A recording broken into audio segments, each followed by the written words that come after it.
So that I was so pissed. I took that fucking rush and threw it and broke it. And I never really broke it in my life. But I was just frustrated. So my mom produced it. That I took your dad. And she really liked that phone. I didn't break the mirror, just because I was and we called 911 right away, right after we checked. I mean, because he would fall asleep like that, so it wasn't necessary until we saw that he didn't have it. And we called 911, and they came, and we called my grandma, she came out there, and my aunt. And Uncle Bill, because he has a dad phone. And he said that. Really? My mom is the one and my aunt, but my mom's home and my grandfather and my grandmother. My Uncle Bill was lots of miles away. I'm not saying that he wasn't a good son, but he just had a sister.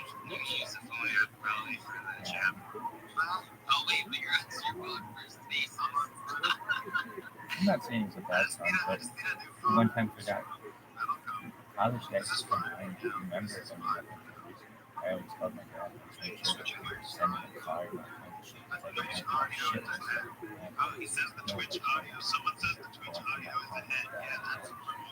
You and like that Father's Day. Anyway, and my grandma. Yeah,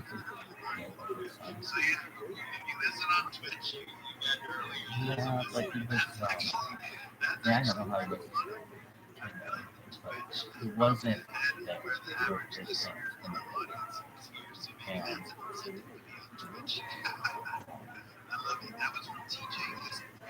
was he expected, and he could have taken that.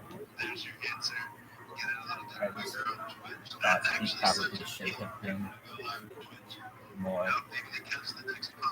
He was the oldest, he was the one that had the most needs, and he had a job to understand. But,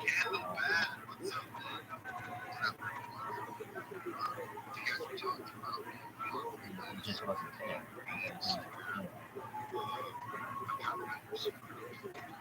He was just, he's old.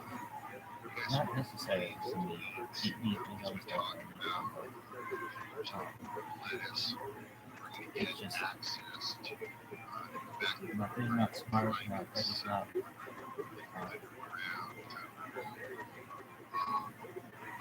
He doesn't do some cool things, but it's just not the most. It's not the most. When his sister's wife, but that's very, very sweet, very, very kind. But anyway, we called 911, and when I say like, we called 911 within 1 minute of him going to us. So he went down like this, like, Mom, Grandpa, come here. I think I just said, come here. Grandpa's not moving or something like that. And my mom said, oh, sure, he's just sleeping. Go to my purse. And she came in from the other room. Go to my purse and go get that. And it was very, very, and that was another thing too. It's like she stayed with him. She was in shock. We knew perhaps you never know when that so I went to her and picked up the thing and there was no pin. Immediately called 911. Why didn't you call 911 before? It was like he could have been sleeping. I mean, that's harder than trying to fall asleep. And he's very, very thin. And he couldn't swallow anymore. I mean, just when that happens, you can't remember anything. And it's short. He's a very smart man, very smart. Even though he never had any formal education. He's an engineer. And he's a designer. He's very good at math. That's not too fast. Currently at the same floor price as the nothing traveling. Yeah, what is this glitch? If you look at my Twitch stream right now, you actually see it's showing the Dell collection. Oh, no, December 1963. super close Kennedy because and just kind of shut my book down. And to this day, that's one of the things. And he traveled to Detroit 5 days a week, or I should say, for 5 days. Then he just come home and do things.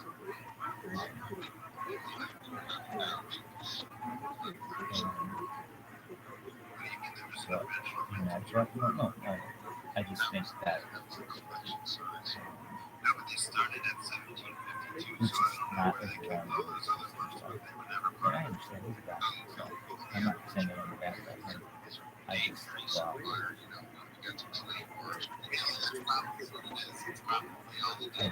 know that he's kind of like that for purposes. And my grandpa's up, because I don't remember much. I mean, he would be in town, but he was like, and I understand too, he might bother me. But even my dad was there. I could say that my dad was there much more for my obligation. Yeah. Yeah. For both, my dad loved him. And like his but the end was like, no. So we called 911 and they came. And I remember as they got there, like my grandfather was turning blue. Not, he wasn't choking. That was the good thing. He didn't choke to death. It wasn't violent. It was the most peaceful way I think he could have died, aside from dying in your sleep. He just was listening to his favorite song on CD, and he had grandson there. His daughter was there, and he had said,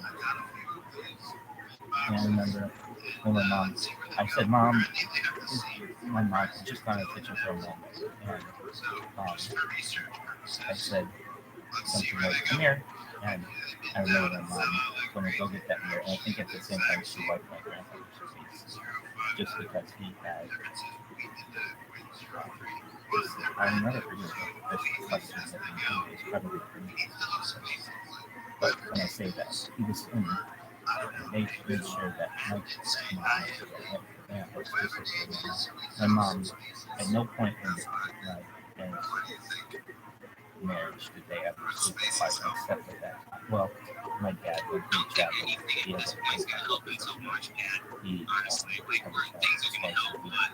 for 2 days a week, he was in the but then time like those, except in that when they put a mattress in my grandfather was to make sure he didn't die. And I think about it, that family hasn't passed. So my uncle could have stayed. Not that I'm saying he should have. I mean, he had a situation, but it isn't even like there wasn't a FMLA. There was FMLA, he could have. I'm not even in the saying, hey, but he's doing fine. He's doing really well now. And so I just, in my opinion, if I had to ask him, he kind of was just like, well, my parents are going to die, and my two sisters who live in the same town, why not have them after him? And that's how it was.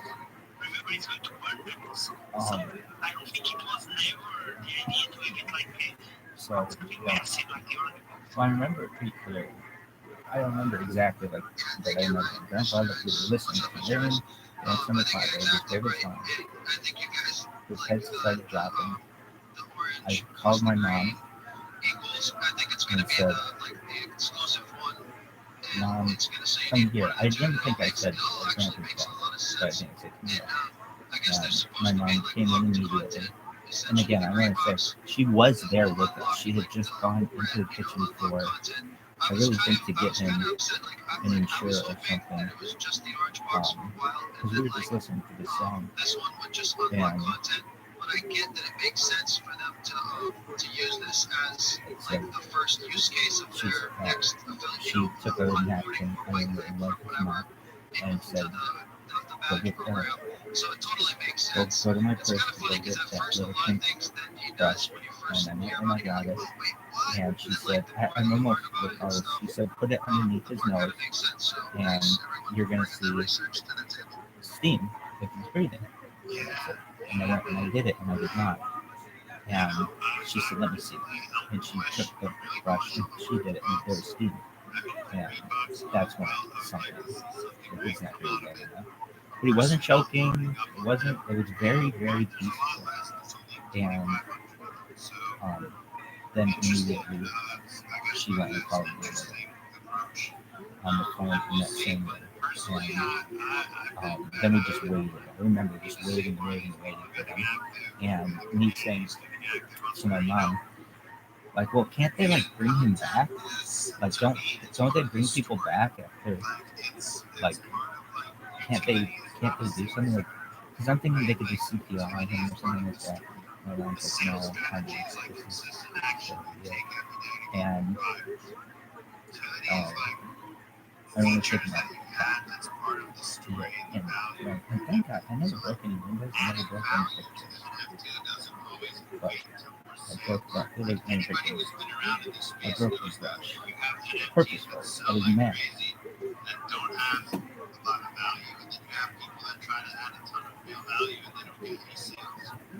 And the truth is that, like, having utility or having some kind of features is not necessarily a sales strategy. So to me, like, we need Dave to have a sales strategy, like, whether that means like coming up with spaces or like somehow. I mean, I like what he tweets. He's consistent in tweeting. That's good, but it's tough. There's no face behind the product. Called the police or the 911. 911 just was dispatched on it for me to say. It felt like I didn't think longer than it would have ever lived in the city, but I think it probably took them, I don't know, 15 minutes or something. But we were just waiting, and I remember my mom had me wheel, like, he was in a wheelchair at the same time. I think she wheeled him, I wheeled him into, it was in the same room, but just like away from the television and everything, because we were really close to it. And so he was like kind of in the open so that if people needed to get around him, they could. And then she called my grandma. My grandma said she was on her way. And I mean, to say my Uncle Bill wasn't there, that's fine. He was in Atlanta. My grandmother and grandfather were at the point where my grandmother was sick again. Thankfully. He was a lot of work. And he wasn't the same as when obviously she married him, but also she was a couple of years, and he needed a lot of medical attention. And my grandma was not able to give it to him because she was older as well. He was 84 when he died. She was 80 when she died. They died in the same year.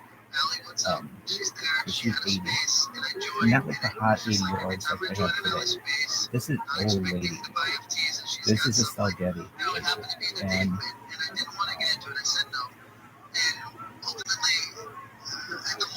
so my grandmother came over, and she was relieved. She was, I don't say happy, but happy that the ordeal was over. I was not. I was in shock because I've never seen, to this day, I've never seen anybody die. But I saw someone die then. And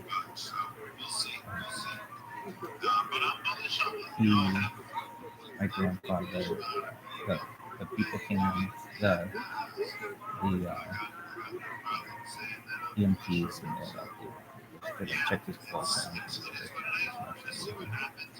and I think they put him on a stretcher and took him out. And I think Grandma also had called my aunt and her cousin, maybe. I'm not exactly sure. But, and she called my dad. My dad came home the other way. And so then so they were They took him and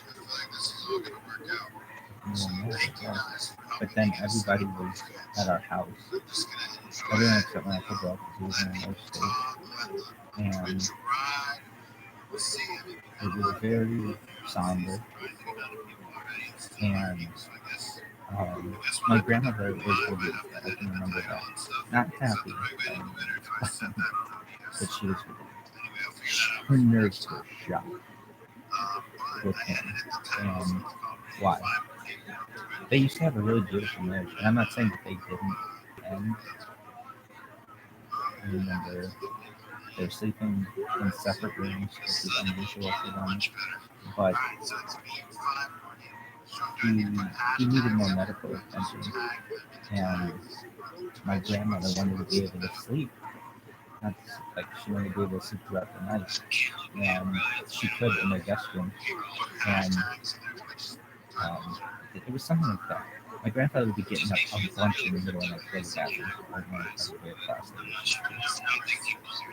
yeah, but I'll never forget. Kids, when my grandfather told the story, he was in the hospital before when he was alive, and this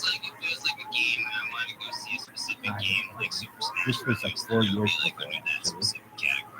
And I would say I saw my grandfather's penis twice now. The first time they had a Hungarian cousin come visit them, and this woman was from Hungary, and I don't think they had running water, and she was in the bathroom and took a very long bath, maybe like an hour at the house.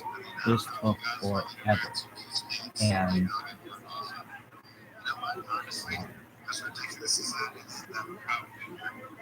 I had to pee. I said, Grandpa, I gotta go to the bathroom. And he said, yeah, I do too. And his cousin, Honey, was still not out of the bathroom. And he said, all right, well, we'll go out to the garage. We go out to the garage and had this big coffee can. My grandfather lifts his dick out, and this thing was like 18 fucking inches. The biggest dick that he's had. I mean, like, I've seen big movies, I've seen smaller, I've never seen anything. And I remember we peed in this fucking coffee can, and then took it and threw it on the garden. And that was bad. And the other time I saw it, and I make this as kind of a joke, but you know, like a pee bottle? Well, we were in the hospital. It was very much like the scene in Forrest Gump, where Elvis is shaving his head.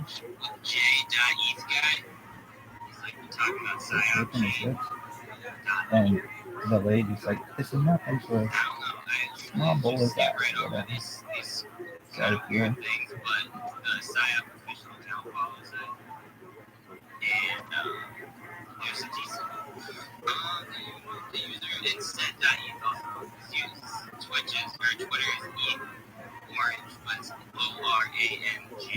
So my grandfather is just sitting in this hospital bed, and this random nurse comes in, and she's in like she's the man in old time that nurse's address. And you can imagine Amy Adams doing Catching kind of where they got the like leggings and the whole like nursing and everything like that. And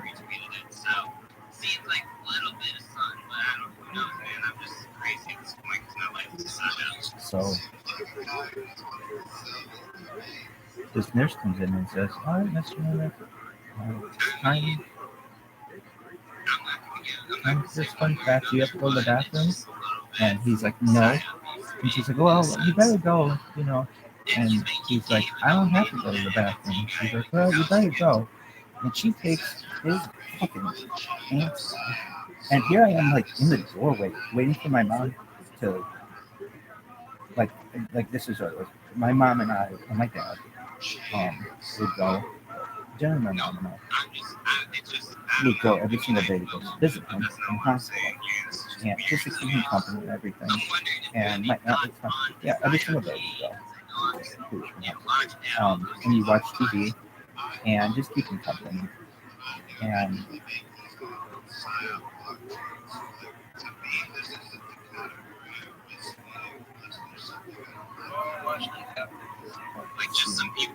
yeah, it is. Oh, actually, that's the scene. So we're there, and they're like, "Oh, we're gonna give him a bath before bed." And my mom's like, "Well, okay, we'll get going. It's like time for us to be going anyway." And so we get up, and the nurse comes in, and it's like, anyway, she takes this nurse takes one of those tea bottles, and I remember my just like unravels my grandfather's fat and starts this. But it was like she wanted him to be in this fucking thing. And I say this as a joke. I saw this little line that started from underneath her skirt drip down her leg into her shoe onto the tile. I think it was UCT tile. Freshly waxed, let's just say. And I'm just sitting there and well, it was like this where they're looking at it and oh no, it wasn't like that.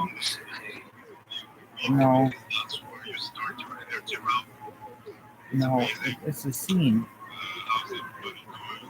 Maybe it was that scene, but it was like I thought it was that scene. Anyway, where Sally Field grabs his hand and pulls him away because it's not to kill the guy. But I just remember that. Okay, let's get going. Because she wasn't paying attention to what was going on. Really? Yeah, it was like this. It was like this stuff, where I was just sitting there and you just see my silhouette with this nurse.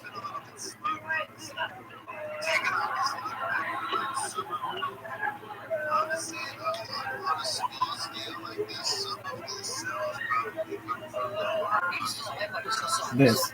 It was just like, huh? What the fuck is going on here?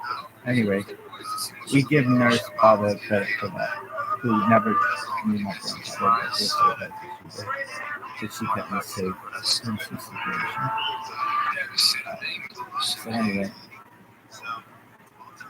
I knew my grandfather had, I think, the world's biggest cock. It was very much like Jerry Burgess.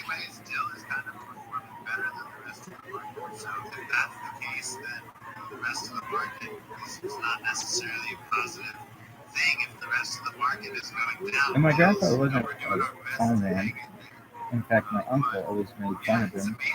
My great grandma was taller than my grandfather, and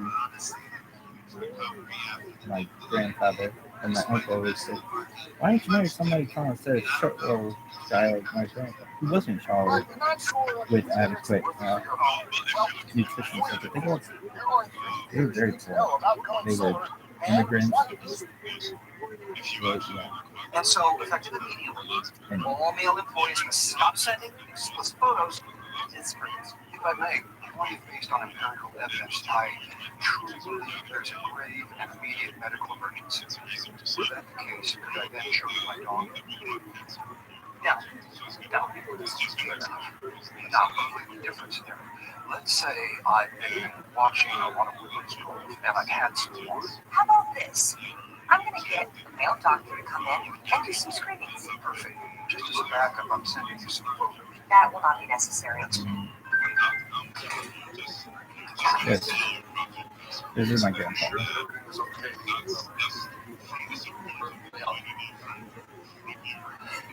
That man has the largest penis I've ever seen. I actually don't know if he has moms. It's kind of distracting. But the largest penis I have ever seen. So, anyway, it was like this snake. There's like this blind snake that sticks out in my head. He had to be like describe your grandfather's cock. Again, I saw it twice in my life. I was under 13 before. I saw it. I think it was 12 years old at the time. It was 1997, so maybe last year was maybe it was the 26th anniversary. There's this snake.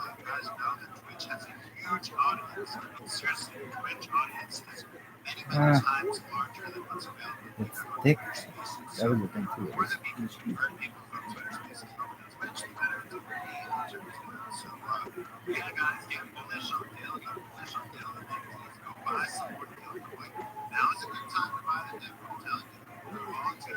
No.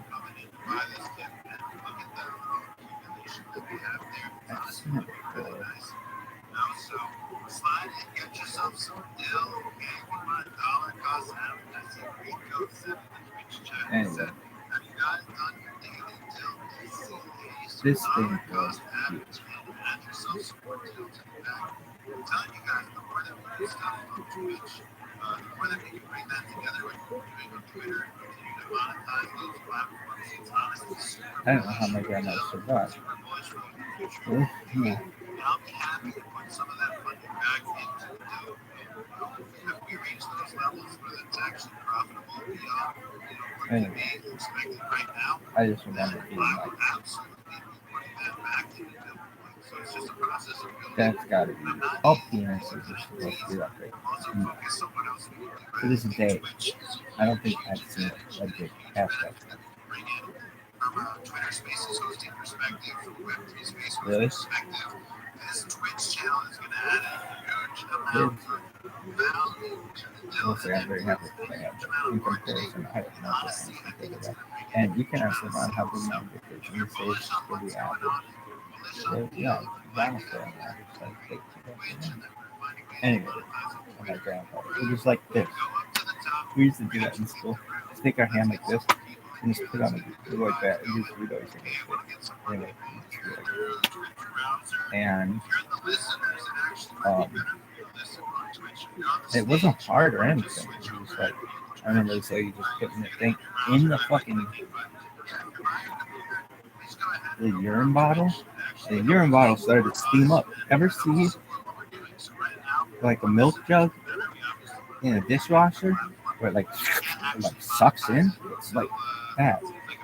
And I don't know. My mom said we had to go. So anyway, that's not my grandfather. Here's a cool view. Really? Yeah. Anyway, we're at the end of the story. At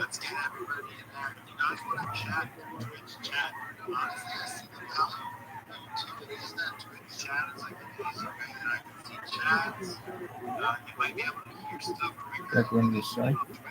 Yeah, actually, so then the next day was actually harder than the day you guys in my opinion. Why? I wanted to be with my mom and my grandma, and my dad said I had to go. And he said, and like I remember it was like losing my best friend. And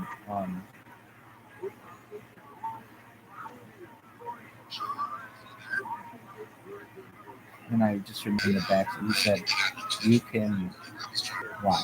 Because my mom was doing funeral arrangements and things with my mom and my aunt and my grandma. And I don't actually know if my aunt was there, but I think she was. But I do remember I really wanted to be home, and they were like, no. My mom was like, no, I don't want him here. It's just going to be annoying, basically. And I don't want to say anything that I couldn't be there, but I remember my dad said, you're coming home today. And I just went back in his car with his van the whole day, and I had this really thin blanket that had the university logo all over it. And I remember just crying so much. I remember like waking that morning, basically, like that was all bad to me. So it was. And I remember my face hurt because I cried so much. And I haven't really ever recovered from that thing. we're just gonna keep finding different ways Maybe to second support grade these math communities. 25. It's not just about Yeah. the coins, it's about focusing on all the platforms and resources we have available. And most people aren't doing that, so I think that's why we're going to be continue to be successful. And honestly, I was tweeting earlier. It's true. I'm doing more sales than entire platforms with an entire team and everything. So when people talk about, whatever people, there's just people that don't want to recognize that, but it's true. I'm doing more sales right now I decided to than talk to entire fucking. platforms that have an entire team on a Because I didn't see salary it that are then. backed by It was more. VCs. It was And it's kind of like, damn, I've never been able to get that kind of support. I'm very grateful to have the support of the community here. It's like, man, it's all about connections. They don't care about real proof, man. Unless you have the right connection, you ain't getting shit. That's the truth. So, I just remember yeah, it is my what it grandma is. just But, was nervous that she was sick. She had a really yeah, hard we time finally have the breathing. community here to support, though, and it's showing. She was Bitcoin has been crushing. So happy the we just need situation to was keep bringing over. more and more Remember, people she in died through constant December 18th of exposure, that year. pursuing different things, and the And fact that we're live on Twitch right now, I think is a big step in the right direction. So I thank don't you to know. everyone who's supporting. I think I was just going to turn 12 years old. Everybody was in the grabbing. Like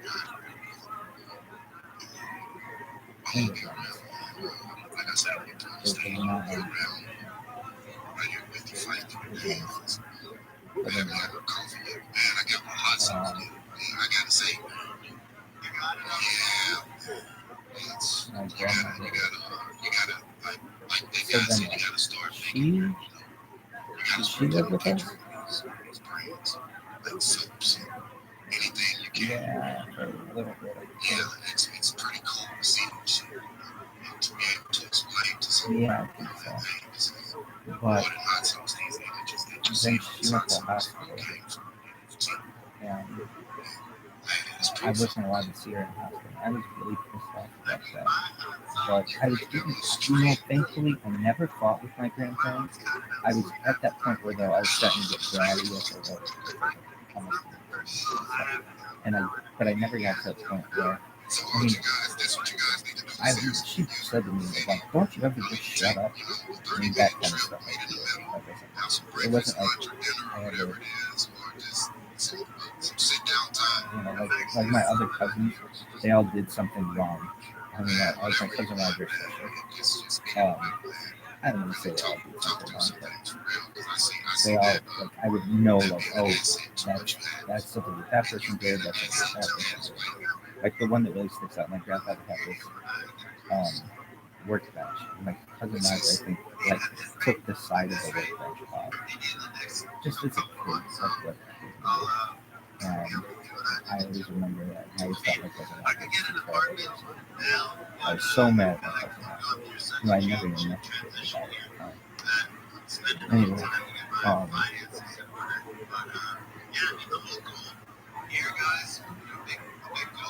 anything else? No. Subscriptions and Twitch subscriptions, which would be huge because that means that's more money that I can keep in the project, put into the project. So anybody who wants to support, you can think about doing a We didn't really $1 cry. Twitter subscription. If we did, I'm Amazon Prime, not you'll be able to read apparently I think, like free my mom subscription tried. on Twitch. So I know I'm not using that Amazon Prime. I just know my remember mom being in shock. all their friends are I probably using it. So cried, that's kind of but funny. not. Like, oh, people tell them. I remember getting to the point where I cried so much I couldn't Call cry. everybody on here. So I know then you I guys just have stopped Amazon crying. Prime. You ain't using it. Put that Amazon Prime to work. Put it to work. Anything else? But yeah, that's what we'll do. We'll get to it. So I appreciate the support of everybody here at Charles. Man, you're always great, brother. No, I mean, we did everything together. We went fishing together. That's what we like to do. We played ball together. We played catch together. Watched TV together. And we did everything. We did beanie roast together. We garden together. Go on walks together. We go on bike rides together. We did everything together. We was like 80 damn kids. But he's my best friend. And once he died, I think my dad wanted to kind of fill that role. Also, my mom was not that much. He always wanted me to. We just my dad and I would never talk about it. When I was a kid, I would go play with him, and so he was mean. And as I got older, I just thought he was close-minded, and thus my dad and I never had that kind of relationship that he always wanted, where we were best friends. He even developed friendships with like kids in my age, as you say, like one his friend of our family, I won't say they were best friends either, but we just never, unless they never clicked, but I mean, I think it's alive. I mean, I still love him, and I love my mom, but they're kind of loving me. I know it's kind of crazy with me, but it's in the backtrack. I was going to go down on that.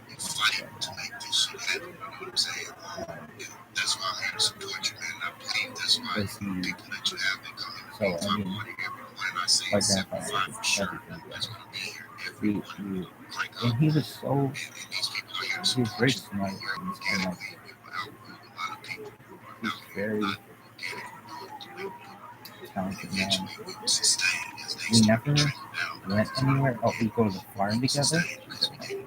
We go to the farm together to our cousin's house, and oh my god, it's so boring there. They have this television, but it was like, well, actually, one of the cousins did, so they didn't have television, and I don't think they had a radio. He was like, you have television, you have a radio? Kind of, how much? What the fuck? And so I would go and lasso cats or try to farm cats, and the cats were, I still wish they were. Okay, so there's this story we're at the farm, and my grandpa, this is a funny story. He has this story. They're like the mothers or something. But they didn't have pool farming. They had, well, I guess like chickens and things like this. But like, they'd be like, but like coyote got into them or something. Like they didn't have chickens or something. They had cats, and I think they had over the fence. Like you had to walk way across the property. These people would own like, I don't know, 100 acres, and they'd be like 90 years old. It's like, who the fuck's taking kids? I think what they did is they leased the land to someone or something. Like if you like, if the people, they'd like find someone younger, and they'd be like, okay, if we sell the land, you know, we'll split it or whatever.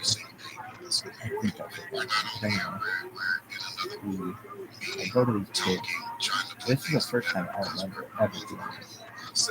And like, okay, there, I couldn't even get near an exit because the smell of pigs was so overwhelming. It was hot. I remember it was hot and the smell of pigs. And my grandfather said, he looked at me and I turned green and I threw up all over. And he thought it was so funny. They took me up. I remember doing that. I remember going to that cousin's house, and they didn't have either they didn't have pigs anymore, or the neighbor didn't have pigs anymore. There were no more pigs, and they were just cats.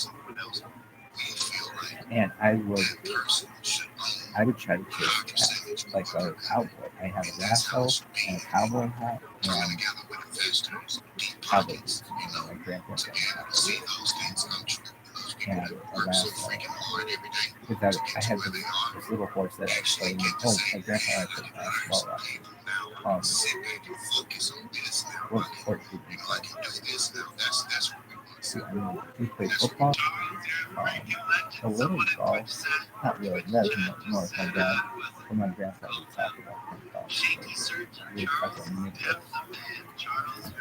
I don't have a nibble, like a kitchen light.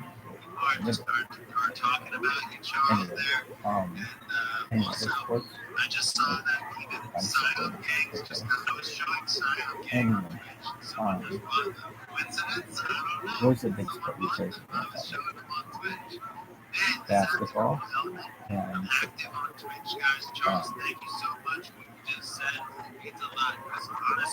you know, that's so interesting. Sometimes I didn't have a ball at the house, and my grandpa was so innovative.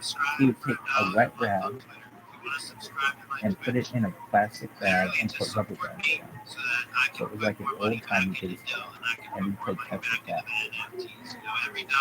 Yeah. Oh, we play Legos. We play Legos all the time. And Cowboys and Indians. Donahue and Sally. Later years, well, and Oprah, of course. In later years, we watched. Came on, the Ray came on. We watched all this stuff. Anyway, yeah. What's that one? Jim Jones. All those shows. But the big ones were Don Hugh. No offense, we watched that. Don Hugh. 60 minutes of like the news. The news? Oh my god, you couldn't fucking talk during the news. You weren't allowed. It was like, the news is on. It's like, okay, let's talk. No, let's talk about the news. No, it's on. And so we had to be quiet during that. And I didn't understand.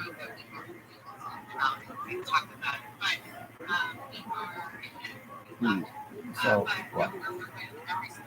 So anyway, this one time, in the basement, they had one of those like little, video there. My dad when I'm running. And it was so funny when I helped her on it.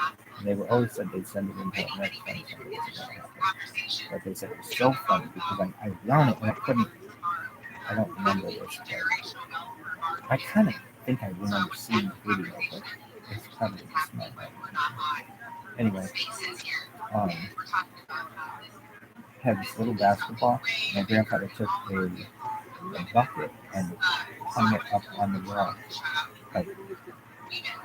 like he used to do. And like they would have, I guess, not really from where we were. We didn't have Amazon and you could order shit.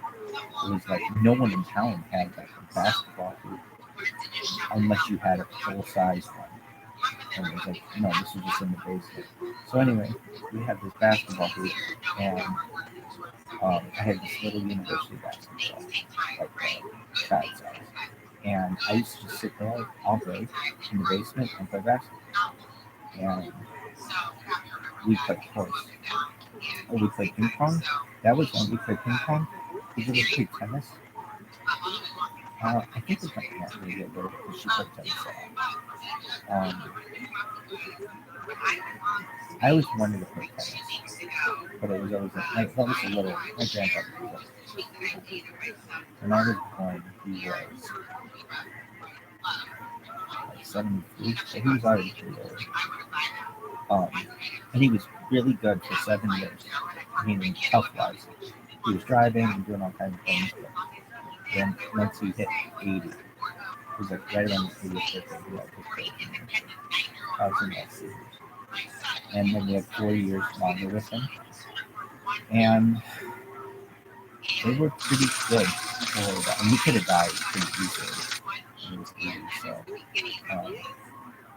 what would you guys do?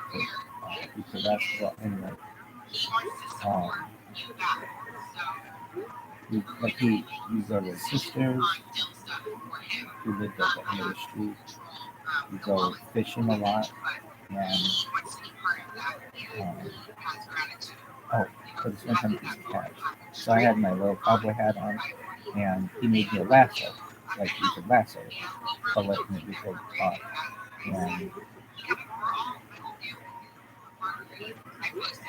And so I was excited to go there and lasso cats. But I like dogs, I didn't like cats. Why? Because I could never chase them. I mean, they were so fast. These were flying cats that were very fast.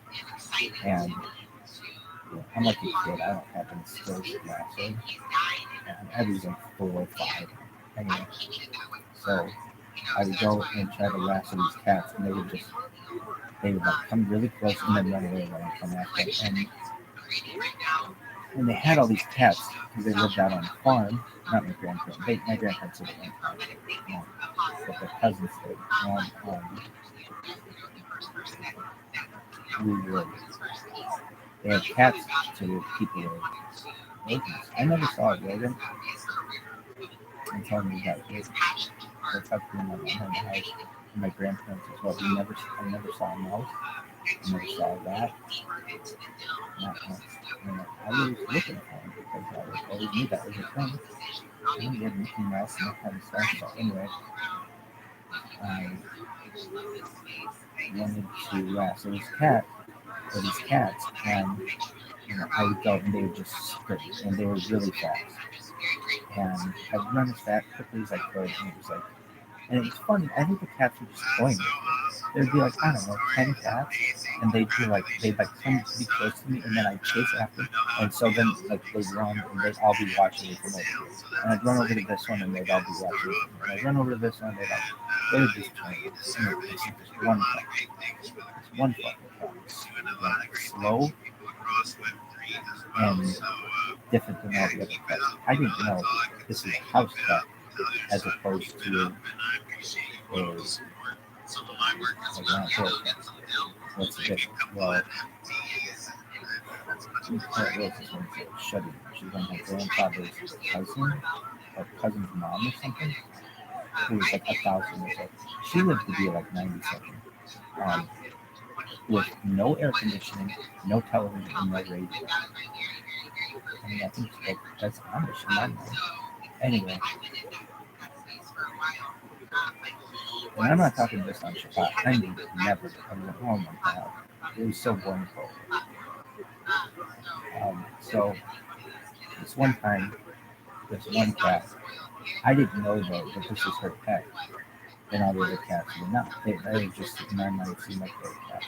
So I lassoed this fucking cat, and the cat doesn't. I'm not strangling it. It was loose around it, and she came out. I think it started yelling, "Grandpa, Grandpa, Grandpa, come here, come here, come here!" And he heard me from inside the farmhouse, and he came out with Shuddy Name, and they're just talking in Hungarian, so I have no idea what they're saying. And she comes out with her cane and takes the fucking lasso off of the cat. And I was pissed off. This is the one time I've ever caught a cat in my life. And I didn't know that was her cat. And my grandpa just thought that was the funniest thing. They finally caught one, but they caught the one that's like easy to catch. And we went inside her house, and they had these kind of, I forget what you call them, wafer cookies. They had the pink ones that were supposedly strawberry, the vanilla ones, and the chocolate ones. And we had those, and all these people would do was fucking drink coffee and eat, or not eat, but they were awesome. But they just drink coffee and talk drinking. So anyway, that was that story. And then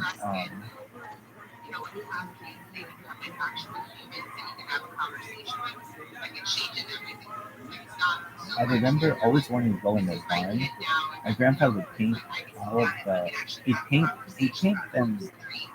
He was an artist too, and so he would paint like a picture of their house and give it to them, and they put it up in their house or something like that. And so he painted the barn, and he also would paint a version for himself at their house. They kept it at my grandparents' house, and so I would see this barn, and I always wanted to go inside of it. And I remember that one time they let me inside of it, but I would hear like they used to have horses and cows and all these animals, but they didn't anymore because those were difficult to take care of, especially old people. And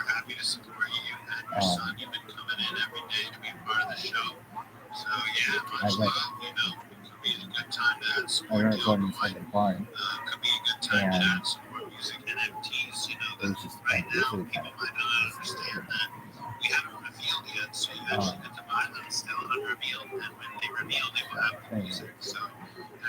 where was I think Red Bud Trail. That's Rose Bud. I think Red Bud Trail, and then there's also this Frostbud Trail or something. Frostbud Trail or something like that. Is what his other cousins there. There's two sisters. One of whom her husband, I think, died during World War II. And I don't think she ever married. And then the other one, her husband died. I don't know. I was there as a little kid. They had an interesting house though. It was the most. It had so many tchotchkes. What is that? Like antiques and stuff. And they had two parts of their house. They had like, and they had cats too. And I remember these people reminded me of that grandmother in Holiday Vacation. Really, yeah, where it's just like just old people. Anyway, I think they had a television, but I never was allowed to watch anything else. They always were watching the same shit, which is just if you fucking Sally Jesse or all that shit. You know, Oprah's on the tube. You gotta know that. I was born at 3:01. And the joke I always made, and I really think I was born at 3, but after my real one, and but I think it was 3. But I always said to my parents, "Weren't you mad?" Yeah, why? I said, "Because I interrupted Oprah." So I was always and if anything, kids, women of our family, if you ever see this, have an epidural with my mom. I was always mad at my mom. Why didn't you have natural childbirth? She would have died. I learned she would have died, and I wouldn't have been here. So, because I wanted to be just the most natural kid, but no, my mom didn't have an epidural. She would have died. So make sure that you have an epidural. Don't have natural childbirth. If you die, that's on you. And everybody's going to be like, well, he told you. And June 19th, 2022, have an epidural. And I say, like this. Anyway.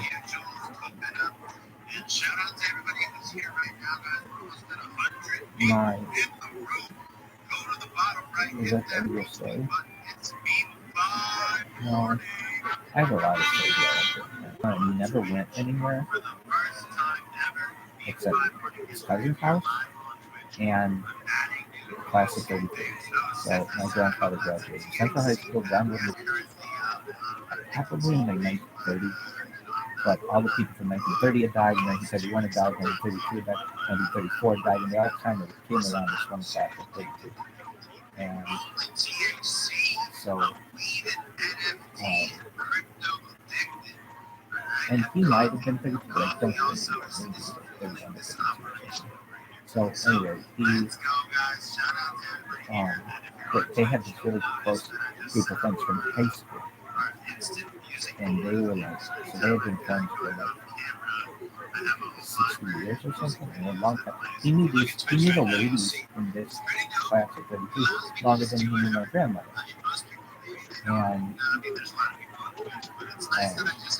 And they met in South Florida, so they got to be. So anyway,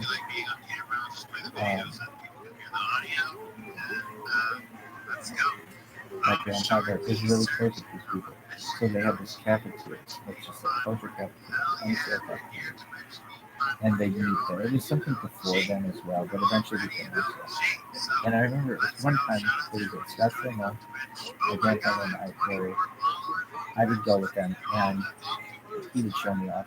Like, oh, your grandson's so good looking, so cute, so funny, so smart, all the things. And my grandfather was just like, so, but this one time we went and we were early, and they wouldn't normally eat at this cafe. They would drink coffee, and the people who owned the cafe, or who managed it, they were just happy to have people there. It was like no one was at the mall during the day. You know? So this one time, my grandfather and I were early, and he said, "Well, we're early. Let's go to this restaurant." And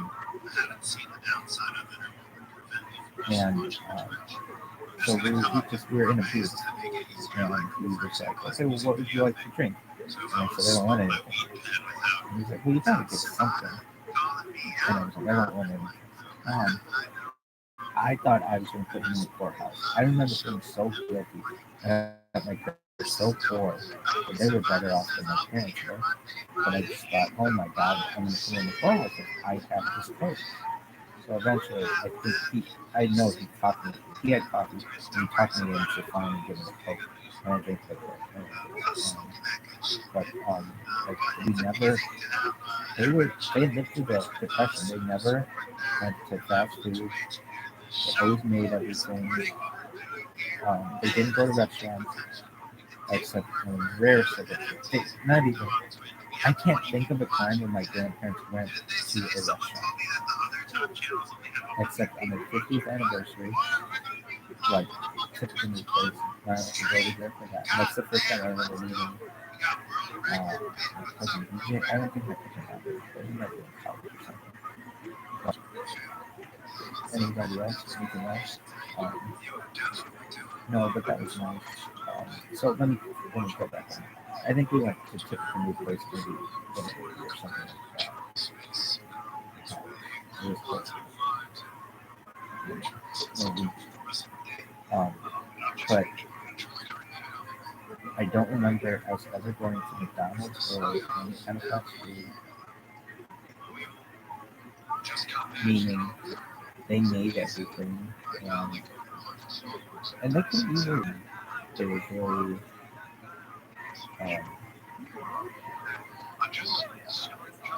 frugal. And when they died, they gave me $5,000, and I never got to see it from them. My cousins all did, because their parents were a bunch of scumbags. My parents could be, and my parents never let me have it. And my mom was shh. And then I'd be like, wait, what is this about? Like, I was supposed to get an inheritance? Because that could have really helped me. And, but my parents spent it. And, so, anyway.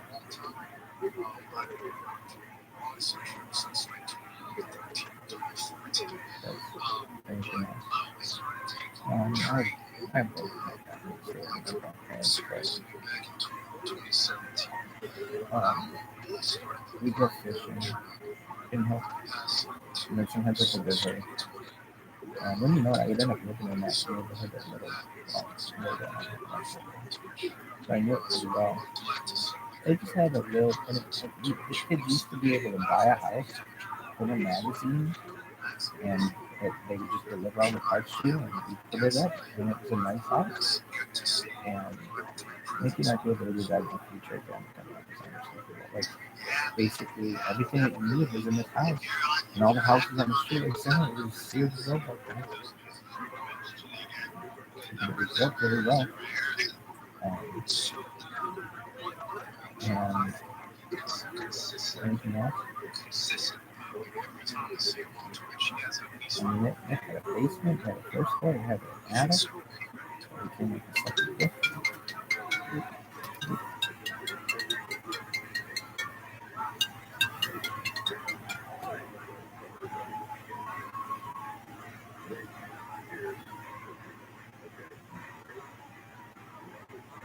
This is fun. Yes.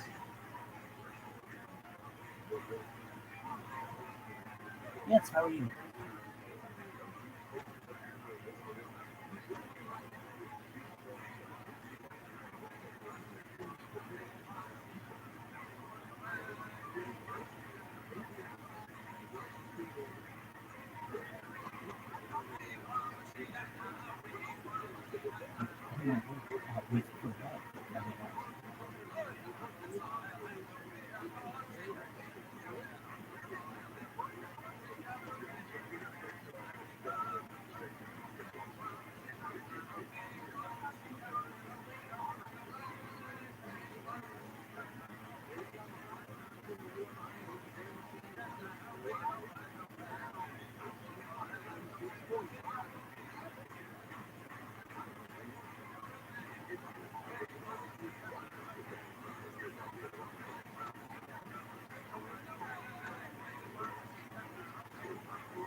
I ask?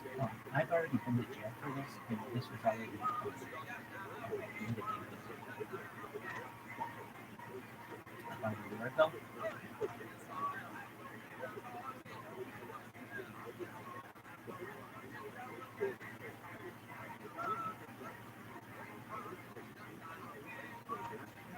Okay.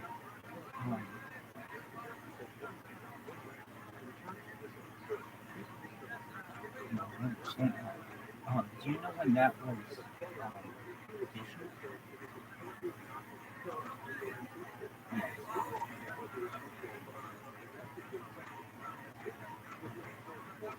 Well, I appreciate you letting me know. I definitely have to get this taken care of because this was done like a year ago. So I appreciate that, and I'm going to call my attorney who should have this cleared up. I appreciate it. Thank you so much. Thank you.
fellow is Honey available?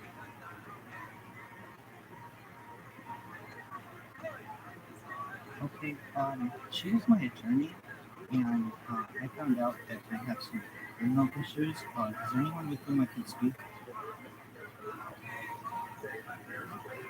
Correct. She was my attorney like a year ago. It was supposed to have been. Correct. I don't know. Thank you.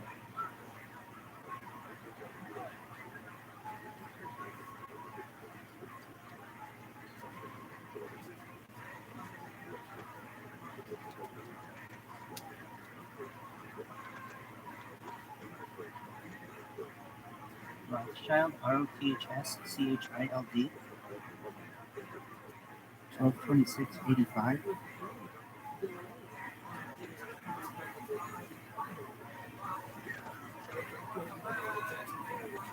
Michael, MICHAEL. Yes, exactly. I want to know why I do. I just was called by the state, the benefits people, and they said for making criminal threats. I haven't made any criminal threats, and I don't know how to handle this.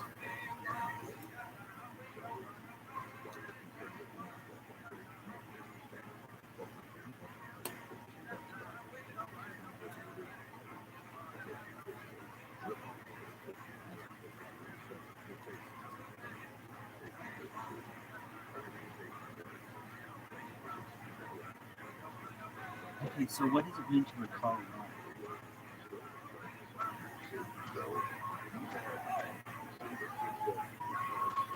Excellent. So essentially, do you also have that I was like, you have my history, correct? That I was arrested like.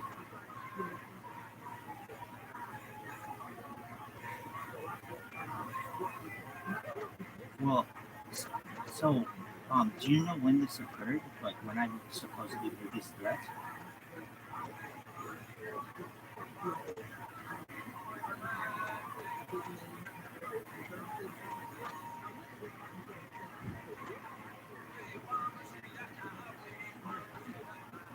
Okay, well, here's what I'm thinking. I could be wrong, but if I may just say, so I was arrested for this about.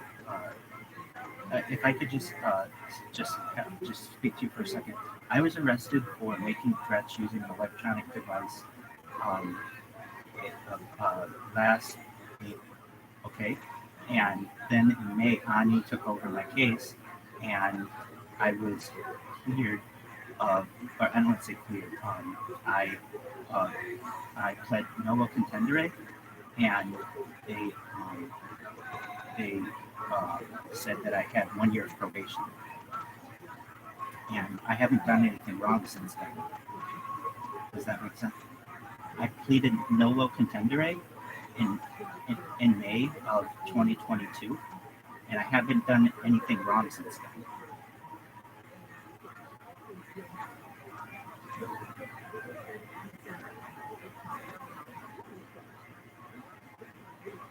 Okay, thank you so much. Oh, one last question, ma'am.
this is Michael Rothschild. Did I just speak with you?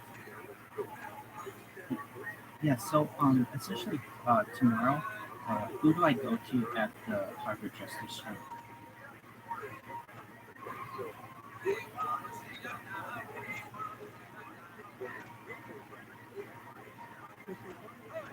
Um, there's a chance that they can arrest me. Okay, I appreciate that. Thank you.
Just a tiny.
Welcome to Podcastville.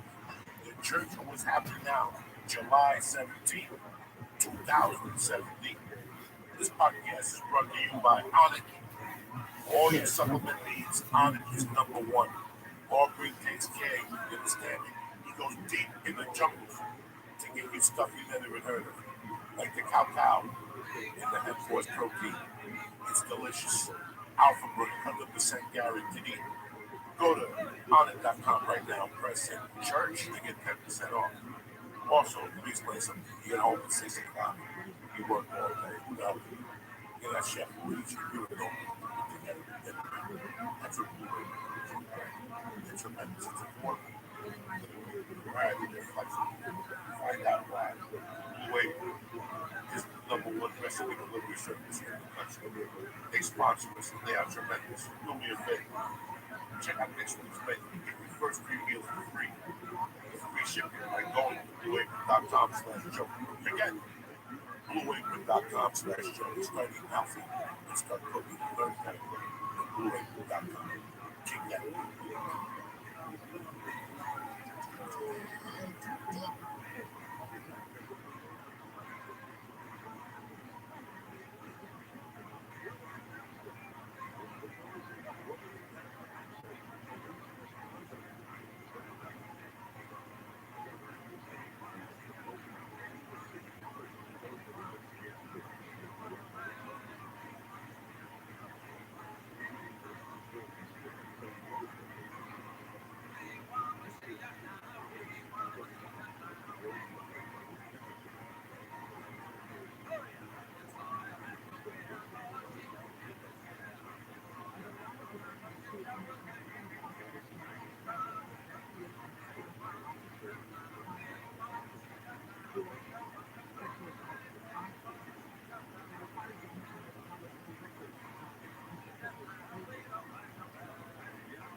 Fuck you filthy fucking animals. Uncle Joe in here with my main man, nephew, all around great guy, and hilarious comedian, my brother, Mr. Theo Vaughn, and my little fucking Jewish friend, Mr. Lee Sayat, the Jewish jingle bell, baby, Johnny Hummus.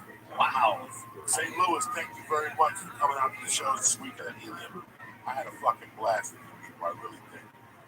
The food was great, $12 for lunch. You know, I could move there, become one of those 600-pound men. They're gonna take me via cargo that used to and shit, where I feel every pothole in my ass off. Anyway, Theo Vaughn, what up? Good to be here, man. Great to be here. It's a special occasion. Yeah. It's Theo Vaughn. Yes, right. Where else this might be in the church?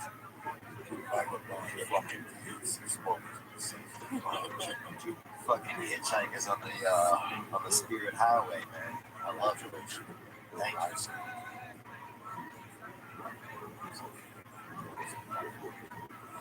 Thanks, man. You've been super supportive, whether whatever I'm doing music or I'm doing music. Noise, make noise. Jewish really supportive. I make a phone call. My niggas coming in the guy. I mean, comedy or just chilling, you've always been supportive, man. So I'm happy. I feel I was gonna go to a meeting tonight, but I was like, you know what, I'm gonna come here and spend it with you guys. So thank you. Thank you. I'm happy. That's what I'm talking about.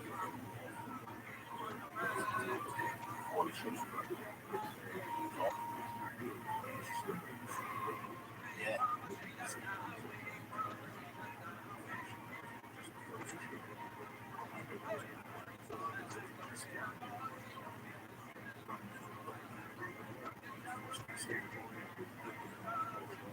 Yeah. Yeah. Yeah, it's true. The later you stay up, the more you get lonely. You can feel the wolves starting to kind of climb around inside of you. That's how I feel. Like I feel, like you have these dangerous squirrels that kind of live inside of you. And the later you stay up, the more they start kind of peeking their head around, looking for drugs, looking for pussy or something. And I feel like if I would go to bed earlier, shut things down, like read a book, or do something calm, light a candle, do something that kind of sets my mind down a little bit, that I would feel better. That's what I started to notice. So anyway, I can tune it in for you. a mental thing for you? It seems like it's not like a. I always thought addiction would be like a more of a physical thing. It's not. That sounds very mental. It's both. Yeah. It's both. It starts mental. For me,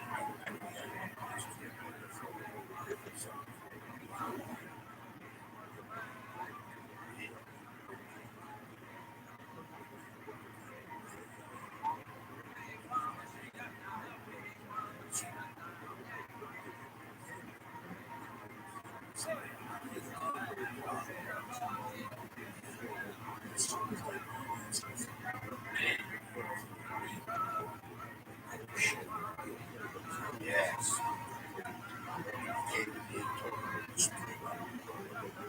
Yeah. That's it.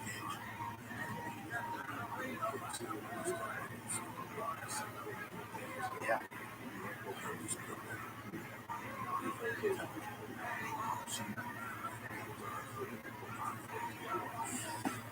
Yeah, it just kind of affected. Like I showed up at Oakley at gym over there with Jim Norton and at their show, and I was fucked up. Couldn't even talk. I just had like my mouth open, strawberries there, and he freaking. And I'm like, God, good, I'm out there. I looked like I just been smoking, and I kept drinking coffees, and I couldn't close my mouth. Also, which was weird after a while. You couldn't close your mouth. You kept drinking hot coffee. And I was just like, damn. I just kept thinking, I wouldn't have chose to be in this situation. Somebody would ask me a year earlier, hey, you want to go over to Jim Norton? I'd be like, yeah, I'm excited. They're like, yeah, you want to stay up cocaine on like that 441? I'd be like, no way, bro. I can be in top condition when I get there. But here I was doing that, so I'm thinking I must not be making all of the choices for myself. Drugs and start making some choices. Not that long, man, And I just had a couple of, every time I would get heavy into it, maybe a couple of years, but just sparing occasion. Yeah, when I would go, and I started to notice it was like, then it was, first it was like 6 times a year, and then it became like once a month, and once a week. So I was like, oh, this is escalating. And that shit escalates quick, dude. Like one night I left it was in my apartment, and I was all fucked up, and I used to put on. I had gotten a box of vests, dude. Somebody ordered some vests. I don't know if it was like a joke or somebody accidentally got some vests sent to the wrong person or something, but I got a box of vests, different types of, vests, shirts without arms, and different colors, different styles, different patterns, everything.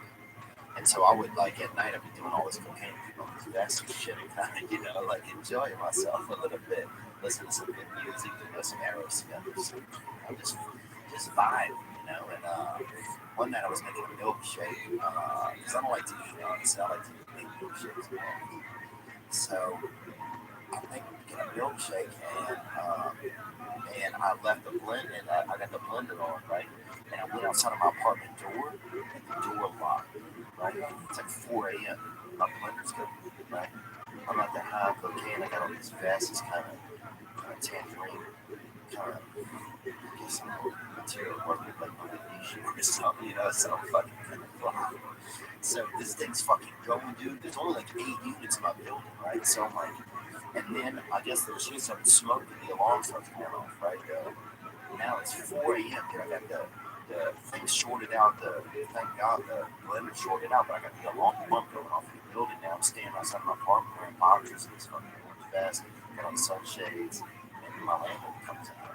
Jesus Christ, like, just look at the shit that's going on, and now I gotta tell him I'm just up doing this, like, so just things like that start to get weird, I remember I fell asleep in some lady's bed and just urinated in her bed and she got angry, She let me sleep over, and usually I tell people before I sleep over that I went to bed with me. So, but anyway, man, it was, just wild stuff started to happen up here over people's houses, and, it's getting late, touching somebody's crotch outside the apartment building, Studio City right near the airport, like, fucking, it's not bad, but I did this already. I'm still doing this, So that was some of the issues that I started to notice happened. It's very sad. Back. It's true. It's not funny. They talk around before the podcast. There's no structure. Yeah. You know.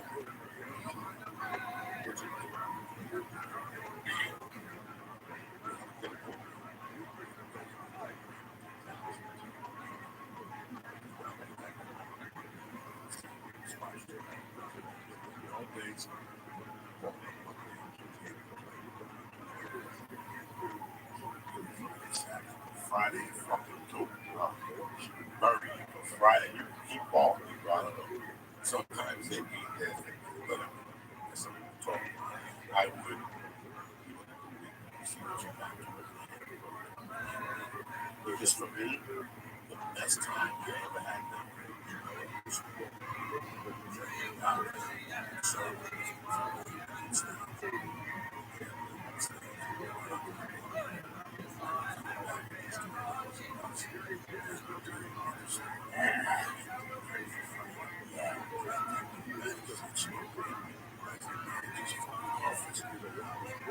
fucked up. I can't sick.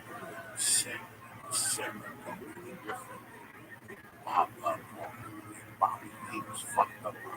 Yeah. Fucked up on my shit. Freddie Soto, God rest his soul. They made 20 people.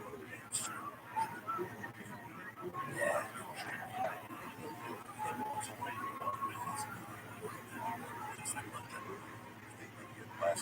They had 20 of them. Yeah, next thing you know, it's 10 people.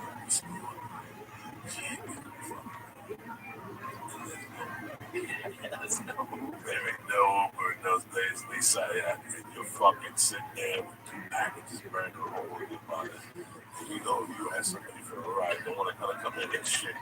So you're looking for a waitress to go home with me. So I mean, those days were horrible, but they were so much fun. Yeah, like horrible. I wouldn't get horrible.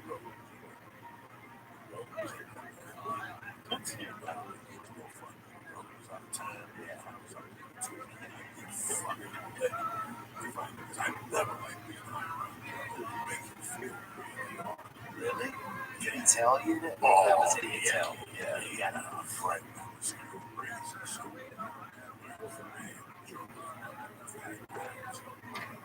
Yeah, everybody has crazy stories. That's the thing. It's like at some point it's not that much fun. And also it wasn't that fun at the store. Like it was more like, well, now it's out. Now there's a couple people squatting. Right. Couple people. But they're squirrely though. But they keep it down. And it's not when you walk into the hallway and the same people's jaws go. Yeah. In the old days, 12:45, you were in that hallway, you see people's jaws go. People double fisted beers and shit. Synchronized. Yeah. Oh my God. It was hot down there at 12:45. And you knew you had to go 1:45 to put away as much as you could. That's what the goal was. I started getting those Jack and Coke shit. Those Jack and Coke. Oh my God, those gin and tonics. When I started Coke, all vegetable. If you told me I'd cum flavored vodka, I'd raise my hand. They put ice cubes in and dilute the cum flavor. Like that, that's what they're doing. What is like the urge feel like when you know, like when you're trying to quit or when you're like at that point where it's not fun anymore? And like, what does it feel like to have like, I don't want to do cocaine, but I need to do cocaine? I think just like if you want something to eat, like say you laid in the living room, you got a couple of fruit pops in the freezer. Right, yeah. Like you just remember it hits your head and then what? The odds of you staying there and not going up and getting 99 out of 100 times you go get fruit pop. Well, I feel like an asshole whenever, because I've had issues with my weight for my whole life, and I relate in ways to this conversation that I don't want to say, oh, it's the same with McDonald's with cocaine. But I don't know if it is, but I just like, is it like if you sat there, is like, are you yelling at yourself go get the cocaine just this one time? Like, is it the same kind of talk? Same kind of. If I do it tonight, I won't do it here. But I got about $200 to rent on Friday. Yeah, you're making deals. Oh, you start making deals with yourself. Wow, I'm on it.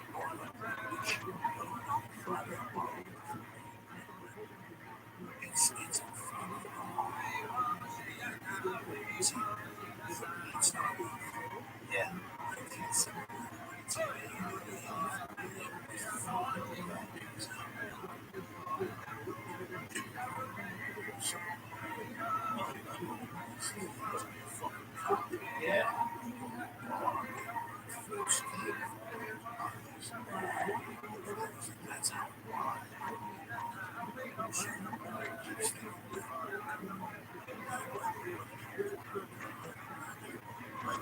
Right.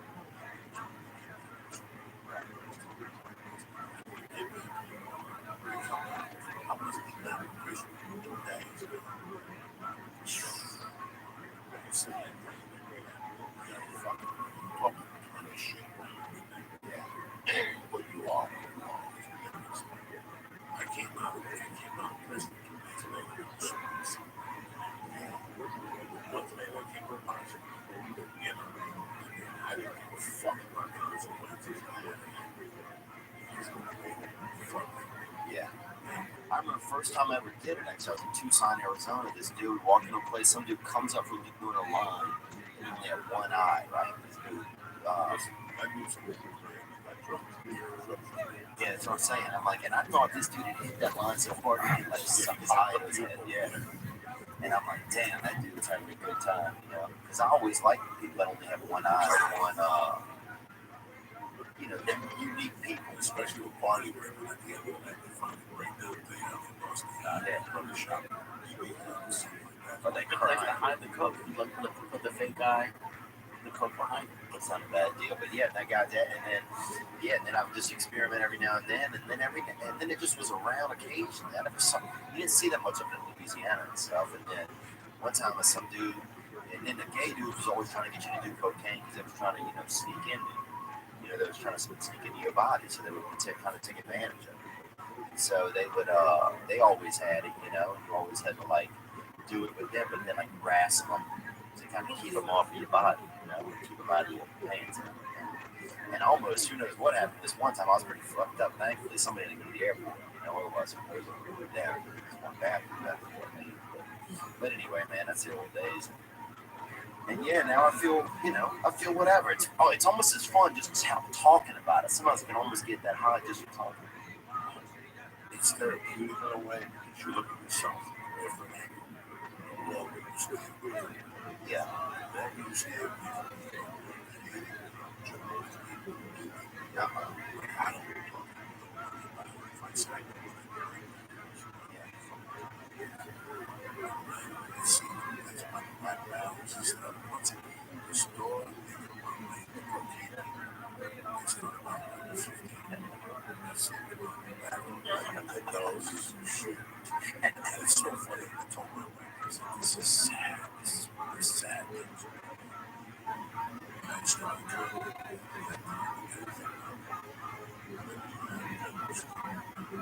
Wow.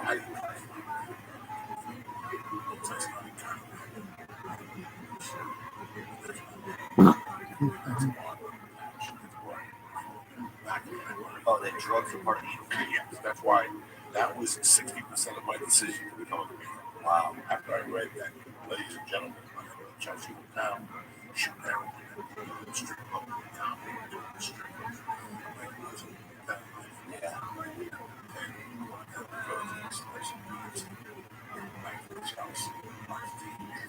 Yeah. That's what I wanted to be a fucking rock star. Somebody that just traumatizes me. Right.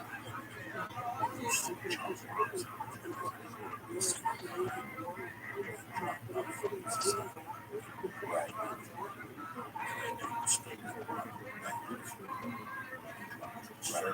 Guys, I like the confidence that there was some other big like there was on the other side, except for Andrew. Except for Andrew, it wasn't Nice. it wasn't Henderson, Brian, Carl. Dice never did drugs? No, until 3-4 years ago. Watch his first restaurant.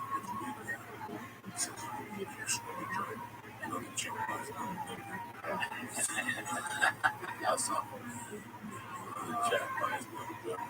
That's awesome. you know,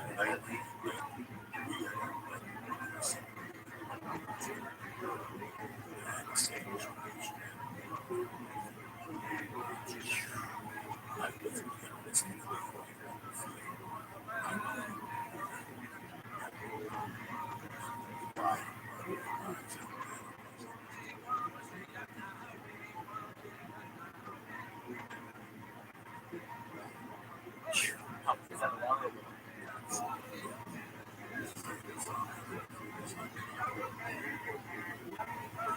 How good was it? Because I feel like this stuff was. It was 1990. Dominican Street, right? You walked over the bridge, you made a left, you went upstairs, you knocked on the door, you sat on the couch, you walked to the desk, you did a blast for one, you did a blast for the other, you put your money on the table, had an electronic scale, you put it on the new system, came over, rolled it up a little before, and you went your way to the top. That bump would get me over the bridge. If I had an extra couple of hours, I take the A train down, or thoroughly down to 42nd Street, walk around, and take a bus back to Jersey. The cops would be see me, they see you walk. It was 10 minutes later. It was felt good. Sleep. Be careful. College, that's where we had to go. George Washington Bridge, you come back over the weekend. You got to stop for a hot dog, get a drink, go buy a bag of weed, kill time. Gotta be careful, man. My father actually had bought a Cutlass 88 because my father used to, he was just, he didn't have any money and he usually lived in like kind of poor places. He would mostly buy his cars he got from a lot of local brothers, And so he bought a Cutlass one time, or a Delta 88, I think it was. And had speakers in the back of it, right? And my dad was, 82 by the time he was driving around with me, So, like, I remember one of the speakers it was broken out, right? And he had like 12 or something. He'd gotten it off this black guy, right? So he didn't fucking know, and he could barely hear anyway. So he's just always driving around and had this car with these speakers in it, right? Just blasting, whatever. This is probably 92, 91, 92. And one of those speakers had drugs in it. I guess they had some crack cocaine in there, and they stopped by that one time, found this in the speakers, and they impounded the car and they took the car from him. And it wasn't even, like I think there's an 82-year-old man with crack, but he just bought a car that had it in maybe hit it in the speaker or something. They had some Chinese food in there too, like some old Chinese food and some Nobody smoked it. fortune cookies, like sold and just been dried out. Like it's The fortune cookie. I'm just kidding. I still got at least as a kid, tournaments, Oh yeah, it's great. My crack did tremendous joke at this. He was joking at it like this. Where the fuck they been driving that fucking lift, brake shoe on. I still got it constantly. Lift, brake shoe. Dude, I remember the first time they had an Asian come by us, right? They had a rumor they had an Asian. One about maybe 17 miles away from us in Hammond, Louisiana, right where the train used to pick up. And so we were fired up because we never seen an Asian. We'd seen, drawings of them, and that was about it. And we were like, holy shit, we need to go and we need to see them. So I remember we cut grass, me and two of my buddies, probably for 6 weeks. And You saved up for a trip to see the Asian? yeah, it's about $25, probably maybe get a taxi. And we got a taxi there, and it was probably 4 or 5 hours. And then we took a taxi back. That was it. Right? So I think for a long time I kind of had not a feeling of abandonment, but I guess I had some sort of feeling of abandonment. But mistrust. Yeah, mistrust. Like they lay you down a little bit? I don't know if it let me down, but just didn't. I don't know. Something. I don't think I would think about it. Something like that. People are not. It's good you still. Yeah. Yeah.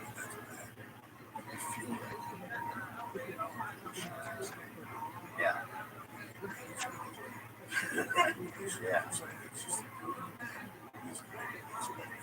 8 miles away. That's the invasion. You gotta smell. By the way, you gotta throw them off and smell his neck. It's like how I always smell his neck. So I'm gonna smell the hummus. Oh, yeah. You going heavy on hummus? Always. I guess, but I'm a little bit. I don't know what the word I should use. I have a little bit of distrust with Joey now. I'm going to use smelling like that. I mean, I don't sniff it on purpose. I can smell the hummus moving on its face. It's got to be that you know, a Puerto Rican moves into your neighborhood and smell the first Puerto Rican. That's why it's different. Where you're from, and I really know Puerto Rico. When I was a kid, I met the first Armenian friend. And this day, I don't know what the fuck Armenian is that. It's got nothing to do with me. I don't know what the fuck Armenian is that. He's from Armenian project. He's a great dude. Yeah, I don't fuck with him. I'm going to put his blood for 2 hours in the microscope. I need that. I'm 13. I'm trying to find something to fucking occupy my time. You know, I got thrown out of the Cub Scouts. I need this shit now. How did you get thrown out of the Cub Scouts? Oh, fucking pussy shit. I got thrown out after the third meeting. Yeah. Could you see him in the outfit, bro? Yeah, just I always, for the fucking 2 or 3 years, I wanted to be a Boy Scout. I was always a fake Boy Scout.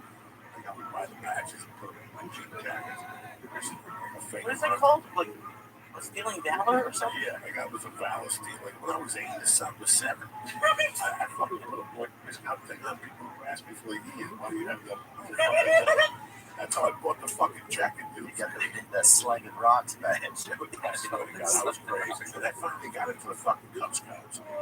And I thought it was the biggest bullshit. You gotta go to the gym for tight knots. Oh, what? Yeah. I go all on the jump. Yeah. No. What jungle do they have in New Jersey? I don't fucking know. I got something out there. What shook but told you a fucking adventure spot. Yeah. Then they tried to work, then they dropped the second meeting. They dropped that shit. We gotta work. That's what it ends right there. Yeah. I go to some camp reservation, better be ready. You know what I'm saying? Yeah. And I get that, I'm like, no fucking misunderstanding. There's gonna have to be Ja Rule's festival down there with that white dude. You show up with that fucking tent. Fire Island, that's Fire Island. No, Fire Fest. Fire Fest. Yeah. You got arrested. Yeah. Yeah, arrested. He's young. I thought if they throw you in jail for that shit. Really?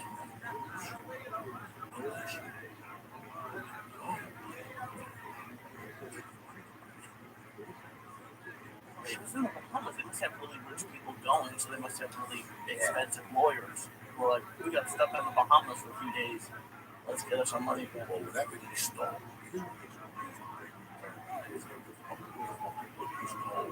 which is restitution. I'm in jail. They pay that. You never come in the system. You pay that money. Yeah. Your probation never. Your probation. Restitution. They take you to court rights. No fucking program. God rules the crime. What's the best crime you think you commit? Or if you got to do one, you think based upon the value and the time that you committed? Right now, in this world, my rank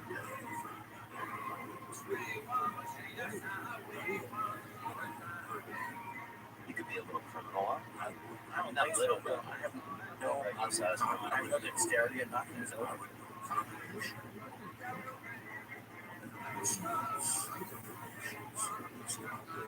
Yeah.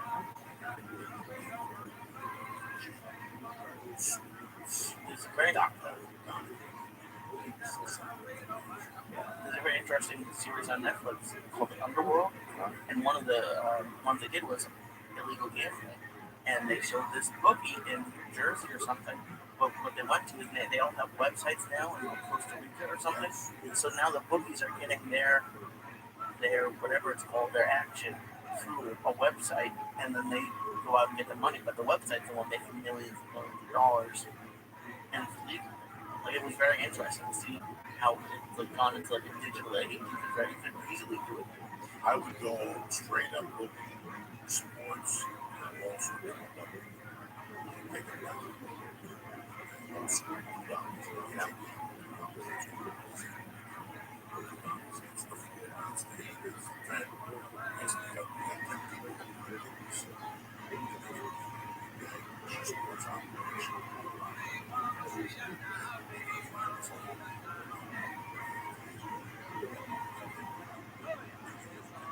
Now, how hard is it to keep up something like that? You think, like, are people paying and not paying and stuff like that? Very easy. Yeah. Very easy. Listen, you're not gonna fucking know.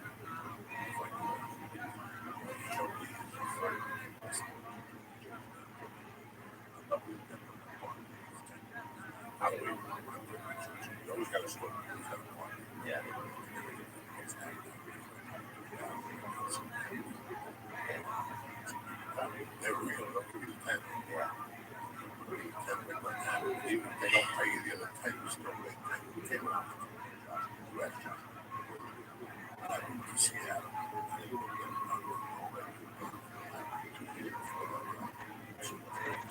Yeah. Wow. And I was one of the best salespeople.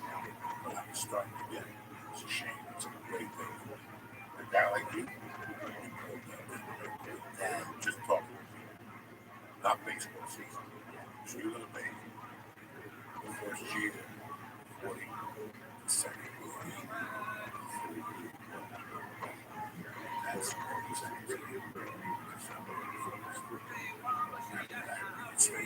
I would stay into classroom every day.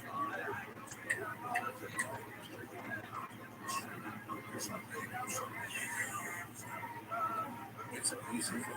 You stand up, reading things.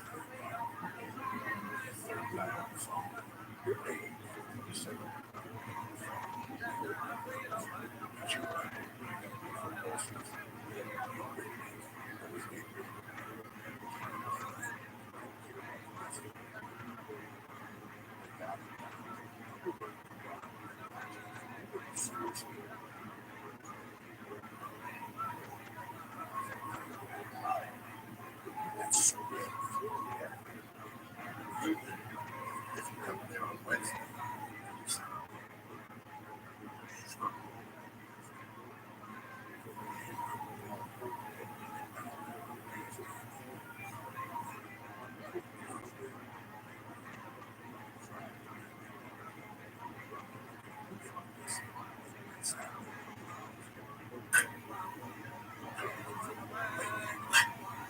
it's late game. They need you.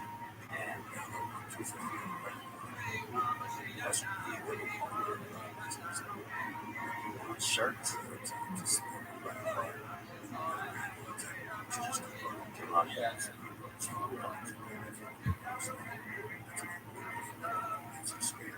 So what? Just from the like, why not just do like the sports information rather than take the risk of like Jordan being a book? You know what I'm saying? Like,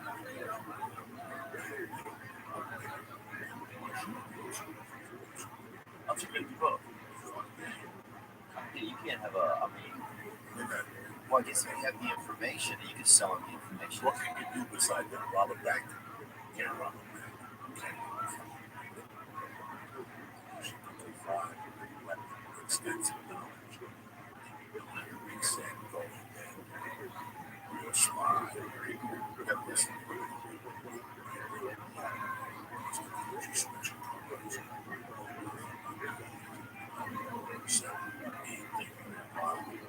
That's it though. See, that's amazing. Let's say you pick up 16. Work. You gotta get money. That's Yeah. it's huge. You pick up a partner, another partner. You go to the floor. That's where you do those things. It's to make pounds and pounds. Satellites. So As soon as they call 911, those cameras turn on those streets. what the hell is And the helicopter comes. The cameras are always on. I'm talking about the cameras that are falling back. They watch everything. In 10 years, you'll keep somebody that can have everything. In 10 years from now, it's not going to be okay for you. When was the last time you see a song walking down the country? Let's go to the videotape. What's that like? Before 83. That's what part of this country. See your fucking kid walking down the street. One color man. I see that. The whole world's going to be on my street. I think that. Yeah, I think so too, man. I think that I worry that I wish I'd have killed more people when I was young. You know what I'm saying? Because now it's even harder now.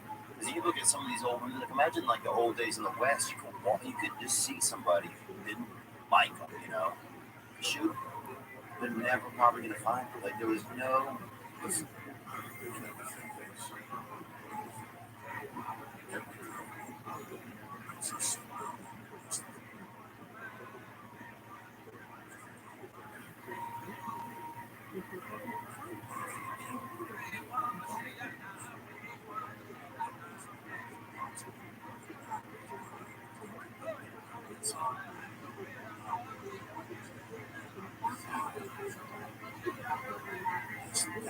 Like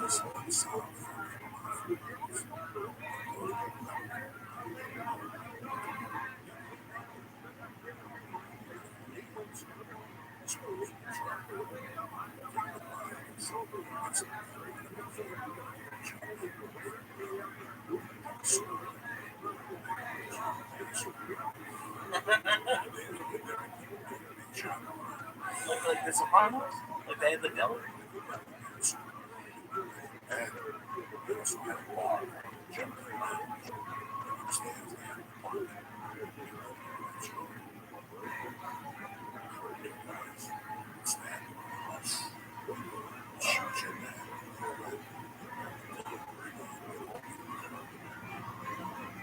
So they had us closed? I would greet you. Yeah.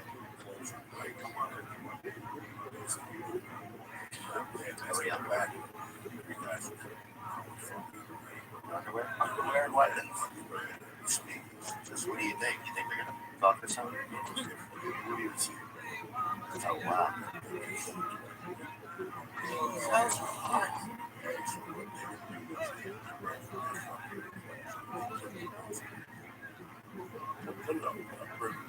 Without anything else, just the opposite. What should we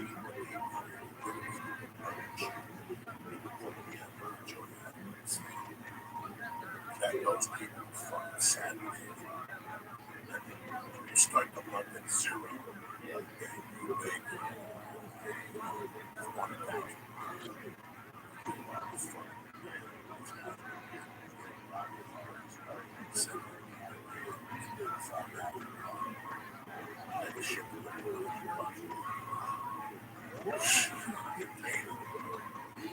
These guys are savage.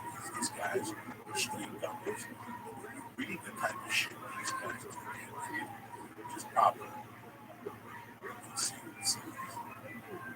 That guy was the leader. That guy, he knows fucking the fucking boss. He was paying so much money every fucking bought himself a fucking then they just made him captain. They said, don't even come. Don't even come. They went to the Gavi brothers and said, wow, I was just gonna kill him. This guy was a fucking savage. What coke he snorted. Crazy. Yeah. But the fucking envelope was so big. He had a drug raid. He had a car raid. He had a fucking. It was just never ending. So one time he had a kid and he adopted the kid was Jewish, Italian. So that kid cut him with some Cubans and everything there. Cuban had connections with the Cuban. We have probably all these possibly violence.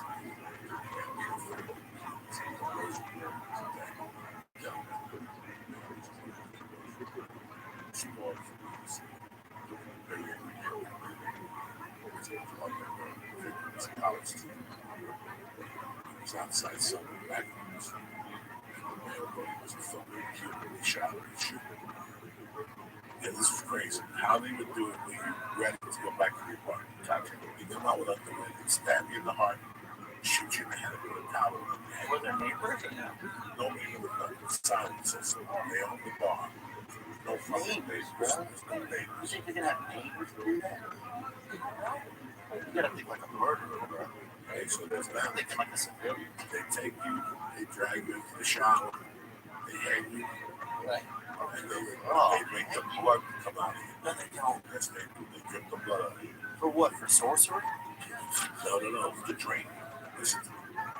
While your body drains, they will go cook. What? They will go barbecue with pasta and hot dogs. Bro, read the fucking book. So take your mind off of it? To let the body bleed out. It takes a couple hours, 3-4 hours to get stabbed in the neck and bleed them out. They might as well. Then after they fucking ate, they would go in the bathroom and take them down and chop them up piece by fucking piece and put them in garbage bags and put them all around. So let's say they killed you in Studio City. They would Beverly Culver City. They just drop you off with the garbage you come to pick up. And they put a bag next to the garbage and pieces you all over. And Now they take you to the dumps. You never get no body, no brain. That's And more they owned the dumps, didn't they? And the dumps. Wow. Jesus. How many murders do you think are happening? They said these guys been doing it. That's what they know. That's great because you know it's almost messed up. It's almost more, in a weird way, more romantic than the way you get killed today. Today, some group just shoots you on the corner and runs off. You know, there's nothing. There's no backstory. There's no side story. There's no. You want your death to be remembered. I want my death to be something romantic almost. Okay. If you die, you know what I'm saying? Like, would you rather be part of something than just somebody runs up and stabs you in the neck or something? Well, I mean, who was the guy who stood in front of the tank? That's pretty good. You do something like that. Yeah. But then you have to like stand up for something. What would you stand up for? I don't know, man. I mean, I just wanted, if somebody kills me, I want it to be part of like a bigger group thing or something where there's people going to be kind of fired up about it. I don't want to just be like some one-off, some drive-by shooting. You know, These fucking comedians just stick up for you. They call the club. The first thing these comedians do when you die, they hear it. Is they fucking go to fucking theover.com and see who you're going to be at next week. And that's the first email they send to their agent. When we get Theo's dates next week in fucking Houston, Texas, it's true, huh? Yeah, it's cold out here. It's cold out here, man. I was here with that dude was my first day. It's supposed to be very sweet.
What's the good news? There really isn't much good news. But one thing is, it's for the same thing. So I feel like they just didn't clear it up, and it's an administrative issue.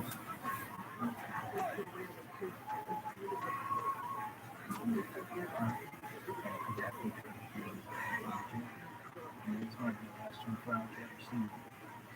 So I can't see so, John. What? What?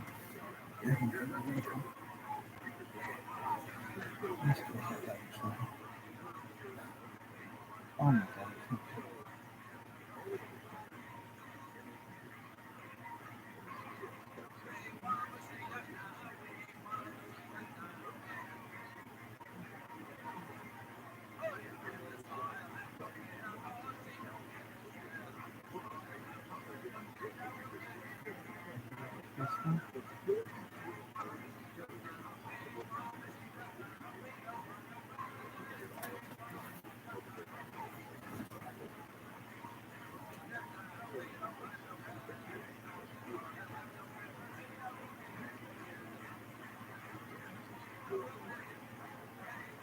Let's check the lights on. When you come over, it's okay. That's it.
This weekend?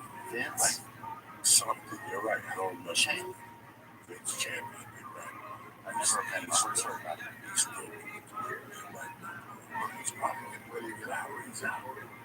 You Because should have them on. so That's probably true. If he definitely did it, it seemed like he did. Vince Champion. So The story I heard goes, Joey, that the judge sentenced him to 20 years, and then he stood up and said, "Can you like me at 15?" That's what I heard. That's a joke. He's That's a joke. You think he did? I mean, I guess he did. People fight now. What is VINCE champion? It's not even coming up. Jesus Christ. How many people are in men's champion? You never know. You're being the chef at the murder house, so he's being the chef. Yeah. You ain't doing the killing. No, he's not even on Google. The guy that was in jail since Google even came out. The guy that was the chef in his house. In my house.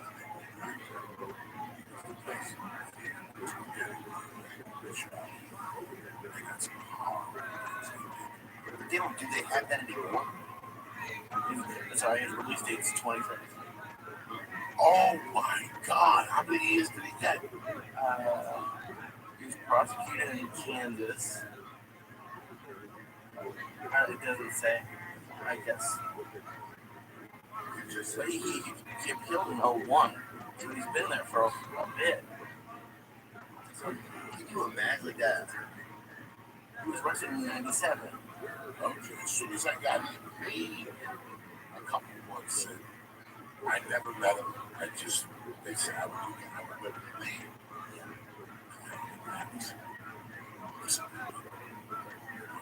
He was caught up, huh?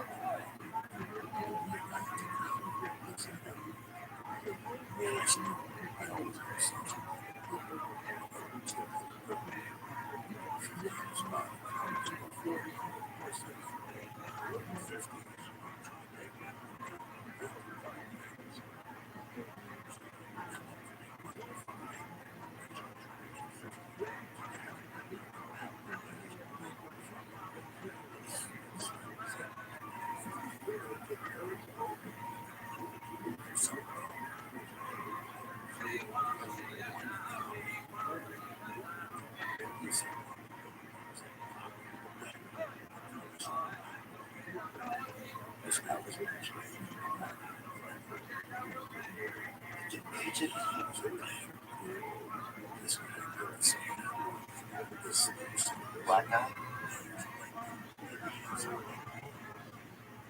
I mean, fucking GQ. Yeah, fancy. Contact, let's see.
Wow. What happened? He was my agent. He was one of the agents that was agency that I would go there and go there. And one day he just started asking me to be here. And he came down to Roger and it's all thanks. So he was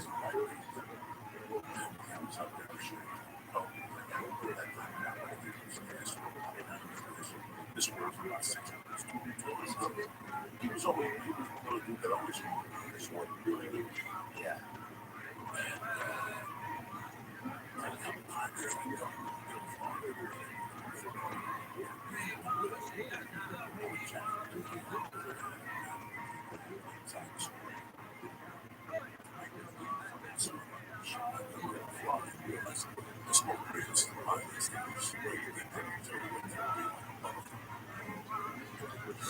Dude, I sold an ounce one time in my neighborhood and almost lost my mind from it.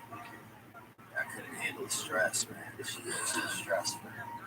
I thought everybody's gonna turn us in, man. And then I remember hiding in the trunk of my own car for like a couple of hours, dude. And thankfully I didn't die because I didn't know you could die in there. And I remember hiding in there. And thankfully my boss came home and I heard the car and I banged on the trunk and let me out. It's fucked up. A lot of weird shit happened by us. And a dude that committed a crime, right? And then ended up cutting off his own hands to try and not get. Was thinking of it, but he did it like one step far enough. Yeah, So they still catch you for it, man. yeah. But I got away with that. Yeah. But that dude was deviant anyway, dude. And some families I noticed, Joey, over time, I noticed a lot of families have the devil in them, you know? You know what I'm saying? You don't think so? Yeah, oh yeah, that's just a funny way of phrasing it, because Well, some families have, you know, the father, something's wrong with the father, something's wrong with the kid, something's wrong with the, it's just the gene, something's wrong with the gene, they got a bruised gene. You know what I'm talking about? Yeah. It's I saw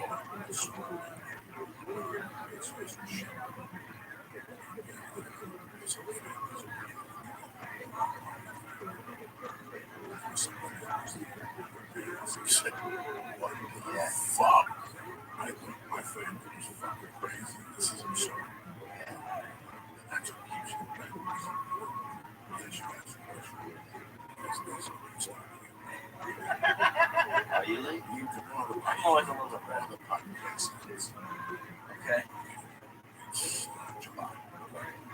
The options are on the job.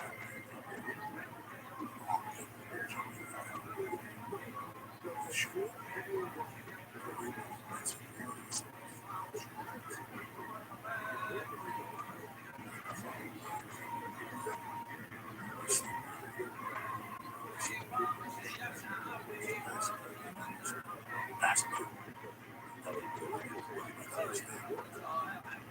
Every week you pass out 200 of them. You'll get 50 of those motherfuckers back. You're paying $5 a day. Fucking God forbid some people fall for food. That's a good start. You fall for food. You go A3, you get $10,000. You go A3. You go A3. But like, what is this? Okay, they know that he just said that it was stressful. Right, yeah, I can't even imagine. That's why I didn't even buy weed as a kid. I sold drugs.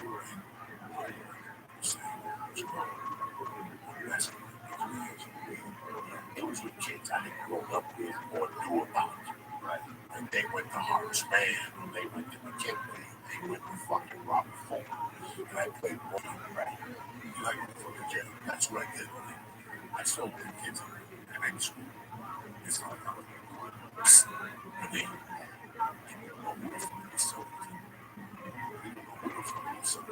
So you knew already local locals. when I moved to Boulder, I was fucking around like we were. Yeah, locals. But then I really heard that Boulder really had high drug college and read about it. At least I had the best kids. Some of them become complicated. But you constantly active. But you also how they show up. You know how a cop shows up.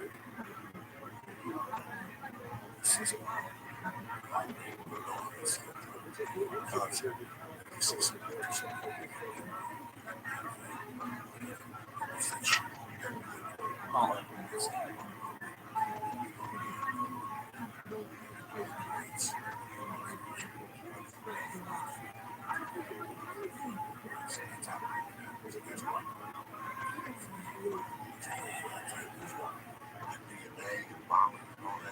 Yeah.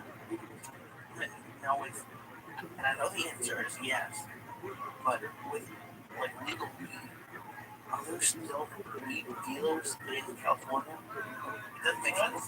There's people that may not want a license. Yeah, for insurance purposes, for their job purposes. There's people who tell their son to get a license. Yeah, I get that. Everybody wants weed. You can almost just mail weed to anybody in America and except like every time I see more family members, they just want, there's like mail me weed, I'm scared to mail weed. Yeah. They pop in here. They pop in right here. Don't even get to where you going. These motherfuckers are in LA. Down there, what's the Cherokee Station? Behind 7-Eleven. Shit. And gunpoint, those motherfuckers. Those motherfuckers are Rabbi at the gunpoint. We would have told you that. The chip, dude, that was a big thing when I was young. Was a lot of the girls would put a hit of LSD in their vagina and they called it the chip. Yeah. Would it absorb through the vagina? Oh, I guess it We'll would. talk about this.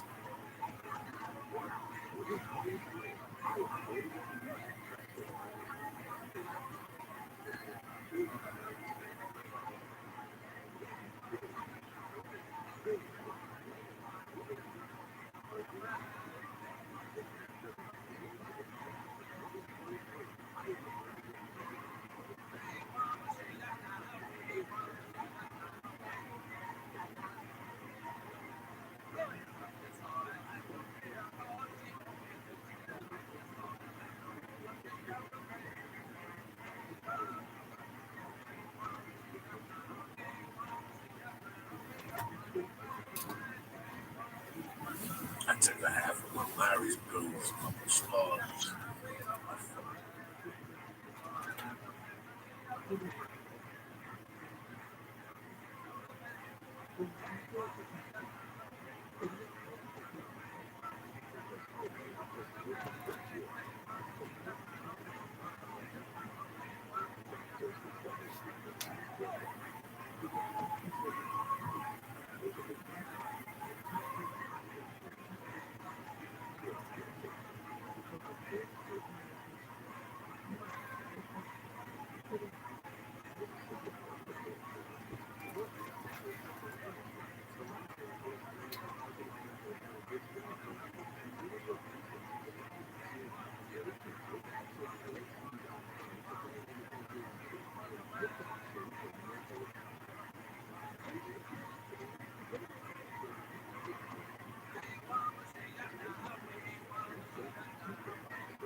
Trouble.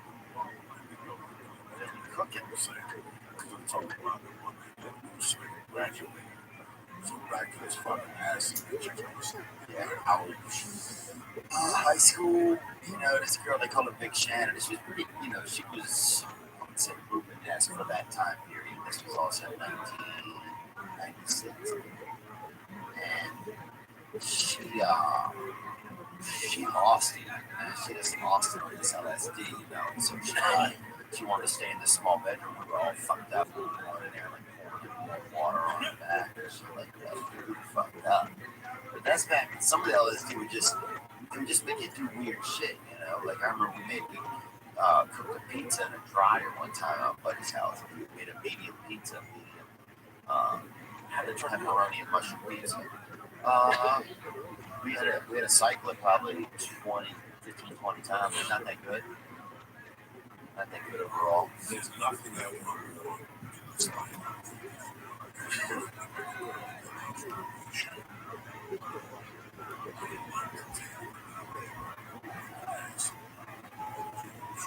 Yeah.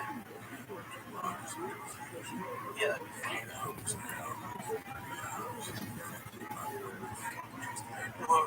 Yeah.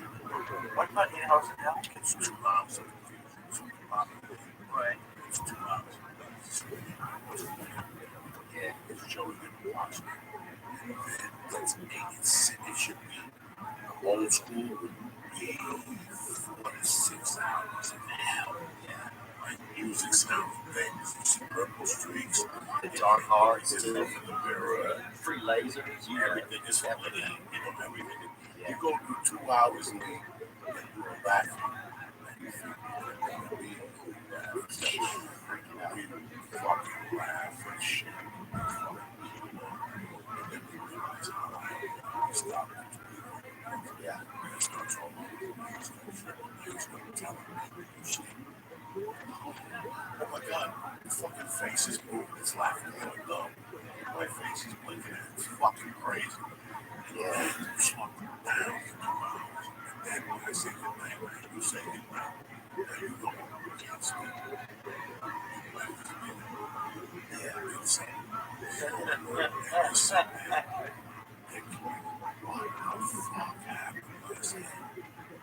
It's a very Cold rag on your back. I can't talk about that right now. Everything we've done is very Really? oh garbage. Very not violent, no. No, because you've never done it before. I'm talking about shit that for 6 hours. Come on. So what happened last night? Yo, we walked to 7-Eleven.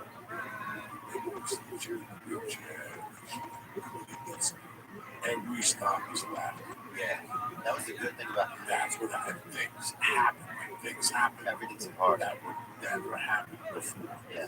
Why you know the universe knows you're on it. Yeah. So next thing you know, things that never happen. What happens? The squirrels show up. What is that? We would walk to 7-Eleven. And then we so high or something. Actually, that's each other. Like it's that type of shit. Like we like the federal. We were talking about the federal. Okay. So the federals don't like the shit. Yeah.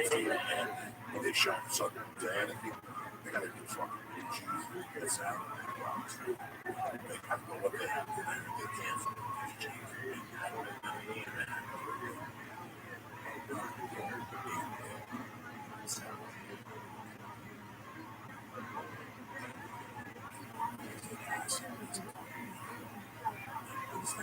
Can we sit down at the table? Are we at the No, we're laughing the whole time. When the waitress comes, we're getting glad. Oh, yeah.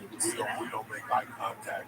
Like I see Yeah, you just hide behind the and if she does a presentation, like if she goes, let me take this question for a day, like one of those things, we will die of heart attacks. Like you pray for that not to happen. You just keep saying fish and chips. That's fish and chips. That's it's my job to tell you. We have a flower to the artichoke juice.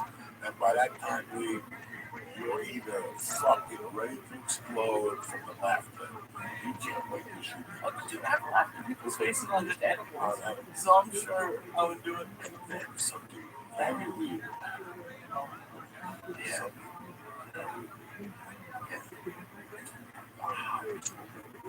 Yeah, we just be black. And she sit down next to me.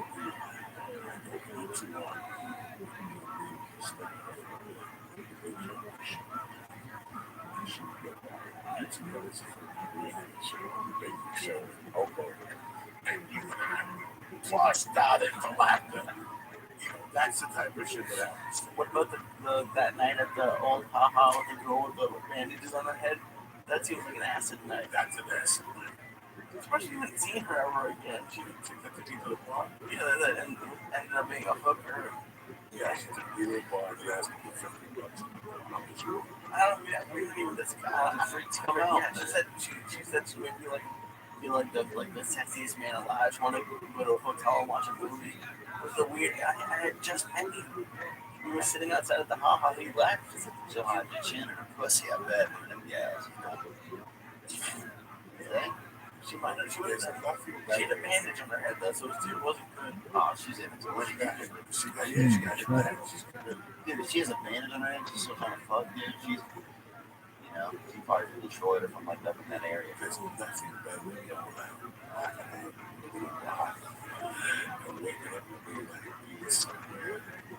fucked up. Yeah. You're like, how the fuck did I get to this point? Then you panic for like 10 minutes, but then you're addiction. Fucking $60. You get it. Are you waking up in the morning or just that night? Like just mid party, you're just like waking up. Yo, I was so fucking bad. When I went back to New York, I was so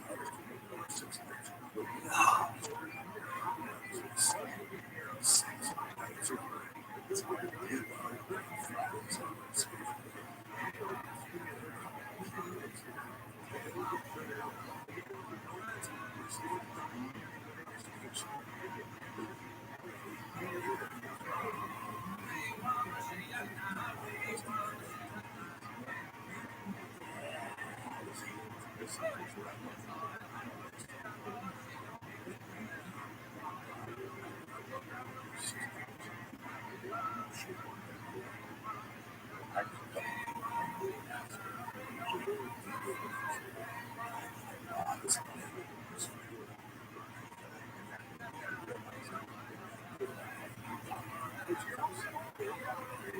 this flows. Yeah. Trust me, it was zero. I didn't every time I made a profit, I made good money.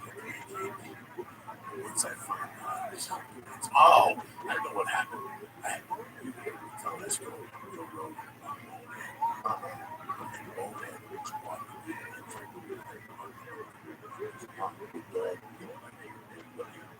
If I show you a picture of her, Jesus Christ, you'll look at this picture.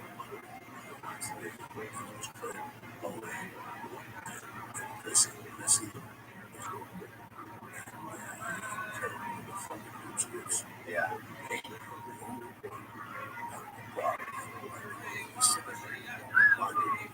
Everybody knew what you would because he was a hard worker. It was crazy. It was like to go hard. But some nights he would be right out running. And the two brothers were drug dealers. Now I was in that house at that time at all. That's how open the house was.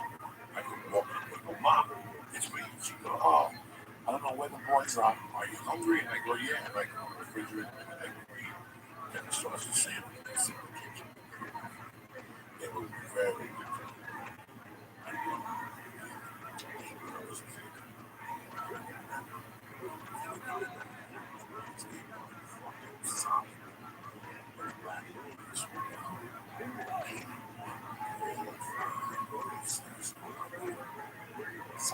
So this is something I'm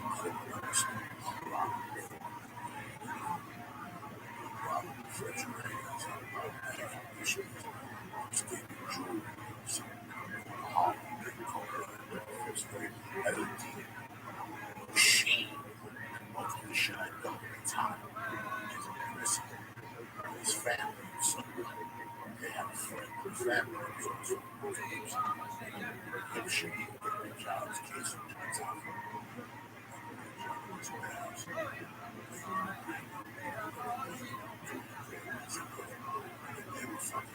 Real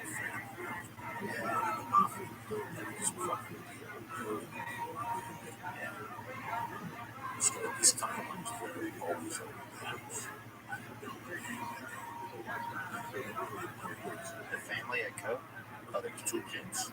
The parents at that time knew, but they didn't know. Right. The kids would pay the rent. They buy groceries. The family was like, you know what? You know, we don't want it. Yeah. So this is happening. Bonehead was the real thing. If I could pay him the top, and friends at one time, if I had a right, Bonehead. Died? He's dead? He died. He looked like Robin Hood. Godfather. Always was from my hometown. Some homes are pretty handsome, actually. This dude.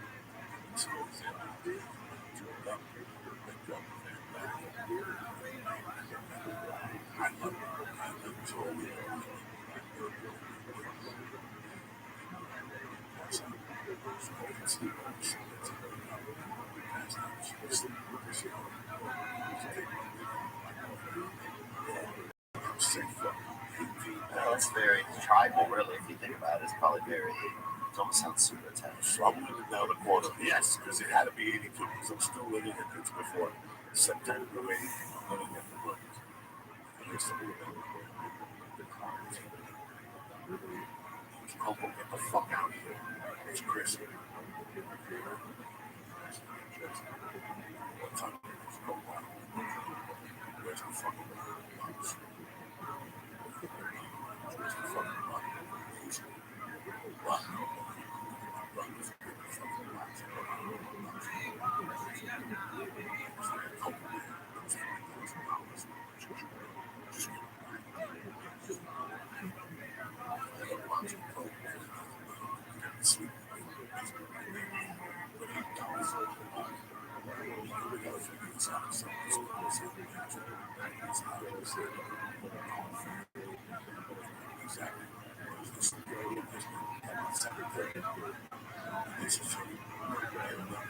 No, it's home.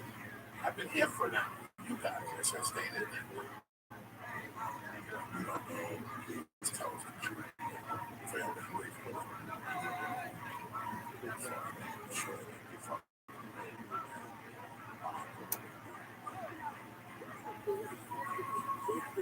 Yeah. If I had 40 fucking G's,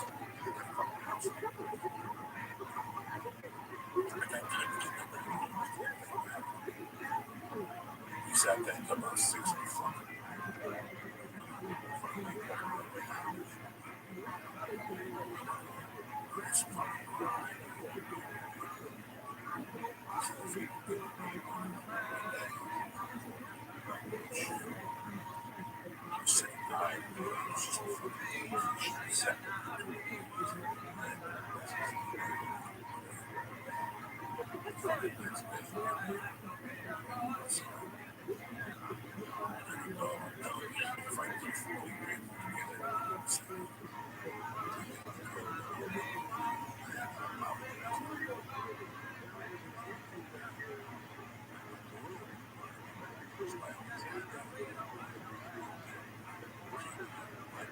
Said me crazy.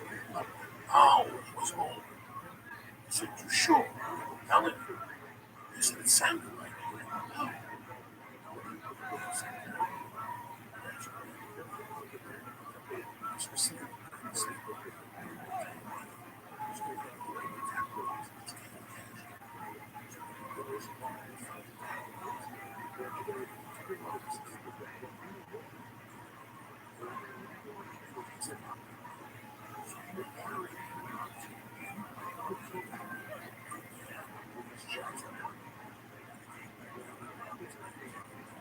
Yes.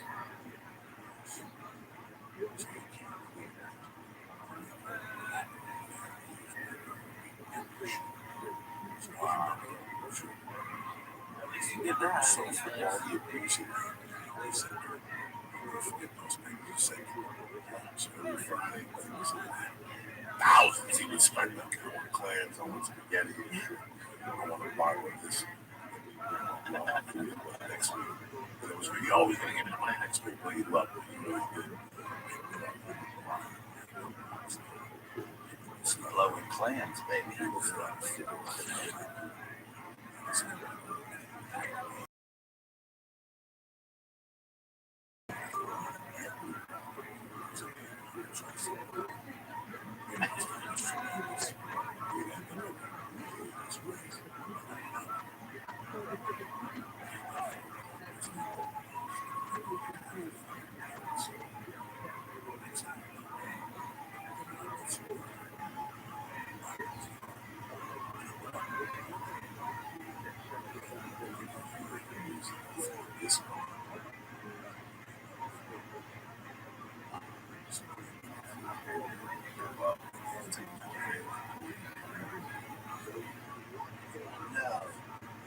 this was fucking crazy.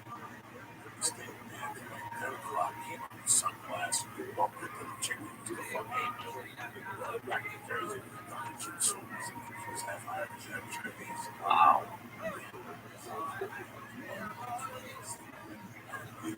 Friday, then Saturday. That's a terrible feeling. Oh, that's the worst. We're gonna have a grand in my pocket for Saturday night. Oh, And I still have $80 and he stole 40 from the bar. You know what I'm saying? It is on you're going again, and yeah, I didn't get super like LSD, I remember, was fun. I would always feel like I didn't like having shoulders when I was on LSD because I always felt like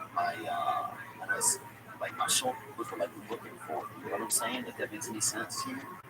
Like I would just get scared a lot by them, and I would have like a lot of audible trips, you know, where I would hear just a lot of shit, things far away, um, and I thought I would hear actions, like I would hear like people looking, like looking at each other. And damn, as people are looking at each other, but it's loud. Like I would have the weirdest, just kind of like I don't know, my senses got fucked up. One time I was at my grandmother was on LSD. Some local kids gave me some LSD, and I didn't know them, but they, you know, were pretty friendly and everything. And then I remember I was so fucked up, I felt like I had to see through my hands. My senses were messed up. So I remember walking around like this, trying to like see where I was going. You know, it was deep, man. I got pretty deep at certain times, but these days, I don't know if I can do LSD. I think sometimes the memories of it and thoughts of it are better than actually.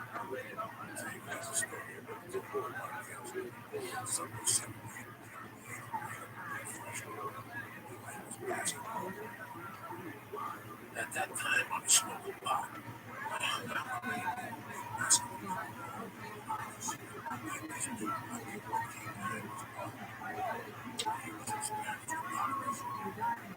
He's a teacher in school.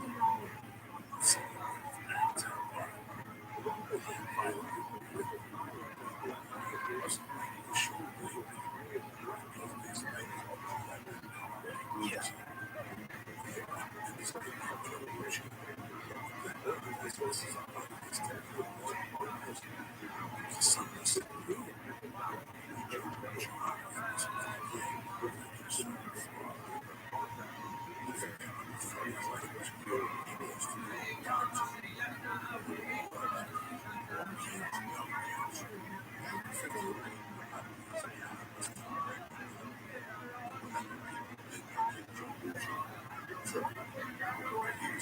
I don't get it.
I was the best.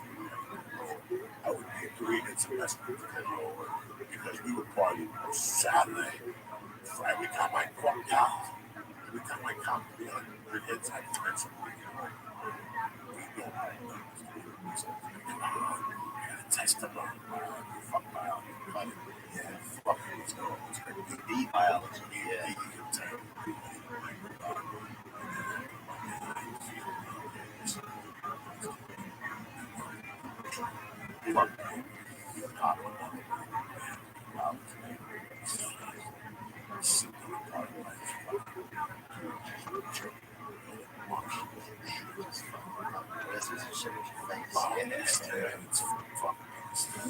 Dude, I remember this dude.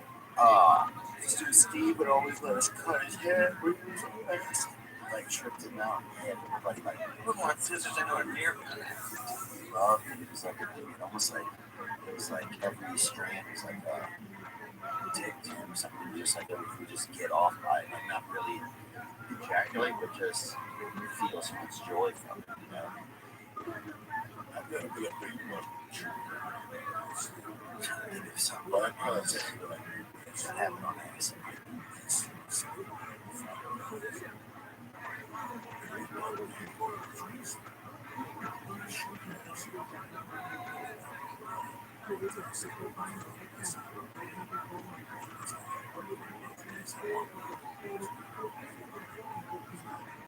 What year was that? So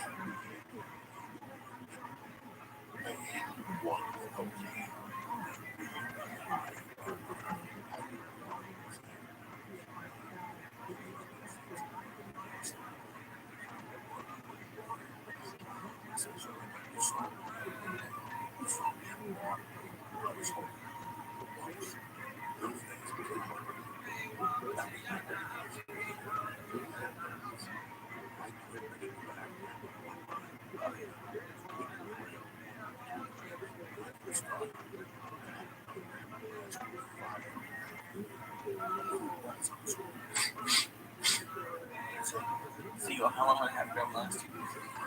I don't really know what the different size amounts were. I just remember I'd get like some little baggies, and then I would try. At first, I would just get one, and then then I would get more than one, and then I was doing one at the first stoplight that I hit. You know, just stupid shit like that. Which is, I think $50. You know. Yes, and then I was like, dude, one time I did 8-ball with something. I don't think it was cocaine. I don't know what it was. Bare ass, but I did that whole thing by myself. I remember I couldn't close one of my eyes one time for about probably maybe 60 minutes. And I had to put like a cold rag, like a wet rag over it because I was afraid like the house was going to dry out. And I just remember being so scared, dude. A couple times I was called to the hospital. I remember Google searching to make sure I was still alive one time, bro.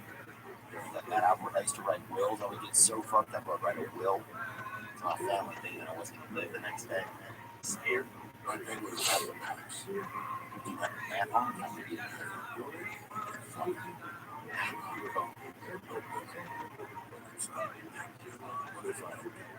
Now I distribute.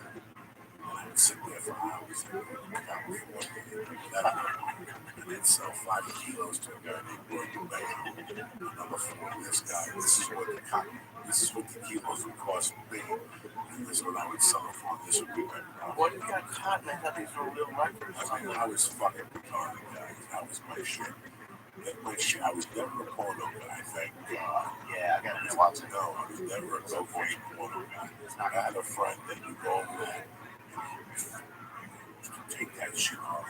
And it would fucking drive me crazy. That's crazy. You want to show me a cum shot, I'm in, but turn this shit off. Yeah. You know, I'm like the next guy, I got a little juice in it. You got a hot chick that takes a fucking cum load to the face, to the forehead. I'll watch it, 2 minutes, I'm in. But next time I go to the back, my dick is dead anyway. Yeah. That was the thing that really got me, that I think about now. That I cannot believe how he's doing. Watching porn with another guy? No. What the fuck is wrong with you? That's natural for everybody standing up. No, sometimes you're asleep. You call me up, right? And you say, what are you doing?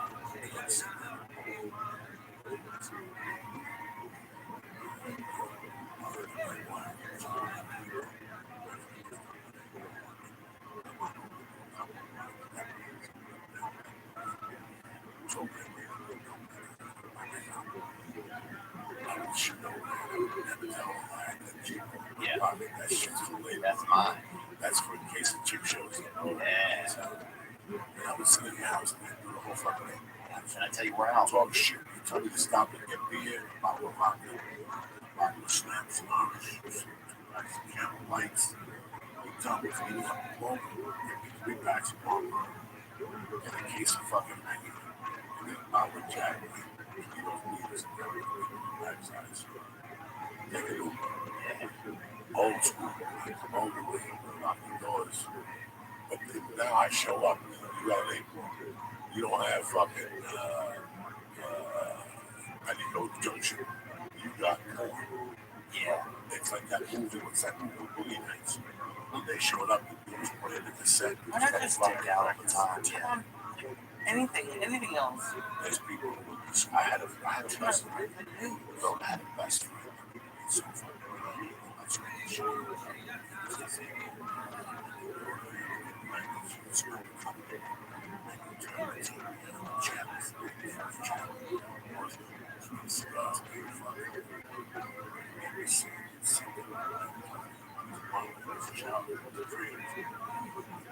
So fucking chicks, we did black home. Fuck my 8 guys in the asshole. She's all struck out in the same I'm putting it to you. Oh, there's a hole in the wall in the next room, man. It's about that. Oh, those hotels are disgusting. Always from Mayo. That's a good burn. 80 Kansas Motel. City. We did so much coke in those cities. There was one in particular I had to live with. Sorry, I love you. The TikTok dollar. No. That's what it was. And I lived there for fucking a month. And they had a room that had jacuzzi. You went in there, you could smell diseases.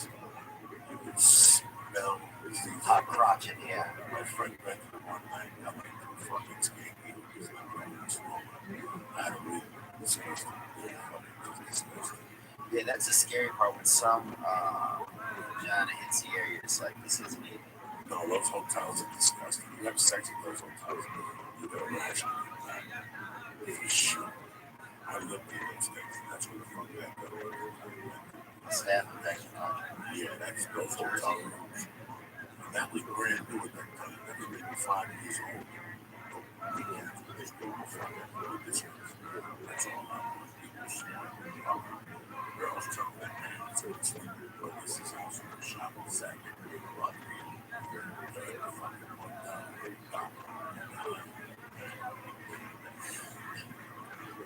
I remember the big thing growing up us was to fuck like behind a tree, like out by the lake. Like they had this like in one tree, and people would always go out there and park and walk around. Or you know, or open your car doors and like fuck behind the car door, you know, where people couldn't see you, like, you know, couldn't see your bodies. You know. I think because we didn't have like a lot of hotels or motels by us. So did you do that? I had no idea. None. That's when life was fun. Yeah.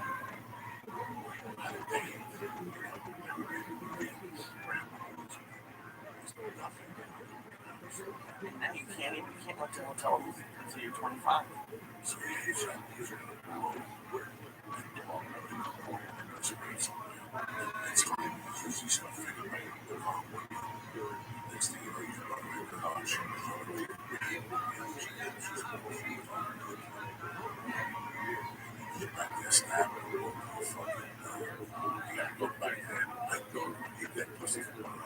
Wow. Monkey, yeah, Party. in the wilderness, that's what I do. I used to like my bedtime. With George, so you know, start the party on my bed and down, pull up that skirt. That's old fashioned, That man. fucking monkey from she's right, you know what? He's popping in there, no condom. That's how I savage. Yeah. If I tell you guys something, never believe this.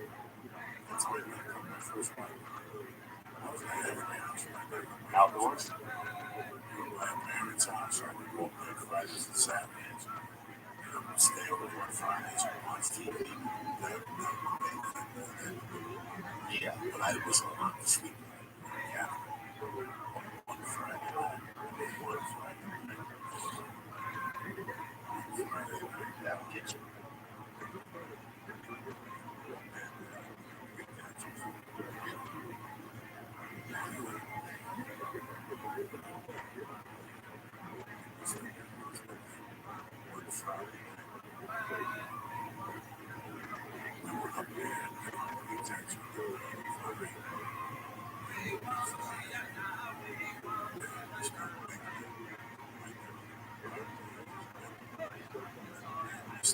Need a child on it. There's a child right there.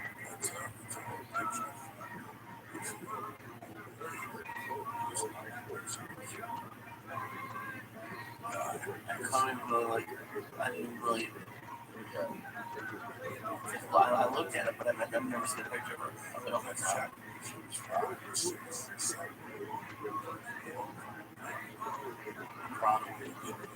Listen, I don't give a fuck what they do because this was my problem.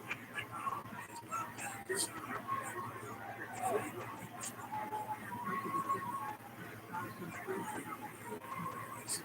is not why they don't listen to me. So someday, help me. My biggest fear is that the fathers and executives this that so for years, that was my problem. I wanted to get out of the but I was getting there. I'm not going to let the door. I just got Spider-Man done. I got a pilot who was working on all this shit. And I'm going to stop slowing down. All this shit happening to break down now. My head, I was like, fuck it, gotta keep the machine rolling. That's how we get jobs. Guess what? I'm screwed up. Yeah. And that's what I make myself believe. That's bad. Is that true? No, I wouldn't be sitting across. I wouldn't be sitting across. Addiction means, you know, addiction.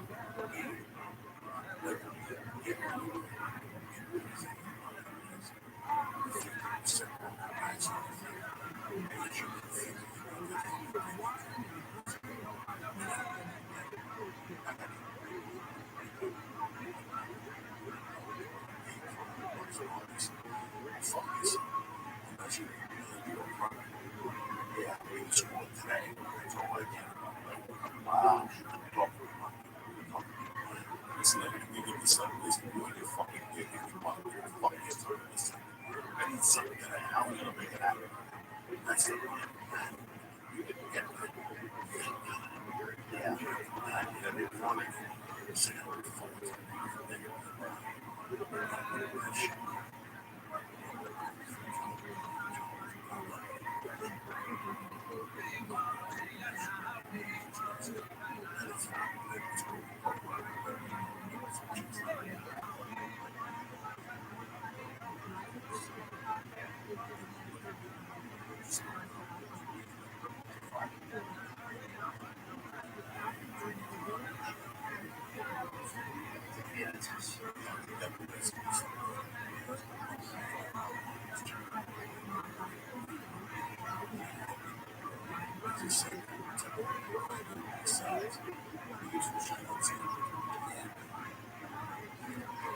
The fucking torpedo room, sleepaholic, Brooklyn Best, the MMA Bible, Michael Fetz, Devin Allen Henderson, Kyle Jordan, Ms.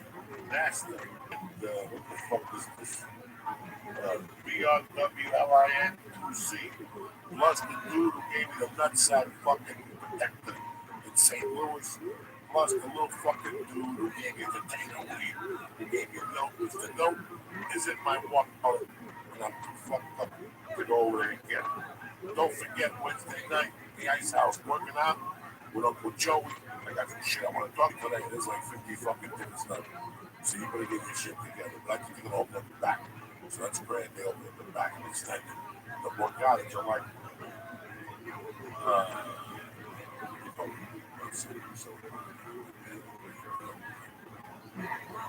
you think since Yes.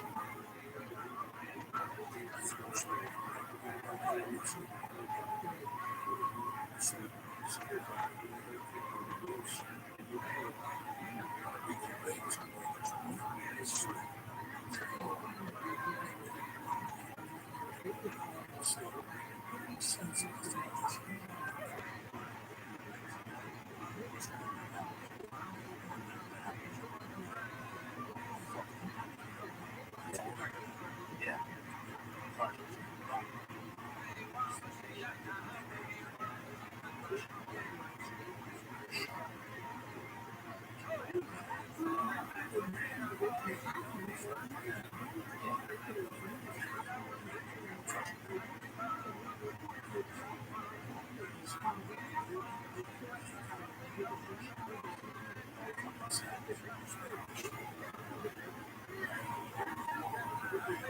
I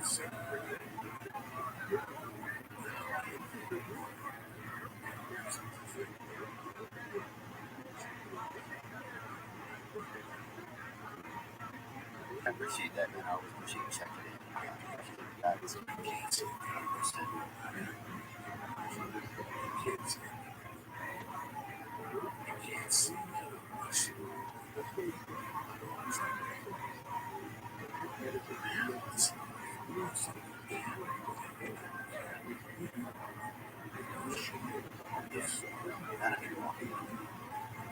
oh,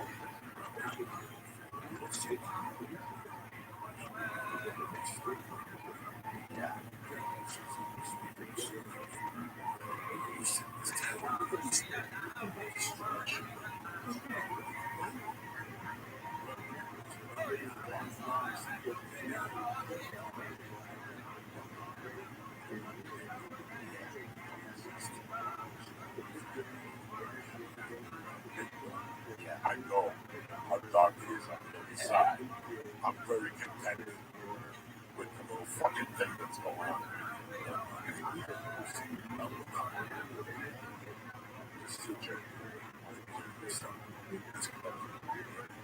Yeah.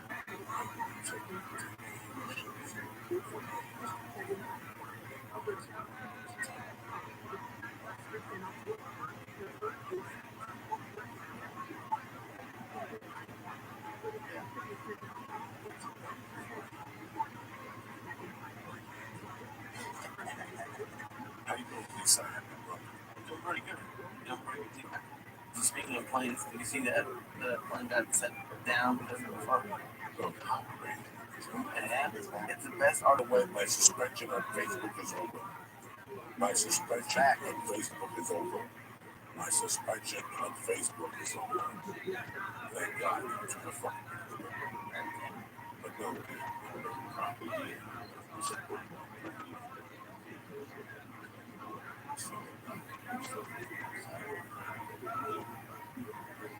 Yeah. I'm probably going for sometimes I gotta be careful not to get caught up in that kind of stuff because I want to make sure that I'm being part of what's going on. Yeah, but sometimes people start talking. The other day, there's a black guy in my building always calling me the N-word and stuff. And I was talking about that, and I was upset.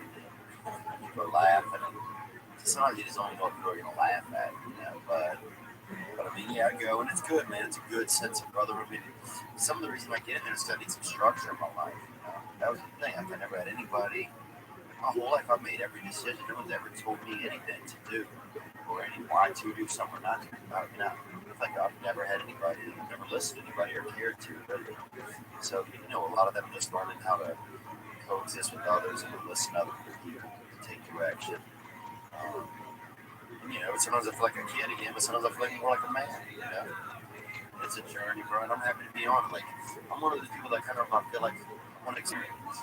I just want to be a part of the story. I just want something. I need something. So it's nice to try it, man. I've met some people who really it's inspiring also to see some fucking hammers on the stage again. Or these joke-writing mathematicians. I see some fucking slinging dick out there. Let's see some entertainers, bro. I'm sick of this. We need to support entertainers, man. We're supporting all these fucking buckets. Sometimes, I'm learning from you tonight, man. It's good to see you later, bro. always love seeing you. I'm disappointed. I'm happy for you that you're going to Montreal, but I'm going to Vegas next week. So, disappointed. Next We're going to get together. Yeah. Thursday, yeah. Nice.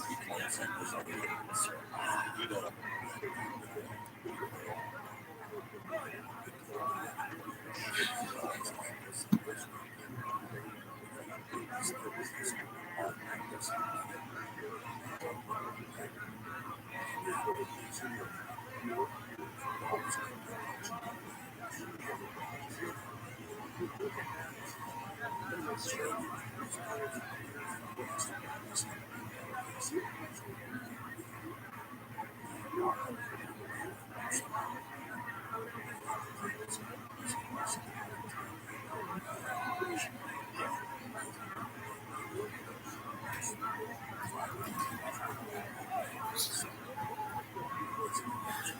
tons of time to sleep in jail. Thank you, crazy. I was kind of thrown off the zip line. People keep sending me. Let's not we don't need to talk about all sorts. But it's weird how Champion.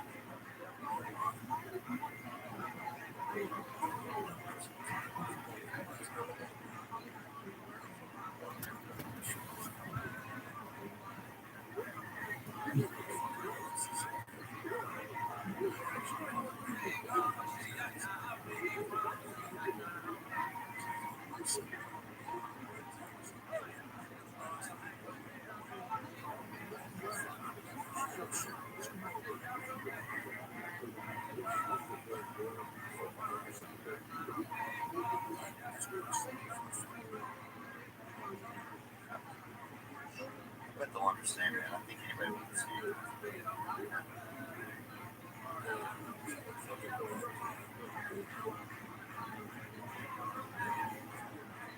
Yeah, I get it.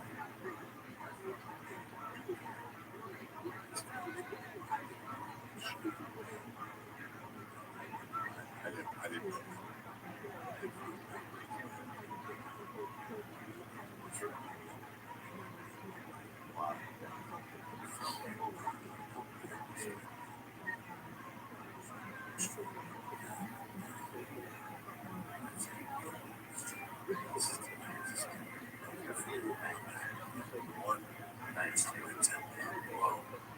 Yeah, that's huge, man. That is huge. If you fucking think, I remember there was a time that I had accepted. I think like 3 was acceptable job. So this part is common. This bullshit get on. It's shaking. It's like, I'm rid of no responsibilities. Zero responsibilities. No man. You're going to make it. You're a boxer. That's my purpose. I have 5 hours. I have a fucking car.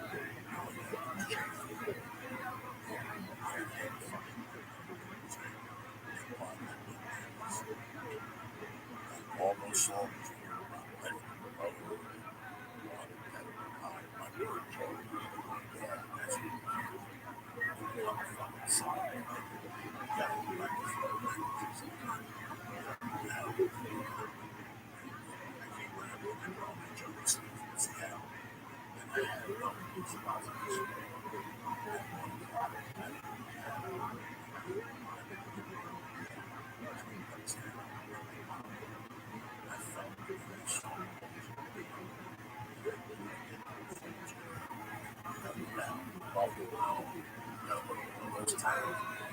Once you rock that, that's yeah, I just took it like Michigan, Ohio, Atlanta, Yes. Tampa.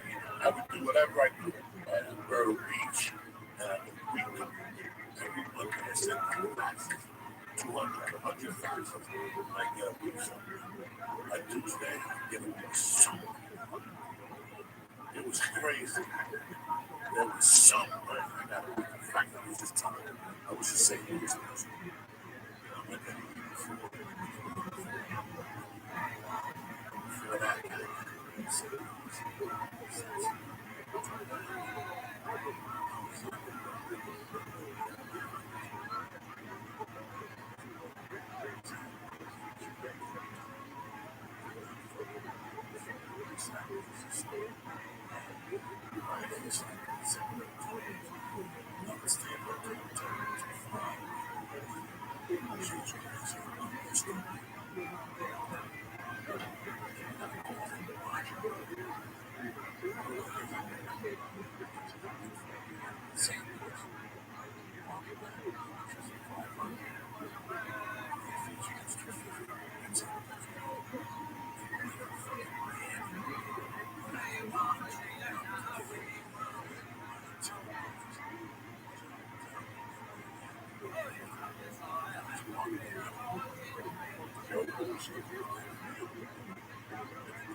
bag of chips and combos is a fucking big thing. You got a combo for lunch.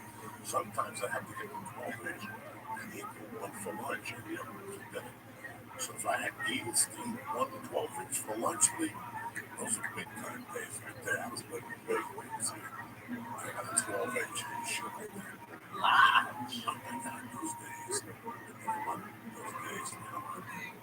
This shit can't do it.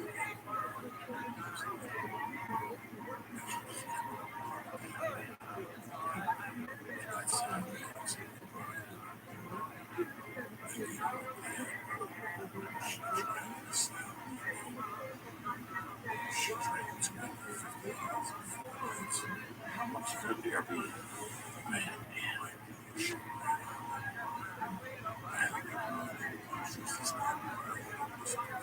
Oh, yeah, that sounds horrible too. I know that humanitarian show. It's fun.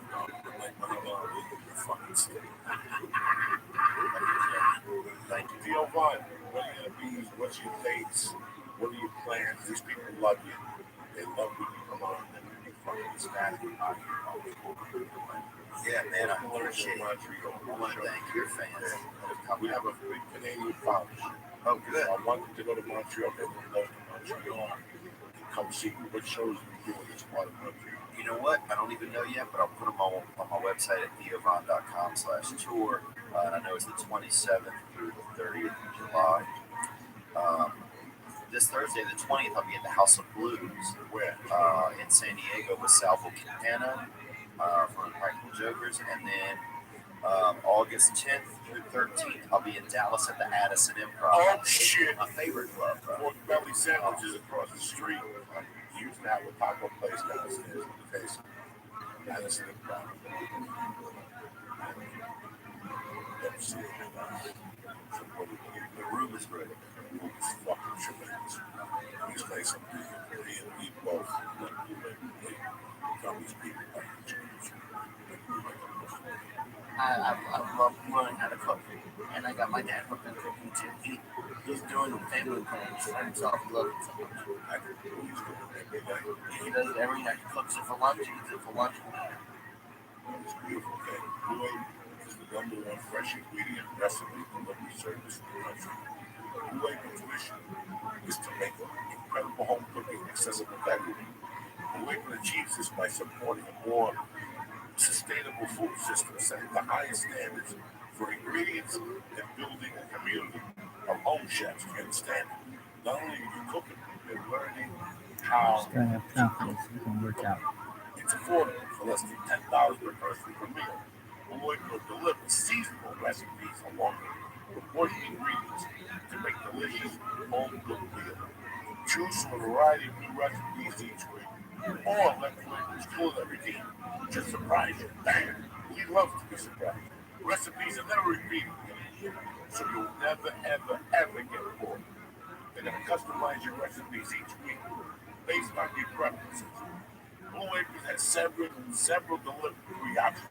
So you can choose which one fits your need, just like that. And there's no weekly commitment, so you only get deliveries when you want. Big bang boom. Each meal comes with a step-by-step, easy-to-follow recipe card with portion ingredients, and that can be prepared in 40 minutes or less. You can do that, take a shower, check on it, you know what I'm saying? Blue Apron's freshness guarantee promises that every ingredient in your delivery arrives ready to cook, or don't make it correctly. So that's what Lisa liked about the Check out this week's menu. Oh, they have a great menu this week. They have spicy lamb and beef noodles. There you go. That come with peppercorns and mushrooms. And then they have seared chicken and tomatillo salsa with sweet corn and rice. And then they have chili butter steaks with Parmesan potatoes and spinach. All right, listen what I'm going to do. Get your first 3 meals free with free shipping by going to blueapron.com/Joey. You're going to love how it feels and how it tastes. You're going to love creating incredible home cooked meals with Blue Apron. So listen, take advantage of this. You're going to love it. All right? That's blueapron.com/Joey. Again, blueapron.com/Joey.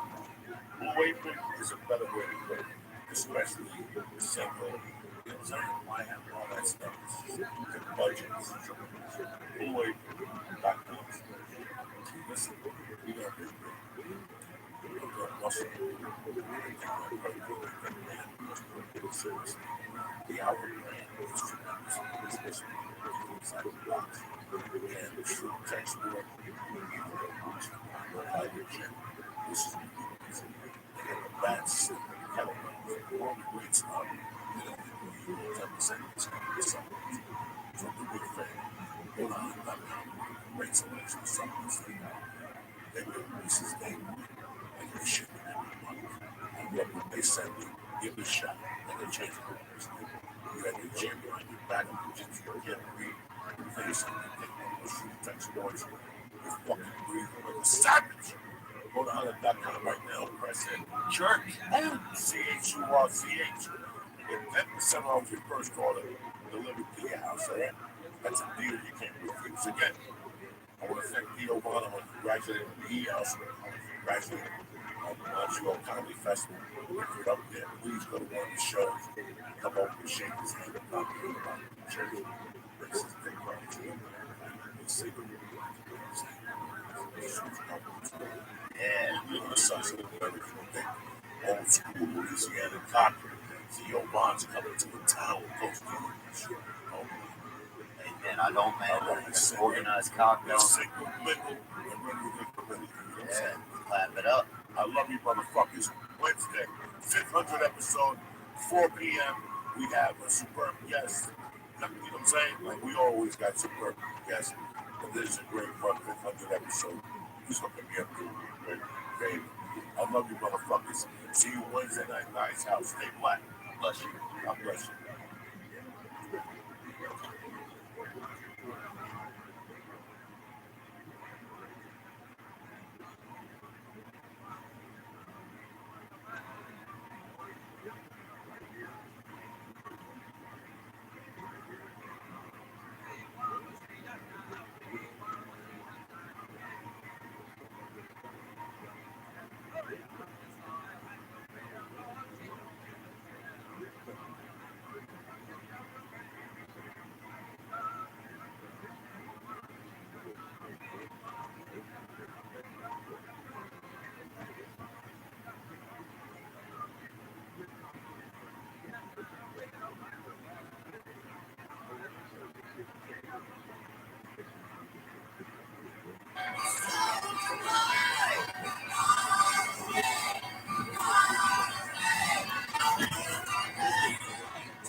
This country has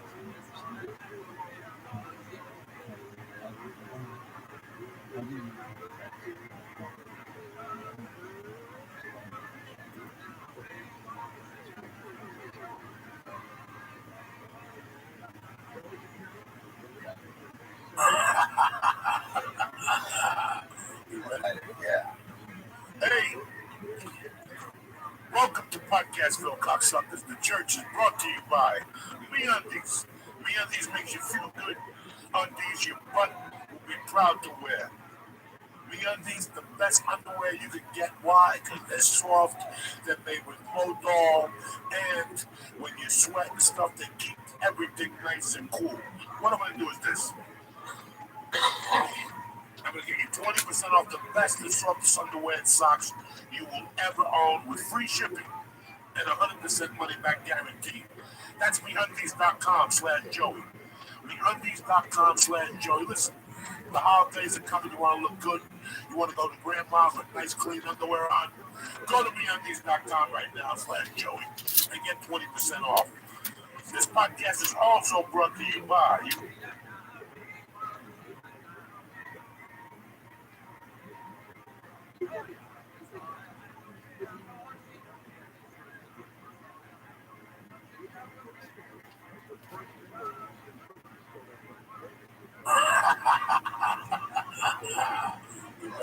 Yeah. Hey, welcome to Podcastville, cocksuckers. The church is brought to you by MeUndies. MeUndies makes you feel good. Undies your butt will be proud to wear.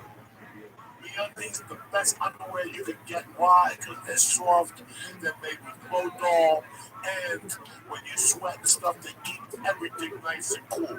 What I'm going to do is this. I'm going to give you 20% off the best and softest underwear and socks you will ever own with free shipping and 100% money back guarantee. That's MeUndies.com/Joey. MeUndies.com/Joey. Listen, the holidays are coming. You want to look good. You want to go to grandma's with nice clean underwear on. Go to MeUndies.com right now/Joey and get 20% off. This podcast is also brought to you by, you ready for this one? The best Blue Apron. Choose from a variety of new recipes each week, or let Blue Apron's culinary team surprise you.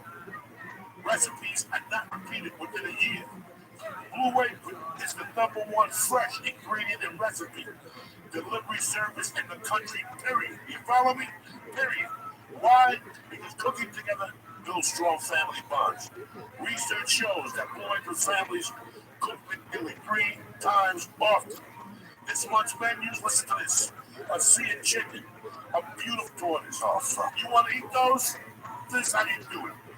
Check out the menu. Go to Blue Apron. Go to BlueApron.com/Joey. I'm going to get you $30 off your first meal with free shipping by going to BlueApron.com/Joey. You're going to feel good because it tastes good. It's delicious, and the best thing is you have to cook in front of your family like a chef of the future. Go to BlueApron.com right now. Kick that mule, Lee. I'm taking you deep in the murky waters with Sabbath because it's that time of the week. When it comes to Sabbath, it's one of my favorite fucking songs of all time. Off of the Sabotage album. The second album I bought from Black Sabbath. I'm gonna walk home on Burger right now. Kick this mule, Lee. We got time to fuck around. The old modest.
Me or what? That's the way to kick off a fucking Monday morning, bitches. Who the fuck is gonna stop you? Welcome to the church. What's happening now? My little brother, Theo Vaughn, and my fucking favorite Christ killer of all time, Lee Syed on the fucking drums. I hope you had a great fucking weekend. It's 4th down, 2 yards. You ready to fucking score? No more fucking around the rest of the year. Theo Vaughn, I had a blow fucking smoke. Out of respect out of your sobriety. I appreciate that, man. It's great to be here. You're in the move. You're fucking a new man. You look good. I'm an adult. Reel's on fire. I think it's fresh, bro. Killing these fucking people and you still got no broad on the side. You don't want no broad. You're on a fucking mission from Lucifer. Not like I find over here. He don't give a fuck. He's got a girlfriend. Sayat? He's ready to go in the dungeon. Oh, it's too much from under the George Foreman grill. Oh, no. He's all done. He's all done. He's done? Boxing went to the Bug Festival this weekend. Oh, did you really? It's never ends. It's not a festival. It's a fundraiser for a rescue. But you're the autographs or what? They put Halloween costume. I didn't have a Halloween costume on. Oh, Okay. man. He's like a little. Yeah, I tried. it's like being a straight gay guy, bro. He's my little brother. I gotta accept him. What am I gonna do? Thank you. I appreciate it. He's a beautiful and one of my 70 favorite people right there, Lisa. Yeah, The top 70 people in People magazine. Favorite science. my favorite 70 people, dead or alive, dude. I don't think I know 70 people. Wow. You can contact 250 people. If you die by the age of 50, your classmates, high school mates, college mates, people at your job over 25, 30 fucking years. That's the average. Well, a lot of people don't know that. You learn that when you tell them what you're in the 70s. That's what help people always. Tell them marketing in the 70s. If you want to sell, then you got to have music. You're serious about it. What you hope is that would be becomes your Cuba. And when your son buys your vacuums, when his daughter buys your vacuums, when his wife, it's just Fifth generation under Cubans, yeah. That's what a good fucking salesman does. Yeah, it's so weird. You're the christening, you're doing everything, you know that? Yeah, Dude, I'll tell you this, my sister used to be an exotic dancer, right? She used to be in the fucking where Louisiana, kind of certain areas, you know? Yeah, it's a tough area, especially out there. And she actually learned to dance, and I remember this is wild, but she learned to dance in it was like a trailer, right? She was like a, exotic, but it was a trailer, but the stage wasn't very high, and the stage was too high in the trailer. So the dancers had to crouch and strip and dance at the same time. So if you were over like 5'4", you had in that trailer. Oh yeah, you bro. Oh, you'd be a dessert dancer, bro. They bring you out with the creme brulee. Lee would take the stage like a fucking Thanksgiving treat. So, that motherfucker came out every hour on the hour. At least 8. At least 8. I would say every 15 minutes. There's only so many people in the building. It's a very small club. Yeah, if I come out of this club and to see me, they like dessert. She's probably out there for, I guess, about 8 years. Hey, wait, 8 years in the trailer? She can stretch out, man. We weren't really close growing up. I mean, actually, Older than you or younger than me. Okay, yeah, so you were upset. I mean, I was, well, the crazy part was, honestly, we look alike. So I would see dudes sometimes looking at me like weirdly, like around when I was out at lunch and shit, And they were like, "Do I know you?"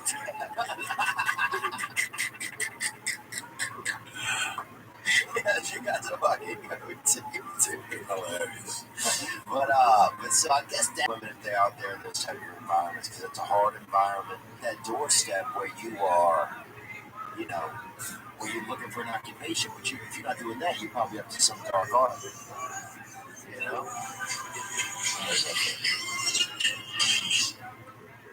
What the fuck, bro? I hear music. Yeah, That's Joey's ringtone? it's like Elvis for the holidays, bro. Oh, I've been there before, but I didn't, I wouldn't go there with my sister. well, no, I would hope not, but I can't even, is it just like a construction trailer that they just put a little stage in and a couple folding chairs? I mean, I don't think that they had, I don't know what their long-term business model was, I mean, I'll say that, but they, it was good. It was a small town place, and people were enjoying themselves. And, I love my sister. She's the best, she's a fucking G, man. She's a fucking G. She's real as a kid. It's crazy because What were we talking about? squatting in the trailer. What even got into this conversation? No. So single, Ready to mingle. ready to mingle. Cool chick, though. Kids. No kids. She kept it together, man. Yeah. That's what I'm saying. That's not good. Listen, you're 22, right? You're 22. You got nothing going on. I mean, what are your fucking options? You're gonna go work at a vet or a daycare for $8 an hour or whatever. As a young girl, I mean, you know, and I had a daughter. How would it feel if she came to me and said, like, I want to go to fucking college? But I got an answer.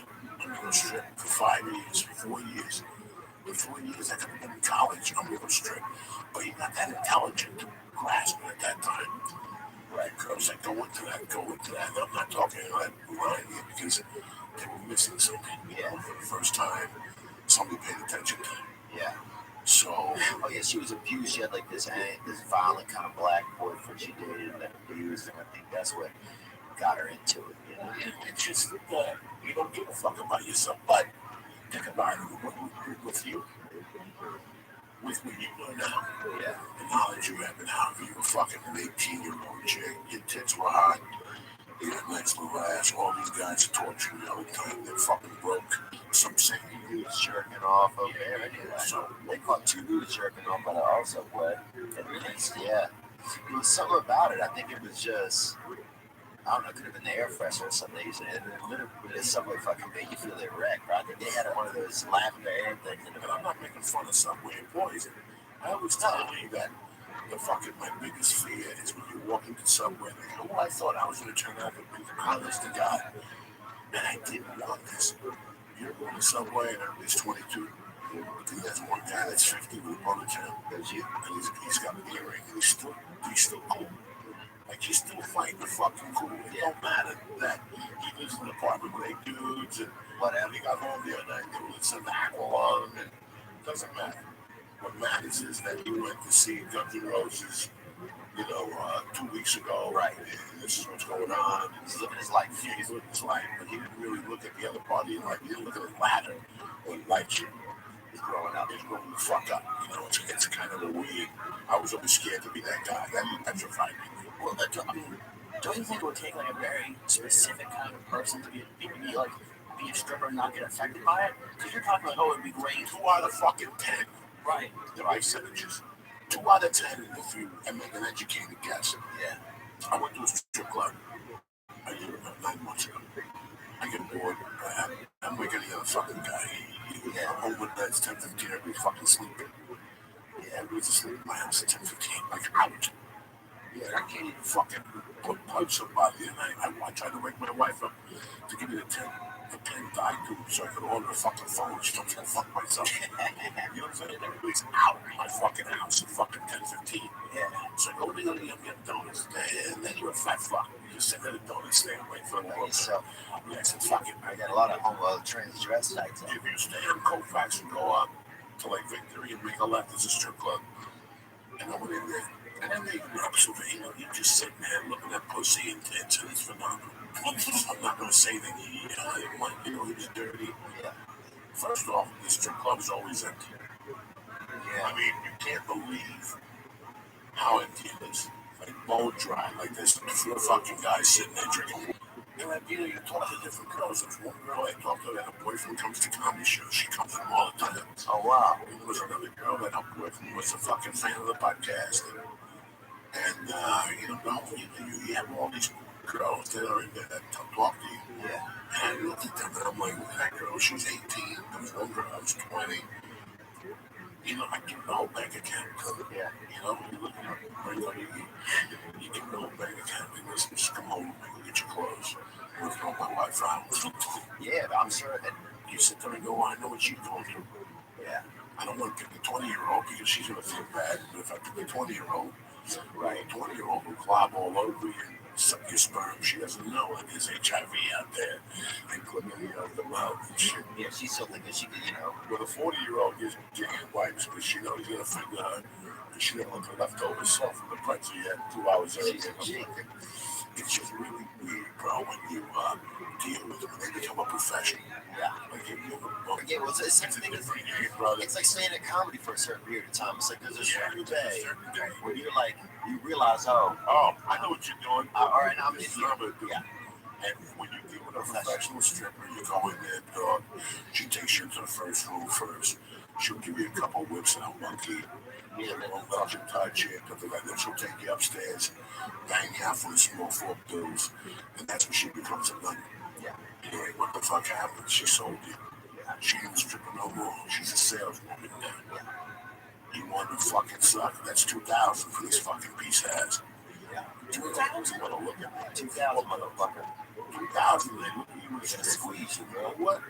You wanna smell my asshole and fucking eat a yogurt at the same time? 11 guys no more. That's 3, 4, 5. They're gonna fuck fucking 6 guys for $1,000 and make 12,000 a week, which is So fucking wait. $2,000. I've thought about that. If you pay whatever that is, 2,500, that's not the whole night. That's like one round, I guess. You can negotiate whatever the fuck you want. Okay, thank God. Dude, what about fucking just somebody regular and then tipping them after? Is that crazy, you think? Like, if it's just a girl you met? They get insulted. Yeah. I can see you telling the girl, listen, man, I'm gonna go out of town on Tuesday. I didn't know this was gonna happen. I had a great time. You get $200 there, leave it there for you to be a toes. Yeah. Nails, and get yourself lunch and your girlfriend, you know. Yeah, that's a way to do it. It's how you fucking do it. You know, it's not making me feel like a fucking hooker. Yeah. But You can't fucking, yeah. you know, it's right now, Harvey Weinstein's getting in trouble for all this shit, and then he's a dick. But you gotta admit, there's 1,000 guys out there. I used to date a girl, that was a stripper. And after a year or two, I accepted what she did. And I used to just talk to her sometimes. And by talking to her, it really showed me how pathetic men were. Because not even in my deepest, darkest moment would I do something like that. Yeah. You know, yeah, I like fucking getting your dick sucked. Everybody does. Everybody wants to bump into somebody and they you know, Yeah. good time. Fucking wish you got on somebody's car seat. Especially as a comedian, but to walk into a strip club right out. And this is what they do. I mean, this is their free. And I tell people all the time that you're married. So you have these boundaries. Yeah. And then you present yourself with personal boundaries. And you go, you know what? I got a wife, I got a kid, I got a daughter, I got to go home now for fucking hours. My wife don't bang me like she used to. She don't let me come to hair no more. All those days are done. Yeah. And even with women, when women go to a gym, maybe your wife would go to a gym not to fuck somebody, but just so somebody tells she was good. Yeah. Everybody has their own needs, man. Yeah. Yeah, I mean, I respect, look, man, I mean, and also you see, look, Joe, you see these billboards now, you see these sugar model billboards, you see this shit all over? Sugar models, right? And it's like escorts, basically. It's like high-end escorts out here in LA you can get, you know? Where it's like, but it's not set up like escorts. It's like, oh, $400 you go to dinner with this girl. $200 you guys go to dinner. And everything else is kind of whatever you do is your business, right? But it's kind of known that, you know, sex is an option. You know, it's on the table for, you know, both sides of the party. So part of me, sometimes I'm like, well, is that, and I don't think prostitution is a bad business, you know. I don't think that it should be, I don't know if I feel like it should be illegal or not, you know. But I think it's weird that women are protesting having these billboards up because I feel like that endangers a lot of women, you know. It does. But let me tell you something. No. How long have you been in 10 years? 10 years have you ever, and I'm not saying it correctly, a lot of people are going to get mad at me. In your 10 years, have you met a kept woman? Oh, yeah. A kept woman is, Yes. Lisa makes $2 million a year. He loves Paula. He's been with Paula. He doesn't want to fucking do nothing wrong. But Deandra, But what he does is he got a partner across the street. he's got an apartment right across the street right here. Lisa will pay her $1,200 a month rent. Put 3 of his fingers in her ass Put once a week. $500 car payment for a fucking lease out to keep you company. Yeah. Because your wife don't want to hear books. And you give her $1,500 a month to live. That's that 500 out of him. That's 40,000. But you're making 30 million a year, man. Yeah. It's tough. So, how many men we've had this discussion? And you know it because you live in LA. Like when I went to acting class, that's when I started meeting those girls. Yeah. Like I went to a girl's house and I was fucking neighbors with Shaq. Yeah. Like you went to the penthouse, the elevator opened. Shaq's girl was there. Her girl was there. That sounds like a lot more than $1,200 a month. Well, yeah, because her pussy was working. That's a girl that when you come over, she bathes you. She rubs your toenails. She rubs cream all over you. And then she goes to fucking town. Yeah. You come home and you leave there on Saturday morning feeling like a king again because your wife forgot how to treat you and people around you forgot how to treat you. So you don't mind going the extra mile. You see that episode, other side of Narcos, when they talk about Barry Seal, the pilot, and when they found him at a hooker house, and they go, Barry Seal was from the South. Oh yeah, from Beverly. Tom Cruise is playing him in that movie. Yes, okay. They go, Barry Seal was from the South. He loved pussy for college football and hallucinations, hallucinogenic mind-altering drugs. Yeah. That made him a perfect CIA agent. And they show him in bed with 5 fucking tenants. God, that's a 50. How much does that cost you? What does that cost you to go to a look house and go, I want the 5 baddest bitches. I don't want them to be dented. I don't want them to have kids. No moles. No moles. They got a guy in the back cutting moles I off. want them to be 5 playmates. For the whole night to suck and fuck till blood comes out of their nose. That's 10 G's a pop. You gotta go in there and drop 50 and go, I want them right here. What are you gonna do? What are you gonna do? Well, we had Dennis Hoff on. He told us what, the guy spent $6 million or something crazy. Yeah. Between Thanksgiving and Christmas and New Year's or something. Yeah, geez. So there's a bunch of kept women in Hollywood. I'll tell you why they come out here, bro. They end up in a roommate situation up in the fucking valley. They gotta take a month after they get here, the car blows up. Yeah.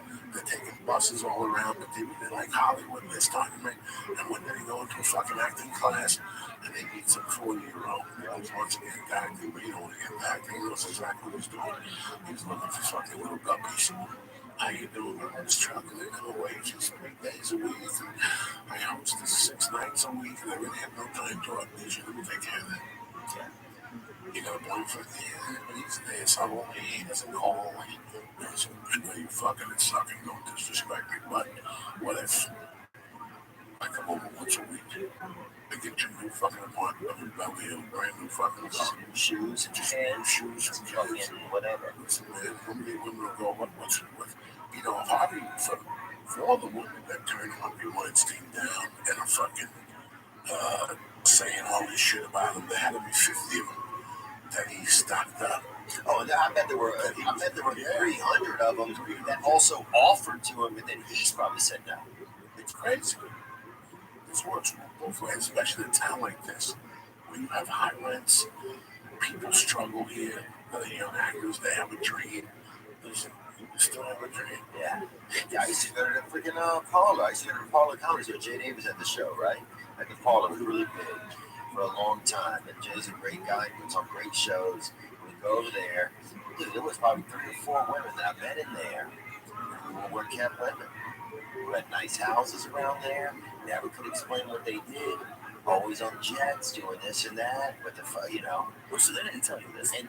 but then later, I would hear from their friends.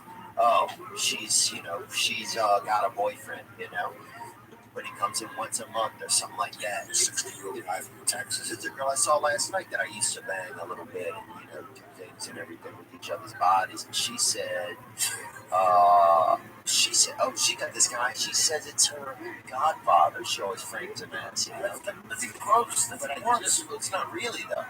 But I just realized the other day, that's what the fuck's going on. There was always an element missing as to where this girl made any money, how she was living lavish, and she always had this godfather, and it didn't make any sense. And then finally the other day I realized, oh, this is the guy. There's no godfather, This is the bank account. That's the guy. Remember in fucking Pretty Women when he says something, she goes, what are you telling her? I told him he's my uncle. Yeah. And he goes, don't worry about a lot of uncles in the nigga. And I can just see it. It just makes sense. That's gross. That's what I told you. Family time ago, I told you not a real family. I know, but to even equate it with that with the word, That's my uncle. That's my uncle. You gotta say step uncle. Here, just say like this is my boss or something. Yeah. Let me ask you this, man. When I was fucking 20, when I was 19, Oh, I'll never forget walking around in the summertime in Aspen. I'll never forget this, even maybe because at that time I was such a fucking whore. But I'll never forget 1983 in Aspen, Colorado, walking around that summer, eating like a sandwich outside one day on the park bench and going, if I was 21 and I was blonde and I was hot, spanking hot, and I had flatness, like I knew what a fork was, and I knew. yeah. Like Like I do different, like gym as a shrink. I would come up here, man, and fucking from November to April, walk out here with 10 G's a week. Because I know Texans. I used to work at the Crestwood Hotel. Texans would come in, bro, and you believe me or not, they would come in with their families. You, your wife, 3 fucking kids, 3 little fucking morons. And the first thing you do is you go up to the fucking center. Like most people, like me, you, and whatever his fucking name is, Dio, would go, hey man, I need new skis. Hey man, I need a new jacket. You get in our car, go to London Springs. Yeah. Because that's the law, Right. and everything is cheap down there. Only idiots buy shit. Like when you go to Snowman's Village to ski Aspen, only you're a moron. It's just when you drove it up If you there, buy you're shit, 100%. yeah, it's like fucking you're paying out the ass. What did they out? Guy, money, oil guys from Texas would come. You get them in, you drive them. You pick them up at the airport, drive them, they give you $100 at the door. They go, hold on. We're going to check in our stuff and we're going to come right back. We need to ride up to Sport Cameron. They did this every year, bro. You came to ride to Sport Cameron, you waited. The guy would give his fucking wife a fucking black, whatever, the highest, American Express card. She would go into a bar and take you in there. What do you mean you ain't gonna have a drink? In those days, I used to drink, guys, because Texans come up there. Yeah. And we would go into like a fucking Jonathan Denton's bar, the tower, and have a drink while his wife was across the way. I'd support Karen, then he'd have 2. But to my drink, he'd have 5. And then he'd go over, I'd go back to the van, he'd go over and spend, I mean, from socks to the salesmen, they're fucking the best. They sell you everything. Yeah. And these Texans would come to go get the best. Yeah. You know, I want it all. I want $1,000 goggles. Yeah. $40,000 in fucking equipment. You drive it back, or they fix it for you. They come back up to ski. They pick it up. They do that for 4 fucking days. The kids are the only ones that really ski because mom and dad are in their fucking 50s. They drink hard. Guess what happens when they leave? They leave the shit. They leave the shit. No, they don't. Yes, they do. They do. We're talking skis made out of bone. Human bone. Slave feeders, bro. Fucking tell me. They were, because those bellmen, the reason why those people work at that hotel, like when I was working there in 1983, when I was working at the Crestwood in 1984, 60% of the people in that hotel lived off of the tips in the winter and fucking what people left in their rooms. Yeah. Theo Vaughn goes to, it's a fucking HBO special, and has a TV show. What kind of party do you think Theo Vaughn's going in? Theo Vaughn's going to pay $20,000 to light himself on fire. Okay? Yeah, it's $20,000. Just light your pussy ass on fire. Oh, I'm going to be You like the premiere of the show. King Quigley lights the pussy ass on fire. We tape it. You know what he's going to drop up there? He's going to buy shirts and shit, and he's going to buy 20 bottles of fucking the best vodka. What he doesn't drink stays in the room. What do? You making $8 an hour, you walk into a room, and there's 3 bottles of Dom Perignon and 6 bottles of Cuba unopened. That's how you make your money in those days. You know the fucking ski boots and skis I got given to me at that hotel? And I would give them to people. Like I would give them away. Like, bro, what size boots you wear? 8. Here you go. Joey, these are $600 boots. Yeah, I bought them. wearing to church, you know? They did that every fucking week. So wait, and did these people come, leave it, and come back next year and do it again? Yeah, do it again. Oh no, so what are they going to do? Bring it home? No. What are they going to do, Lee? It's oil, Lee. It's dead dinosaur sauce. Rent an apartment there and leave the skis in there. They ain't got time for that. It's fucking crazy. That time. They're making money. By the time You think they're going to fucking leave an airport and drop the shit up at a fucking storage There's a unit? Texan with No, no, my house. I used to laugh at those Texans. I remember one guy opening up a briefcase one day in front of me. A Texan came in and he wanted money or something put away, like jewelry in his safe.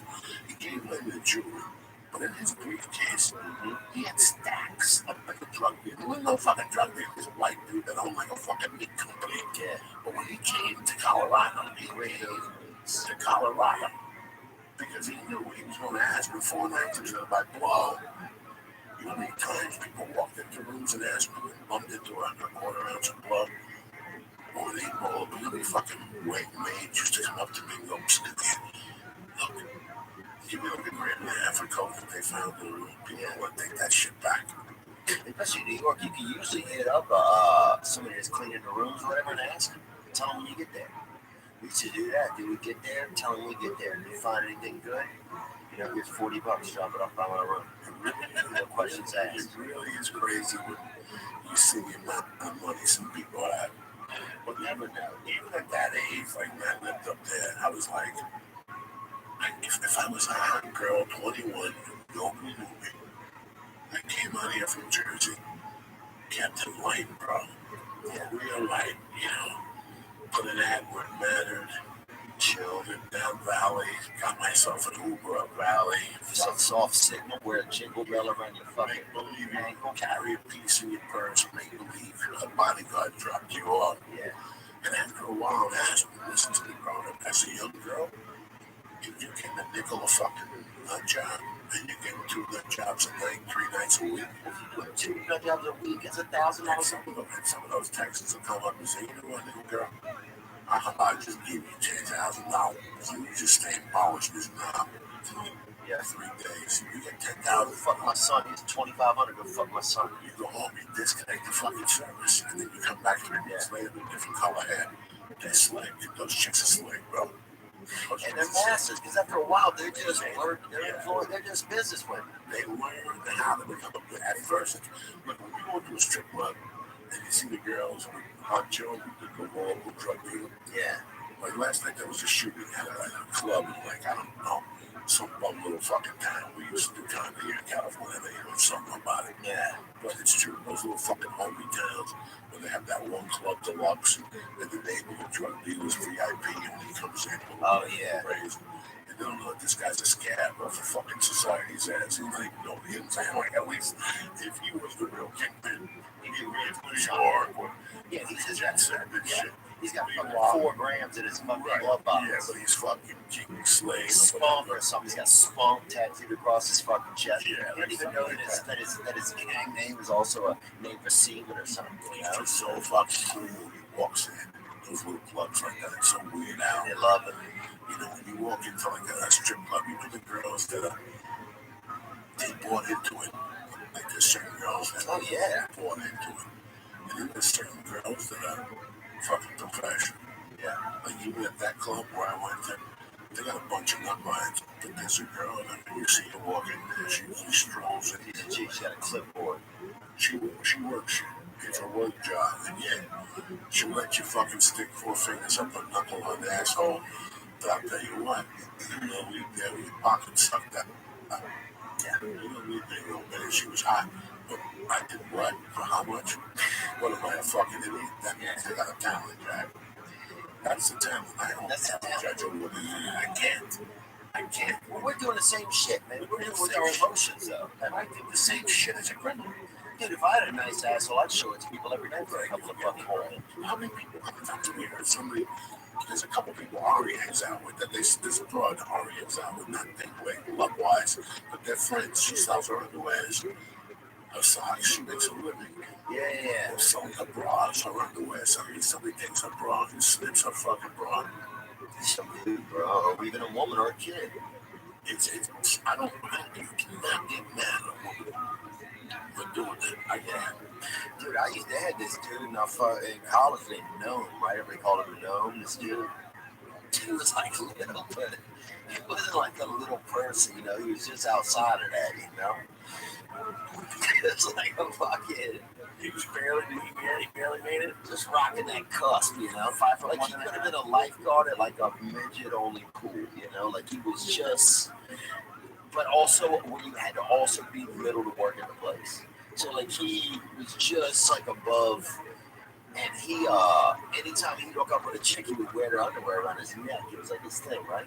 And he'd do that all summer. By the end of summer, this dude would be running around looking like a fucking, like he just robbed the bank in the Wild West. He'd have like 9 pairs of fucking women's underwear around his neck, you know?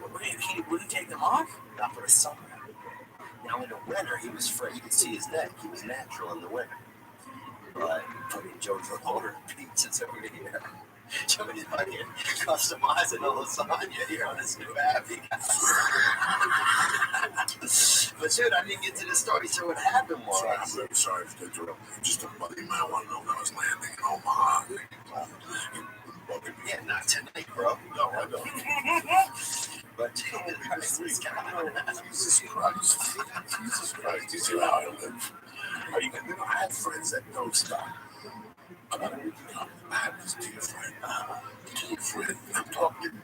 When I'm in the 7th grade, we played basketball. I hung out with him and his brother. Yeah, dear friend. He calls me. I go, hey, man, I remind me, do me a favor. Your son does something with web pages. With YouTube pages. Like, that's what he does. Yeah. Him and his partner take a YouTube page, and next thing you know, you're making $3. Next thing you know, you're making $3,000. So teach 2 kids. You can say it. That's what they do. Right. I said, tell your son to give me a call. And I'll come up with you. Maybe you can help us out. Yeah, no worries. This happened in the morning. You know, at 12 o'clock, I go to jiu-jitsu, and that's when the phone starts ringing. I can sit there with 2 10 fingers in my hands waiting for people to call me. As soon as I get out of jiu-jitsu, I look when they call, everybody starts calling at 11:57. I have 9 missed calls from 11:57 on. Sure enough, I get a call from the son. And then I look, and 30 minutes later, the father calls me. Yeah. Do you know that motherfucker called me? Every 45 minutes, on the dot. The rest of the day, till about 7. I just wouldn't even fucking answer the phone because I knew if I answered the phone, I was going to go the fuck off. Oh, I see what you're saying. So he stopped at some point. And I'm telling you, at 2 in the morning, he stopped. LA time. At 2 in the morning, New Jersey time.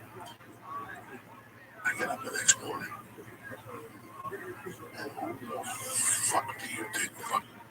Like I was involved in my day, and I looked at the phone, Trent, just slamming it away. Do me a favor. You call me one fucking time. This is a business phone. Don't ever fucking call me once in one fucking day. And I just hung up on him, and I haven't heard from him since. Because they don't get it. If you call me between 7:30 and 9 a.m., what the fuck do you think I'm doing there? I may be on Twitter, but my 4.5-year-old is on the floor with that bacon asking me fucking questions. Yeah. So if I pick up the phone, you're not gonna like the conversation you're about to fucking hear. Yeah. So I don't pick up the phone. Out of respect out of my peeps.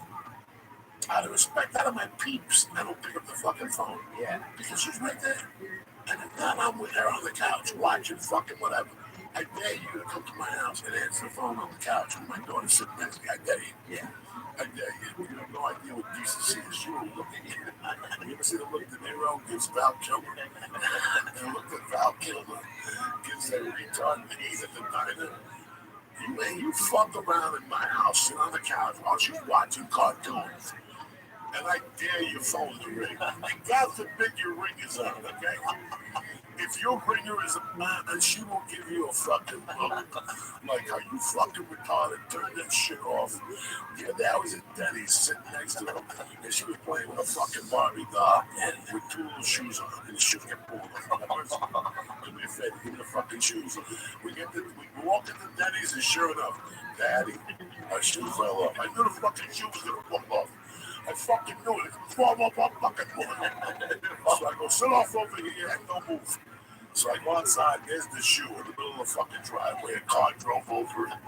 2 Barbie shoes all fucked up. Now I gotta bring it in to sell it to her. I gotta put it back on the foot. The shoe was so fucked up, Barbie was limping.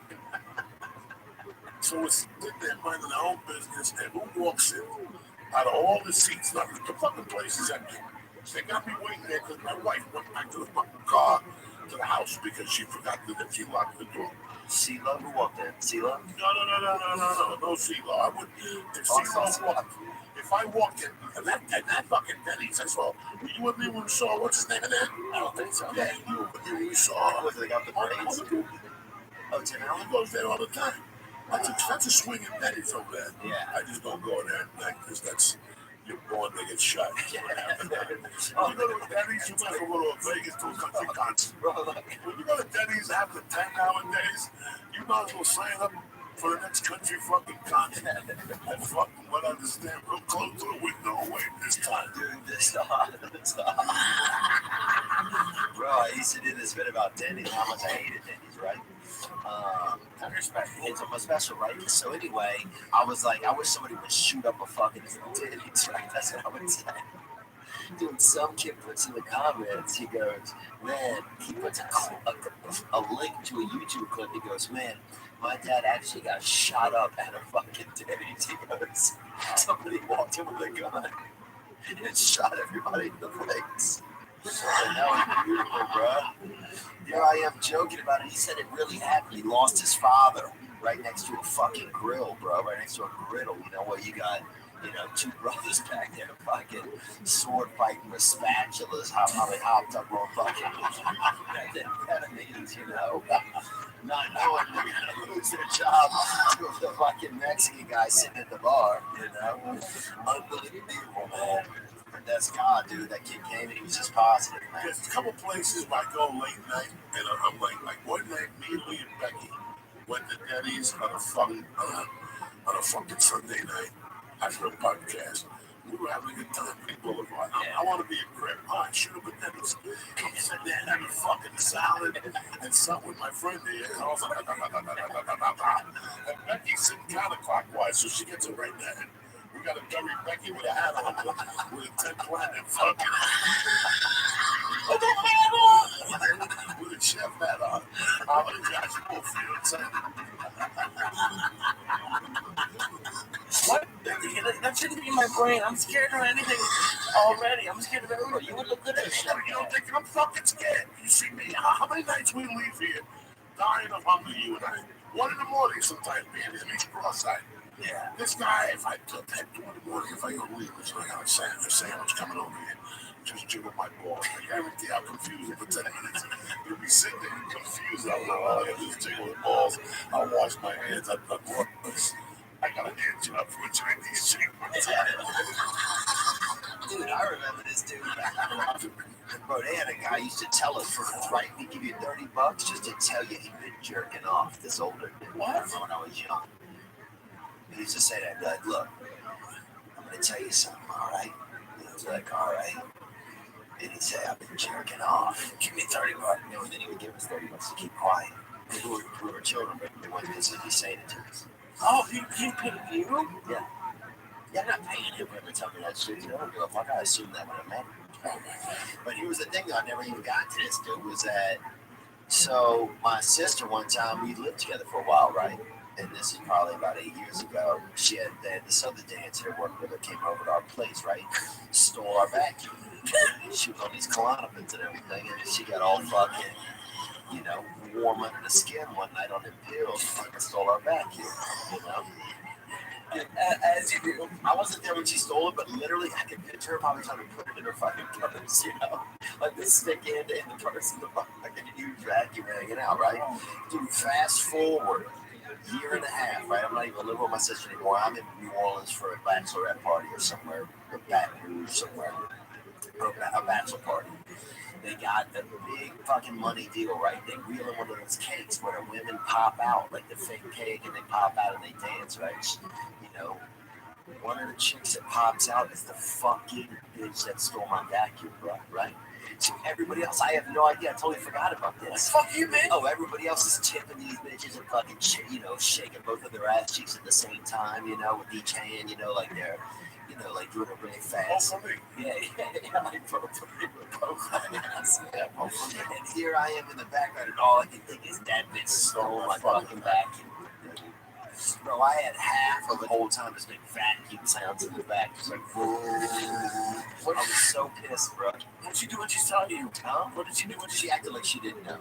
And that's the thing I don't like about people, I guess, that steal vacuums is when they see you, they act like you don't fucking remember. Like, I'm not gonna remember you stole a vacuum. I wasn't on Klonopins. I wasn't on Somas, you know? How do you get away with a vacuum? Like, doesn't someone, if I was in an apartment building and I saw someone who was on like Klonopins with a vacuum and just running down the stairs, but it's half of America, it's half of the neighborhood. What can they give you for a fucking vacuum? I mean, you came on my house with a vacuum. What can I give you? Small 15. I was gonna say at least 30. I was like, I don't know. What if it goes kaput after they go down the block? I'm no fucking vacuum mechanic. But I know there's a little fucking belt in there And when you can vacuum, my mom would take it out and put the vacuum on. Yeah. And you gotta be like a fucking technician. You gotta unplug it, and the vacuum will suck your fingers in. So his teeth. Oh yeah, they fucking got a great vacuum. Fucking Cuban can't fix a vacuum. That's what I want. My mom could take we had a Kirby.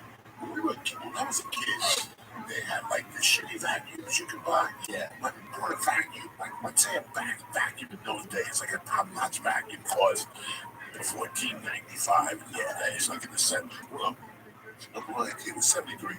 Once we moved back to click on Kirby fucking vacuum. One little click on the Kirby vacuum. When you suck it from across the room. Something got I still remember being a kid and the guy coming over to the house.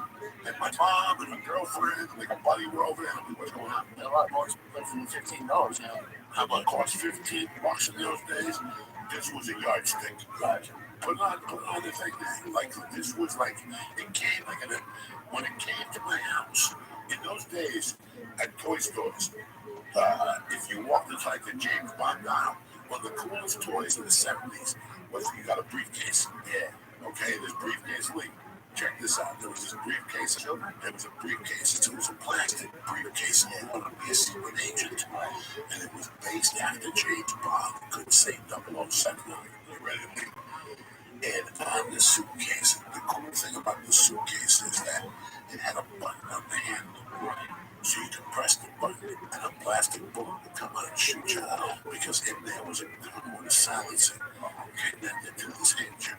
It was awfully known for 10-year-olds. Yeah. Oh, for children. You want to be an asshole? Yeah. You know, but this is something. No, right. Pick it up. You go, in the chest. You go, motherfucker. Yeah. You would have the same gun. I was a bank robber. But in there came like handcuffs, a rope, like all secret agent shit. Yeah. Telescope, Magnifying glass. Yeah. So my point is, when my mom showed me when this guy came over, what was so cool about Kirby vacuum cleaners at the time was that it came in a fucking box, and it came. See how all those utensils? Oh yeah. Like all those utensils right there for the 429 one. Yeah. That fucking vacuum had a beautiful case that you opened up, and everything was neat, nice and neat. So we had a Kirby vacuum growing up. And that was nice. It was nice. Your classy house was always clean. You had all the brushes, all the things to the furniture. See the belts? Who the fuck you think you're dealing with? You think you fucking guys are fucking dealing with? You see little circle belts? There's a wristlet, dude. There's a fucking belt. See what I'm saying? That's what happened. The Kirby vacuum should begin to think for all these assholes that wear these bracelets and help the fucking homeless and I think the sharks. Water for the blind and shit. I have one person blind, bro. I wouldn't know how to fix that. No, listen, when the dip breaks, it's real fucking easy. I was just dumb. You take off the grill down, you take it off the loop, okay? And then you take the old one will snap. It's like if I take a rubber band and cut it with a scissor, it just snaps. It's just one rope. And you take that, you loop it on something, you loop it back with the thing, you close the vacuum, and your fingers tip-top with the loop. So I can't believe that they still didn't take away the loop. You people think I'm open and dropping knowledge with no fucking knowledge. If I tell you about Kirby vacuum, it's because fucking it's the shit my no good.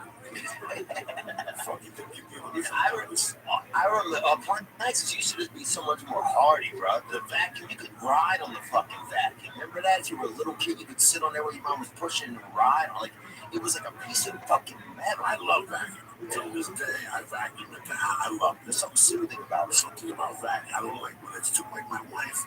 She's part of the fucking technology world. So we got a vacuum. Take the mode by itself? No. That thing's a piece of shit. The fucking vacuum's got 1,000 pixels. Can't fucking touch it. Yeah. And she's got a rug cleaner because the cats piss everywhere. Yeah. So we gotta have a fucking rug cleaner constantly. Bro, help her clean the rugs. Just people's feet. Just us walking around with sneakers in your mouth. Your house is filthy. It's filthy, dude. If you don't mop like with hot water every week, you lay down on shit. You're trying to sell so much stuff. It's not us. It's not us. It's when we walk to our cars. It's all that shit that we step on. You walk in and out of your house every day like that was like that. You have a wall that you turn on the fucking light. Your finger always hits. Yeah. There's always used fingers in there. Even though you wash your hands, Or there's whatever, semen, skin. no, there's nothing like that on my walls. It's man, that's But I'm saying on your hand, when you touch a light fixture, think about a light fixture. Think about everybody's gross hand. Muffin pieces, a little piece of muffin, sugars, seed, definitely semen. People have fucking semen all over their house, bro. I worked in restaurants, so they make you go through like training for that stuff. Yeah. I remember somewhere and you need to get a soda lid. I never grabbed the one on top. I always go in. I never grabbed the first straw. Like I hate places. There's places that have just loose straws, not even with plastic around them. I won't go there that's anymore. why the paper old school. Yeah, you can tell them. Yeah, I don't like that, bro. I remember I was talking about this earlier. The can, like when the Halloween, when I was young, Came on the weekend. we didn't You have. didn't get a bunch of trick or treat there. Robbing little kids for bags. They didn't have the individually wrapped candies. I remember this one house we went to, and their grandfather had died. His grandfather died on Halloween. They left him out on the porch for the night, bro. How fucking awesome is that, right? Knowing that he's dead anyway, right? But sometimes these houses would have, And people think that the decoration or something. people thought he was just being scared of arrested. But this is when he died. And that's when he left the earth. It was on Halloween, right? But this is a time when you would get. I remember this one house, the candy was all jumped in the bowl. Like they weren't all individually wrapped candies. You know what I'm saying? I remember going to a place that just put the whole mints in there, and they would all, in one person would just get the whole fucking rock of mint, So you're running around with like 300 mints and you only one chunk, She came home with some candy. We did 2 or 3 things. She came home with some candy, but I gotta tell you something. Like 3 or 4 people gave her little bottles of water. I can't wait till she gets older, so she goes back at the fucking kid. You can get your life together. You can put water to a child. One shoot, and I raided that thing the first night, Friday night when I got home. I got stoned by mistake. And I started eating my little licorices and shit like 3 of them. When I was growing up, my mom would look through it and When we figured out the houses first off, we went to the church. And we went to the school. oh, gotcha. And they have a bench. So kids can't even go to the houses anymore? No, we're going to do that on Tuesday. Yeah, this is for little kids. What's going to happen is we hide her. She's too old by the time we get home. In fact, I might have That'd be really late. Yeah, we'll be running late because we're going to fucking bring her home for to eat when somebody will ring the doorbell. Once the kids come, she's glad. She goes, Mommy, Daddy, bye. We had to run out of Hackville last year. Wow. Yeah, she just took off with the other fucking kids. Like, she was like, see you later. What the fuck are you doing? This can't be on there again. She walked through, it got dark, and she's like, Mom, Dad, let's get the fuck out of here. Last night she told my wife, let's get out of here. They went to trunk or treat at the church. My wife said, after half hour, she came up and she said, Mommy, let's go home. It's good to go. Yeah, at least you know what's up. But yeah, they got These nickels, they give you big pieces of chocolate and shit. chunks of popcorn, Chunks of popcorn, fucking food. sugar. One lady, she just take a fucking 2 things of sugar, fucking just put it in your fucking bag. Fucking bag. Just scoops. Shit. No kidding, not even in shame. Instead of a fucking half a fags. Oh, They'll give you kids a dick. The reason why I asked you earlier if it bothered you is because when I was growing up, I had a dear friend that I mean, Giovanni was a sweetheart, beautiful fucking young kid. One of those families. yeah. It was him and a brother and 6 sisters, but all of them, like even the 10-year-old. Jesus. Fucking the whole family. What did your parents do? And this was the fucking update. She danced 2 blocks from the house. Like, the police was down. Like, you'd be at the fucking liquor store and wait for somebody buying things. And somebody would come up to you and go, what are you guys doing tonight? Let's go down there. Tina's dancing. Tina was his fucking sister. You know what I'm feeling? My heart was fucking stopped. And then the next that I heard, but he actually went down there and pulled her out of there by her fucking hair and shit. There was a couple incidents with him. He was a good kid. I mean, look, I don't think I was stoked about it, for sure. Right, you were jumping up and down. But look, I know the childhood that we had, and I know I got very little connection, like, with any, I didn't have any guidance or connection, so I know she got even less than that. She was, the youngest kid in our family, so And I didn't feel like I knew her well enough or had enough, emotional connection with her to she wasn't gonna listen to me.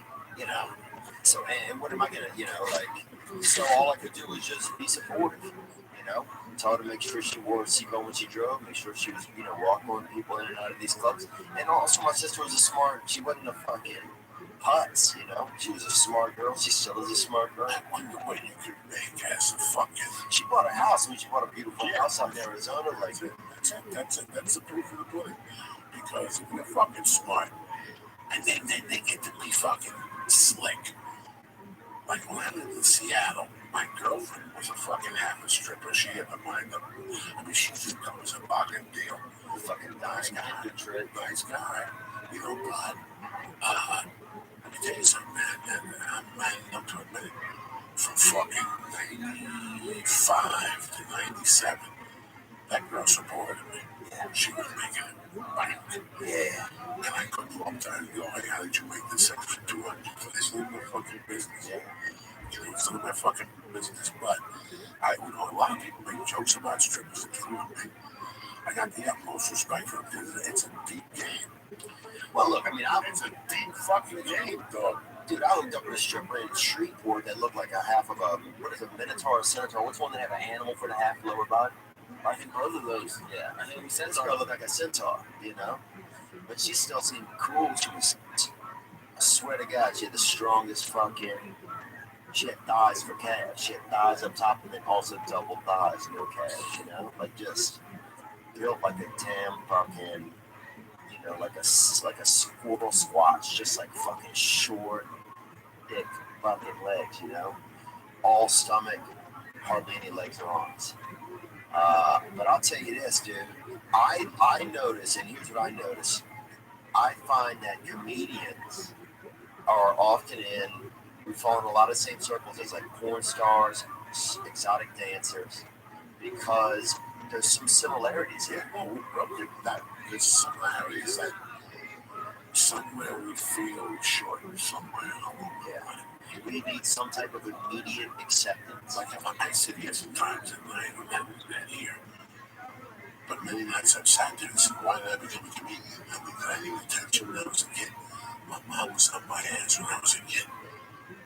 Yeah, but on your ass and making you feel love are two different things. No, but it was the same thing. It's not like I sat there and, fucking, no. She was always, that's one thing. I lacked the love of a father. Right. So maybe that sparked that. But do you think that maybe she was loving for the first, you were 13, 15, 14, so maybe she had some love.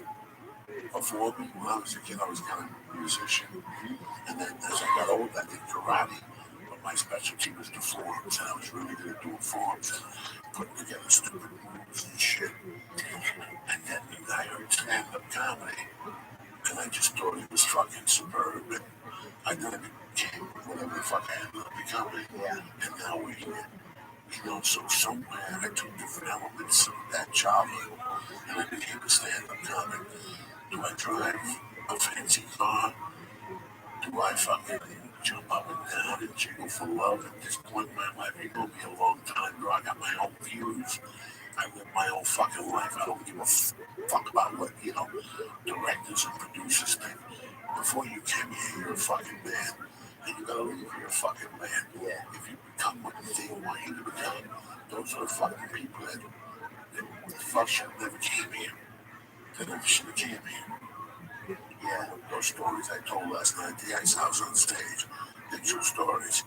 I told the guy to go fuck himself on the set of this fucking Highline commercial. Like I shot this Arby's. What is it? Are you sure what you're saying? What's the name of Hardee's? Hardee's. Oh, I love Hardee's, bro. What's the name of the cousin to Hardee's? Oh, Carl's Jr. Carl Jr. So years ago, I shot 3 national commercials, 3 weeks in a row. In my 20 years here, that's huge. I did like 10 commercials.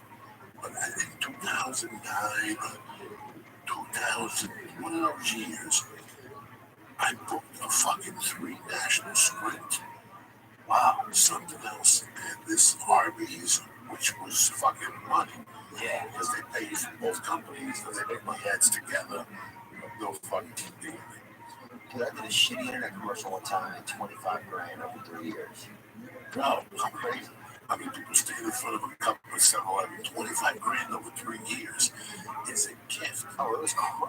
It's a gift. I didn't imagine. I thought it was going to be $600. You know, I could never imagine that would have made that much money over that time. Oh, yeah, they give you the right totally for a year now. They stop this shit. Go get your headshots. Go get that $4. Go to Aqua, tell them you want to go out for commercials. Jesus Christ. Some shit. She kisses snacks or something. And people eating, jumping up and down, getting for the jersey on. You want to do, you was up. Oh, looking motherfucker. Yeah, you beat a friend that's sitting on that fat chips, bro. You're a Dip guard. fucking dog. Guarding the condiments, dude, or fucking sitting there with some pussy on your leg. I love that. That sounds great. Somebody told me, they saw you started. Somebody said they stopped going out for theater and they just focus on commercial. I was like, you know what? I think it's time for a majority of commercial agent again. Because I'm going to book a mafia commercial once a year, or a cook, or a chef, or a pizza guy, or a garbage man. Yeah. If you're not in the game, you're never going to book the game. Yeah. I signed with a chick, and a week later I get paid for it. I got to put my bank account information on there. I go, what do you need my bank account information for? She goes, well, if we ever need to get it, you got to take that up the contract. Papa just gives you a name and a headshot. Go to work, bitch. And don't worry about fucking bank information, social security number, something like that. I gotta give you a credit report. Who the fuck are you? See your credit report, bitch. Fucking people. The audacity of you. The audacity of these people. Where's Tony Bennett that second? The fucking people, let me see your fucking credit report. Animals, bro. Let me see your fucking credit report. Fucking balls up, people. I wanna be around Oh, he sounds good, huh? to pick up the pieces. Somebody breaks your heart. I don't know why every time I fight, I cancel the same. You use like a shield of death. That candle can pop the whips out of my asshole. It's like Zelda. 15 candles. Right. My asshole would sing the whole candle factory. Will swear This is Chicken Florentine that my wife made for as This song? to do. Oh, that food. Yeah, man, I've been eating some plants recently, so I didn't even have any gas, man. To learn What? I farted the other day and forgot I hadn't farted in a long time. love's Dude, that's the number one thing I think I'm gonna miss when I die, bro. I fart probably and looking at horses. I thought that just made you fart all the time. Not me, man. You're clean, you're sober, you look good. You're an adult, you're gonna shoot a special. What do you want to do? I think we're gonna do more show time now. We'll see. If not, don't listen. He's that Adam right there. It's, what's his name? He sold a bunch of us. And you know what, bro?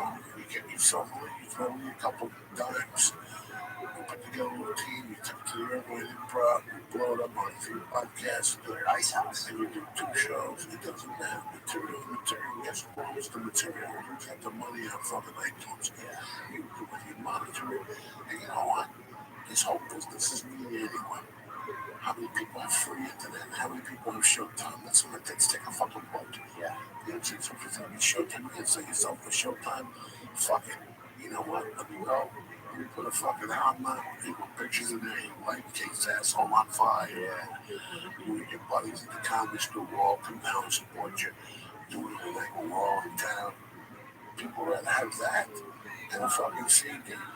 And guess what? You can capture a company enterprise and you want it because you know these people don't listen to you and laugh their ass off. Yeah. You want the thing that's happened to Showtime Go and all. Yeah, I agree. You make them go to places they ain't there. And you know what? They love you to death for that. Even with the Showtime fucking. Yeah. I'll go to somebody who's on iTunes for $2.52 and I can listen to it at work and get it. And what about the video? Can we also put the video on iTunes, you think, Lynn? Yeah, absolutely. You can do whatever the fuck you want. With the video, I'd rather you control it. I'd rather you pay. Hey, that's what I did. Well, pay the Gino, let them get the video, and then pay another number, and let them get a Gino, and let them get the video. And behind the scenes with Lee and Dustin, smoking reefer and you're going home and showing your father's grave and you're bowing and let's go show me the camp where your sister stripped the first time.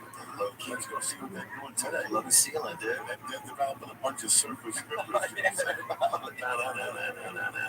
then, suck my dick. They're all doing that. What's it? Back then, lick my pussy, lick my dick. Back then. What were some of your Halloween costumes when you were young, dude? Both of you guys know. I want to know, man. One of them was probably Batman. You couldn't even have a Boy Scout couldn't even be next to me because those days you were flammable as fuck. When I was a kid, people used to light on fire on Halloween. All the time. For no fucking reason, though.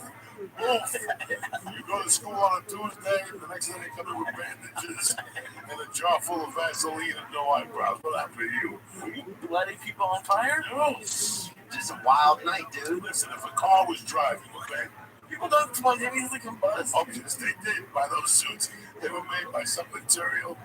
Kerosene. Dog, this shit was blowing up. So let's say you were walking with me, you, CEO, we had a couple of idiots with that, we were walking with our little fucking, these people who made costumes. Yeah. But then there were parents who bought them. They came in a box, and they came with a mask on top of the fucking The mask would cut your fucking skin. Yeah, the mask would cut your skin. It was like razor blades. It was for tough kids.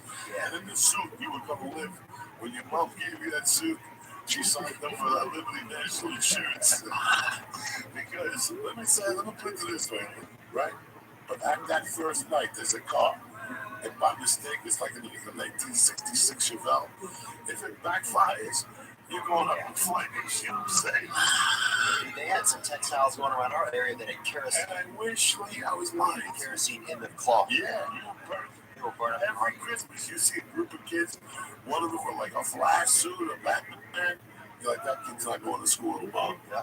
Somewhere along the line, those little bastards would fucking combust. Chevy Blazers would always do a fire off to at the end, you know. My uncle used to get out and run back to the back of the car, and it would go off, and he would act like he had shot him, you know, and he'd fall on the ground. Because a lot of his cars would backfire. And they had a lot of adults, too. A lot of adult men who were smoking and getting fucked up. Hilarious. I forgot all about those fucking... Remember the boxes? I forgot about the You box. forgot about the box. And they had all different sizes, all different colors. And they would call Take Your Chance Halloween. Make it a real Halloween. Make it Rooney. It's like I told you the other day, people want to get scared. Like, you want to make Halloween? Shove a thing in your ass and get a mirror in front of your face. And look at your reflection of your mouth open. You'll be scared. How is this company more around more than 1 year? Like, Oh, you said like they went to states where they endorse fucking, they endorse fucking, what do you call those people? They endorse flammable people. Yeah. They endorse Douglas with it. like you took They had a girl in our neighborhood, dude. She would put that mask on, and her head was so big, it would like smash her face into like a shape of like a cookie, right? And it would take 3 days, even after she took the mask off. It would take like 3 days for her fucking face to go back to form, bro. You're fucking past. She looked like Ricky Rooney, dude. This girl looked like fucking Ricky Rooney, bro. I told you, when I was growing up, everything you live for you struggle for your life when you're rich and not. Because those are the kids who brought those little half-a-frack suits, or those kids that had the flammable fucking Batman suits and shit. The kids that just, like, I put a sheet on my head 1 year, and whatever, everybody's a fucking ghost. I'm a loser. 1 year was a garbage man, 1 year was a fucking the boy shit. I'm a fucking student, but you put a sheet over your head with a fucking hanger around your neck. Do not. You're like a fucking moron. Yeah, like an Italian nun. Yeah, so that's what you So that was the fucking story. I dressed up, but I probably got dressed up fucking 4 times in 54 fucking years. Yeah, I wasn't a big Halloween. That dressing up shit scares me. Yeah, this week scares the shit out of me. Really? Fucking Wednesday's the where it goes. I went this weekend to Hollywood Forever Cemetery. Yeah, you people do it the right way. You go up there, you can somebody's gonna come out with a boot mask on. I go deep into the voodoo world. Yeah. I go deep. I lit candles. I put a cigar out. I'll probably put some Cuban food out for these fucking spirits this week. I'm crazy. I got some guineas on there. I gotta take care of. So I got a meatball from rails or something. I got some Irish beef. I gotta put a shot of whiskey out. I got the all I got the fucking the fucking altar for the people who fucking kept me alive over the years. There's a lot of I got Balsano, Rego, Dominic Special, I got fucking Jesus, my mother, my father, my godmother, I got Zoraida, my stepfather, he could burn in hell. I don't give a fuck about oh, come on, dude. I don't toast him for dick anymore. I used to toast him. Get him another on the side. You can just toast so many people, you know what I'm saying? I got people dying left and right. I got Ralphie now.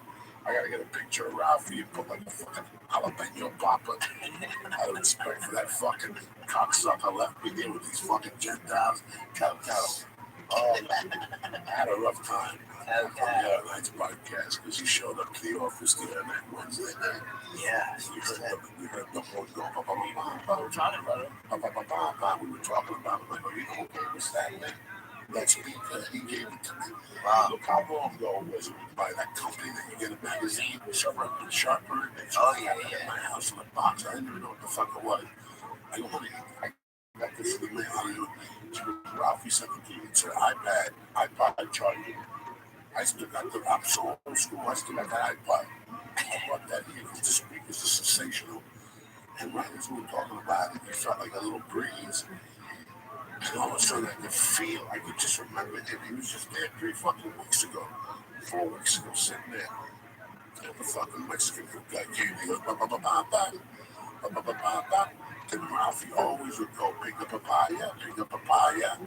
For years, Ralphie's been saying that shit whenever you play that. Dude, yeah. First of all, everything he said is exactly how it went down. But also, we're here every night. That truck, that sound is never here. It's always a we came by to say goodbye. That's the reality, guys. They stick around for 30 days. They just don't go into fucking the next image.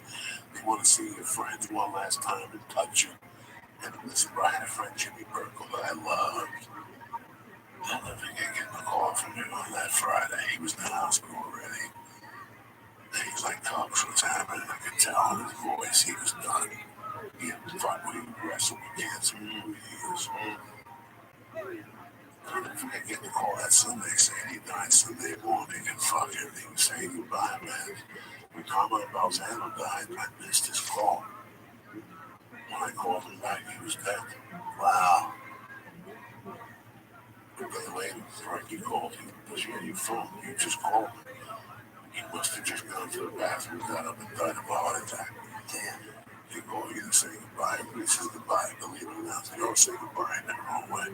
Dude, if you talk to people, you've had somebody die recently, give you 30 days. They give you a signal before they leave, just to let you know that they got your back. It's the weirdest thing about it. I believe that, man. They'll give you, I know it sounds crazy. I'm talking about flat earth and whatever. I'm talking about the spiritual world. I was raised in it, so I get it. I believe that my dad opened up a lot of doors for me and closed a lot of doors. I was there a lot of nights, man, when I had a lot of choices to run. And I always made the right choice. Not I wouldn't be in this fucking chair, but something makes you make the right choice. Something, everything in life sometimes should. You ever watch that voice, the movie The Shining? Yeah, The Shining with Scatman Brothers. Talks to a little boy and he explains to him that everybody hears that voice. You know, that's called the You don't remember that? I don't remember that part. I gotta go watch it again. I only seen it one time because I was taking my shit. But on The Shining, Scatman Brothers talks to a little boy. Yeah. And you see, you got 15 minutes, you gotta get you out of here, so I enjoy the night. You traveling, playing. What am I doing? In my world, brother, you're gonna be one of the next fucking top fucking comics in this country, and I tell you, this is your older brother, and I got no jokes. See, I wish you all, you stand the right track till your age, and push you out from the movies and TV. Yeah. Stop fucking around. You want to be a host, go somewhere, go to Germany, and host Nazi videos and make more money. Be a more acting resume. Yeah. You're going to stay on the road till you're 90, so you might as well take a gamble. You know, look at the paycheck from the acting. You know, what am I going to do with this Uncle Joey? Because they might like you. And they might use you 6 times this winter. It's not a lot of money, but now you're building credibility. And next year, NBC thinks of you for this new Fireman show. An episode that you're going to get rich. Not really, but you got comedy, you're building. You got your podcast, you got Twitter, you're very funny. You it all comes at you. Yeah. And when you're on the road killing people fucking love you, you know what I'm saying? Staying busy. You gotta figure out how to get them on Thursday night to Sunday little nutsack. That's insane, bro, because I'm ready. I see you at the store, they put that on the top of it. You never saw this, did you? Yeah, I did. No, you didn't. I did. How come you don't tell your girlfriend to watch this scary shit? Is that Arsenio? It is. It is, Lee. No, it's not. Yeah, it is. It's just his haircut. You know how I knew your name was Doctor?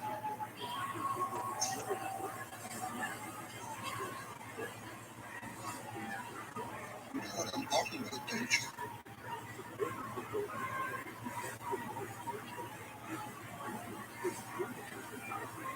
I can remember when I was a little boy, my grandmother and I could hold conversations entirely without ever opening our mouths. She called it shiny. And for a long time, I thought it was just the two of us that had the shine to us. Like you probably thought you was the only one. But there are other folks who don't know it, and they don't know it, or don't believe it. That's why George and trust him. No, he knows what the fuck he's saying, because nobody goes, How long you been here today?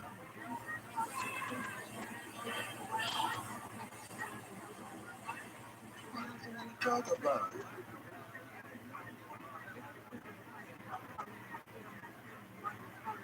I'm not supposed to.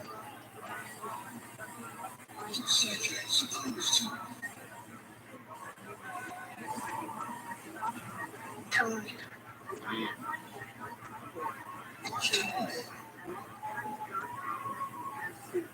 Tony is the little boy who was my mom. Damn. It's Tony the one that Damn. tells you things. Yes.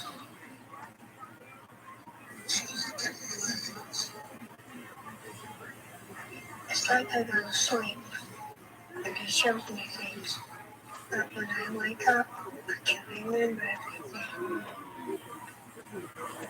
it's about a little girl. You get nervous. It's when you're a kid, everybody has an imaginary friend. That friend is an ancestor talking to you. You don't know your ancestor. You never know. You need to go on Ancestry.com. Shit, and as you grow up, you build that's your confidence, man. Yeah. It's kind of weird. It's a weird fucking thing because I see it now in person. I talk to her. She's she's gonna be 5 in 2 months. You see, the whole thing. You know, say what's the matter with you? Don't like those type of movies? No, I don't like those kind of things. That makes you nervous. Yeah, but they play that fucking music to make you nervous. Yeah. And then it's talking about fucking craziness. Yeah, I don't know. But even back then, race relations wasn't that good. You watch that fucking video. You know what I'm That's a saying? great fucking movie. And that movie, that's a real movie because it scares the fuck out of you without scaring the fuck out of you. Yeah. That's a fulfillment going on. How do he scare you without scaring you? He doesn't fuck with you till the end. Who's the director of that? I think it's got to be Stephen King. Stephen King. Yes, he's the master. Who's the writer? The fuck, you know what I'm saying? Something. Kubrick. That gentleman, one of those crazy motherfuckers. You think we gonna be New Year's Eve? Me? No way, man. You still open? I got one set. Yeah, I got one. I'm gonna be in Huntsville, Alabama in November 16th, 18th, and 19th. And then It's a fucking man. You have to fly into Nashville. I don't know yet. You have to fucking look. I think you have to fly into Nashville and connect. Get a rental car. I heard that. Yeah, that's right. If you have to get a rental car, I don't know from one to Huntsville. I'm gonna just get one in. I got family down there, so Yeah, I don't like driving those fucking distances when I don't know where the fuck I'm going. yeah, it's probably about a 3-hour drive, I guess, if one big airport. Yeah, it's fucked up. So, Shit. You know, I But, live in fucking Lexington. I got an airport. I like Lexington. I love it. That club's great, right? It's got the leak in the ceiling over there. The club is great. The food is great. The fucking town is beautiful. Yeah, it's a cool town. People think it's not that. It's diverse. It's cool. It's hip. Me and my wife been thinking about a lot of things. That's I love you. Get you some horses out there. I like the fucking South, man. I still want to raise my daughter in some place where it's fucking normal. Yeah. And just Nashville's good, man. I mean, I think Robbie was on to something. Nashville. Nashville's a beautiful place. was definitely up to something. $1 million to get your beautiful place up. And you hit it out there. Yeah, $1 million. For $1 million out there, that comes in Dubai. If somebody comes in without a fucking mask on, they just want to wipe your face like a soldier. With a smile on their face. Without a fucking mask. Have you seen the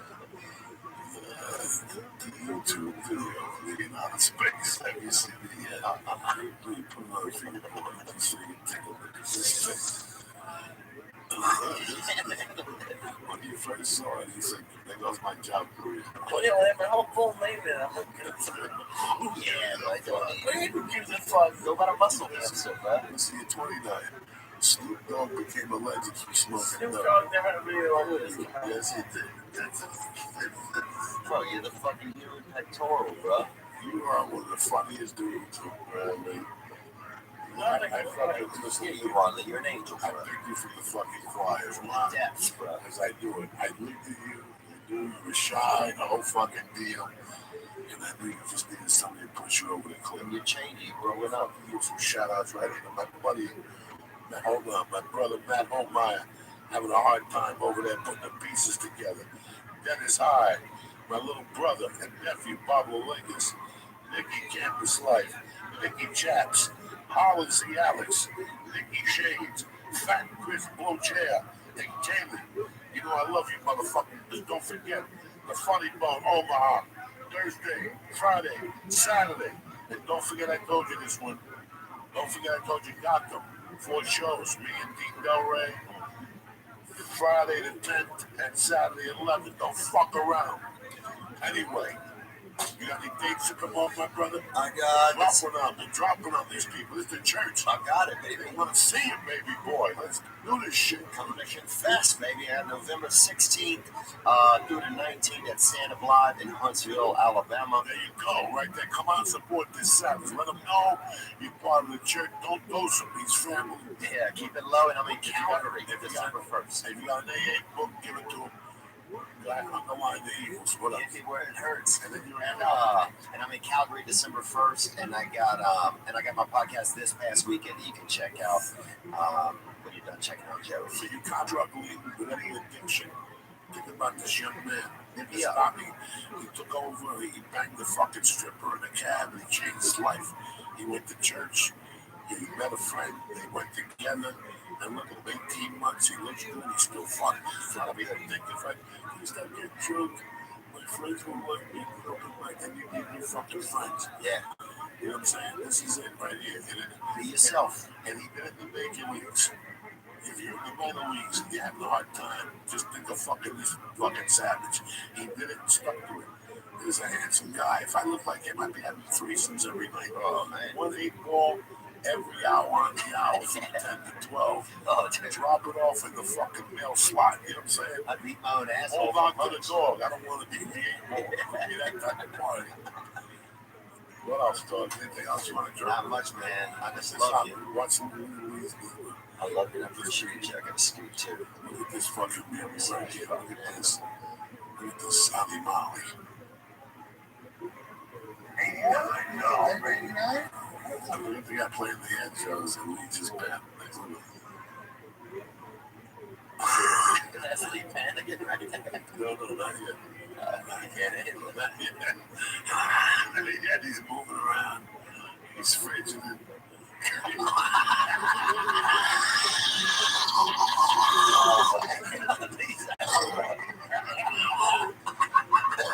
He takes a breath of fresh air. He bumped him. Oh, man. Now he's coming to kind of. He looks at me. He's fucking Buzz Aldrin out there, brother. Oh, you made my day. Every time I see you, you make my day. All right, my brother. Love you too, man. You know the gate, how to get out. Right? Yeah, thanks for everything. Lee, thank you so much, man. You too. You got a good job. You know, I love you, motherfucker. Hold on. Yeah, do you know that? Yeah, it's Timothy Rosen. No. Look at your thing. Send them my love you. Thanks for coming by. You know, I love you. Same here, Proud bro. of you. You're doing your fucking thing. Look, I appreciate the support. you ever need anything from me, I'm here for you. Come on, brother, you know your fucking family here. That's how we do it on the fucking church. On a beautiful Monday. That's how you start off a fucking Monday, people. You people gonna wake up today, you were feeling hoop-doop-de-doop. They had a long weekend. Listen, it's fucking hard work. We all know what we signed up for. I'm working more hard. I'm working harder at 54 than when I leave the door, but than when I was a fucking burglar. You know what I'm saying? When I was a burglar, life was fucking easy. Now I gotta get up every morning and really steal with 3 fucking hands. So, like I said before, this poor bastard. He used to be out 7 nights a week in the Hollywood game. We're gonna be sober. He looks fucking great. He's always got a story for you. And that's the way we fucking do it here in the church. What's happening now? Before you get out of here, let me read you something real quick. Let me tell you about a little something. And then we'll get you the fuck out of here. TikTok. I'm not gonna hold you up. There's a bunch of podcasts you always do. Who the fuck am I anyway? Like I told you at the beginning of the fucking show, all right? There's not a lot of things I like, I believe in. Lee was on it. I was on it. You know, Lee really stuck to it for a long time. I think he just got another ship with a blue. Another issue like everything my dad does every week. Your dad still lives on it. You're single. You don't want to shop. You can listen to 4 days a week. You go on Blue Apron 3 days a week. It comes to your house, right to your door. You pull it in. You take it out of the box. And there comes all the stuff you need to make the recipe. They give you a card with how to do it in each meal. Come on, 40 minutes, 50 minutes. You take a shower and bam, your meal is settled. You're ready to go. That's what Blue Apron's all about. Because you choose from a variety of recipes each week. Or you let Blue Apron's culinary team surprise you. Recipes are not repeated within a year. So you'll never, ever get bored. You customize your recipes each week based on your preferences. So Blue Apron has several delivery options, so you can choose what fits your needs. And there's no weekly commitment, so you only get deliveries when you want them. Each meal, listen, comes with a step-by-step, easy-to-follow recipe card. Proportioned ingredients can be prepared in 40 minutes or less. Okay, that 40 minutes or less. Blue Apron's freshness guarantee promises that every ingredient in your delivery arrives ready to cook, or they'll make it right. Check out this month's menu. They got sweet pepper chicken with bok choy and rice. Do you know how to make bok choy? No, you don't. This is your opportunity to learn. You ready for this one? Black bean and cheese tortas, Jesus, with roasted broccoli and lime sour cream. Do you know how to make that? No, you don't. How about, listen, shrimp and pesto fettuccine with spinach. This is a 30-minute meal. And a customer's favorite, seared chicken, roasted fall vegetables with caper butter, plain sauce. There you sit there. What am I going to have for dinner? Blue Apron. That's what you're going to have for dinner. Here's what I'm going to do for you, the savages. What do you think you're going to Uncle Joey? Because I'm some from the other side? No. Because I'm looking at the savage, okay? I told you, check out this week's menu. What I'm going to do is, I'm going to get $30 off your first meal, and then coming up to your house, free shipping. Did I tell you that already? Free shipping. You go to blueapron.com/Joey. Check out the menu. You're going to love how good it tastes. You're going to love how good it feels. And you're going to love to create incredible home-cooked meals with Blue Apron. So don't wait. Right now, you want to save money? blueapron.com/Joey. It's a better way to cook. blueapron.com. You're going to tweet me. Go join. I'm living like a doctor over here. Number 2, listen. Thanksgiving's coming. You've been single for a long time. You don't smell. You got a nice job. You got a little bit of credit. You know your father, 2000. Who cares? You wait for the bunch of ticket anyway. You want to look good. You want to feel comfortable. That's your income. You got to have MeUndies. MeUndies makes feel good undies your butt would be proud to wear. They'll be the most comfortable pair of underwear you'll ever own. And then check it out yourself. Go to MeUndies.com/Joey with tons of styles and patterns. From camouflages to polka dots, you choose from both men and women. MeUndies will have the perfect fit for you or your personality. You follow me? The MeUndies feeling is unmatched because they're naturally soft fabric that is 3 times softer than cotton. Now, for a limited time only. Check out MeUndies' first ever glow in the dark print. Joey, what are you talking about? Glow in the dark print. Joey, you must be kidding me. Glow in the dark print. Lights out.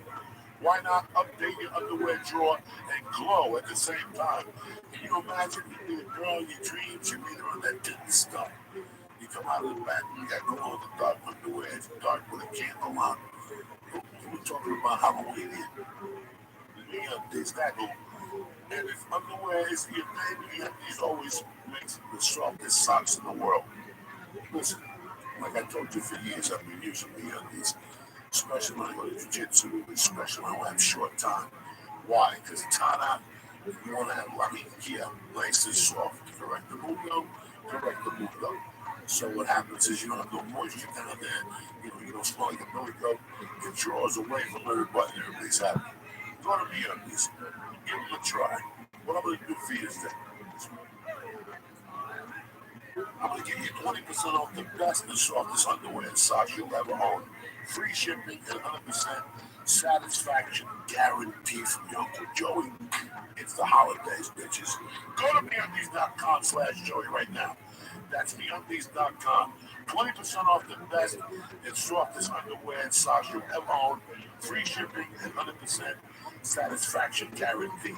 Go to MeUndies.com/Joey. Stay black. Thank you very much to my main man Theo for all the other new spot at the comedy store. And thank you very much for you savages. We'll be back Tuesday or Wednesday. I haven't made up my mind. But if I don't talk to you, happy Halloween, you bad motherfuckers. I want to thank my main man, the main Christ killer of life, my little brother Lee Sayat, always showing up and dropping knowledge. And that's Uncle Joey, and that's it, and that's that. I want to thank Blue Apron one more time. I want to thank MeUndies. I want to thank you motherfuckers for listening.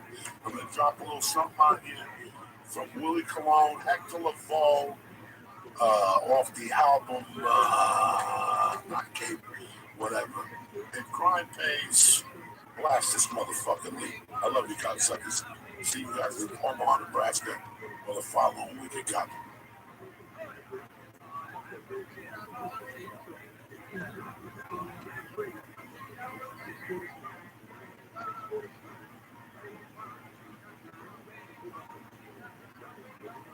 My favorite time growing up was when the power would go out. And we would all get around together, you know what I'm saying? When the power would be out at the house. That's what those families, brother. Welcome to Podcastville. The Church of What's Happening Now is brought to you by ZipRecruiter. Hiring, every business needs great people, and the better way to find something better than posting a job online and just praying for the right people to see.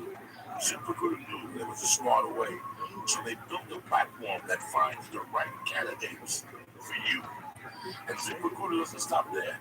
They even spotlight the strongest applications you've seen, so you never miss a great match. Businesses of all sizes trust ZipRecruiter for their hiring needs. Right now, the church family can try ZipRecruiter for free. Free, gratis. Just go to ZipRecruiter.com/church, CHURCH. That's ZipRecruiter.com/church. ZipRecruiter, the smartest way to hire. And to my family, Aubrey and Honnet, the best supplements out there. I came back yesterday, I was jacked up to the fucking gills from the flight in high altitude. I took some new noodles and alpha brain, I fucking took a nap, I woke up to the top of the goo. I went over to the Chinese people, I got a little massage, $45 massage. I gave Johnny Woo a $20 tip. He rubbed that my little fucking acid I had in my muscles out. And I went home and I relaxed like a fucking savage. You know why? Because new Woo on it. Made it happen. Go to Honey.com right now and get 10% off of supplements. And tell them Uncle Joey said you check out President Church. Bam! CHURCH. And get 10% off your order delivered right to your house. Kick this motherfucking muley. Right? Oh, beautiful. Shit.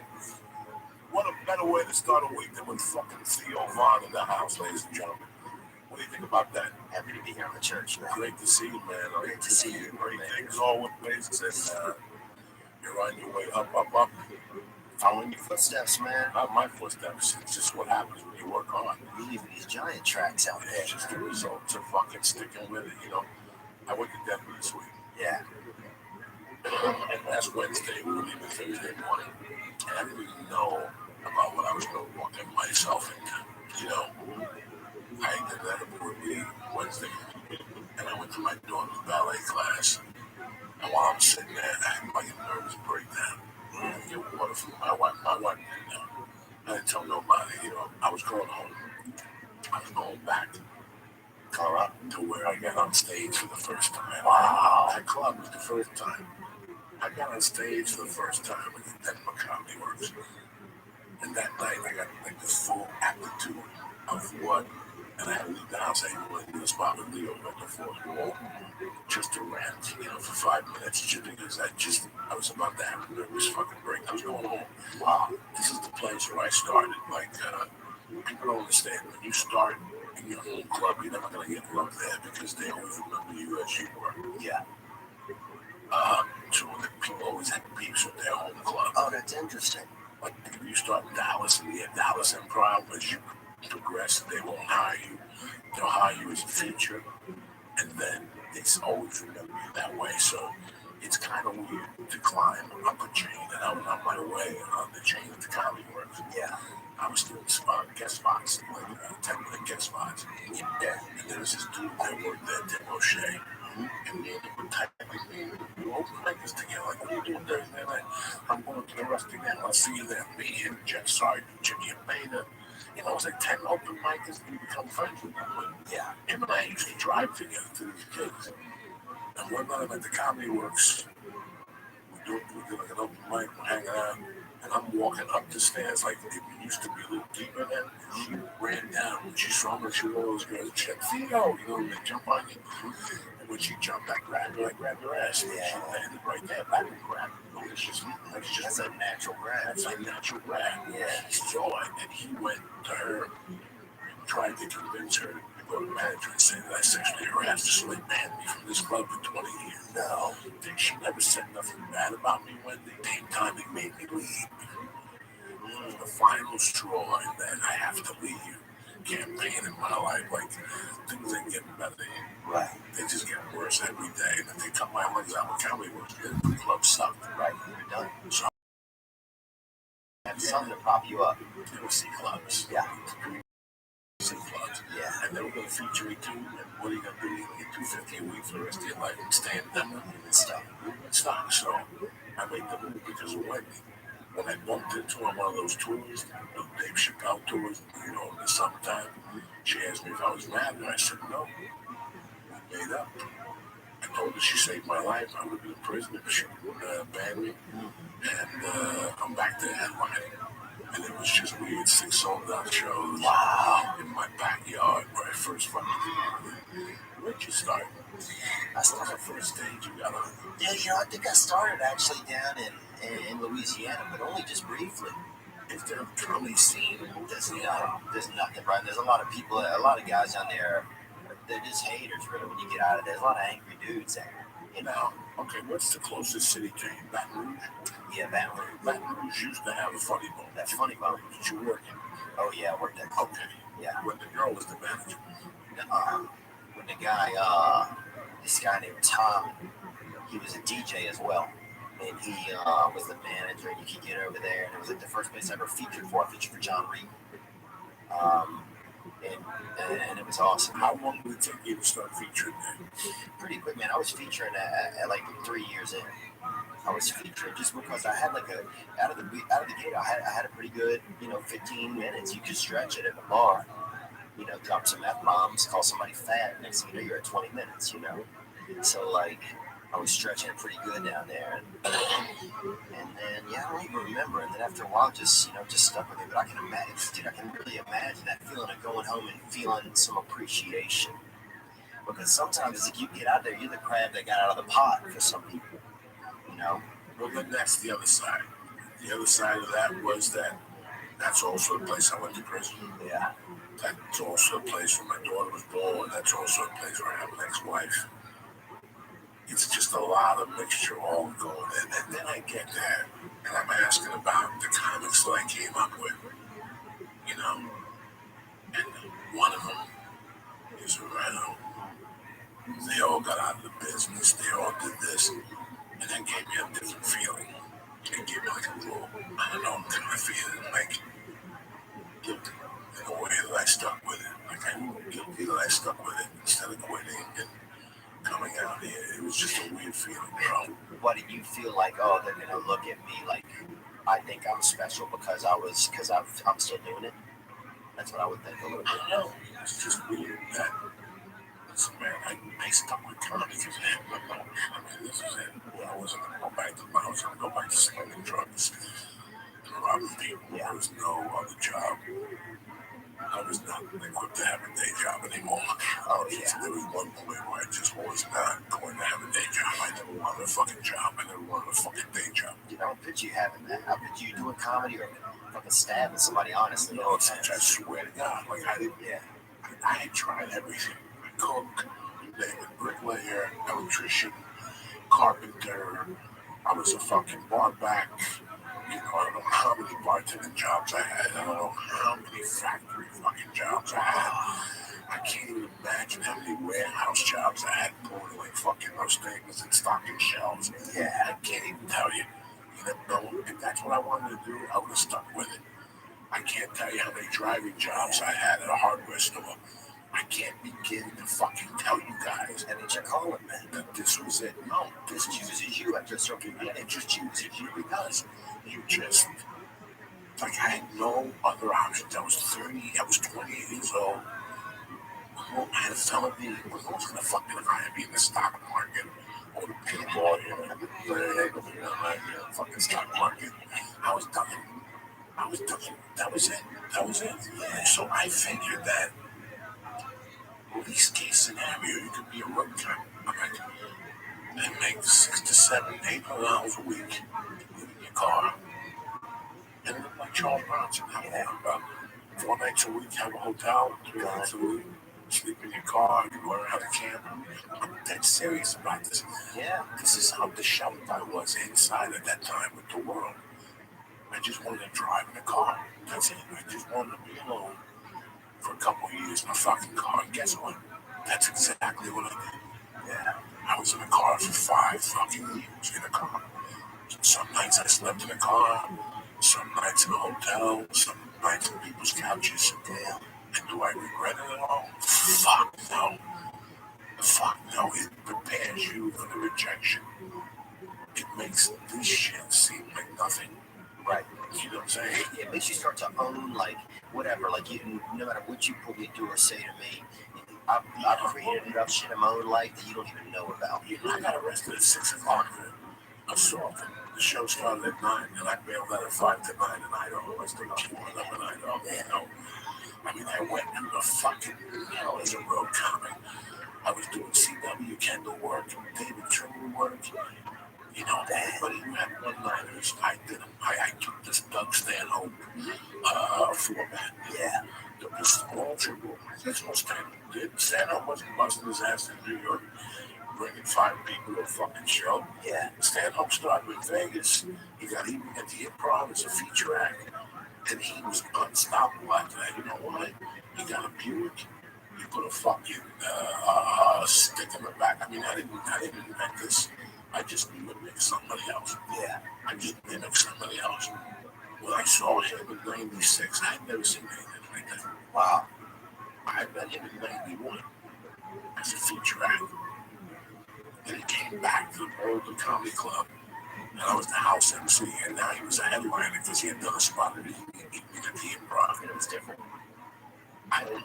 He was the headliner then. Right. And then I didn't see him again. From 92, I didn't see him again. But there were theories about this fucking kid that's ripping up fucking rooms. I mean, there was almost chitter-chat, like, and they kept saying, his name is Doug Stan. I'm like, I know that motherfucker. He slept in my house one night. Wow. He was so cool.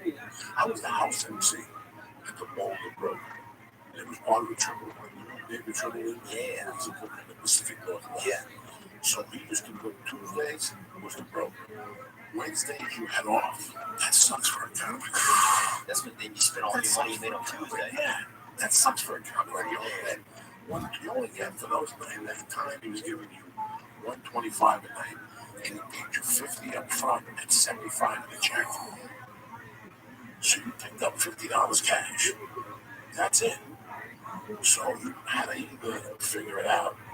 If the headliner was cool, I had a condo, I'd let them stay there. There was a couple guys I let stay there that were just cool. They let them want if Doug Stanhope was one of those guys. So, What was he like? Do you remember kind of what he was like? Or what? at that time, I knew he was funny. He was young. He reminded me he was young. He was a kid. Yeah. He was just a wise ass kid when I first saw him. But I was 29. Yeah, maybe 29. Because this is 1991 is when I won the contest. 92 is when I met Doug Stanhope. 92. And then again, 93. And then I lost the job. And I never saw him again. And like I said, I had big rings of him. And then he won the San Francisco comedy competition. Dang. No, he was not working the punchlines. He wasn't working. Nobody was hiring that motherfucker. He popped out of nowhere. His act was so fucking blue. And he was killing it. Like Triple, you know, when you get the paperwork from Triple, there's certain hotels that are Mormons. Red Lion Inns, you can't go to those fucking places. They have Mormon hotels? No, if you do Provo, you top. Oh, okay. And it's a Red Lion Inn. They'll tell you that they'll tell you on the fucking paperwork. This is a Mormon blue bunch of language. People get offended, and the next thing they put you in a room that says, this is an active room. Yeah. If you get thrown or something thrown at you, get off the stage immediately and contact the management or go to the hospital. And you're like, what? What? Do not stop. Do not antagonize. Yeah. No. It's that being done. You know, but you know, it's like I did those in the winter. You know, It's that volatile word. and all volatile rooms. And then the fucking shows end and they turn it into a disco. And it's just white people, but there's always 3 black guys and some getting their dicks up.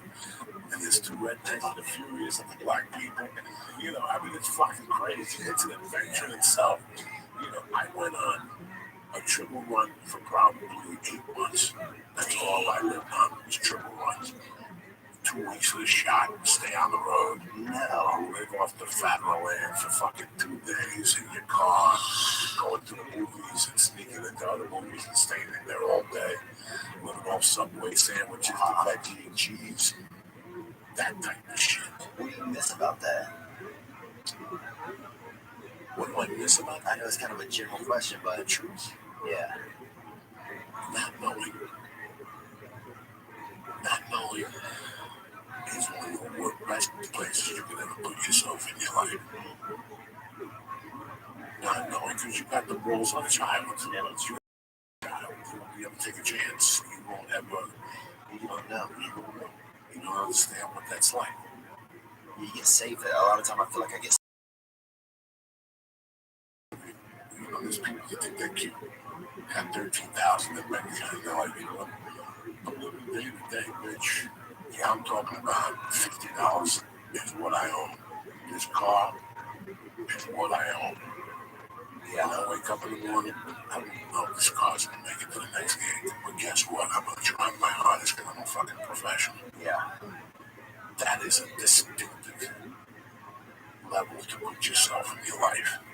And as a comic, if you're a real comic at one point in your life, you fall in love with this art, one day leave and tell me Jody is I'm not doing this podcast no more. I'm gonna live off my fucking savings and live off $50 a fucking night. And you know what? I'm not gonna take a day job. I love this so much. I put away savings. My school loans are paid. I don't know nobody money. You don't know what that's like to just disappear. And get in the fucking car with everything you know. Give away your bed, your fucking TV, give away everything. Like all you did. That takes a definite mental.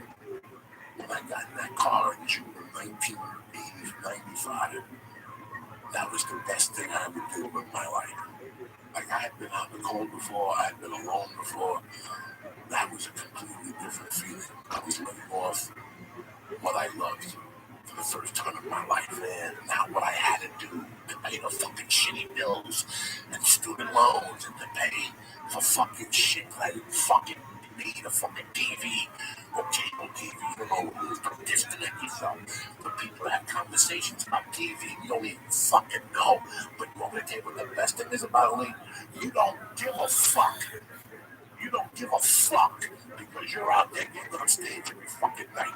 You don't give a fuck. You think I gave a bro from 95 to 2002? I didn't watch fucking. I didn't even know what the fuck TV was. I didn't give a fuck about basketball. I didn't give a fuck about nothing. I gave a fuck about music. Yeah, because that's all I could do was listen to the car, keep it going. You know, there wasn't books on audio yet. There was nothing. It was a cassette deck with 20 fucking cassettes. That's it. You never know what that's like to have no money in the bank, to be in a hotel in Michigan where next door you hear people fucking, and 2 doors down you beating them. Yeah.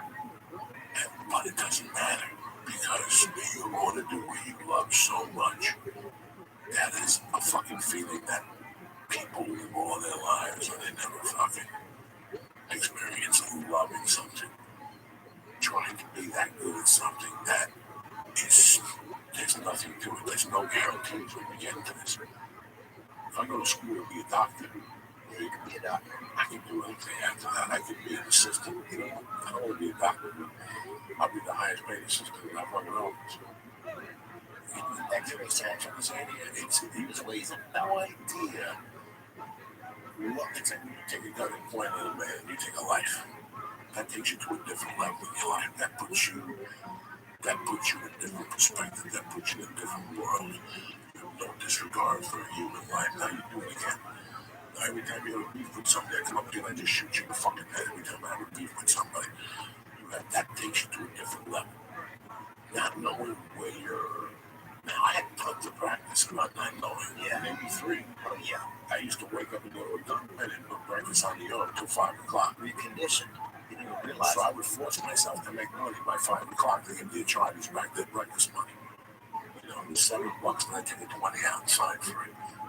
Just to get the parties done. If you get 20s, I go to the bar, get cocktails, see what's going on. Listen, I got watches, I got 100 wings. Let's make something happen. Big deal. He likes loots, get him up on the phone. Yeah, you know, I got loots, $4 a piece. What do you think of loots for? Give me $8, that's what you want. $250, all right, deal. Give me 4. He wants 25 and $250. I give me $45. I just covered breakfast. And I got 2 or 3 more drinks. I get a $20 sack of coke, but I'm not going to do that. I'm going to buy loots and sell more. I'm going to tell that. Give me 50. Because with Leo's money, I'm going to flip the other ones and make $4 fucking dollars. You know what I'm saying? Yeah. And it started my, so what, Joe? You make $46. $46. When you wake up not knowing, yeah, that's fucking 10,000 in the bank check. Yeah. You know, it's a lottery. That's the lottery when you do that. When you don't know, when you get something, yeah, you have no idea what I endured from 95 to 2000. People like John would tell you, I lived in my car in front of his house. Some nights I went in his couch. Some nights I went to Ralphie May's fucking house and slept there. Yeah, I was an addict, but I was working every fucking night. Right. I was working. I was on stage 3 times a fucking night at the store following Paul Mooney. Doing 2 Mexican movies in a car that had no brakes, with no insurance, and no registration. You understand me? And every time the fucking black lady with the golden head you saw in Hollywood, I got a ticket. I had 2,000 pounds on that fucking car. And it wasn't even my name. It was the casting director's name. Dude, that's the best, man. That's one thing I do remember about, like, you know, just being a little younger, a little more carefree was having shit on people's name, doing shit, not caring. Not caring, you don't give a fuck. I'm just telling these guys, I had a car that blew up in New York. Yeah, I took a loan out of that car. Like, I took a loan out of that fucking car when I was a kid. I had the car for 10 days. Yeah. And it lit on fire, and all the people getting late pouring cookies. I had no way to the electrical circuitry. Like, oh, dude. And I left it there. The next 2 or 3 days later, I went back and the car was gone. It was just a wishbone. And Lord, I took a bank loan out. I took a $2,000 bank loan co-sign. I didn't give a fuck. Even the co-signer never said that to me about it. I'm like, damn, what is he going to need on me? I forgot all about it. We had this guy named Andy, speaking of fire, he ran into a house fire to get some coke and got all fucking burnt up. And not even a bunch, like a couple grams, dude. And nobody ever kind of brings it up with him, you know, because It's kind of embarrassing, I guess, you know. Thinking you ran back in to get a little bit of coke and just got burnt up pretty good. But yeah, man, I miss being younger, dude. I miss just feeling like I had more time to just waste if I wanted to, or just experience. You know, I just miss that freedom of being like, the next 5 years, anything can happen. And right now, if I didn't have Mercy and my wife, we would get off the fucking podcast Wednesday afternoon. Me and Lee would be on a plane Wednesday night in the red eye. Plane Thursday, sleep all day, do 2 shows Thursday, get on another plane. Do 2 shows Friday, get on another plane, do 2 shows Saturday, come back. I do that 3 times a fucking week. Yeah. And some weeks, he ain't even coming back on fucking Sunday. We're gonna go to the city and hang out. You're in Costa Rica? No, I'm not going to Costa Rica. We're in fucking Costa Rica. What I'm saying is, I can see you guys in Costa Rica. Let's say I'm in Miami for a few days. Fuck it out, book West Palm, book Lake Tampa. Yeah. Stay in Miami, eat fucking good food, get some sun, and Wednesday take me up to Tampa. Yeah. And you're out of town for 2 weeks. And you come in 2 weeks, and you don't have to come home. We can do a podcast on the road.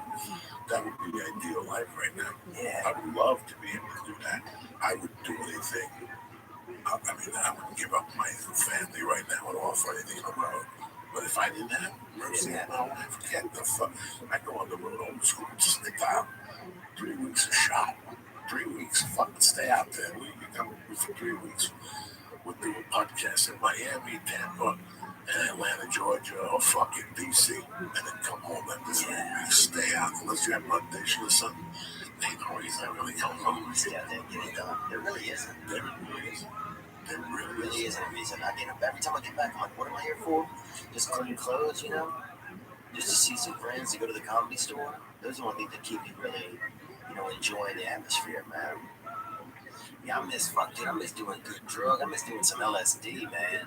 LSD was always, if I could go back in time, that's something I would do more of as a child, Dude, I miss doing drugs when you were young, bro, because you didn't know what the fuck you didn't know any years. Year and a half, a little over a year and a half. How you feel? I feel good. I feel better, I think. I feel a little bit more emotionally okay. My biggest thing wasn't I wasn't addicted to drugs or alcohol, but I was addicted to feeling bad about myself. And when I would get to certain places in those feelings, I would then use drugs. I just ended up doing drugs by myself because I could be by myself where I felt good because I still felt comfortable, and I could do drugs, which would make me feel good. So you have antisocial issues like I have from time to time. Yeah, it would just get bad. Yeah, and it wasn't anything good because I didn't have any resources built up that made me feel okay. When you go to the comedy store, is there an actor at the comedy store that sues you? Yeah, Adam Megan. There's always Adam as the booker. Yeah, booker. But is there, like, when I see you, you get genuine? Oh, yeah, I feel you. Yeah. I feel good when I see you. I need an actor at the store. Yeah. That's why I don't like the store sometimes during the week. You go in, the halls are empty. And it's a great audience and stuff, but the halls are empty. You feel, yeah. And you feel like your anchors aren't there. That's when I get anxiety. Oh, that's interesting. That's when I get anxiety. My anchors aren't there. When I'm solo, when I'm by myself. Yeah. No Ari, no Joe, no nobody. Yeah, I know Eric Griffin. I love him to death. And I know Neil Brennan. I love him to death. Right. But they're not the people I hang out with. I don't know Eric forever. I should get him on a podcast. Next time I see him, I want to get him on a podcast. But it's funny how sometimes you go to the store and there's nobody there. Yeah. Like there's nights I go to Flappers and I see young comics and I get happy. Yeah. I did this still running for 2 years, 3 years. Sometimes I love to go out. I didn't bump into people. Like I just bumped into the guy that created my own monologues. And Doug Benson, and Roger Rittenhouse were roommates. And in like the late 90s, they created this show, like the play. They still do it. I've heard of it, I think. They did New Yorker. Yeah, they did monologues. I just bumped into that guy. I hadn't seen him in 10 years. Yeah, that's a joy, seeing people, I mean, yeah, when you go up there, it's like, yeah, I love seeing, certain people. Makes me feel good. Certain people I know I can talk to. A couple people I know are always around. Like Tripoli, I can always talk to Tripoli a little bit because he's always hot on a new conspiracy theory, Somebody's, fucking kids for cheeseburgers or something out in Milwaukee or something, something crazy. There's always something wild. I saw Syed, I think, where was it the other night? You just got up in comedy. Where was that at? The store? Maybe it was either the store, maybe Sam's Drum. Yeah, that was exciting, man. That was crazy. That was awesome. That lifted my spirits up. Yeah, so I just get so excited to see, and I feel safe there. I feel safe at the store. Some places I go, I still feel a little bit nervous. But the comedy store, I feel safe at. When I go to a new town, I feel whenever I go anywhere, the first night I was getting bad. I cried Thursday and Friday night. That's fucking comedy works. Yeah. But once you get up there, the anxiety becomes. It must have felt good, bro, walking out on that stage. Well, it always feels good when you walk on the stage, but it's so weird that fear that you have before you go up flips. It flips as soon as you touch the microphone, and it goes into the microphone. And for years, you hear a flow and energy, and when you do stand-up comedy, that's where you really see it. Yeah. And when you go to yoga, they talk about energy and this and this and this, and feeling your body. I don't feel thick. Yeah. I feel I can't breathe. I can't carry myself. I'm 300 fucking pounds. That's what I feel. What I do feel when I'm on stage is the transformation of anxiety and fear into a little bit of anger, a little bit of rage, a little bit of funny. Yeah. And then that's what that journey taught me. That journey teaches you how to take that fear. I was once you stop getting scared, don't go on stage no more. That's the day you quit. I had a lot of anger for years. A lot of my on stage, it was anger. It was like, I want to show these people, if there was something wrong. It was just anger that was separate in my life and had nothing to do with the stage. And only recently, in the past couple of years, has it become more, I feel a responsibility, like I have a gift a little bit from God just to communicate. And I don't know, this may be the facet that's always in comedy, I don't know. But that I have to use this gift to, help just somehow make other people feel good. So now I feel a little bit more when I get on stage, like, I'm here to work for these people. Whereas it used to just be me. It was like, I'm here to just show, just prove if I can do this. And maybe that was the fighting instinct that I needed to survive in this. But now I feel more comfortable knowing, like, okay, I still get nervous for sure, especially when I'm trying new bits out, or if I'm in a new stage, my feet are touching a new stage for the first time. It's like a baby deer being born. But I do feel more now like, okay, this is a team effort. These people, they want to have fun. They're not judging me as much as I just always thought everybody was in my head. And I'm here to help them have a good time. We're going to work together.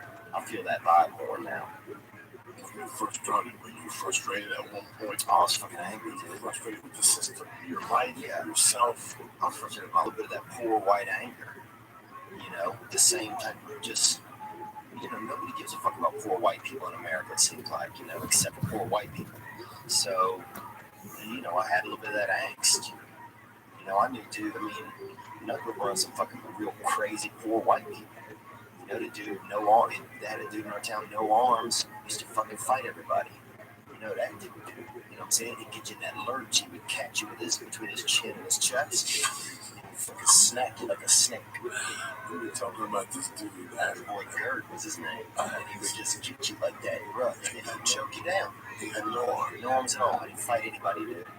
And he would choke you, he would So if you were to punch him, how would he block? oh, bro, he'd spin out of it. He'd spin, he'd duck, he'd dodge. He did that. He just. Would he catch you in there with his neck? Huh? Would he catch you? Oh, he would just lurch at you. And, bro, the thing is, he was. Oh, you know what? If he hit you with that shoulder, you're going down. Yeah, part of it was that choke. He would catch you like this. Where would he catch you in In there? your neck. He would catch you neck to neck. That's fucking No, crazy. once he got you neck to neck, girl, but the whole family was fucking choke you out. Psychos, bro. Mother would sharpen half of his teeth on one side of his mouth, dude. He would fuck you up. One of the kids was in a wheelchair, they never taught him to walk, I think. I don't even think he was crippled, they just never taught him to walk. And so the other brother would carry him on his back everywhere, like a backpack, dude. And didn't even give a fuck. We feel these people are away from society, an entire family. No shirts, bro. Whole family, zero shirts. So those people don't wear shirts. Not the girl didn't have shirts either. They had one girl in the family. What was her name? Jessica. She was normal. Shh, She was, she was pretty nice. I thought she was a sweet girl for as tough as, with everything that's going on down there. And they used to put a board over the sink at night, and women would sleep over the sinks. They had 11 children. I mean, the house, no joke, was just two of these studios. They had 11 kids in there. But yeah, it's like I grew up in that type of environment where it's just like, I don't know, you don't feel like anybody gives a fuck about you. So I think it took a long time for some of that to get out of my system. I still feel it when I go around like really rich people who think that they know everything. Man, that stuff makes you mad. It was funny. I was telling Lee that this morning I woke up. I mean, I slept so much yesterday, and last night I fucking slept hard. I woke up like at fucking 4:30 in the morning, wide awake. Yeah, I fucking killed money at leaf kickboxing at night. I did my usual shit. I went over my audition on the sides, and I wrote it out, and I wrote my stuff for the day. And then I went, I fucked around. I went on Messenger. Like, you ever go on Facebook Messenger? I went on Messenger just to see, because sometimes messages accumulate, Yeah, you get something there. I got a message this morning. It was like the weirdest thing. It was like fate. I was telling Lee when I came in, I go, Lee, you gonna make me all weekend? And Lee, yeah. I go, Lee, I got an email today from a couple. Yeah. I went to the Facebook page. Let me answer back. Like the first line was, you're a sham. Like a scam, like whatever that word is. A farce or something. We went to see you Friday night. We could visibly tell that you were on cocaine. No. Oh my God, they were genius. They were like drug geniuses. They had to be Rogan people. When I went back to their page, they had 10 pictures of Rogan. They wanted to see Rogan, like in 8 places. They're the ones that always ask Rogan annoying questions on the bottom. Like, yeah. Rogan would look at it like, are you fucking crazy? Oh, I love it. There's no better look than Rogan gives that Rogan look. gives you that look. Are you fucking crazy? They just say stupid shit to Rogan to seem intellectual. And there's 200 people behind you going, chit, let's go, take a hike, take a picture, take a fucking hike. Yeah. So you can tell he's one of those guys that can see Rogan right away, call me a farce, that I was obviously on cocaine, and there was no way that I was clean, that my energy levels on stage were too high for my age for me to be on cocaine. He said, but I knew how to hide it. You weren't sniffling or wiping your nose. As soon as you do a line of coke, this shit's going to drool out of your fucking nose. That's the first tell. I could look at somebody now I can really see. Oh, yeah. When I was under the influence, I couldn't see it. Now I can really see. Dude, everybody, my buddy, this one dude used to put he would start to do a little dust, would start touching his asshole, bro. By the end of the night, if we had a couple of bags, he'd have 4 fingers in his fucking ass. He had like there's some of those people eat their hair. You see those videos where people eat their hair, He just had like a weird tick like that. He would just, I don't know what it was. He just like, Under the pants? He would go in the pants? Oh, in his ass, in his own ass. Oh my God. Yeah. I had a guy that used to do this. He would hold him in, like he would be talking to you, and he'd go,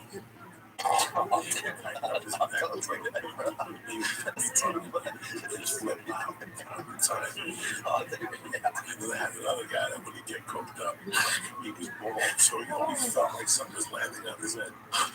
So every 8 minutes he would tell you this, and he would look and point to his head to tell you that he was there about you see it like type of that's Like he wants you to be an investigator for him? Yeah, like come on, do I have anything on my head? Let me know. It's like those people that tell you your nose is clean, I got anything on my nose.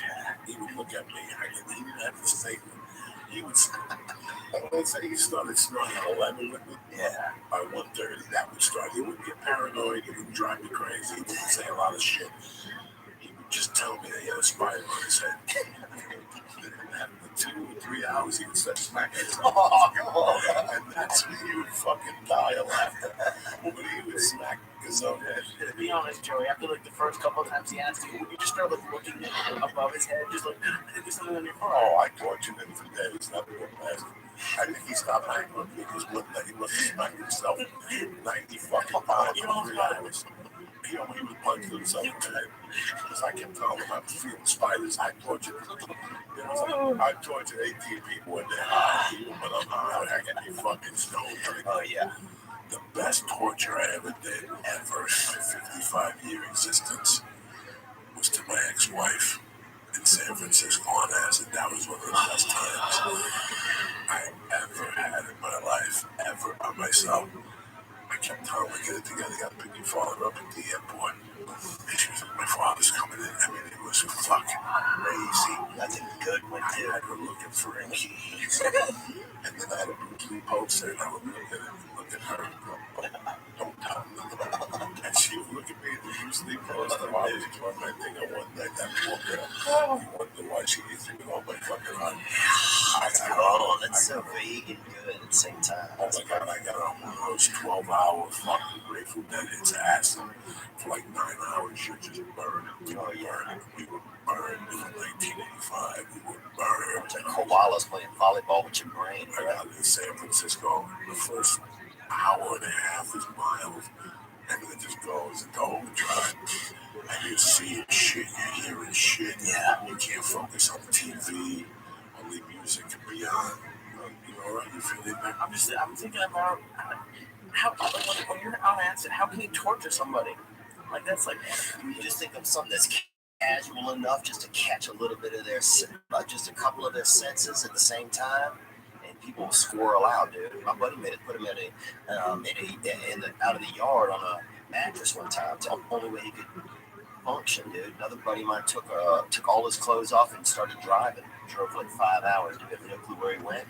And he came back in the morning. He was still, he was out of gas, but he was butt-ass naked. still butt-ass naked. Yeah, some people just have to, they get in the lane when they're on the dust, man. Let me tell you something, bro. I miss that. There was a time in this country where if a movie came out, there was an undercurrent, and there wasn't Twitter, and there wasn't Facebook, and there wasn't social media, but there was an understanding. If you want to see that movie, you were going to see that movie on that. Wow. Okay, that was it. When we were younger, we like in the 7th and 8th grade, we'd get together on a Saturday, and we'd get in a bus, the number 1 bus to Jersey City, and we'd go behind a fucking alley, and we'd smoke 10 joints when we were in the 7th grade, and we'd get fucking baked. And go in and see the Big Panther movies or Kentucky Fried Movie. They were just movies that there was an undercurrent thing. You weren't going to see that movie straight. Like your days are going to see straight movies with your fucking family, bro. Yeah, we did that.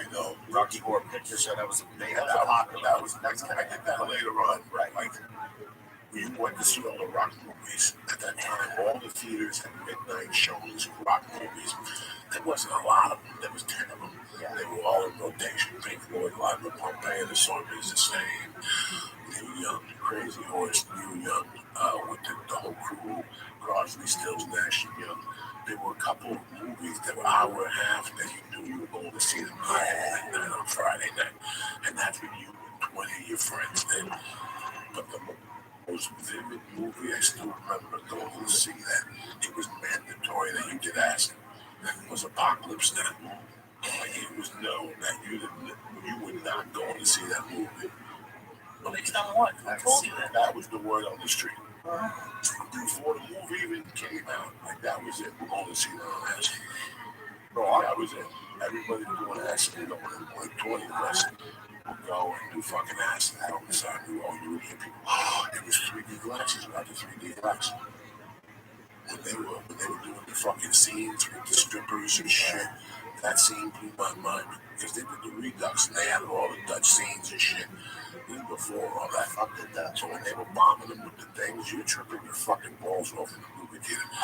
We ate this acid that was double barrel sunshine. We all went to see. I still remember vividly who I went to see that movie with.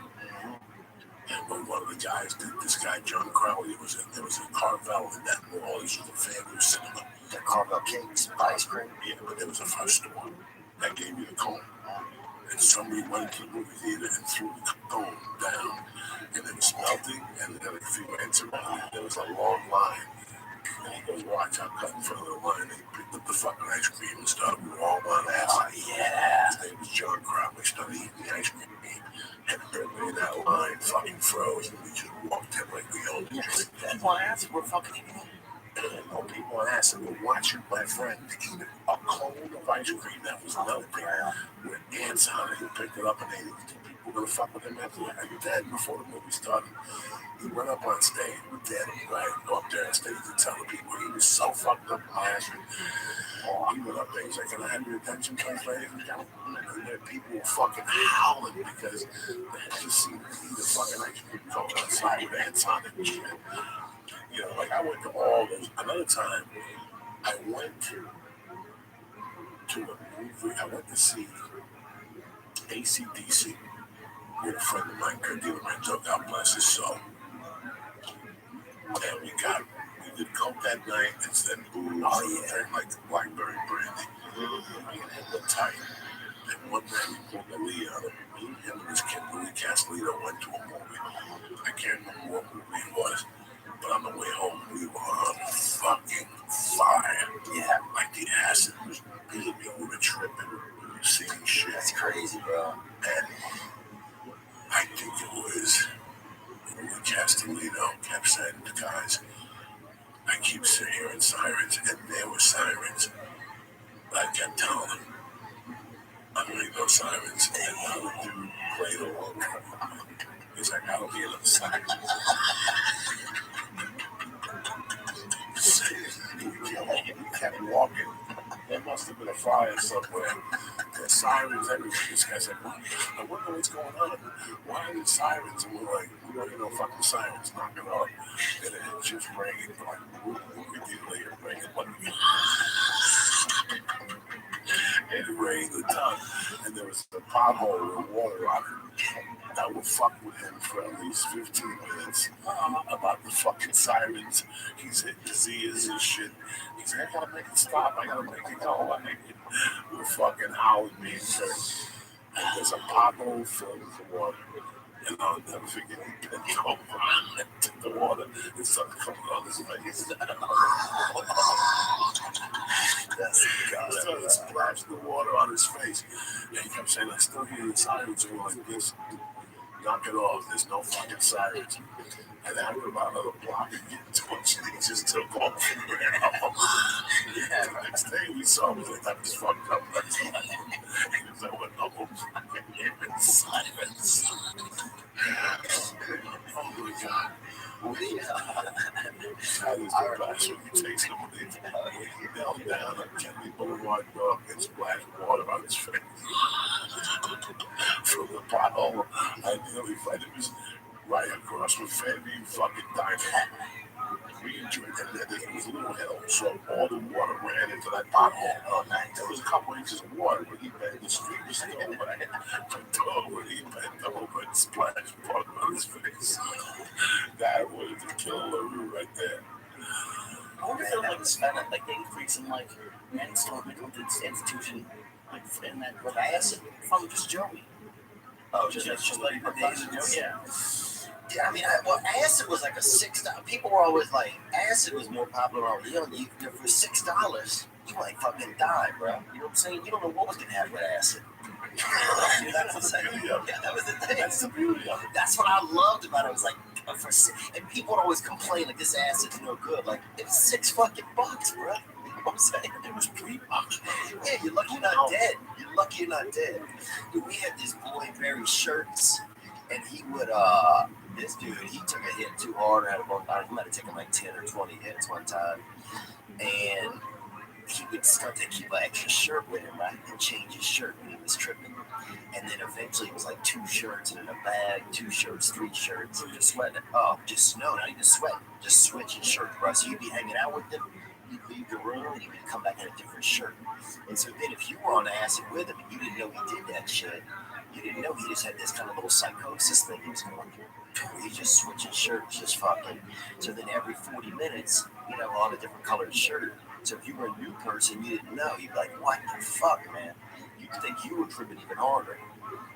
We had time. I remember bad acid would come through town, and like everybody would start acting a certain way. People would start, I remember one time people wore like a bunch of like kind of, Grateful Dead type of stuff. People wore vests. They'd have like a bad batch of acid would come through next year. Half the town's wearing fucking vests. Women are gelling their hair down. I remember one time. They had this one dude at this party, and he apparently had taken a bunch of acid and put it in his mouth. And for, $4, whatever, he would, like, spit into your mouth like a hit of acid. Why would you do something like that? That's disgusting. But there wasn't anything else to do. Like, so I'm gonna let some fucking strangers put acid in my mouth. For $4, I could put the acid in my mouth for free. We didn't have it. Oh, you didn't have the $4. We had the $4, but we didn't have the acid. He had it inside of his system. And for $4 or in his, he put it in his mouth. And then for $4, he'd fucking fire it into you. So next thing you know, bro, we spent about $36. We're fired up. Dude, this dude party. This dude, I'll tell you, this dude, Icy Mike, right? So this dude used to get ice from anywhere. Like he would get water and he had like a nice freezer. His family had one of those. You ever go downstairs in like some people's house and they keep meat in like an extra freezer? Like they don't want you stealing their meat, so they put it in like a special freezer down in the basement or like the whole thing's a freezer. There's no refrigerator. You know what I'm talking about? Like a big freezer. Yeah, so these people had, this dude, Icy Mike, would get water from different places, from local water, fancy Lake Mead, Lake Pontchartrain, Mississippi River, freeze it, and then people come over and eat the ice in the summer. We go over there and eat ice. He had water from everywhere. He had water from Ireland, France, Lake Powell, you know what I'm saying? So we go by Icy Mike's and fucking have a piece of ice and break you off with some fucking chunk of ice. Everybody's sitting having ice from other places, It's kind of. Are you sure this wasn't? You just didn't write it on the bottle? Like it was off of this faucet? Oh no, you could taste it from different places, man. Some of it was brackish, some of the shit was fucking, Iceland. Some of the Icy Mike get the fucking water from different places, man. He went himself? Oh, maybe his family went. I think his dad did some kind of traveling work. You know he brought back gallons of fucking water. You lost your goddamn mind. But I'm telling you, there's no other way. I got tricked. No, there's no way you could have got these flavors in this water. What fucking flavors? They did this thing. Remember Penn and Teller did the show called Bullshit? Yeah. 10 years ago in this fucking town in Beverly Hills, there was a water bar. We would take each one into it and they would drink fresh water, differently rated waters. Sounds good. So one day fucking Penn and Teller went in and picked that whole water. And they asked him what they thought. And you should have seen white people making assholes of themselves. Wow. This water is nutty, it's tasty. It was 3 glasses of the same water. And these fucking morons. This guy wasn't smart enough to do that, though. Yes, he did. He tricked you motherfuckers. But he had no proof. Guys from around the world. Yeah, we do send me a gallon of water and call. Who the fuck are you going to call? I don't know. We loved it.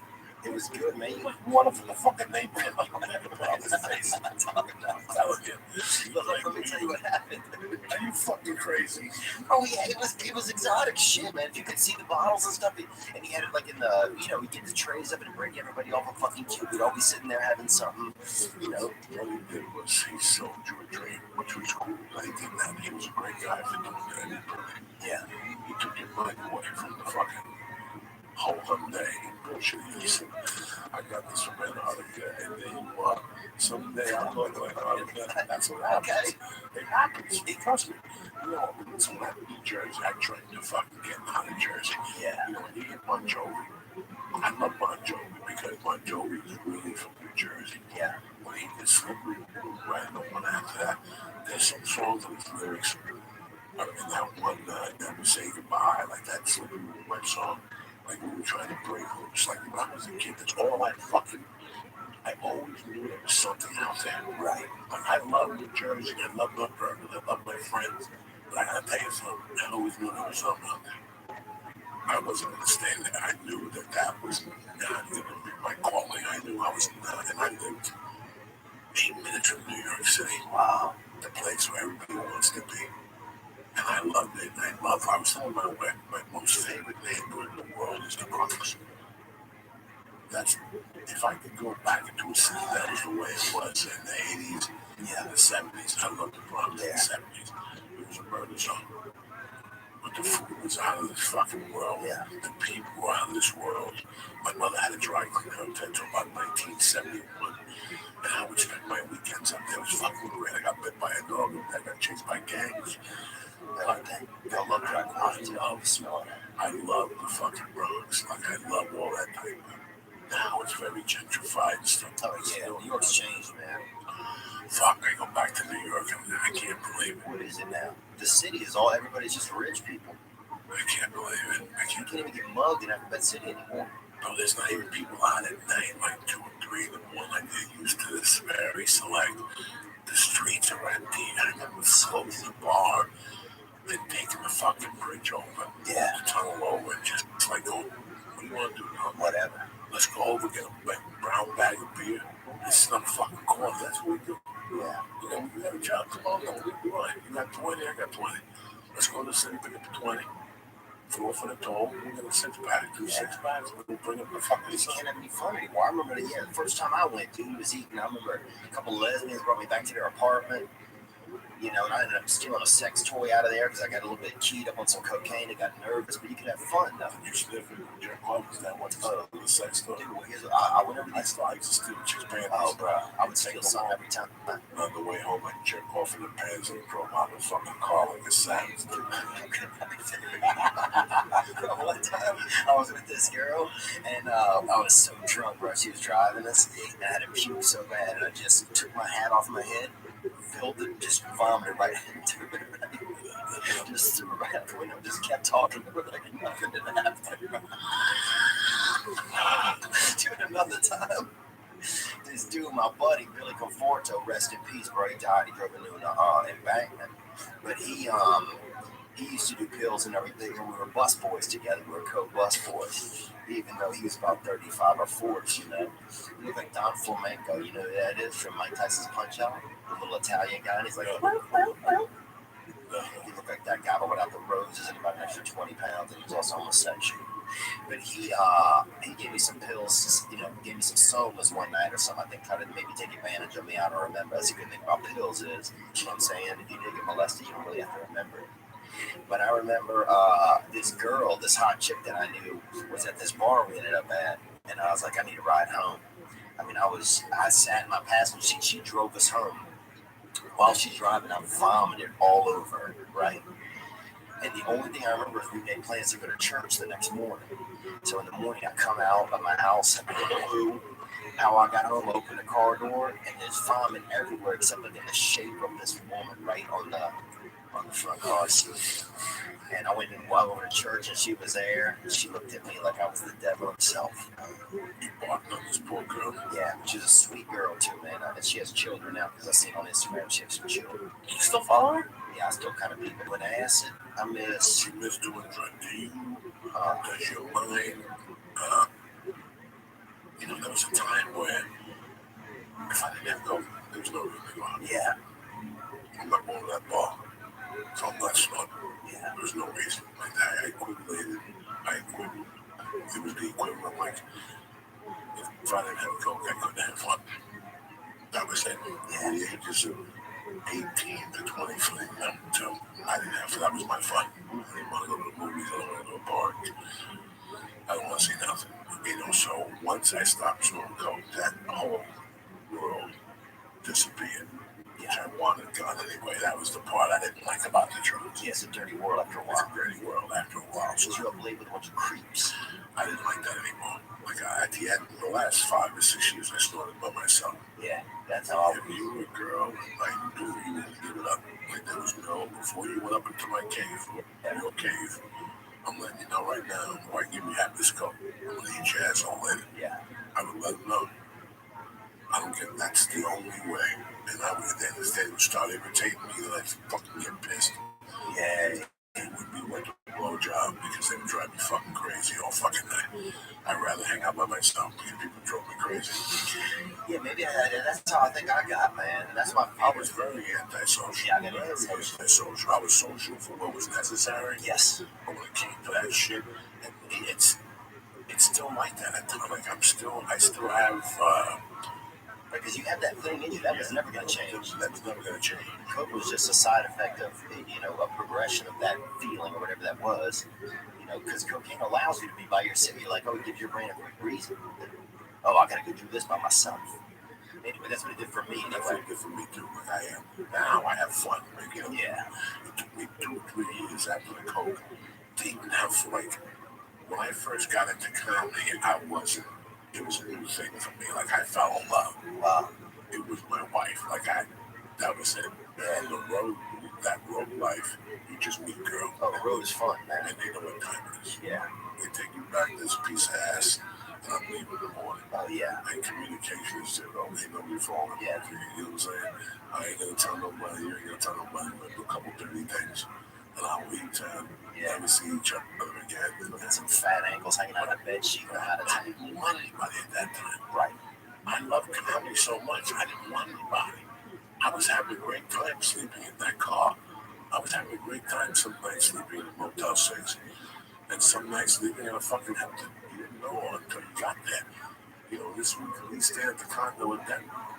That's his introduction. Like a luxury, bro. Oh, I know. You're taking it easy, dude. He goes to the condo in Albuquerque. Yeah. And they got sperm on the sheets. You get out there. And, you know, and like I said, you know, I got, for you to make that level of your life jump, there's got to be a little suffering. You got to do a little something somewhere along the line. You have to do it, you have to suffer. That's what takes you to the next level. You being at home comfortable, thinking that your world is never going to break apart. You never know what it is to fall in love with something, and that nothing means nothing. You got to get attacked somewhere. You have no idea what it's like to fall in love with comedy when nothing means nothing. Your mother, your father, Nothing, bro. your car is your best friend, You can't see. and your notebook next to you. Yeah. Your clothes are hanging in the back, your trunk's got a spare tire, a cup In the trunk. a blanket, a fucking knapsack, you got a stove back there, you got a P.O. box, and you got a pager. You know, you call people. Everything's done on the computer. You know what that life is? To have zero money in the bank and just depend on your comedy. It's a fucking adventure, and that's what life is. Yeah. You gotta get out there, bro. It sounds like a blast. It sounds like, other than being like completely broke. Like, honestly, that's a scary part about this. It's not. I know, like, it lets you know. Just for years, I thought you weren't anything until you had money. I was reading in the oppression society. It forces you to believe that you're nobody if you don't have all those things. And guess what? When I fell in love with comedy, I didn't want those things. I didn't need it. It was the weirdest fucking thing. You got a new currency now. 8 fucking years. All I wanted was to sell drugs and be a kingpin, be that guy. And by the age of 31, when I got divorced, I didn't want to make a sound. Yeah. I wanted to live off the fat of the land. I wanted to pay for my sins. Yeah. And that was it. Like, it was great not having credit cards. Like, I had every gravel from having every credit card to having none. Yeah. Everything was done by cash. You know, Gilbert Escobar has a good joke about it. You know, he does an imitation of that dude. If you're a Mexican, if you cash your checks, and you're a Mexican, if you cash your checks at the liquor store. Yeah. That was me. I think cash my checks out literally in Hollywood. $15 ones to $60 ones. And they were all special. You know what I'm saying? Yeah. Oh, yeah. That's you running that, moment to moment. That's what happens to people. They don't know that side of the coin. So when they come here and there's a little disappointment, I wouldn't become a director or a producer. Yeah. You know what? I'm going to shoot commercials. No fucking shoot. Just self, that's what I say. You never understood. You never forced yourself into that next level of your life. That's not going to force yourself into that. You have to force yourself. I accepted it. I was like, you know what? I don't give a fuck. Yeah, I worry now that I feel like one of my biggest fears is getting too comfortable. Sometimes one of my biggest fears is getting comfortable. You never get comfortable. Like that's what else this whole life taught me. In 7 days, I'm like, I don't know what you're talking about. I don't know what you're talking about. I don't know what you're talking about watching TV. I don't know what you're talking about. Right. This was the life that I chose. Yeah. And people still get mad at me. I don't know what you're talking about. Right, this is it. Yeah, this is it. You know, people still, 27 years later, do not comprehend that I really don't give a fuck. Yeah. That now I give a fuck a little bit more because of my family. I'm not missing nothing. Yeah. You know, it took my brother 10 years to realize I was never going to miss him. Come on down, they're going to love you, get a boot. He's doing, wow. He didn't come over. Wow. 10 years. He thought, like, I tell you, I'm not going to have a listen. I don't have 4 hours to drive to San Diego. I can have an audition tomorrow, and I'm wasting my time dressed up with a bunch of people looking like superheroes. Yeah. I'm here for business. I didn't come out here to fucking go to the beach or roller skate. And those are the people that fail. And then they bitch at you. They get mad at you. Because there was too much of a good time. There's no good time. There's no good time. Yeah, it's a lot of work, man. 10 years. I was 31 to realize there's no good time. Like whatever 1995 was, I was 32. Wow. There's no more good time. Studio 54 closed. Yeah. That was it. It was totally by the concert. Yeah, I think about that sometimes. Yeah, I think about that sometimes, man. And then people complain when their life doesn't work out. But they didn't sacrifice. I wanna be around to pick up the pieces when somebody breaks. You think that ice was fake, man? Fuck yeah. Don't worry about it, man. It's a business. Say just 4 weeks from this child. No, he took you away from the day like the drugs. He made you think you were in Morocco. And you had fucking water from Michigan, that Flint water. Somebody We had some shit from Lake Powell one time that was fucking as you used to do with me, pretty hardy. who leave you to I miss those days, man. that mystery loves company. Good acid. LSD. I mean, I wanna be No, You miss that. I miss it, and I don't miss it. I miss it, and I don't miss it. I do not ever want to be in that world again, man. Ever. Do you feel like you made the? You probably have a feeling you feel like you made the most out of that time. And you got the most out of that time. It started when I was 16, and then when I was 40, fucking 4 years old. Yeah. That wasn't. I had ups and downs. I went to prison, and it was all that drugs. Now I see when people have problems. It takes me just a little while, and I'll figure out why they have problems. Yeah. It's a drug. It's a drug. Yeah. And you do the right thing. When you look at all the famous comics, and look at the ones that fucked around with drugs. Didn't have good for nobody. Yeah. Pryor, the Kennisons, the Mitch Hedbergs. Doesn't end good. Mitch Hedberg's on another level, man. Dog, I saw that motherfucker on another level. Really? Dog, I was here when they showed. Dog, I was here when they closed the Improv on a Monday and Tuesday. Yeah. To showcase Mitch Hedberg. Monday was for fucking writers and producers, and Tuesday was for showrunners. Wow. Like that's the strength of Mitch Hedberg. They don't even do like that shit anymore. And when Mitch Hedberg died, I was furious that day. I still remember like cursing him to somebody like that dumb motherfucker. Wow. And like a year later, I had to call that person, but I was just angry because people died. I didn't get to that level. Yeah. I love Mitch. I didn't talk to Mitch probably the last couple of years of his life. I didn't really see him. I didn't see him. He was living on the road in a fucking trailer with the girl. Yeah. God bless his soul. Yeah, when you get bent up, you're not spending time with your friends. You're not spending time with your loved ones. You know what I'm saying? Whenever you're fucked up, whenever you're really getting fucked up like him, I'm sure, you're not hanging out with your buddies, your sister. You know what I'm saying? You hang out with other people that are partying. It's funny. There was a time where I thought maybe someday, with the grace of God, I can get Eddie Murphy done, and I'd be doing coke and have my entourage. That's the way I don't want to do. Yeah. I don't like the entourages or, fucking, you know what I'm saying? I just didn't. I've always been over fucking, I love it. Yeah. I love doing what I do.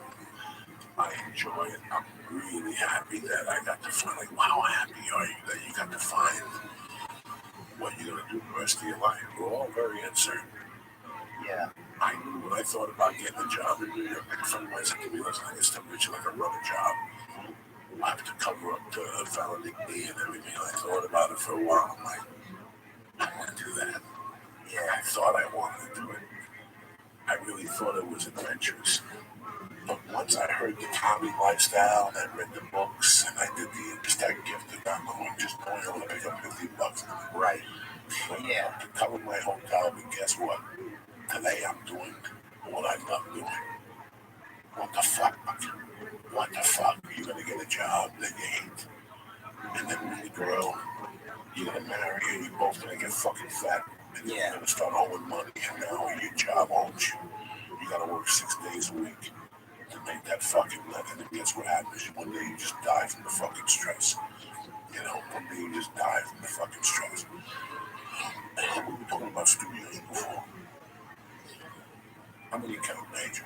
I always look at numbers. Yeah, you know, and that's why I said to you, I've had 1,000 arguments about different situations. We went to see an office one time with Van Nuys. The guy wanted $1,600. That means the first 16 you make on this podcast. Yeah. You know what I'm saying? Like, just to have luxurious offices. I'm not one of those guys. I drive a fucking suit. Right. So that was looking at, they had the new cars that were coming out. 200,000 for a car, 100,000 for an Escalade. Are you fucking kidding me? Yeah, that's crazy. There's a lot more in life than fucking paying that shit to impress your fucking friends and the people around you. Yeah, we had a Ford Festiva, man. Yeah, that's it. It doesn't matter what the fuck you drive. I sat that night on my birthday before the comedy store. I went to Dan Tanner's and I sat out there and watched the people drive and what they were pulling up with. And I pulled up with a body. I don't need to drive a BMW.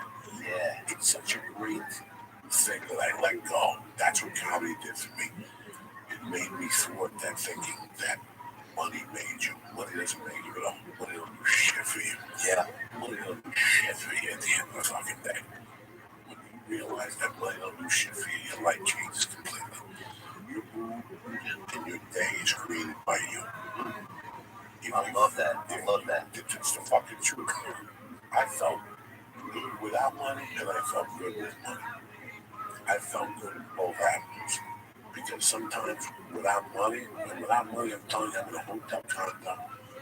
I'm in Milwaukee, Wisconsin. The condo smells like foot and ass. I just had a Chinese lunch at two joints.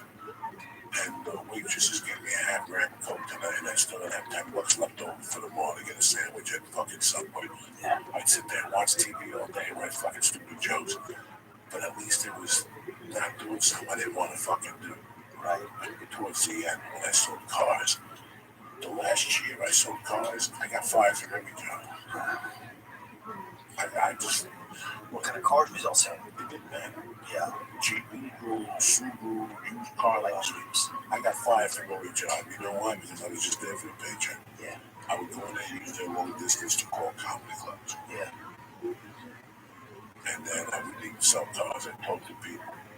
And I took the $250 salary a week. And they do that for 90 days until they fire you. I was very happy with the $250. It helped out my cause. My cause was comedy. It wasn't recruiting. I was just looking for a job. That's what 12 to 18. And then this voodoo's magic shirt. It's up to you to fucking sell people on the phone. And the whole thing sells you like tell last sell cigars on the fucking phone, man. The businesses, remember how you guys are both young.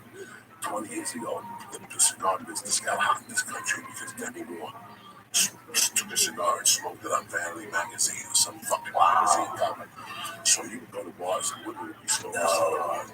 Oh, it's hilarious. It was terrible in Hollywood. Women smoking cigars. I'd love to see some big tits with a fucking cigar ash on them, bro. Oh, they all had them. All of them were smoking cigars. So the hot thing was when you went to a bodega like Harlem, you would buy a cigar. They would have a humidor, like a fake humidor.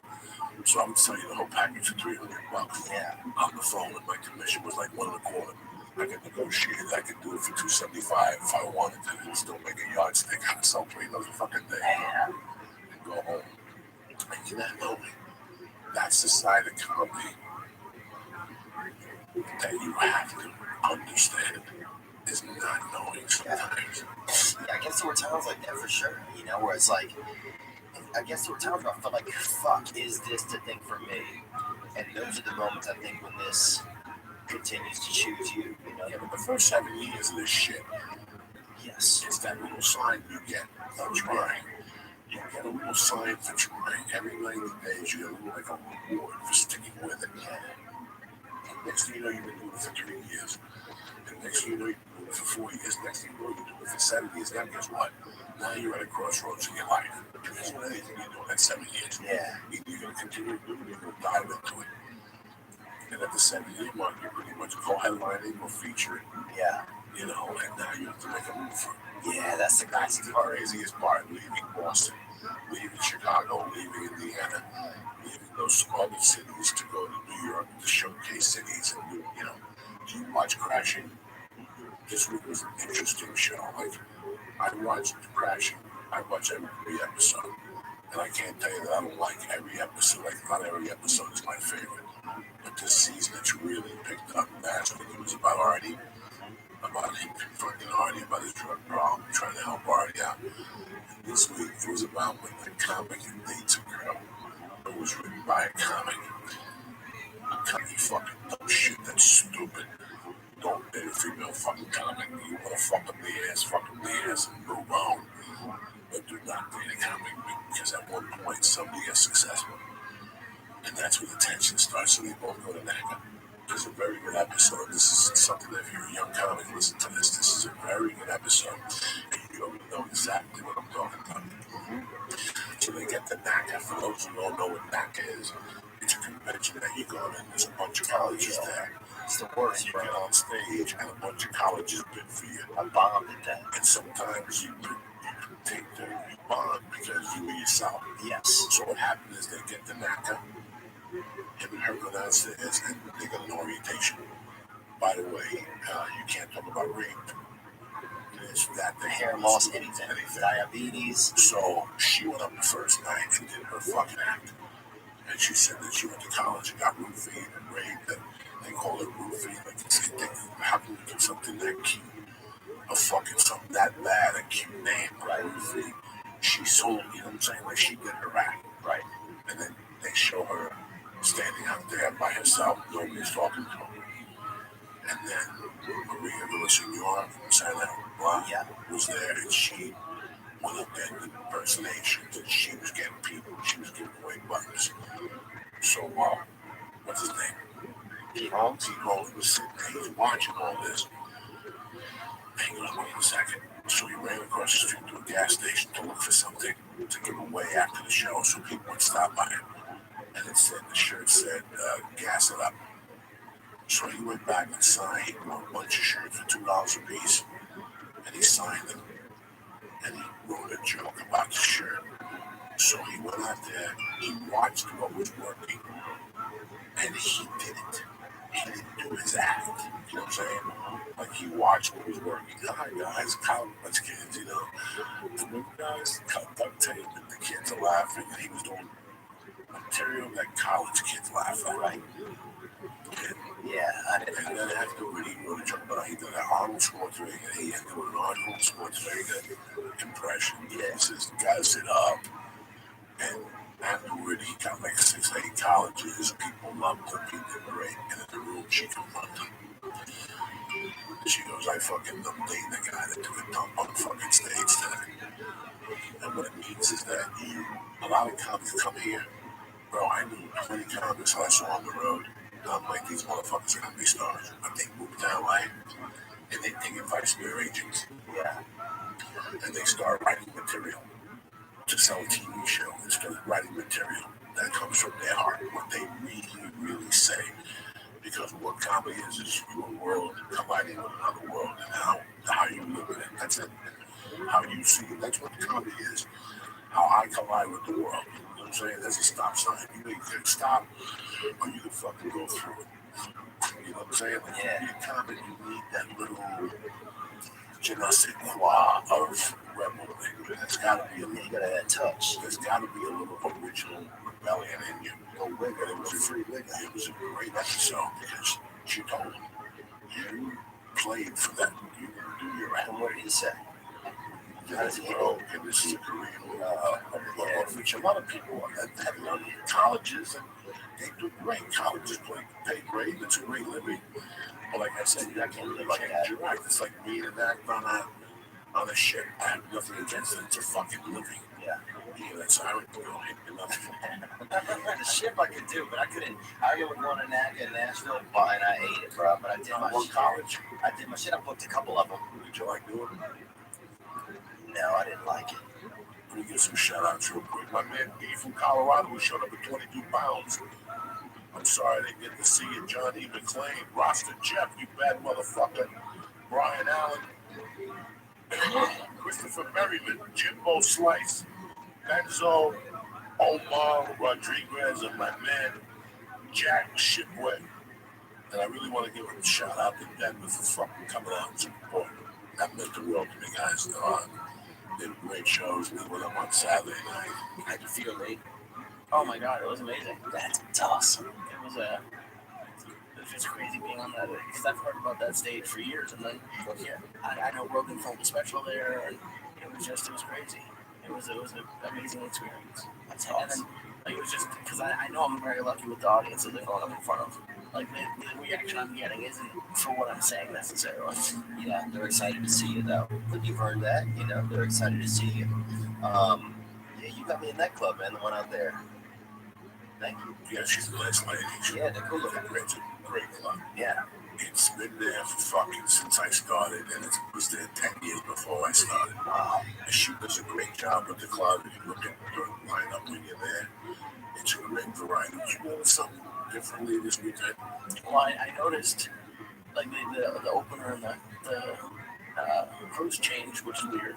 I've never seen that before. Did you notice about the feature and the host? They were all very good. And Diverse. They were from the area. and They were younger. they were clean. Really? She knows. Oh. See, people think that I want down in front of me cursing. Right. She knows that already. She understands that. Wendy is a fucking genius. Where other people, that's why you have to bring a feature or something. You know, there's just a bunch of clubs that they pay you up with their favorites. Yeah. Because they're dirty. And now the people hear 3 comics saying fuck. Yeah, it's a wrap. Wendy's a genius. You understand? I didn't That's hear why I about don't want to do dirty shows. Right. Because I'm out in the headline after 10 comics going up there being dirty. Yeah. Yeah, it's the worst, man. That's it. Yeah, that's it. So she's brilliant. You didn't catch that. No, I didn't see them They do didn't this even stuff. say fuck. That's why the audiences were so good. Because she's brilliant. She knows how to book a fucking room. Yeah, burn them out before. And she puts heat in front of you. Yeah. Like, that's one of the scariest rooms in the country because those guys got headliners that are in town that week. Like, a lot of times, you know, when I was opening up down there, like when I first started going down there, you went down there on Thursday. Ooh, you gotta follow. You gotta follow Todd Jordan, Rick Kearns, Lori Callahan. They're all headliners. They're all headliners. Yeah, it is. And you're going down there with the headliner going, dog, I'm working double quick. Yeah. I'm working I double. hated that, man. That was like that puts you on the spot. I mean, I had weekends. I had a weekend in Missouri one time where it was like, fuck, this feature is better than me, and I gotta step my game up. You know, he got busted for murder actually a few years ago, though. So Did you he really? really did. Yeah. But What are you special, guys? What are you doing? I'm trying to get Netflix supposed to come out and see me in a couple of weeks. So we're trying to find a date right now to do that. And if they, you know, if they're interested, then I'll go from there. And if not, then maybe I'll make one myself. You know, do something. You know, where I'm owning my own shit. So, you know, I'm excited about that. But, you know, I'm hopeful. Right now I'm just trying to be hopeful and wake up each day. And You work hard, trying to be right? hopeful. Yeah. Funny, you're a sweet guy. Thanks, man. You forced yourself to the next level by getting clean. It wasn't like you fell off the stage. Right. It was something you recognized that needed to be done. You know, when I used to get hot dog, I would go pee and I would look in the mirror. Yeah. In the last Oh, 10 years, wow. I would not look at myself in the mirror because I was so ashamed of what I was doing. Man, and that's crazy. I can tell you Yeah, something. I would not make eye contact with the fucking mirror. Okay. So, you know, I recently had a guest on here, and I was under the impression that he was sober. And at one point, he went to the bathroom and got a blast. And I was really disappointed because I know as a comic, you can get so from bar with drugs. Yeah. But to take it to that level where you want to, it's better to be conscious of your surroundings and know what's going on. You want to smoke a joint, you want to drink a Heineken, that's great. But you're watching your audiences, you're watching the people that are coming to the shows, you're watching 1,000 things. Yeah. You don't really have time to get fucked up when you want to take it to that. And this could be in any occupation. Yeah, it's going to work for a while. It always does. Yeah, it always starts off great. It always starts off great. Yeah. I'm grateful for Lee. I'm grateful for my wife. I'm grateful for my baby. Yeah. I'm grateful for this fucking podcast. I'm grateful for the people that come to the shows. Yeah. But I gotta tell you something. I'm grateful for not doing that shit no more at all. I'm really grateful. And I did until I was 44. At least you stopped at 32. I was still, I could not imagine the day I would be clean. And I saw the Ray Charles thing, the movie Ray, and I was like, that motherfucker did it. I can't do coke from 61. Oh, that's I can't do coke from 61. Where am I going to go? What are you going to do? So, my biggest fear is, some chick with a nice butthole and an 8-ball shows up, and that's what fucking spins you out. No, that's my biggest fear. No, you're going to look at it and see it for what it is. It's a different playing field now, and you see it for what it is. You know what, man? There's nothing in the fucking world I want to do to get an 8-ball and stick it in Kate's asshole and suck it out of there with a fucking straw. Oh, yeah. Kate is as beautiful as they come, as sexy as they come. I know she's all in. Oh, I'll suck my own dick if she'll watch. What would I gain by it? I'd lose a friend. Yeah. She's an ally. What would I gain by it? You know what I'm saying? If I'm going to snort coke with Emily, Kate would probably push me over the top. She'd let me snort a line off her asshole. Yeah. I would be all in. But at this point in the game, I can't go back. I made a promise. I made a man promise. I didn't make a promise to a woman. I didn't make a promise to my father. I didn't make a promise to anybody. I made a promise to the universe, and it paid me back. Yeah. It paid me. Yeah, that's what I said For my promise. Nobody had to watch me. I didn't have to go to no meetings. I didn't do anything. I made a promise to myself as a man that this is what we're doing from now on. No exceptions. Yeah, that's it. What happens, who, where, when, and that makes your life a lot easier. Listen, that was my world. Snorting coke and eating pussy and getting dirty and coming on your face and your tits. Yeah. You sucking my balls and putting it in your ass and then putting it in your mouth. That was my world. That I'm an ugly dude. You know, I don't have time to date. I was not the dating type that was going to take you out for 4 dates and then go. Yeah, everybody I met was on a fucking whim. Let's do this shit. Let's do blow. Let's get fucking evil. Let's forget what happens. Stealing each other's shit. Dude, one night I remember being with this girl and this dude were all in the same room and we all stole each other's fucking shit. And so we're all sitting there with each other's like money, pocketbook, purse. Dude took a purse. I took dude's wallet. She took my wallet, right? And all of us are fucking looking for our shit. And I was getting like, fuck. You fucked everybody? I didn't fuck anybody, dude. Time to steal your shit. We just fucked up. Eventually she said, look, I'm fucked up and I took this. She got so hot. And then dude's like, and I took this. And then I had the fucking last piece, his wallet. And I set it out there. And I was like, man, y'all stole each other's shit. This icy Mike, who you know, all these people that you hang out with, you should stealing your wallet when you get high. That's fucking. Dude, that's his problem. I'll tell you, one more thing I'll tell you about Icy Mike. This dude, so when acid came through our town, we got a lot of bad acid. You know, I think we would get people would sell, because sometimes acid comes through, you don't know what it is, you don't know who made it. It's $6. It was $6 for a hit. You know, you're going to be out of, you're going to be out of it for 4 to 8 hours. So this guy, Mike, got bad on some acid, him and his buddy. And then one time his family ended up getting into like lives. He gave a bunch of like kind of no-dos or something to some of these animals because they began to like shit more. And so there was one time where he had like 3 animals all shitting at the same time, right? Yeah. Why did he want to do shit? It was like not a show, but it was like not a performance, but you know what I'm saying? Like, let's watch him shit, you know? Sure. And I went over there one time, dude, and everybody was eating acid. We probably watched these cows shit for maybe 15 minutes straight.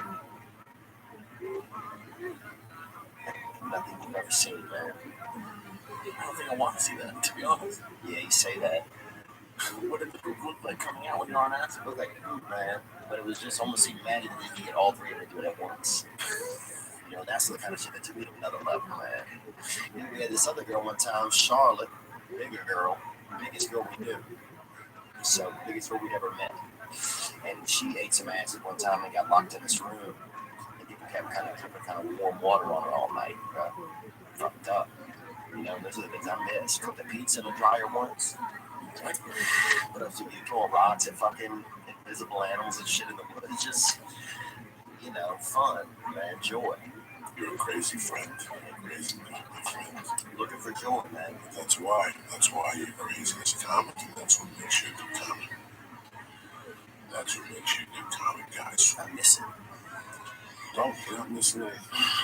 Yeah, that's the thing about I'm not missing anything. Right. I go that's not true. Like, sometimes I said to myself, well, why couldn't I have control like regular people and just do one line? Yeah.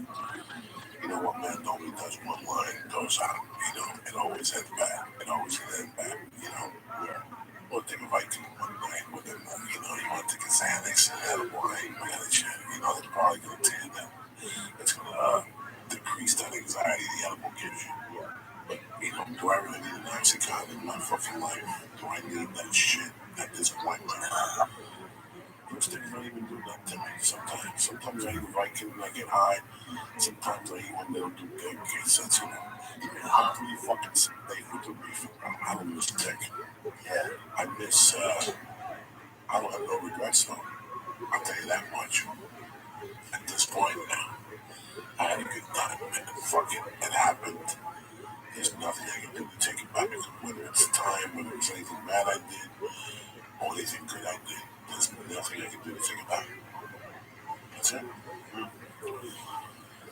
You get peace with yourself at some point, and you accept what the fuck you're gonna be. That was it. Like I said, I'm very fortunate to even be in this fucking office sitting next to you and Lee. You might know that.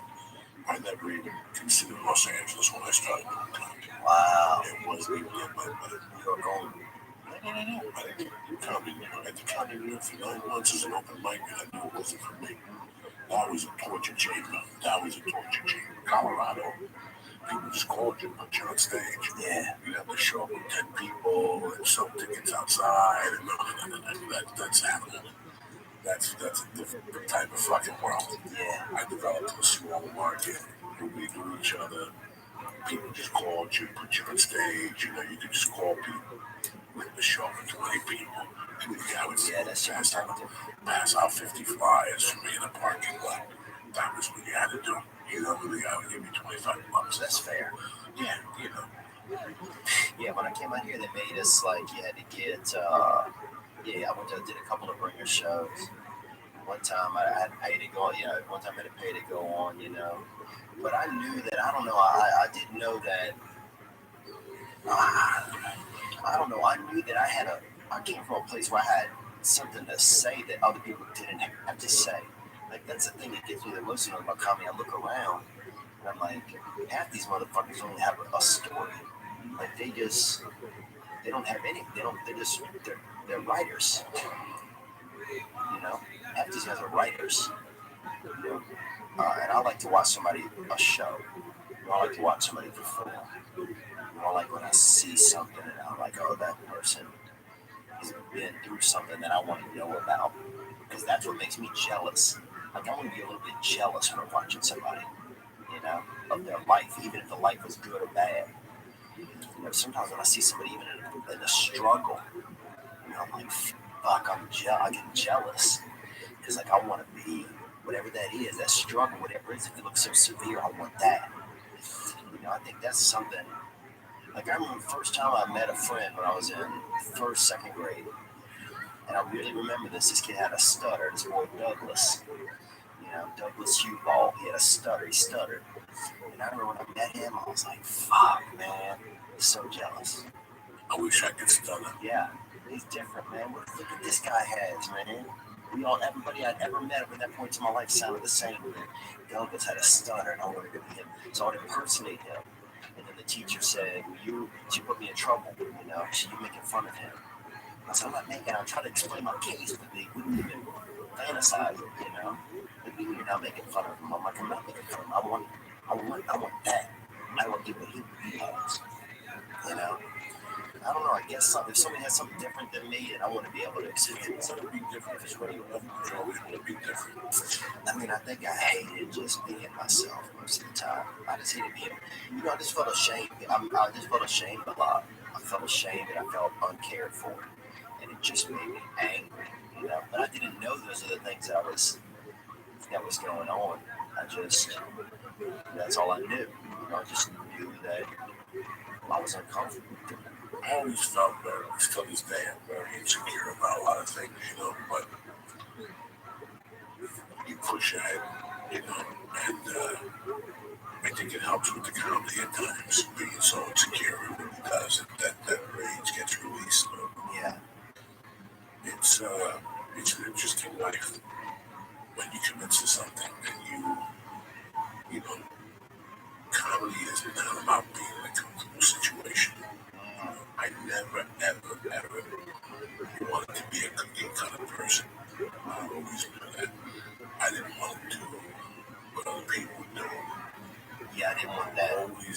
I always felt like life was playing a trick on me for years. Like when I first started doing coke, I didn't get high for the first year. It wasn't until I started drinking that I started getting high.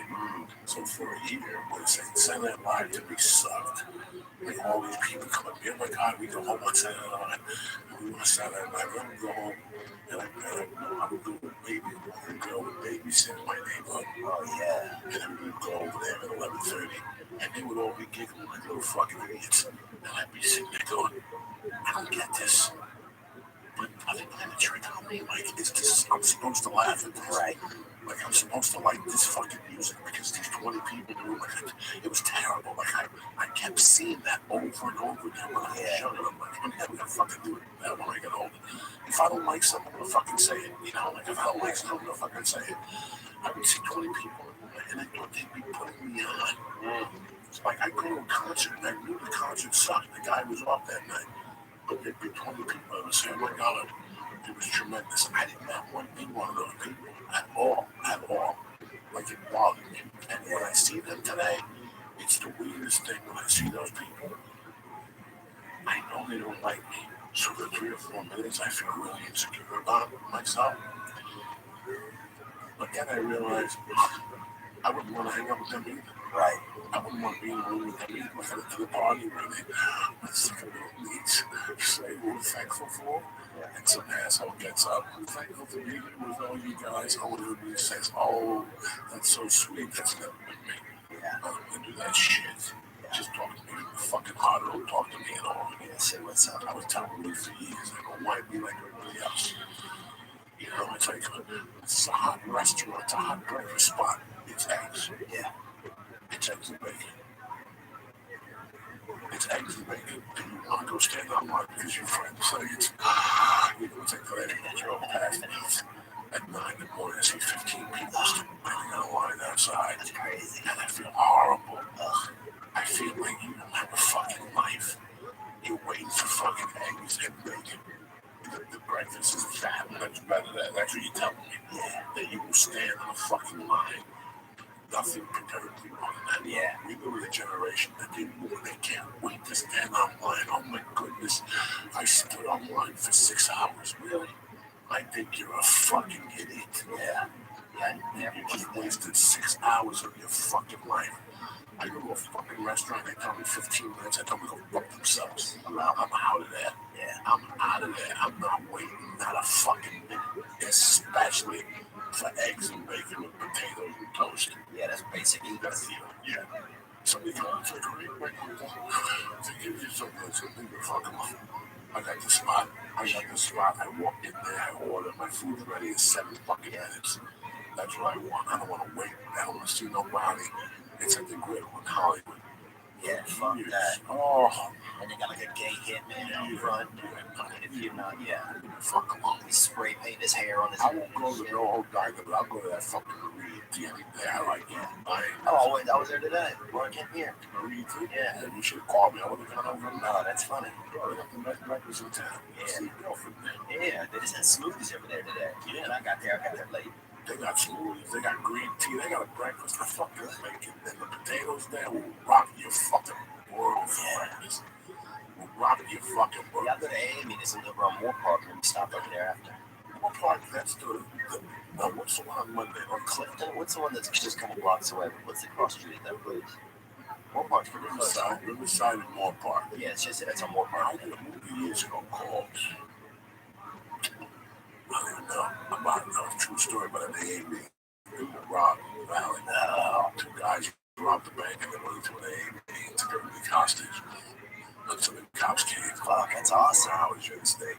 The one right here, the most popular meeting in the valley is Monday night. That's where all the I've been to that one. real people go. So it is a small place in Studio City. That's probably what it is then. That's probably what it is. It's a small little place in Studio City.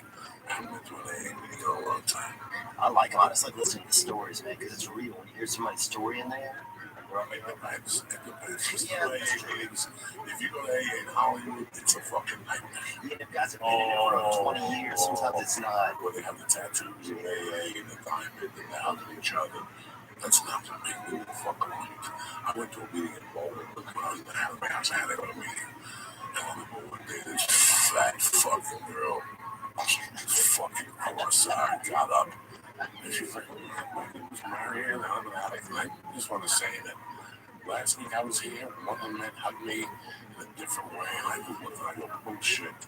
But he wants to hug you and grab your ass, not gonna, people just go there. And some of those meetings, like, really help because people go there for the wrong reasons. Yeah. Like I would go. There's some network. Yeah. There's people who go to AA, especially here in LA. Yeah. They go to AA for all the wrong reasons. And there's some, like, if you go to LA, if you go to an AA meeting, let's say in Hoboken, and you go to an AA meeting in Louisville, my teacher, Mr. Teacher, went to an AA meeting. Oh my God, I have never seen nothing like that before in my life. Fucking the worst coffee in the world. Worst coffee. Fucking, you walked out of there and your clothes, you took them over in the morning. You could smell your clothes from the cigarettes. You have no idea what that's like. At least I had. Popping right up in the morning, putting your feet on the floor and your clothes are on the floor, and you can smell the cigarette smoke from your fucking clothes. You can smell people's poor choices, man. Dude, there's one place that makes me feel sometimes like it reminds me of the environment of the neighborhood and the environment that I grew up in. Sometimes it's all it's a business, right? Like that place over by that barbecue. Some of these houses are businesses now. So yeah, you're right. That's great. Like there's an AA business. It's a strip mall. You have meetings all day and they work off donations, but it's a business. It's a good program. It's a good program. And they have a treasurer. It's hard to steal, because you're around a bunch of thieves. You can't rob with AA. It's a bunch of fucking you would hate it, man. Bro, them motherfuckers been stealing for years. They see you coming a mile away. The treasury, that dude, that's why they're in AA, they've been stealing for 20 years. Let these people know where you're going to be the next couple of weeks. I will be I'm in Tacoma coming up, March 15th and 16th. I'm in Tacoma at the Tacoma Comedy Club. And then March 17th, I'm in Spokane at the Spokane Comedy Club. And then April 6th and 7th, I'm in Tampa at the Attic at Rock Brothers Brewing. And you can get those tickets at theavon.com/appreciate it, man. I always hear good things. That's all that matters. That's you're on the path. I have seen it 1,000 times. They're just going to make you work a lot. See if you go back and get a pill, and go back and do a wine, have a drink. And as long as you stay away from that, you always beat them. You always got the ace in your pocket. That's what they want you to do. They want to frustrate you. Feed them get a drink. Don't get frustrated, and just know that you get on stage every day. That's all you need to know. As long as you're covered, everything works out. You know what I'm saying? Like that's as long as you're covered, everything works out. We know they did 12 spots 2 weeks ago. You've had to look at your face all night, but you've had a shit. You did 2 buckets, you okay? Fine. You're all spotty and shit. Yeah, listen, I really don't eat tonight. It's because I'm dying here. Wednesday, Danny Brown's in town. If he ain't working, I'm going to eat 2,000 fucking 29,000 milligrams. us all. Maybe you can do a fucking podcast Wednesday. I don't know when you can come back. Tomorrow we might do one just in case. So prepare. Do it tomorrow. If I get off work by 5. Well, I always eat something with dairy in it before I come here because I know like that. Tomorrow, double up on the dairy. Eat a fucking ice cream off the concrete, baby. We're eating shit you haven't seen. Come on, man. Tea, boy. We're going tea. You gonna eat some fucking Guatemalan asshole, boy. I want to apologize to the people of Huntsville. I had to cancel because I'm taping them dying up here, but I will reschedule. The only date I got on the books for March right now is March. The next date I got is March 21st. What is it, February? My next date is March 21st in Nyack, New York, and the early show sold out. We're taking it out in the late show. It's a Wednesday, so I'm not sure. My flight's early, so I'm not sure. So that's all I got going on. I'm just sitting here and keep writing and keep trying to get it together, see what happens with Netflix and the other people. Just hang out with my family. April, I got a couple gigs. I got Santa Fe, New Mexico, the casino. Nice. Me and D. Delray, and I got what the fuck, Columbus with King Queen. They went back to Columbus with me for 420. Yes. So that'll be fun and shit like that. And that's it, people. I want to thank Theo Vaughn. I want to thank the Christ Killer for coming to Denver and doing the sets. He did a great job. All the people would have fucking shit their pants with the people. The fucking first time we were on stage, and my goes, I didn't know the next thing like the room blew up. And I go, now you see why I'm breaking. She goes, holy shit. Even the comments were like, holy shit. So People love I'm him. happy that you went and got on stage and you didn't fall apart. Your legs didn't fall asleep, but they did less than. Oh no, it was like the second show was one of the most fun 5 minutes I've ever had in my life. That was crazy. I never experienced anything like that. Wow. That's awesome to hear, man. You don't have to see your face light up when you say that. That's cool, man. Oh, it's a different feeling. Because I didn't have people, like I had a couple friends, but I would do stuff that I saw cool people doing because I'm like, maybe then they'll like me. Yeah. I'll do that stuff. So to have people like genuinely seem to like me, and like it's not like 3 people, it's like 300 screaming people. I feel bad saying it, but it's a great feeling. They're cheering for you, man. Yeah, no, it's fun. Keep doing it publicly. You put yourself in bad positions. Not always going to be comfortable. And if I got managed earlier, I want you to put yourself in that position. Yeah. You're very comfortable, and you have to get uncomfortable. You gotta get uncomfortable. In your 30s, that's it. If you were a slave, would you stay a slave, bro, or you try to escape? Absolutely, I'll escape. Yeah. Okay, so now you gotta Let's see. You gotta do it now. Put in that work, bro. I love you, motherfuckers. Let me give these 2 people shots out and I'll get you out of here. Like I said at the beginning of the show, you hiring? Because posting your position to job sites and waiting for the right people to see, that's not the way to go, all right? You know, there's a big challenge in finding great talent and how you went about it. All right, ZipRecruiter knew there was a smarter way, so they built a platform that finds the right job candidates for you. ZipRecruiter learns what you're looking for, identifies the people with the right experience, and invites them to apply to your job. These invitations have revolutionized how you find your next hire. In fact, 80% of employers who post a job on ZipRecruiter get a quality candidate for the site in just one day. And ZipRecruiter doesn't stop there. They even spotlight the strongest applications you receive, so you never miss a great match. The right candidates are out there, and ZipRecruiter is how you find them. Do me a favor. I don't care if you're in a plumbing business, I don't care if you clean toilets, I don't care if you have a corporation. Listen, businesses of all sizes trust ZipRecruiter for their hiring needs. So right now, today, the church, you guys have businesses, you want to hire, you want to look for the best that's out there, try ZipRecruiter for free. That's right, free. Just go to ZipRecruiter.com/church. That's ZipRecruiter.com/church. Again, ZipRecruiter.com/church. This is the way to hire. Number 2, I want to thank Honest.com. They've been my sponsor since day one with my family. And the supplements are tremendous. I love the protein shake. I love the Shroom Tech Immune, the Shroom Tech Sport. I love all the products they put out. Listen, I don't care whether you're trying with the Alpha Brain. If you don't like it, it's 100% money back guarantee.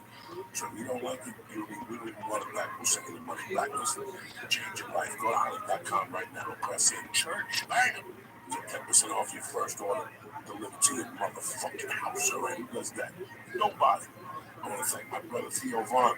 What is it, TheoVaughn.com? Praise God, man. Yeah, I'll be at TheoVaughn.com. Go to TheoVaughn.com. See what this kid's a real fucking deal.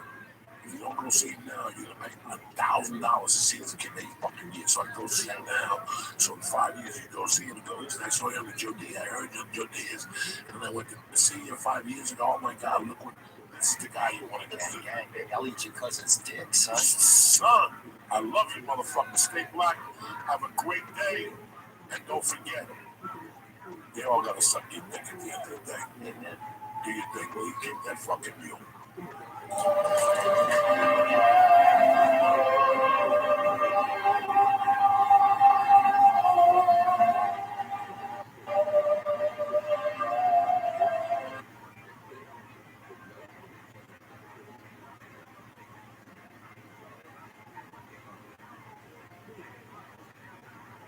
Greetings from Podcastville. The Church of What's Happening Now is brought to you by Stamps.com. Listen, these days you can get practically everything on demand. Like our podcast, listen whenever you want, when it's convenient for you. Did you know you can even get postage on demand? All you need is Stamps.com. I've been using them for years to send out coffee cups, t-shirts, posters. My wife loves it. You know why? Because it saves you time. Time's money and energy. What I'm going to do is this right now. Go to Stamps.com. Before you do anything else, you can click on the radio microphone at the top of the home page and type in Joe. Again. Go to Stamps.com. Before you do anything else, the church family a special offer. A 4-week trial. 4-week trial, including postage and a digital scale. So go to Stamps.com, click on the radio mic on the top of the home page, and type in Joe. That's Stamps.com and the Joe. Number 2, one of the most interesting products I've received last week is the Rich. The Rich is a minimalist wallet that helps you reevaluate your everyday carry, launched by a father-son team. Funded on Kickstarter in 2013, the Rich now resides in the pockets of over 250 million men and women. The RFID blocking wallet is made by two metal plates, either titanium, carbon fiber, or aluminum, bound together by durable elastic bonding. Your credit card, your license, just the stuff that you need. It's light. I love it for traveling. So what I'm going to do is this, okay? It's sleek. It's got metal plates bound together by durable elastic band, so you will lose nothing. Understand me? It's easy. It's fun. Minimal. It's designed to let you ditch your bulky wallet. What I'm going to do is I just want you to go. Do me a favor right now as family, because you're going to love it. Go to richwallet.com/church and use promo code CHURCH, CHURCH.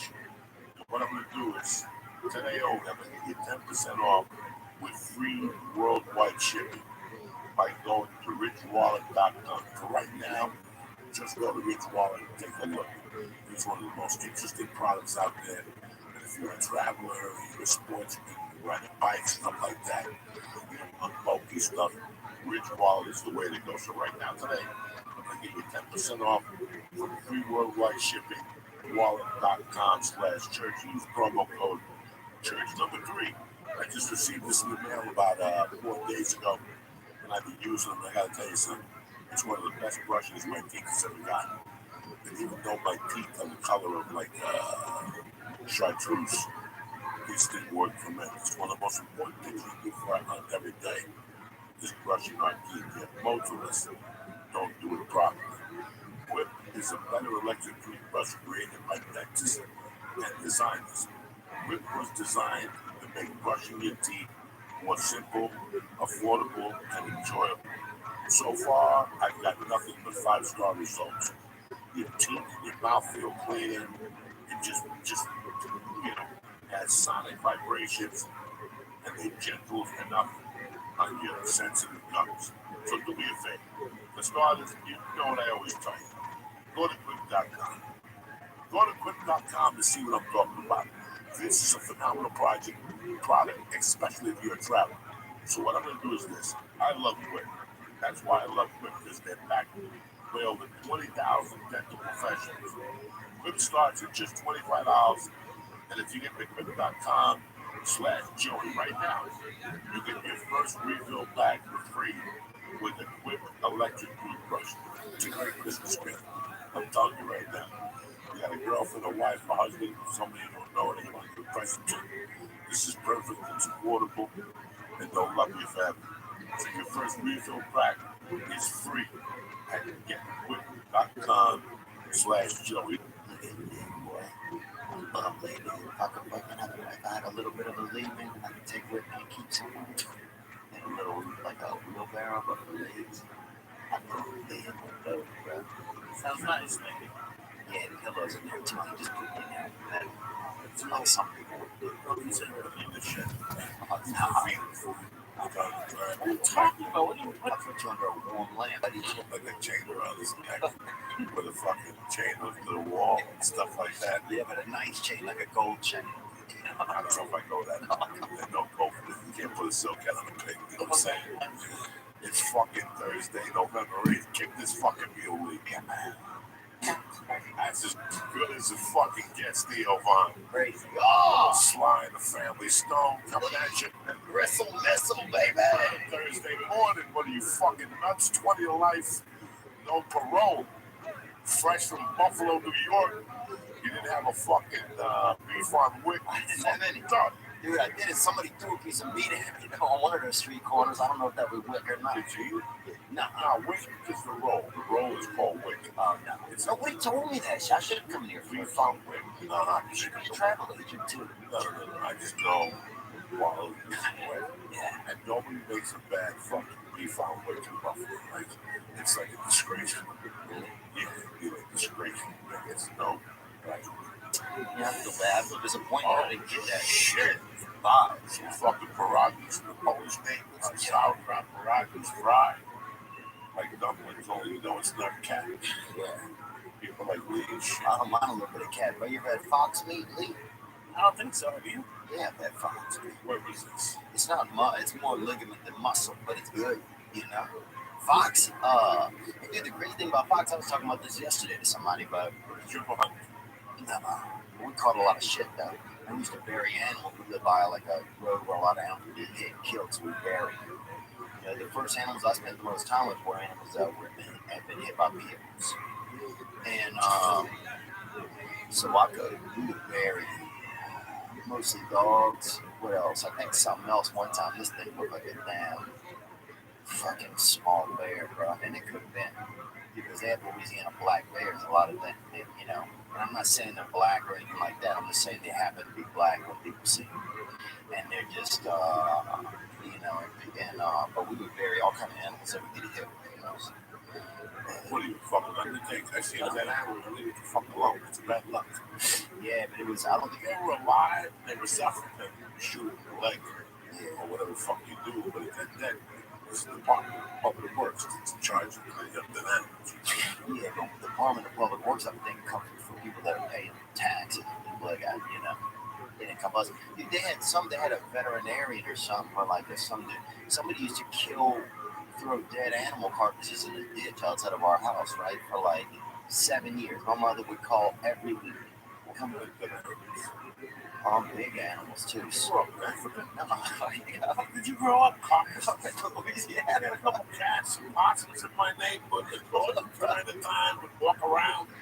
I wish I would have had that, man. But we had somebody. They had I guess this person was a veterinarian. That's somebody that deals with animals, helps animals out. And so this person would come, and whoever they were at night, they'd throw in dead animals. You know, instead of paying to get rid of them, it probably cost maybe $7 to get rid of them. You know, whatever shit is legitimate thoroughfares, how you get rid of animals. But this dude out there, you know, chucking them in the ditch, I guess, on his way home. Because our neighborhood was kind of a cut through between like a nice area and town. So, You never did like a stake out to see who was throwing animal carcasses? no.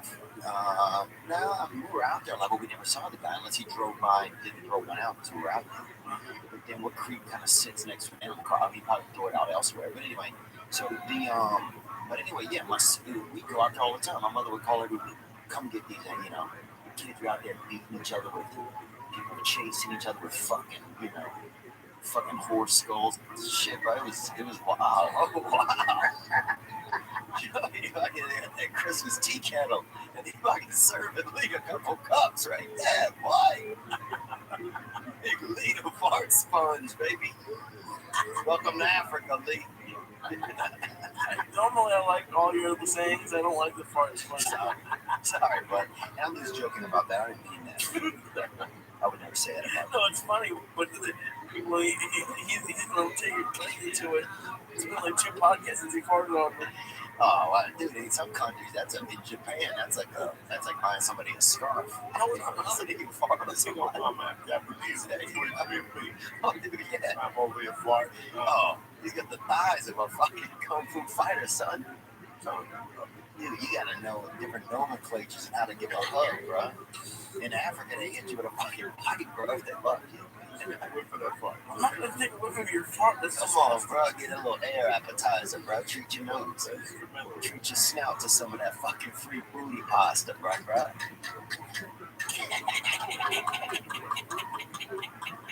Oh my god. Lee, man, it's so funny. Sometimes when I'm not even joking about when I need to think about something really good, I think about Lee, man. Thank you. I mean, come on. Yeah, I think about you, man. I think you I just. think about you to laugh. Even just the stuff you say randomly. Like, I just want to hang out and, like, listen to what you say during the day to yourself. I feel like it's hysterical. This conversation is right here already. Well, you just farted on me. How? I think we might be able to test it on. Oh, yeah, I know what you're talking about. No, you don't. Shopping from Peppermint, they call it. Yeah, I'm thinking it's coming out of the closet really soon. They say, hey, the boy over there, little Lawrence. I don't care either, bro. I'll let you hang off my dick like a fucking mountain cat. Oh, I would never have please. Not you guys, but I don't have the same relationship with him. I'm friends with him. I wouldn't fuck him. I would let him touch my dick a little. You know what I'm saying? Around the holidays, bro. Just to make his day. Oh, he's a prison ham, this guy, bro. I fucking love that boy, bro. You know how much time I talk. We walk the way. How much money we can make Lee on the inside. Just sitting on people's laps. Stealing cards. Yeah. I'm never bringing this back. You can't just sit on someone's lap, but they're not going to let it end at just let them sit it. Bro. They're not in prison because they don't have a You're whole in bag. Indiana, you're an 8, bro. One female. You're in Indiana, you're a female 8, baby. I gotta pay 10 G's for you to put a wig on. Oh, yeah. Special type of Just mug his dick with your fucking neck. What does that even mean? You gotta get out more, get off the internet, bro. You gotta go hitchhiking, man. I don't want to now. You should go check one day as a school project. Yeah. I'm going to end up dead. But what school are you in? Are you doing classes online? I need to be. Classes here for the student. How old are you, Lee? 30. Are you really? Yeah. I thought you were like 19. How old is Are you like 30 years old? Yeah. There he is. Oh my god, bro, my whole perception of you, I thought you were like a He was an intern. first came in. Oh wow. That's awesome. Now you don't like me as much like that? No, I don't. No, it's just different. You ever notice you learn something about somebody you didn't know, Like you see somebody and they're like a lawyer or something, then you realize they're like a sorcerer or something, or they do shady shit, and you see them like all dancing, and you're like, this fucking guy all dances. That always takes my brain a minute. Or if you see a big person and they got their stomach stapled and now, I was at a pool one time, and I used to work on this farm in the summertime outside in Natchez, Mississippi. And they had, and this dude, Don Blankenstein, was the pool guy every year, right? And he'd come out there, and I'd keep an eye on him because the dude weighed probably 700 or 800 pounds, bro. You know what I'm saying? He broke the gate every time he come in. He fucking, bro, he gets in the pool, trust me, nobody's drowning. All the water's out, and the fucking kid who's sick is laying right there. No, he was the guy who came to put the cleaner in the pool. And so, when he opened the gate, bro, and every time he walked through it, he'd bring both sides of the gate down. Like he was just, he was getting down soon, we saw him. So he treated him well. And that's one thing I like sometimes about seeing cute people. It reminds you how to treat other people. Because you're like, oh, this person isn't going to be alive very long, so you would be extra nice to him. So, but then Don, one time I'm out there laying by the pool, and the skinny guy, he could have fit through the gate with 90 of his fucking, quintuplets together. And he comes through the gate, and he keeps talking. And I'm thinking the guy's kind of a, peppermint hunter, bro. You know what I'm saying? A little tender. And it turns out it's Don Blankenstein. He got the stomach thing. And he lost all the weight. And he was a different person then. It wasn't the same. I don't know. It wasn't the same. Our relationship was never the same as when he lost the weight. I don't know what we're talking about. Think about when somebody takes away your passion. If you're a leader. Yeah. It's like when you first get sober. Yeah. I was telling bro, the worst two words in a person's life is sober. I don't want to be involved in drugs. Yeah. I don't want to be sober. Yeah. I never want to be sober. Because it made my inner battle, too rough. Yeah. I know my limits with cocaine. I know my limits with pills. I know my limits with alcohol. I've known my limits when I was 25. Anything I did after 25, I think because I wanted to. I knew my limits. Right. When I got locked up, I couldn't imagine a world where I couldn't smoke pot. Wow. Couldn't imagine. I couldn't imagine. Okay, cocaine. I understand not having a girlfriend. I understand being broke. But I never understood a world where I did not smoke weed. When I was 25 years old, weed controlled my. What did it do for you? I was in so much pain when I woke up. I didn't know that then. You never know it when you're going through. Yeah, you don't know. It takes 20 years to look back. I was thinking about it tonight now. I was taking a shower. That if I quit climbing tomorrow, you'd be signed back up in college and take a psychology class and become a psychiatrist. And do whatever I had to take. I'd probably be 65. At 65, I would help so many people so deeper. Yeah. Because I went through it. Yeah. This is not somebody who studied it. I went through it, wrote about it, looked at it, I think about it. I think about what made you. I broke it down from the macro to the micro. You can put yourself in there. You can put them in your shoes, vice versa. And you become a comedian. Yeah. If you're not brutally honest with yourself, it's not going to end well. Wow. And in life in general, forget about time, life in general, if you're not brutally honest with yourself, it's not going to matter. Yeah. You have to be brutally honest, and a lot of people can't be honest. Brutally honest with yourself, like, this is not going to work. It's like I was at 27, 29. Like, and what's that? Like, at the age of 30, I had made a decision, okay, drugs and I would be clean for 3 days. Oh, yeah. And then next time I was partying by myself. And this went on for maybe a year and a half. Yeah. And I think by 1995 and a half, I came to the conclusion, like they say in the program, that you're a fucking junkie. Yeah. And I had 2 decisions to make. I go, I can either be a junkie and keep fighting this. But the reason why I became a comic was to be a junkie. I read that Lenny Bruce book. And that's the reason why I got into comedy. So if I'm going to get into comedy, let's make a deal. I'll do cocaine 3 times a week. That's how it started. I just came to terms with it. Wow. So you're thinking I'm going to get into comedy so I can do cocaine? I was thinking I was going to get into comedy to have a life. I read that book. We slept with strippers. Yeah. We opened up jazz musicians. And I was content with that. And none of that book we talk about being rich. Yeah. Okay? You don't find that book. They talk about being rich. They talk about money. The Chelsea Hotel. He just talked to life about being happy for him. Yeah. And at that time, that's all I wanted. I had been through a terrible marriage. I had already done time. So I was just seeking to be happy. But I knew I had a memory inside. You had a deviant soul. Your soul pretty sound like kind of bifurcated. I was living, as much as who I was. I was a nice Catholic boy who I believed in heaven and hell and I had a belief system. Your inside didn't match all your behavior. Right. Inside did not. So that added drugs. fuck you. This is who I am. I've accepted it. And whatever happens, happens. That's it. No fucking big deal.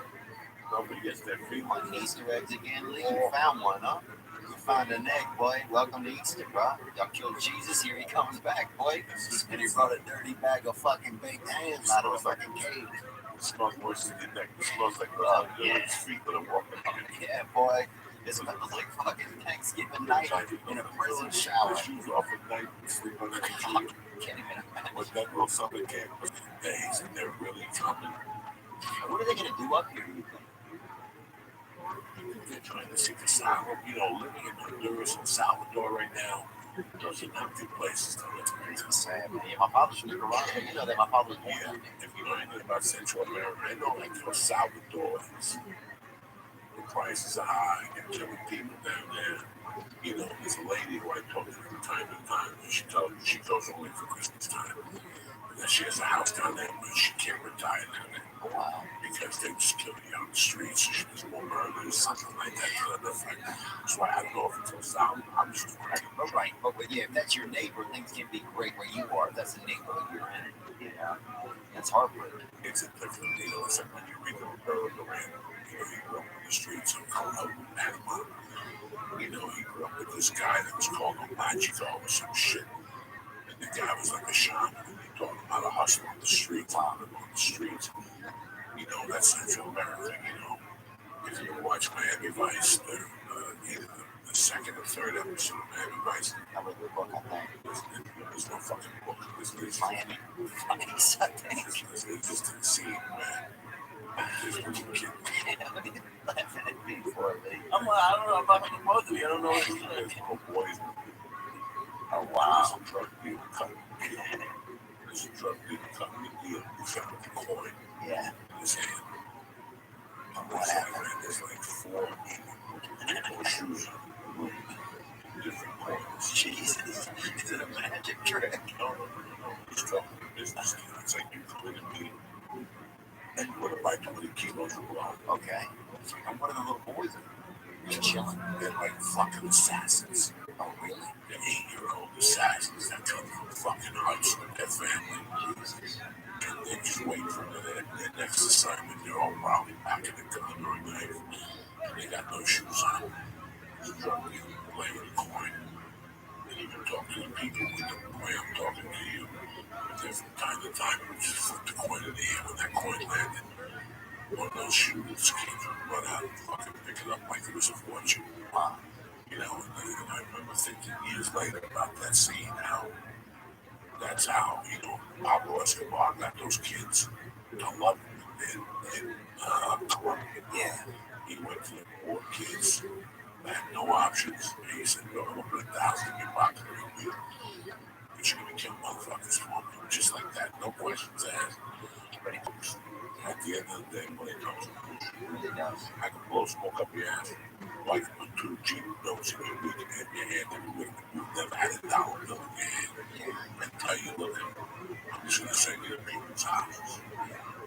I want you to slip in, drugs, kill their kids, get them out as their dogs. Jesus. They got goldfish and poison them too. Jesus. You know, that's how you get. Black boys in the sun? Well, it's just a point. It's just a fucking point I'm trying to make. That's how you get, you know, take the American ghetto here. You know, that's why they call it whatever social color economic. They call it a crisis, not a crisis. It's coming from somewhere. Yeah. And what you need to do to get out of that situation. Yeah, you don't know anything better, man. And yeah, you just, I mean, dude, they had this guy when I was growing up, he could have been about 16 or fucking 50, right? I don't know what he was. But he always drove, he had a 5.0 Mustang, you know, or he drew 5.0 on the side of it or whatever. I don't remember the fucking, it could have been a Pontiac Renault or whatever. I don't know what it was. But he always had these 2 girls, bro, sitting on the back of it. And that dude was the king. You know, whatever he said when I was a kid, to him, he was the king. He had a piece of shit Mustang, but he had the Mustang, you know. He was a champ. You know, the chicks would have like daiquiri drinks, bro. And every now and then he'd floor it. One of them would go rolling out the fucking back right on the concrete. What do you do for a living? I don't know. and I didn't care. But if he would have said something to do, like come do this, like when I was a kid, I would have done anything he said because he hung out with us and he spent time with us. You know, threw the football around with us, and he was a good guy. I think, you know. I mean, I still think he's a good guy. How old were you? He probably maybe 7, 8, 10, 12. You know, he had a car, he had women, he had, you know, he had things that when you're, you know, an adolescent, 12 years old, 11 years old, you see that, you're like, oh, this guy has mobility. You know, this guy has ability. This guy has women. He has everything. So anyway, I'm just saying I can see how, yeah, you're not thinking about anything else with that age. Let me have nothing. You get influenced. I wouldn't get influenced. When I look at guys, there's this guy that was always in the bar. He was really good looking. Not Samuel, huh? If I was 17, he was probably 22. No, I think this guy Samuel older than me. It was, she was a bunch of guys that I'm thinking about in particular. And he drove a Corvette. He didn't have a job. What the scam was, he worked half the year, and the other half of those days, you collected a money. Oh, yeah. Get a boss, never tell you, lay you off for 6 months, you're not going to work. Party cripples, they used to call by us. You need to take work or some coke, and that's a great living because you're clearing 1,600 money already. You sell coke, you know, and this guy driving a Corvette, he was a piece of shit. Or he was a piece of shit. He probably was. He wasn't a piece of shit. He had no career. Right. He wasn't a role model. But his girlfriend owned the business, and she had money. Yeah. And I remember how that appealed to me for about a month. And I was like, there's no appeal in that. I want my own money. Right. You know what I'm saying? Like, you learn to like girlfriend that paid the bills. Even at that early age, he impressed me. Like, because he ain't paying the fucking bills. Not that I could pay the bills at that time either. I ain't no bills until I was 40. But it's just crazy the people that you look at. And impress me, you know, it's like you watch those fucking movies that I was watching. Yeah, that Empire was up. You watch Empire, like the worst drug movie in the world. But it's on BET once a month. It's one of those movies that's always on between 7 and 9. You gotta be. Yeah. It goes up. It's like, yeah, man, I really want to connect that shit again. And, you know, I want this new PlayStation. I'm behind me. John goes, how much is it? He goes, it's $300. The kid does $300. The kid who wants the money goes, no, it's $299. Like, so he goes, I'll give you the money, but you gotta do stuff for me. Oh, yeah. You gotta clean my car, so what we got, if you know, he's telling him what he has to do, he's gonna get him, shit like that. You know, those kids grow up, you know, they can read. They're trying to read. Oh, yeah. That's right, because that's the first person that gets first person that gets. Yeah, that's interesting. Your first influence, how does that, where that first influence is not your dad, how much that influences you. That's interesting. It's really weird, and it happens with John, it happens with you, but it happens when you're a young man. And I was confused as fuck. I was 21. At 21, I was confused as fuck. Oh, yeah. Because I didn't want to work. I wanted a fucking new car. I wanted money. I wanted bitches. And I wanted coke. Where's the work, Joe? Sure. And I really thought that the fucking bluebird happiness is dropping off at my door. Like, I can look you both in the eye right now and tell you, I had no idea of my hard work. I wasn't a lazy person. Right. But work. Who wants to work? Yeah. Why don't I try to put something together so I can hang out in the bar in the daytime? Because I didn't have to work in the daytime. Yeah. Do you ever think that, like, you know, you wanted to, you know, have like a, you know, like a, do you ever think that you wanted to have a, fuck man, I forgot what I was going to ask you. You just want to wait till you shit together and start smoking. That's what happens when you get sold. You get retarded. What you go to college for? You get stupid. That's like fucking Michael Corleone. You can see that at the end of the Godfather. Damn, man, I couldn't have any idea coming to my head, man. You know, I think it's funny how, what your influencers are, you know, the first person you see do this or that. But then, sometimes you are able to see past that. Like, there's some people, you know, we had this dude by us, like, you know, and this guy now runs a tree company, right? This guy, Senator Lawn, and he had a they used to do this thing where they had a lot of sinkholes. I grew up around a lot of sinkholes, you know, and you'd have somebody play hide and go seek and somebody fucking would never find it, you know. You fucking you can knock like you know you can knock on somebody's door and the next day their whole fucking house is gone, you know. It's like I grew up in a lot of Louisiana, like half of it's sinking, you know. It's like a sinking environment. So where are you from? Louisiana. Covington, Louisiana. Everybody lost their roofs. That's a big, like over there, the houses didn't fall down, people lost their roofs. So when you were growing up, what was coming like? Was it fucking that bad? Was it the projects in the rain? No, it was Parents had a little bit of money, enough to sustain. No, my dad was fucking old as fuck, dude. I think he was always sleeping on the couch. He used to go drink at this bar called Tony Padoni's, and he would take me over there during the day. And the lady would see how many chocolates I could put in my mouth. One of the bartenders back there. Big Janet, this fucking nice here is did you have nice clothes? My mother dressed us poorly, man. I don't know where she learned to dress. I got like Indian shopping, like a Native American catalog. Did you leave for sure? No. It was when you lived off Campbell, right? Covington is not like, you know, some fucking neighborhood that's, you know, where your dog is missing. No, I lived all, like I got hand-me-down clothes, but I didn't get hand-me-down shoes. Like every year, my mother got us a pair of shoes. You know, my mom did the holidays. What did your mom do for a living? Delivered newspapers, cookies, magazines. What about your dad? They used to have a magazine called News on Wheels. You remember that magazine? You go to the dime store or whatever, the gas station. My dad didn't do anything. Boy, oh, you know what my dad used to do actually? This guy, he used to go to colleges. Remember they had to do at the colleges that would sign people up for credit cards, you know? Some fucking old dude barking over there throwing frisbees at kids and shit, you know? So that my dad and my parents weren't together anymore. But my dad had that job and he would take me there with him. He let me drive him. I'm 12 years old, right? They had to go grocery. I was that 5'10", that fucking lean bad boy, you know, living its own son, hoping that the narrow caught up, you know, this kind of guy I was. What did your dad do for a living? I don't know. He used to be like a travel agent. You know, he did a lot of cruise, like he would sign people up for cruises and stuff between Puerto Vallarta, where's that at? Mexico. Yeah, between Mexico and America and The geography. in Central America. Deal with it. I walk in this room, dude, I fucking can't think of nothing. Puerto Vallarta. I know that number comes from. Yeah. So there in Central America, and he was like a travel agent, I guess. What he did when he was young, he worked for the newspaper. You know, he had a family. He was kind of working in church. He liked to do a lot of. He liked to just sit at like the coffee place and talk. You know, I think he drank a good bit. How do you feel about religion in this point in your life? I need a higher power. You know, and for me, I was raised probably Christian.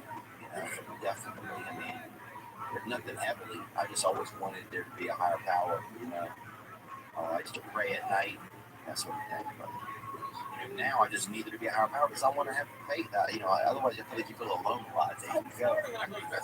With that fucking Christmas hitter, bro. That fucking Put water on you. That fucking booty star of David, bro. That air calamari, bro. You hit it with it. God damn, son. Fucking hit it. This is straight. You could drink an Aqua Velvet, son. That shit is fucking dangerous. I got the vanilla I'm the worst. You ever accidentally buy strawberry? You ever accidentally buy strawberry? No. Oh, that's the worst you get. I got Mexican chocolate, the vanilla. Mexican chocolate's off the hook. It's not bad either, but I switched to vanilla today. The Mexican chocolate, you reach there with a scoop and a knife fucking pops out of it. Fucking like carry it. The carry which he grabs that end for the rocks. What's the deal with this guy? What's the matter? You fucking farted on me 3 times in 30 minutes. Yeah, make a wish. Yeah, I want to No less. Where am I supposed to breathe? Come on, bro. Yeah. Dude, that's enough, bro. About 3 farts, you're out. You fucking blowing this kid down. His eyes are starting to fucking heat up. I'm sorry, Lee, man. I feel like I'm being rude. No, You're fine. We love all this shit. There's no bringing that wheelbarrow.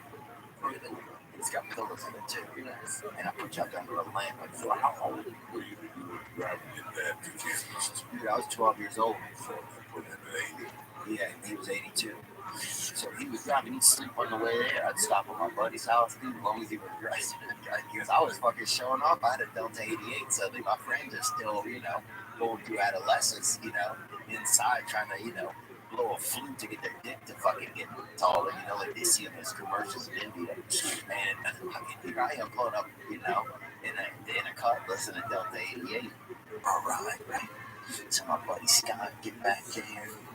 And we were just fucking cruising around. My dad's sleeping around. And he really think my dad's neck was real bad. So even if he woke up, I would just tell Scott, keep it quiet back there for a minute, I was telling him I lost or getting gas or something. And then my dad would go back to sleep. And I cruised around a little more. To take my buddy back. Dude, at 12, 13 years old, it's a friend picking you up. We pulled up with a sleeping senior citizen. People thought that we were fucking, kidnappers, bro. Senior citizen kidnappers. I think maybe we smoked a cigarette, but then one time, bro. Dude, one time I do remember this. I'm driving back from Hammond, Louisiana. And so this is how I kind of got into, I don't know if that's how I got into comedy, but this is the first time I ever really spoke in front of people. My dad would get people to sign up for the credit cards. And he got $1.50 from the company, whatever. Back when college kids to sign up. And now, looking back, it's like getting college kids to sign up for a credit card. He probably started half of the fucking, he probably ruined a lot of people's young lives. That's what they do. Yeah, that's what they do. That's what they want to do. They want to take you up to 19. Right. As soon as you take that first student loan, you get a credit card. Yeah. That's true. It's automatic. You get your neighbors on the list. So I'd be on the table. My dad would have me on the table, and people come over, and I would start barking at him, getting them to come over. Hey you, guy with a nice haircut or something. Or the black girls, a lot of times, they have all the extra hair. Talking to a girl of a fucking road swing, hanging off the bottom of the side of her fucking head. You got summer cameras swinging off the back and jumping into a rip.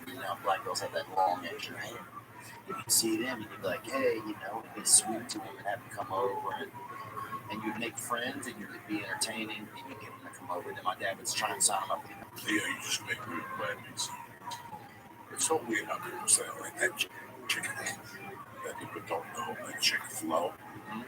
That girl that got all those commercials. Oh yeah, I saw her at an audition like that. It was funny that Flo was packed up and getting ready to leave this town. And she took that campaign down. She's going to say that. And it's so weird that Josh Wolf left Seattle in September. He's a funny guy.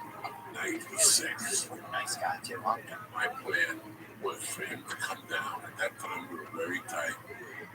And my plan was for him to come down, check out the waters, and then I would come down in 8 or 9 months. And once I made that decision, like all these opportunities started opening up for him. The first one being I got this job. So he went first. He came first, September 96. He left this girl from up there. And I lived in the back house. And she was pregnant. So he came down here first to get them set up. Wow. I lived in the back guest house. But just you and the lady, was that scary? We had kids. No, I didn't so I watched the kids. I was tight with her. She was a great lady. Right. Okay. I just haven't seen her. And we were dear friends. Yeah, because he's married to a different woman now. So he came down first. Right away, I got this job. This company that I know people who ain't no shit. This was some shit. Cigarette company? No, this was a shit. This was a shit idea. And they paid me $15 an hour plus bonuses. This is 1996, which is 20 years ago. That's great. What it was called pizza bombs across the country and get them to sign up for a service. And then at halftime, it was a chain. That's Domino's Pizza. The scam? No, Domino's Pizza had cut a deal with the NFL. And during the game, if a Domino's sign came up on the screen, you got $1 off a pizza. But to get that deal, you had to sign like Domino would make its affiliates pay. So I had to call those those affiliates and make them pay the extra money to get. So what it would do is, as soon as they call Domino's that number, it would go to whatever Domino's paid. I see. This was a scam inside of Domino's. Right. It was like, yeah, I worked for a Domino's affiliate that was calling Domino's and saying, listen, we're starting a new program starting August 14th. yeah. And here's the deal. Every time people watch an NFL game, there's a Domino man on the side. So I say, call now, get $2. Oh, yeah, I remember that. Fresh delivered pizza. They show the hot beats on the If screen. you don't sign up for that, the calls won't go to your pizza joint. Right, the calls will go to the pizza joint in fucking North Hollywood, Manhattan, instead of North Hollywood. Oh, I It's see. shitty to see what the corporation is doing for me, but I didn't give a fuck. Right. You can't fight that back. I could sell like a motherfucker. I was going down. I was going down 1,200 a week. Bro, why do you ever quit that? $35 a week, like 10 to fucking 4, like something easy. This is what I'm saying. I quit that job because when then at the fucking underground, the guy approached me. And he goes, hey man, John's Club? You've been your old Collier and John Fox's phone. Yeah, John Fox is old, man. That's a great Well, one. this is 95. This is completely different. It was different. This was up this one and shit. And some guy came up to me and he goes, hey man, did you ever sell before? And I go, yeah, I sell whatever. And he gave me a job selling phones. That was just too good to be Like payphones? So I would sell phones and advertising for newspapers at the same time, bingo. I was scam out. I'll buy a phone for you right now. Anything not to fucking have a day job. Yeah. So I would hang out by the train station. And I would either sell you a subscription to the Seattle Times. I would actually give you a cell phone. I would take the cell phone. Cell phones? Cell phone. He gave me a cell phone with unlimited minutes. No. In 1997, yeah. That was part of it. And if you call, if the guy was giving me, the guy would give me like $400, and he was getting like $1,600 at this time. Gee. Tell me the truth. He was How way are ahead you of me. making that much money? Because if somebody bought on the phone, they got a line. The company, this is 97 before people were having a lot of This right, yeah, this. Yeah. So Cell phones. cell phone. Yeah. Cell phones were a little bigger, so you signed up, there was a kickback, and the guy would give me a kickback. It's a huge. I was going over there every day, giving him 7, 8 numbers, even close, 3 or 4. And I would stand at the mall. I can't believe I just remembered that. And I would stand at the mall. I'd either Buy stuff? No, I wouldn't like that. I would be that guy that annoyed. Oh, Everett no Mall. way. When it was raining, I would go to the Everett Body Mall. scrub? No, and I would sell fucking subscriptions to either Washington or Seattle Times. Oh, yeah. Or a fucking cell phone. And the cell phone was paying me fucking, it was just amazing. Yeah. The guy would show up every Saturday and sat in the fucking underground, give me $1,500. Jesus. It was like Jesus fucking intervened. I can't even imagine. So the whole month of December, I was making money. So did you even want to come and do comedy then? Once you got that money, I would have kept that. No, I needed that money. I was paying child support. I was paying an attorney. I was fucking so much debt. It was coming out of my eyes. Plus, I'm smoking blow. But now I'm making $6,000, $7,000 a month selling fucking cell phones at the mall every fucking day. And now Doug Stanhope comes for New Year's, and I open up for him. He talks to me into moving to LA. So my point is that it's really weird how this is tricky. Right when you say to the universe, I'm going to leave, you get the best job in the fucking world. Yeah. When I lived in Seattle, I was pulling out $1,600 a week just selling cell phones. Never mind fucking blow, subscriptions to the Seattle Times. If I had nothing to do, I'd just Yeah, get you the know, train you station. pussy lined up, all I your. lived with a stripper. I lived with a girl that made money, and I asked her to rent with her. We lived in a fucking, You got fucking or not? no, she's strict. She was a Christian. So I slept with that shit. That's like fucking the Dick Van Dyke show. We lived in a fucking RV. We lived in an RV at a place. We back your RV up. Yeah. They connected. Oh, yeah. Cable TV. You got You had a shower in your RV. Well, they had an athletic center. This place was tremendous.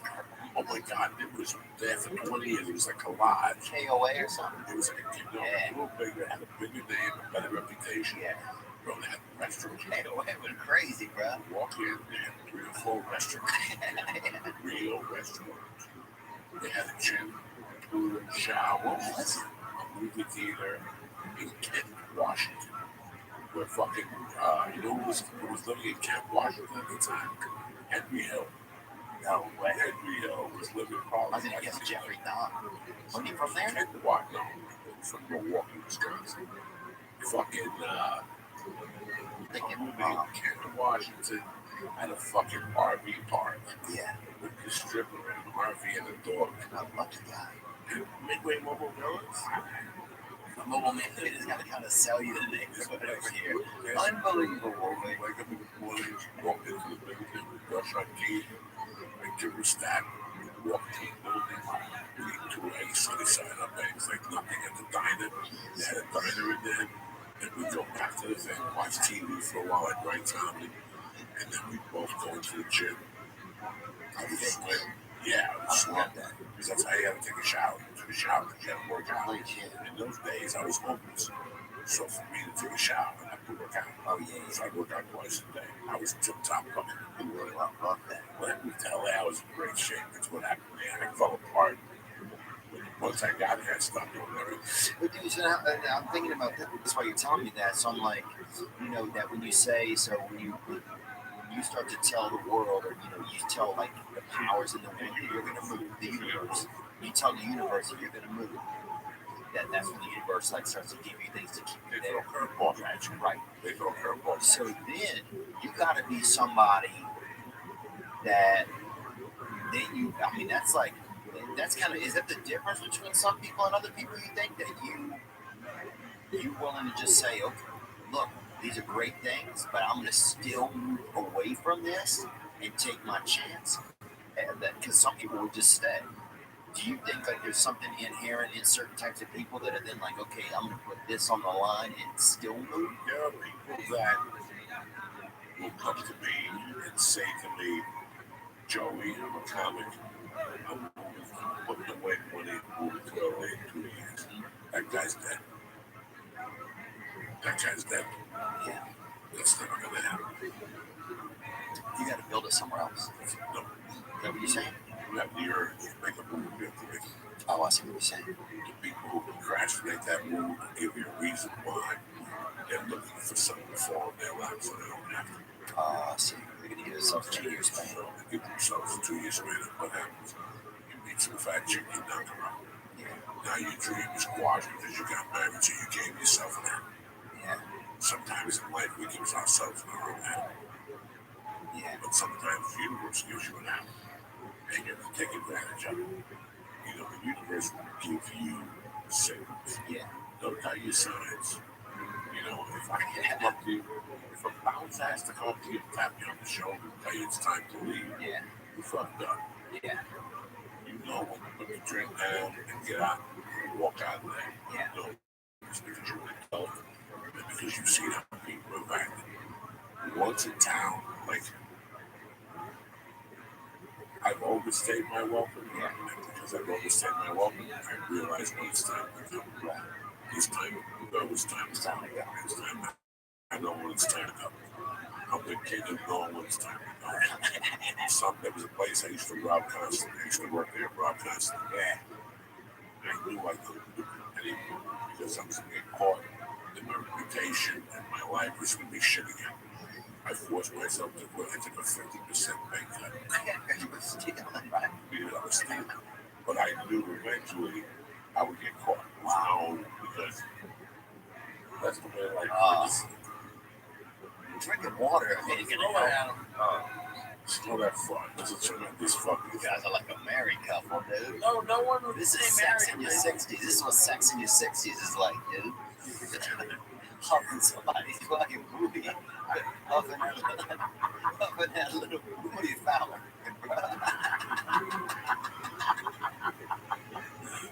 Poor Lee. He's been sniffing farts. That fart sinking into his t-shirt. didn't even tell you, Joey. I forgot to tell you. So the man, we in our area, they had a lot of sinkholes, right? Because Louisiana's 8 feet underwater, right? If you look at New Orleans, that city is 8 feet under. It's below sea level. So here's the ocean, right? Then there's naturally a bottom, and that's where they built New Orleans. That's why it always floods constantly there. So it's soggy everywhere around, like our whole area. Louisiana's a swamp, you know. But they had a company for land when they wanted to build, and before they had, now they got the surveys. You see a dude out there in the morning, you think he's a pedophile, he's taking pictures of children or something, but he's looking for distance with the land with that orange vest. They made him put an orange vest on because everybody thought they was, touching children, looking for children. And now, but before that, they would hook a fucking rope to you. Oh, you fucking giving him up? That bird is hatching, baby, on your fucking brain. Yes. Oh, What this poor kid is saying. dude, that Mother Earth right there. I'm sitting here, then my farts are going to run out. Oh, damn, boy, that fart had breast milk in it, huh? That thing is fucking. There's one that's percolating. Oh, That's damn. all right. Wow. That's going to come out like that Korean scent. Oh, yeah. That's that fucking lunch And animal. I make it ricochet off the chair. Oh, It's like ricochets off the 9-corner ball, goes right through his nose. He gets him. Nobody knows how to farm. I've been farming like this for 50 fucking years. wow. I know how to put my head in. Yeah. I know how to bang them off the back. I know how to. Oh, yeah. You know, Robert Parrish. I fart 3 feet per second. So I can even bang it off the ball. Like, got my pool table right here. There's a certain cut. I eliminate I'm getting hot. Oh, yeah, you open the door. That's more air that's coming out. Oh, yeah. It's real. That's how the woman is here, too. That's making me really fucking hot. Oh, shit. And Cleo taking off the shirt and shit. That's my Cleo. Cleo. I don't fucking. Come on, man. I smoke 25. Look. I've been nailed 25 when I smoke 20 Yeah, pounds. don't be so hard on them, bro. Where I'm from, you get 2 letters right in somebody's name, that fucking counts, dude. If they don't respond after that, if you get 1 letter right, I just love my Cleo. yeah. But dude, so they would put kids on, when they used to put kids on chains and then have them for what? They would walk out into a field and see if the fucking earth fell under them. That's the area I was in. No one ever did that to kids. Oh yeah, they definitely did. Look it up. What am I supposed to look up? I don't fucking know. You're a wizard over there. First, searching for sinkholes. I can set the buttons over there. You're a wizard, bro. Type it in. I'm sorry, Lee. I'm not going to look this shit. Yeah, well, you can't Look for kids tied up, looking at they call regular things. What's wrong with you? You fucking with you. I'm not fucking with it, man. Tying old kids up. Next thing you They know, didn't tie. It wasn't like you were kidnapped. it's the fucking 40s. It's like Chinese people up. They would tie Chinese people up and throw them over the cliff with a stick of dynamite. And that's how they built the railroads. This fucking yeah, man. Really? The Chinese built the railroads in this fucking country. And that's how they would test it to see if it was good land. They can go over the cliff with a stick of dynamite on the road and some shit, something fucking weird. That's why I don't think they were using white kids to see if there were sinkholes. They had to go to other countries. No, they didn't have any kids from other countries' bodies. But they would have kids, but it wasn't a thing. I mean, you wouldn't. It's not like you're falling into fucking, into like Hades or anything. You just fall like 6 or 8 feet, That's enough. Some guy fell 2 weeks ago doing rattlesnakes. Yeah, they took 3 rattlesnakes to see the eyewitness do. The kid came out with blood, rattlesnake bites. All this That sounds like a halfway house in Albuquerque. This whole fucking, I'm sure right here in the valley somewhere, this whole fucking town, you could be walking and fall into a sinkhole. Some guy fell into a sinkhole in his front yard. He was swimming in shit. He fell right into that fucking shit. That thing's a shit in front of your house. Dude, I can feel it in my legs when near a sinkhole, dude. No joke. I can feel it in my legs. And that's from growing up in that area, man. I swear to God, how senior citizens know, like in their spine will rattle if it's going to rain. Like, you can feel that in your legs, man. Growing up where I grew up, you can feel if the ground is, something going to be solid or going to, start to get wet. And you got to understand how soggy it is in the whole state. The whole state. You fucking build a doghouse in the morning, it's fucking 30 feet away. So what I see in the news all the time is really like it rains a lot. Louisiana is all back. Monroe, Yeah. all those towns. And the water just, it's so right there on the sea level. You know, we're probably above sea level right here, I bet. See, when we check and see where we are, leaving your mind, look where we are above sea level in, just even if you put like Los Angeles. Studio City. We're not up a little bit. Not, Colorado up, but we're up. Yeah. You know what scares me about Louisiana or New Orleans as a whole? Did they prepare for another Katrina? When they rebuilt it, did they fucking prepare it? Like, did they really know? I don't think they did. When you go back then, you see anything different? I mean, I just tell you that this place is like just dark. Katrina, there's still areas that are dark. They rebuilt a lot, but did they rebuild it to withstand? Because Katrina storms are just going to get stronger. Right. And every year we're going to get killed in one location. Galveston, Houston, and Florida, it could be one certain location. Yeah. It's going to eventually go back to New Orleans. It's going to be worth it to treat it. It's usually off Clayton in New Orleans. But I don't know what happened. I mean, if it was the sinkhole already after Katrina, I would knock that shit down, filled it with more dirt. Yeah. That's the obvious. The mayor that went to jail. Ray Nagin went to jail. He went to jail. Chocolate badge or So something. that means that the money didn't get used for funds. Because Every mayor of Louisiana always went to jail. Right. When All they of them. they're all stealing. Morial, all of the dudes have always gone to jail. From New Orleans. Yeah. How they all corrupt. Yeah. Edwin Edwards, he was a governor of Louisiana, but he was super corrupt. That dude. It's just a corrupt place, man. It's just like, it's like pirates and shit. It's a little bit. It's like Tampa, but they built a whole state out of it. Yeah. You got gambling right there in the mountains. You got all the boats, and you got Harris as a land casino, the only one allowed. And they showed that New Orleans when they got hacked. That they showed that Harris. Oh, yeah. They showed the comic that was there. They did? The comic that was there with the billboard sideways. It was a comedy store guy. Oh, wow. His name was James Stevens III. Wow. And he was at that casino that week. That'd be interesting to get his take on it. Showed Katrina, they showed New Orleans, they showed Harris on it, sideways with his name on it. That's wild. It was just really interesting. I haven't been to New Orleans since I've been to New Orleans 2 times. The second time was a lot better than the first time. Yeah. The first time was when we drove back to Houston that night. Yeah, that's everybody's story. The hotel was kind of weird.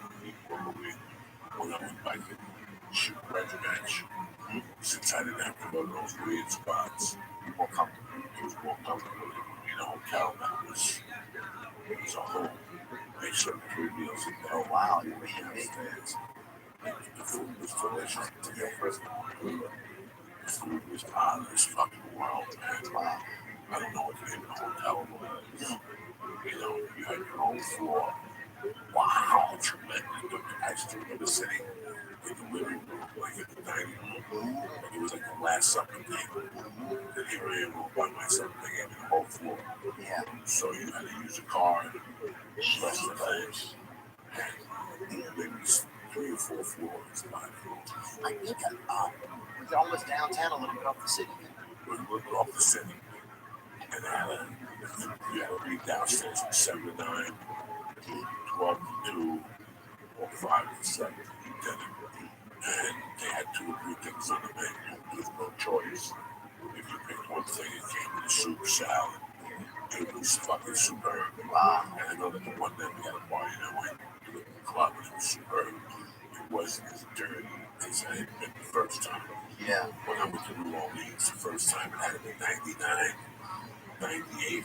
New Orleans is out of its fucking mind. What was Katrina? 2006. When I went to New Orleans in 98 to do comedy that time, I took a fallout. It was either 98 or 99. And dog, I gotta tell you something. From the minute I parked the car to the minute I walked to the hotel to walk into the gate, I thought I was gonna get jacked. Yeah. fucking like I jacked people. Right. So I felt like I was gonna get jacked. You got the feeling even the street lights are fucking telling you you're about to get fucked There up. was people at every corner, lookouts, Yeah. people bumping into you, and years later they made that movie Focus about pickpockets. And then when they were in the Super Bowl, New Orleans pockets, Yeah. with people bumping into you. A lot of brothers, A lot Bulgarians. of brothers with bad intentions, you know. The black on black crime there, especially at late at night, it's crazy. The drug situation Yeah. reminded me like I'm walking and some guy comes up to me, like, listen, you go to New Orleans, you gotta go down there and see it, you know what I'm saying? I'm not Yeah, you gotta go to the French Quarter. You gotta take a walk down there. So we got into town, maybe 2, checked into the hotel, and went right down there. Yeah, I mean, I wasn't on that block. Then I got a flashback back to 42nd Street. Yeah.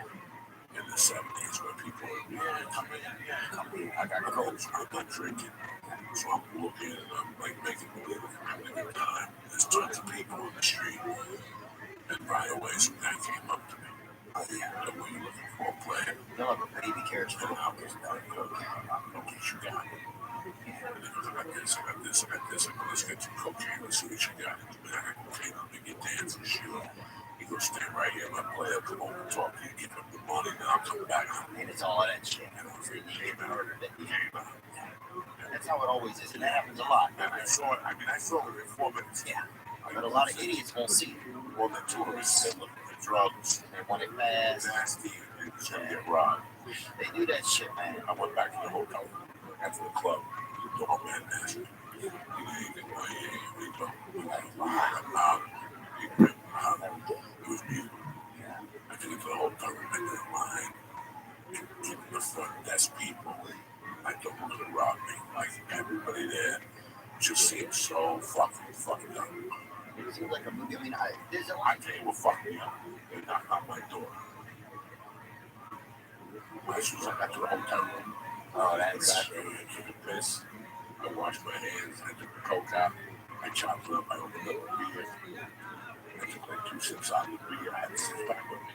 I did a line of coke, one little wine. I put the coke away and I was knocked. And when I opened it, the guy was like, oh man, I'm just checking up on you. Making sure you're okay. And I was like, the fuck you doing? Okay. We're adults. We called, checking bro, out. the coke hit me a little bit. Not enough to make me paranoid or fuck me up.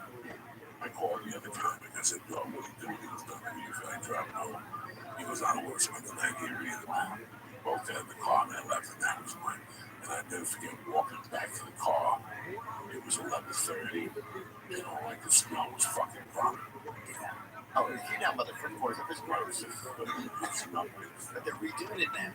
They're redoing the streets down there. When I called you last week, you were in New I Orleans. was in Baton Rouge. Oh, you were in Baton Rouge, and you were in New Orleans. But even in Baton Rouge, man, I'm out there. We're taking the kids. I got nieces and nephews, you know, and they're little tigers and all kinds of shit, you know, costumes. And we're taking them. And you have, you know, a couple, you know, brothers running by like, I got coke. You know, I got coke. And it's just out there fucking taking the kids, like, trick or treat. You know, I got mom. What you need? Like, what the fuck, dude? I'm already. We got a kid dressed up like a damn mountain lion. A little bunch of coke in the house, you know. It reminded me of Times Square. Like they were just painting bargain at you. I got coke. I got fucking drywall. One dude had drywall. I'm like, I'm not fucking buying that at night. The guy I was with, that was driving, was a nice feature, and he was like, wait, he was about to fire. Yeah, we Just leave open for you now. no. I'm talking about this guy had been doing it like 10 years, 8 years. He had a day job. And he drove me, and he was like, he would do drugs, he would drink, he had a girlfriend. He was like Christian. And I remember he was at the top. He was scared. He didn't feel good. He didn't like it. It was like a once a month thing. And he got his drunk people. Yeah. Got non-drunk people. Didn't even get an audience. They paid you, when I heard you, maybe a month later, they canceled. Yeah. Every time that happens, they don't want comedy, man. They don't want Because they like to hear the story. Baton Rouge, they do. Baton Rouge had a better I used to go to Mike, what's his name, at a club down there. Our buddy Tommy Pancos was the DJ over there, and then he ended up being the GM for a while. Yeah, that's where I started. I was there with the girl with the Miss Titus. Oh no, that's Shreveport. Let's go. Is that Shreve? Yeah. Baton Rouge Flag Club? Baton Rouge does it. How about Shreve? They moved over to Bossier across the river over to Bossier City. I opened up a Dave Hotel there one time. And Tommy, fucking Andy Dick tried to blow me at the casino there, right? Then how about this? 3 years later, I'm back there again. Andy Dick's there shooting something in. Offered to blow me at the casino. He forgot he'd offered me 3 years earlier, and I told him no. What a small world, you know? What are you saying? How did somebody offer this? He had a girl, he had a little hitman, so he'd bait you with that pussy and then switch it out for his own wing. And that was like his move. You'd send the girl over. Yeah, you want to come do something wild or something, and then you come over, you know, and you'd like be thinking about her pussy or thinking about her tits or something. And while you're doing that, suddenly he's there, and then they're talking about like a threesome or something. And then she goes to get something, get drinks or get a salad or something. And then you're fucking sitting there, and it's just you and him, you know. You're like, fuck this shit, bro. You know, I'm not doing this. I'm not fucking out here looking for a sinkhole to go, bro. Getting tied a chain in my back, you know. Fucking with that. Oh, Fucking with that. bro, he'll fuck you like a Bichon on meth, bro. He got arrested again recently. Did he? I don't know. He's got a beautiful son, though. His son is a nice kid. Sonny, Lucas or whatever his name is. How do you know? Yeah, maybe something comedy. Andy Lucas Dick. He's super nice kid. He's actually pretty funny. I don't know if he still does it or not. And enjoy. And I'm not judging. I don't know if everybody's funny in their own world. Sexual battery. What's sexual battery? I don't know, dude. I could fucking add 2 charges to it, I'm sure. I'll tell you that, dude. I mean, they were AAA batteries. I saw his dick, bro. It's nothing to fucking look at. Yeah. He showed me, dude. And I didn't look for a long time. I'll tell you that, bro. It was the kind of dick you could see in one glance. Like some dicks, you gotta be like, oh, you gotta almost look at both sides to see it real. You know, to see the whole city. But this thing was a little town shit, bro. Or something out in South Africa, out in the Soweto villages or something. That's another thing, man. The guy tried the car tried to grab my dick. That's one thing. Yeah. But a guy taking his dick out, I don't know what I would do. I think you just walk away, man.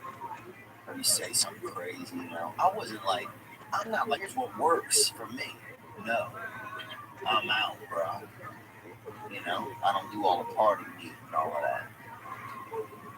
So, There's a certain element of your manhood. There's a certain element of your manhood, you know, that one day you decide where you are, where you're not going to do. Yeah, I have nothing, again, nothing. You want to be a transgender. Yeah, I have nothing about your sexual orientation. if you want to play for the fucking Tampa Bay Buccaneers, I don't give a fuck. Okay. Even Boogie Nights, you've seen Boogie Nights. Yeah. I only saw it once, though. Okay, there's a scene where Harold Boy buys him a car and he calls Marky Wahlberg to see it. And the guy makes out with her. Marky Wahlberg goes, what the fuck happened? And he doesn't really know. And, you know, that shit to me, I don't know what I do. Like if somebody wanted to make out with me, I wouldn't know what to do. What if they were like a world champion of something? I still wouldn't know what to do. Like, dude, if some fucking, you know, there's some guy who sells, you know, some salads or something, trying to make it. Looking at you in a rent a coat, going, you know what, dude? Yeah. I don't know if you know this. I should try from time to time. I think you're very handsome, right? I think you tend to enjoy your butt dog. I love you. We can't back that way out. Yeah, shit. I think you'd be mad at me for a week and tell a couple of your friends.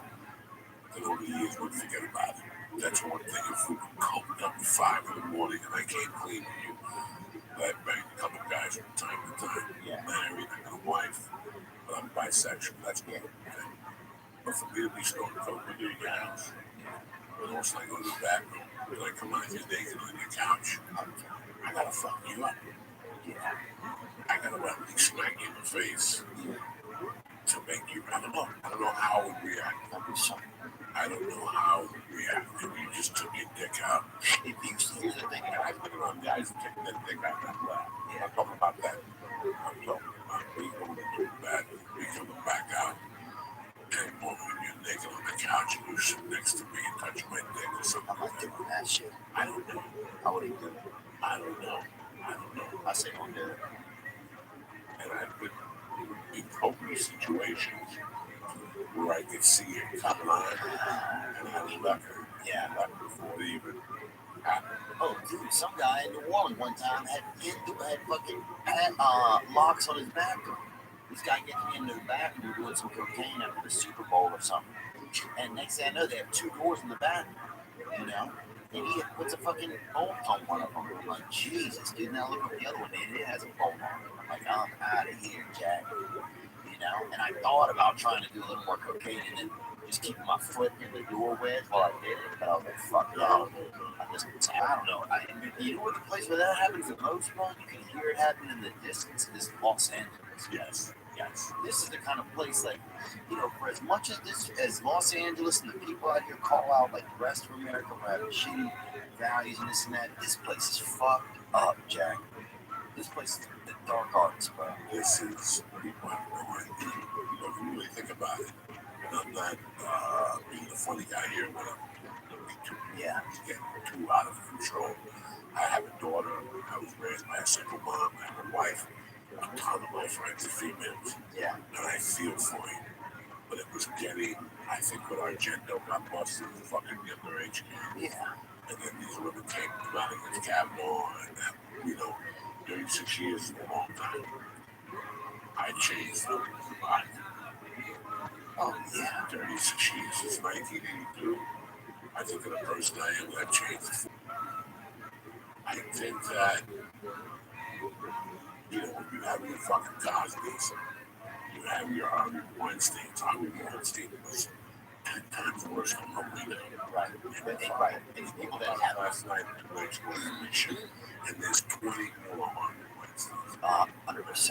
And there's a lot of actresses hiding those men still. And they knew about him. It's only whenever the gavel starts to be safe, then they'll chime up. I love NBC. They gave me Sam Tucson, they gave me Chico on the Band, they gave me News Radio. They give me a lot of shows that way. Yeah. Think about that. What you guys and people listening at home to think about that. NBC knew about Bill Cosby. Again, NBC knew about Bill Cosby. Right.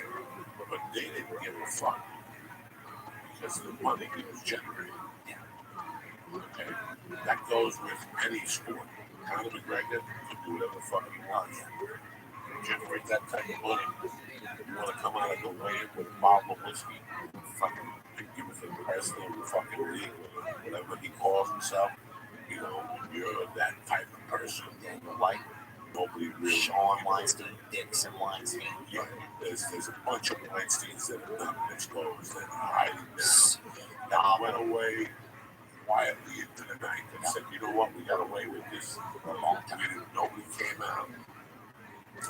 Yeah, well, you know, one thing that I started to notice when it was, you know, I think there's a lot of comedians out there that start to use it as and not even comedians. I mean, I guess there's just, it's uncomfortable when you start to feel like, and I just try to trust my instincts. I know a lot of women are, you know, taking advantage of. I know, dude, a lot of men get objectified by women as well these days, and people don't want to talk about that, you know. And I know that sounds like kind of a bitch thing to say, but you know, there's a lot of women out there using men as they see fit as well, you know, for different things. And you know, It's a place. yeah, you know, It's like a place. yeah, you know, like it's a business. And so I don't like it when you get a lot of these, you know, fancy ladies saying, oh, feminism this and feminism that, but they're just selling books and bullshit to you. You know what I'm saying? They're just peddlers. They don't give a real fuck about anybody but themselves. And you know, that's one thing I hope technology at one point can like tell people's hearts, you know? Like I hope at one point, like a Fitbit, you can wear a Fitbit that tells you like if that person actually has any genuine care in themselves for you, you know? And I think that that's when technology is really gonna help us, because right now we're out here fucking around, you know? People jerking off, guys addicted to their own, you know, semen and everything, all of this shit on the internet. It's just, you know, we're in the rock gut stages of technology right now. We're still learning about this shit. We're in a place, bro. But yeah, the Me Too thing was too stuff. It was too. I just want to get this point out. Sorry to interrupt you, bro. Girls started asking me, "Can I come on the road with you?" right? And I was afraid to have let him come with me because I don't trust, like, that's what the movement kind of did to me because I'm always trying to value women. Yes, like I'm sure I've objectified women before sexually, and wanted, to be with a woman just for sex or had sexual interests, like lead some of my thoughts. I think some of that's limbic in a man. If I see a woman, I don't, my first thought isn't like I'm gonna, buy her a house and just think about her always. Some of my thought isn't like, damn, that's nature. That's Mother Nature put some of your brain into your head. And the thing that gets me is like now it's like women will ask me, well, can I come and feature for you? And it's like, I don't know. Like it's very scary. Like I've loved 2 years ago I'd have been like, yeah, I'll give any woman like I don't have any issue with it, right? I'm not gonna try to fuck this girl, I respect her as an artist. But now I'm like, what if this girl has some crazy intention? Well, no. You know what you're taking on the road. I think it makes me second guess that. Right there, Felicia, like, I know both of you. Yeah, Kate, I wish you. I know it would not turn me on to fuck Kate. I love her to death because she's beautiful, like a little sister. Yeah. Felicia's like a sister to me. Yeah.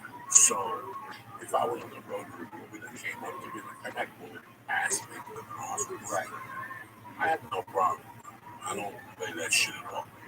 I know what it's like to be a young girl. I have a daughter, and I remember what it was like 20 years ago. But hey, who cannot stand me? You know who you can't mention my name around? Chelsea Handler. She's the worst. The first time I met Chelsea Handler, I went off on a sexual level.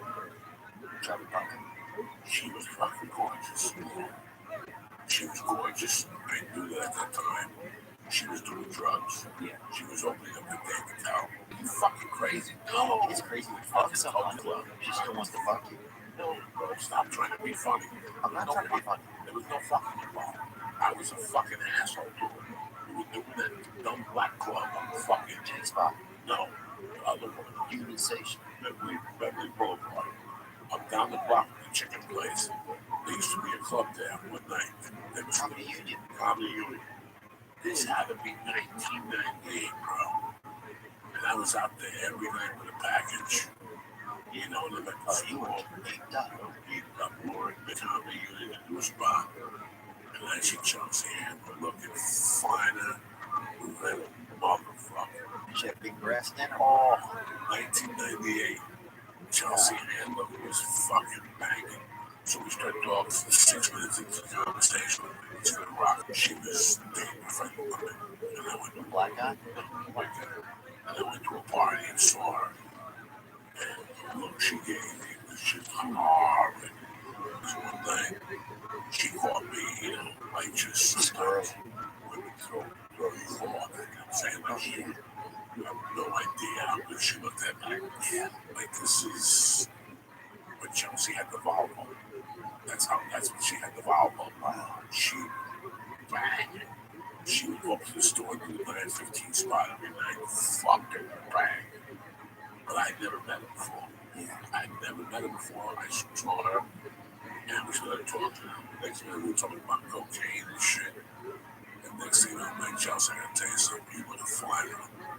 Wow, yeah. Let's go somewhere and do some blow. She was like, what the fuck are you talking about? Get the fuck out of here, disgusting fat slob. Really? You fatter? No, I was just, a gross person. I didn't know I was doing coke. Yeah. Until this day, you can't mention my name, but it's fucking hysterical. But at least I'm honest about it. Yeah, I didn't rope her or argue with her. I just asked you the truth. Something, I was in everything. Oh, yeah. You know, cocaine, man? From 98 to 2000 till I met Terry, 97, 96. That was all I had. I wasn't a handsome guy. So I would just tell you, I got a name all the coke, you gotta push it what you want to do.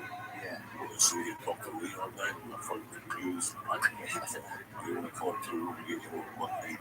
Yeah. You said to take women too, and I'm like, go home. Oh, dude, I'm about to go home with you, bro. If you say it 10 times, if you look at 10 women and say that one is to take you up on your fucking home. Yeah. So it was crazy. On that fox with this rock was fucking crazy. Oh, dude, that was crazy. So I remember, yeah, man. And I remember she came into I was working at some club over there. They said that when I moved to town, man, I really started doing comedy in Los Angeles. You know, when I really think about it, like, I think the first time I ever went up on stage was in New Orleans, but after that, I just happened to be out here. I came out here to visit a buddy, and then next thing you know, they had comedy. I ended up living with my friend, and they had comedy up the street from us, to San Vicente, right? So they had a place over there. That guy with the wooden leg used to run TJ's White Boys of Comedy, Mark Franco, and TJ Mark, somebody, not TJ Mark, there's different TJs. But it was 2 blocks away, so I walked down there on Wednesday night. He started letting me get up. But anyway, Bruco had a room over there in Westwood. Chelsea Anna would come in, Jim Gordon would come in and stuff. And Chelsea wasn't like famous or anything. She was kind of popular, you know. She was a comedian, so it was like real amateurs over there. And yeah, I just didn't like. I went and did her show one time, and she wouldn't even look at me. She just treated me. And then on social media and stuff, social media is not a good way to judge somebody, but you know, sometimes we do. And she just doesn't seem to have any empathy for people.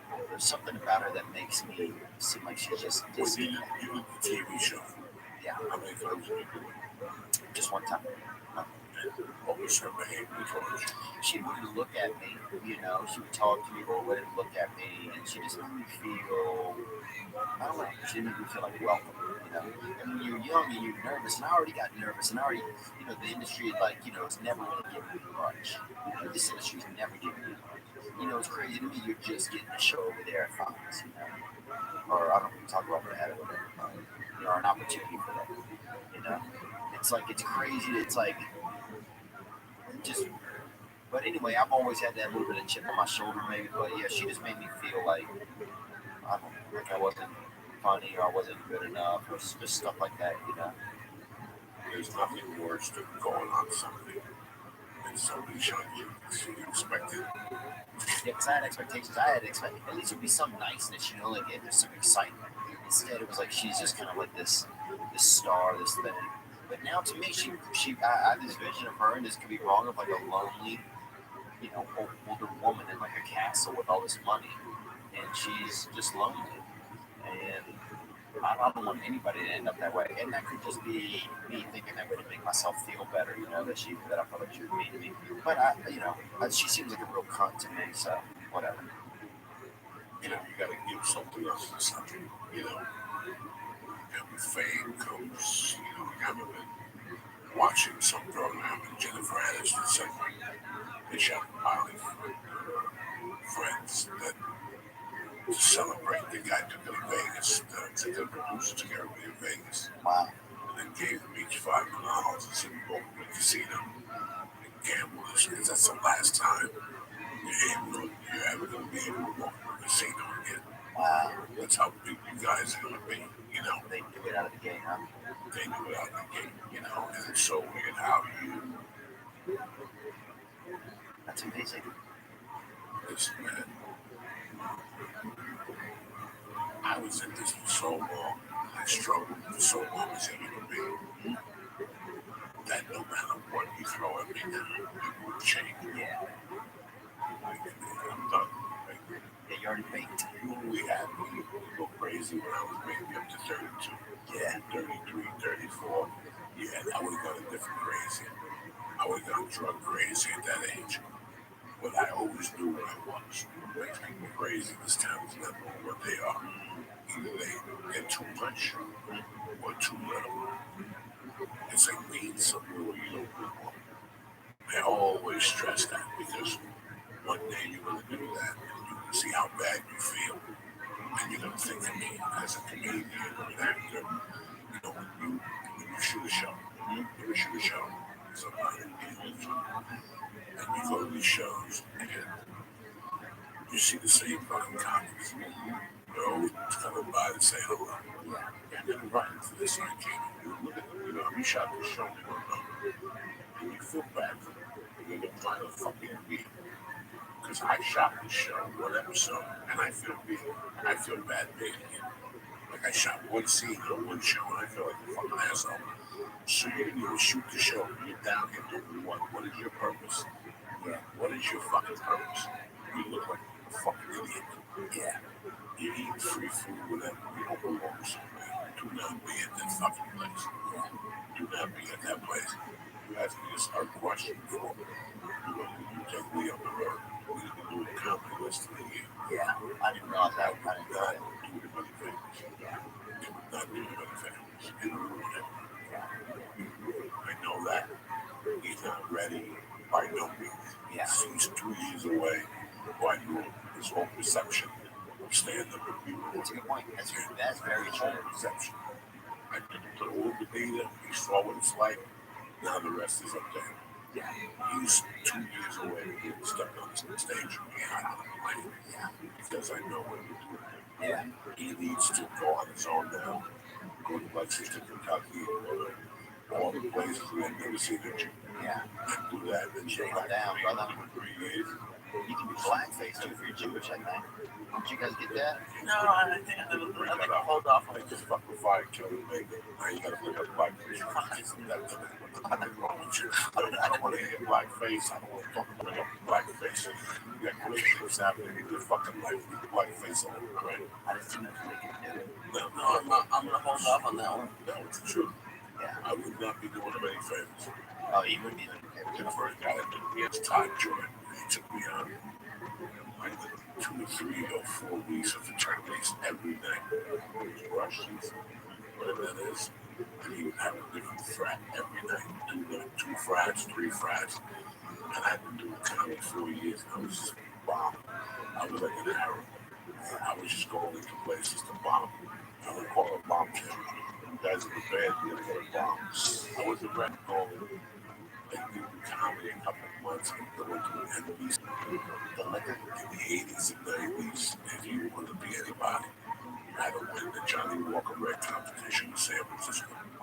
That's what elevated you. Every year, Johnny Walker did a national comedy competition, and it would end up on Channel 13 or something. You still had national exposure. And then you went into clubs. That was one of the credits. It was either that, Tonight Show, or HBO. Oh, yeah. So that was the exposure. So Todd Jordan came on the road. So Todd Jordan. Where did Johnny already say? I was almost ready. Bomb. I'm sorry, you were. I was bomb. I'm not saying that. We had a 3-week camp. What that is 3 weeks of doing comedy every night. 3 weeks, 5 nights a week.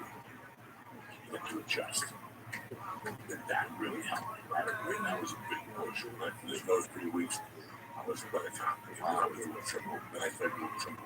Yeah. I did triple once for 4 years. Wow. And that's a completely different adjustment. That's every night you got to adjust.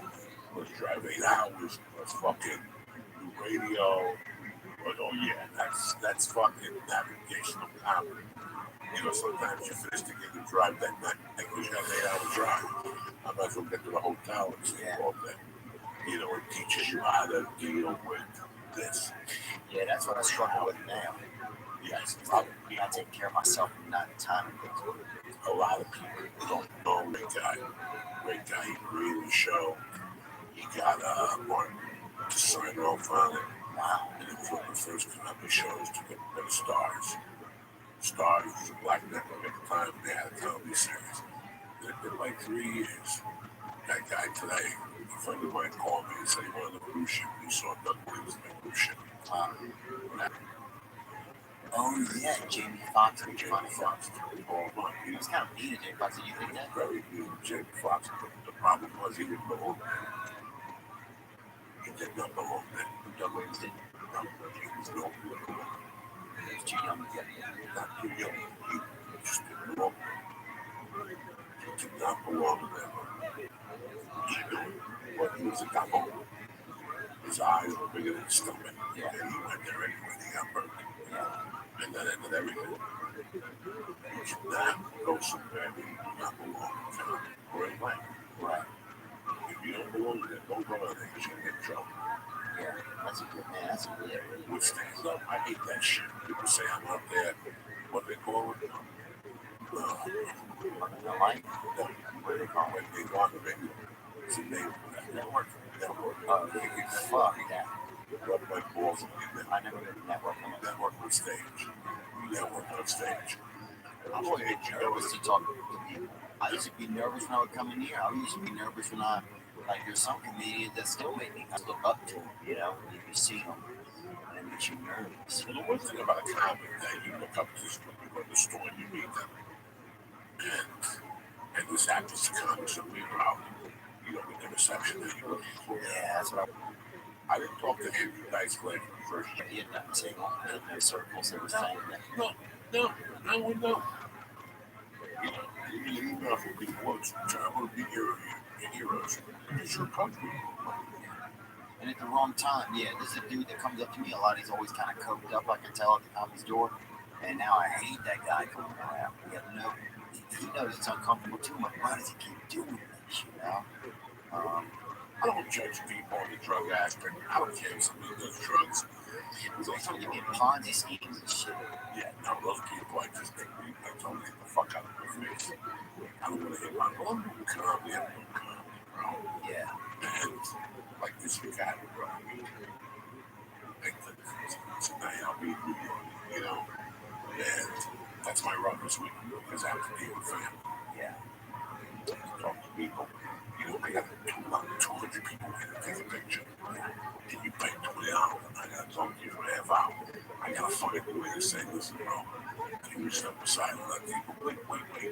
Remember the time we went up? Oh, let these people take the pictures. And then you can talk to me all you want. It's very tough for me to understand that. Yeah, that's where I'm getting, like, it's getting, like, and I've been struggling a lot with this because it's like, you know, I love, you know, it's like you work so hard to get people to come out and people start coming out. And, you know, it's a lot of, like, my audience is dudes like me, you know, that struggle with stuff or just regular people, you know, good people. You know, I feel like a lot of our audience is probably similar, like good people that come out to enjoy themselves, you know. And I want to be able to spend time with them. See, I don't. Right. Because I want you to be able to come to me and talk to me. And not to do that, yeah. Yeah, it's okay with t-shirt to work on. Yeah. I'm not carrying t-shirts across the country, man. I don't carry all this shit. I mail it there and sell it. Still the same fucking point. Yeah. Because then again, we have a different communication. Now, People that feel now I want t-shirts. Now I'm gonna give you fucking oh, I see what you're saying. I'm trying to put it in between shows. Yeah. I need to focus. You want a good show for me? Yeah. You want a fucking t-shirt? Right. You want a good show? Forget about the fucking t-shirt. Yeah, I'll tell people, don't feel obligated to buy a shirt to come and say, hey, what's it? But yeah, just think about it. You go say, hey, I'm not fucking buy a shirt. No, I'd rather you not sell the fucking shirt and let them come over and shake their hand. Yeah. You know, it's like people pay for VIP packets. I feel bad for you. Yeah. I feel bad for you. For 2 reasons. I would never charge for your VIP package. Because now I'm forced to talk to you. You're forced to talk to me. That's not a relationship. Right. That's bullshit. No, I would never sell a VIP package. I want you to come up to me after the show, take a picture, tell me what you got time to get the fuck out of here. Yeah. You know, give me $85 for the VIPs instead of here, you fucking eat me for 2 hours. Yeah. We don't have 2 hours. Right. I want you to come to the shows. I want you to enjoy yourself. I want you to take a picture. You know, the community while we're taking a picture. You gotta go. There's 200 people behind you. Right. You know what I'm saying? I don't want to take money from somebody to feel that I have to talk to them after the show. Yeah. It's like it comes to a certain gated area. I think that is the most grossest. Is that how they do that? Yeah. So VIP package, 20 people coming back after we talk to you. You can take a picture. You can listen. How about we do this? How about I don't sell you a dick? You shake my hand, we take a picture, you go your way, I go my way. Yeah. You talk for 2 minutes. You know, you gotta be considerate of other people. Right. And that's it. And most people are, but here's something, the thing that I'm running into, right? And so this is a good thing that I can ask you actually because you have experience. Is I'm noticing like, so I'll go out after the first show, right? And there's a line, like you said, you know, there's 100, 150 people wanting to say, hey, want to meet me, and I want to meet them. But then by the end of that, I am so like just exhausted emotionally, bro. that then it's like the second show, I find myself being more temperamental because like all of like your kindness and you just feel a little empty, you know. And I don't mean that in a bad way. Like I don't care about the people. It just gets hard. You know what I'm saying though? And am I complaining? Is that like just like a? No, you're not. People will listen to this have to decide what they want. I have to decide what you want. Yeah. I want to see a fucking great show. Yeah. When I go anywhere, concert, anything, I want to see a great fucking show. And that's it. I want to leave there going, you know what? $26 is worth it. Like $27.50 is worth it. So for me to do that, guess what? Sometimes, number one, the shows are so good. The staff, as soon as I get there Thursday, they say to me, listen, you sold out Friday and Saturday. You only have one exit. Is there any way you can't come out and between shows?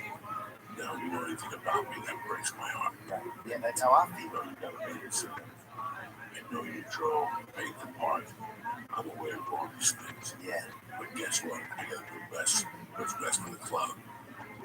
Some people talk about why we sell t-shirts. And I noticed that emotional hour between, by the time I got on stage for the second show, it's nothing left. Yeah, that's what I'm starting to notice a little bit. People, there's nothing left. There's nothing left. The hugs, the kisses, the pictures. You go back in, showtime. Now you're running late because your people didn't get it.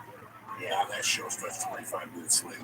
That means there's 20. Every time a minute takes past showtime, there's one more minute they'll be drunk. Right, yeah, then they're drunker. Now the babysitter's later. There was nothing that pisses me off more than a club that starts a show late. Yeah, me. You want to make me come back to your club and start a show late. 7 o'clock and 7:05. I understand people are driving. Right. At 9:30 is 9:30. Yeah. I don't want to be on stage at 4:30 at night for a 9 o'clock show. Fuck that. That's why you do that. What do I do? You know, man, the first show was sold out. I did not go out. The first show is sold out. The club does not want you to go out. And your fans are okay with that? Yeah. They have to be. We're not in the business. That's how they business. I'm in the business of being the best show that I can give. Yeah. So for me to be able to do that, I can't be out there between shows slinging shirts with glasses on, taking pictures. You're absolutely right. It draws your energy. Yeah. You know, this is the week that everybody wants to take me out to dinner at 5 o'clock. Greece I am. There'll be a road cut. You don't see me here. Yeah. You do not see me. When I go in the morning, I will buy a protein bar. So I have to leave before I 4 o'clock. Yeah, take a rest. Those 3 hours before the show is my time. Right. My feet up. I watch an episode of Sons of Anarchy. Yeah. I hit the vapor pen. My door is wide open. There's a pen close by. And I also want another notebook open somewhere else. Oh, what is that? But I got a comedy over here, and the store will be over here, Sons of Anarchy over here, a glass tube thing for water, a pack of nicotine gum, and a vapor pen. And that's what I do from 4 to 7. That's cool, The huh? show starts at 7:30. About 6:15, I start stretching. I throw some punches. I turn the shower on. I let the shower get nice and hot. I start stretching a little bit just to get the body Yeah, man. Well, Yeah. that's what you do. No, I'm feeling you. We'll talk to anybody. Hey, how you doing? I can, my agents, they sit here all week. Yeah. On Friday at 6:30, when They want to call you. listen, call your mother on Friday at 6:30. I'm only concerned with the 2 shows. That's all I'm concerned with. And this is what works best for you. This is what works best for me. A great headliner once told me. Great headliner once told me that if you headline, rest is the most important thing. For me to give the audience the show I want, there's no benefit. I'm not being smoked out. I'm not being nobody. Yeah. I'm not being nobody. Man, it's so crazy. I need to talk about We this. can make $25 to $28 to see me. Yeah. You don't see me out of the hotel room. There's no This Thursday, I go to do two podcasts in New York. You see the show. And Friday, and I'm back in my room by 1. And Friday, I go to the cemetery and bring flowers for my mom. Besides that, nobody sees me. The reason why I stay where I stay is because it's 2 of my favorite places in the world. And this hotel has a breakfast for free. Yeah, I like that. And even though it's a half a Hindu hotel, the eggs are good, it's white bread, and they got oatmeal that's fucking out of this world. So I'm gonna just help over to one of my friends to pick him and then, or I take the fucking bus into the city. Every city I go to is planned out, but I never get away from my show. That means there's no t-shirt, there's no contact in between shows. Between shows I sit, I reflect on the last show, and I reflect how the next show's gonna be better. That's it. I don't care if my mother's there, I don't care if your grandfather's coming. I don't really want to do much. Yeah. I don't really want to do much. Wow. Game day is game day for us. People work hard for their dollar. And I have to give them their value for their dollar. But I take care of myself. Yeah, that's what I'm struggling with. I gotta take care of myself. I'm feeling exhausted. So Friday night, you stay up. Like Friday night's my pill night. If something gives me a pill at the show, I take it. I bring back a protein bar, maybe a fucking banana. Maybe I have an apple from the lounge. I go upstairs, I drink soda, and I watch 2 or 3 episodes of something I have no perfect on Friday night. Yeah. That means Saturday morning I wake up nice and early. I eat breakfast, a nice breakfast. I smoke a joint, I go for a nice walk at 8:30. I go for a half-mile walk just to let my body come alive. I go back to the room, I watch a little Netflix, I pass out for another 3 hours. Now I get up, take a shower, then I go for a nice lunch, a nice cut of salmon, a nice salad, water, you take good care of yourself. Yeah. Then you go back to the hotel with your wife for an hour. Yeah. And while that hour, you're right, you're digesting your meal. So now it's 1:30, you go down to the hotel gym, and you stretch out, you do 25 minutes on the elliptical, 10 minutes on the bicycle, and you throw some weights around for 45 minutes. Get that funk out of your system, now that energy's because now you're building your own energy. You're working on your own cheat. You're not letting the world just give you a jump. Please, story, Jack. At that time, I'd rather not have physical contact all day. But we know that we live on the road. They know. They see you breakfast, lunch. I don't see you no close. Other than that, I don't want to see nobody. Yeah, man, that's it. That's the best show I can give you as Joey did. If I determine that plan, we don't have a good show. So after the second show, you do pictures. Yes, after the second show, I'll pictures. Maybe I need to start trying that. Because I've just been, honestly, I know 1,000 people don't get picked. There's 1,000 people out there who don't get picked. I will take pictures with you before shows. I have a superstition that there's one time in Columbus, I empty hungry and he had armpit of death. And it got on my shirt. I was like, got grilled cheese. I could smell fucking onions through 2 shows. Now when I put pictures of people looking at me like I smelled, you know, it takes a long time to comment. By the way, I always wanted to thank you for supporting me on the Netflix special. You showed up on your own dime. You saw the response has been good, huh? It was great. But it's really weird. I mean, for that, I had too many distractions. Yeah. You know, like, yeah, in hindsight, even thinking about that, it's like, you see that, like, man, that's like a lot of distraction. I stick to my own thing. Yeah, in the future, stick to what we do. Way for me to give you a good show out. Please, I know your mother cooks the best chicken. I know you do that. It's all great. I really don't give a fuck. I really don't give a fuck. When I get off a plane, that's why I'm doing contact me in the world to do a podcast. I'm not getting time to do a podcast. That's never going to happen. Yeah, some guys, some groups are offering money. I did my new podcast for the week. That's it. When I go on the road, I'm done. All I think about is stand-up. and how I can make it better. Before I go to the counter and Wikipedia, like Yahoo, Yeah. kickboxing school. I gotta go to Muay Thai school. Like pop in on set. Meet some people, have some good contact in the daytime with some new people. Yeah. And you blow their mind, they blow your mind. They can still back in your hotel room by 2 o'clock. Yeah. Get through the shower, you ride, you eat. You gotta take good care of yourself. You're a feature, it's a different story. You're an MC, it's a different story. The world don't fall on your shows. Yeah. You can go and watch the Baltimore Ravens and go to a game. The world don't fall on your shows. You just do 10 minutes. You're a feature actor. You think I get it from? Well, I was a feature actor. I was a different. Oh, feature, I don't get it. You give a shit. You can fucking I'm gonna do one. You pay, and I gotta fucking, you got a babysitter, and a bar, and all those guys. I gotta be at the top of my game. There you go. It's the nose telling you, I check. I'm trying to be on your phone. It's too late. It's getting late. Giovanni, I love you. Any dates you want to promote, my brother?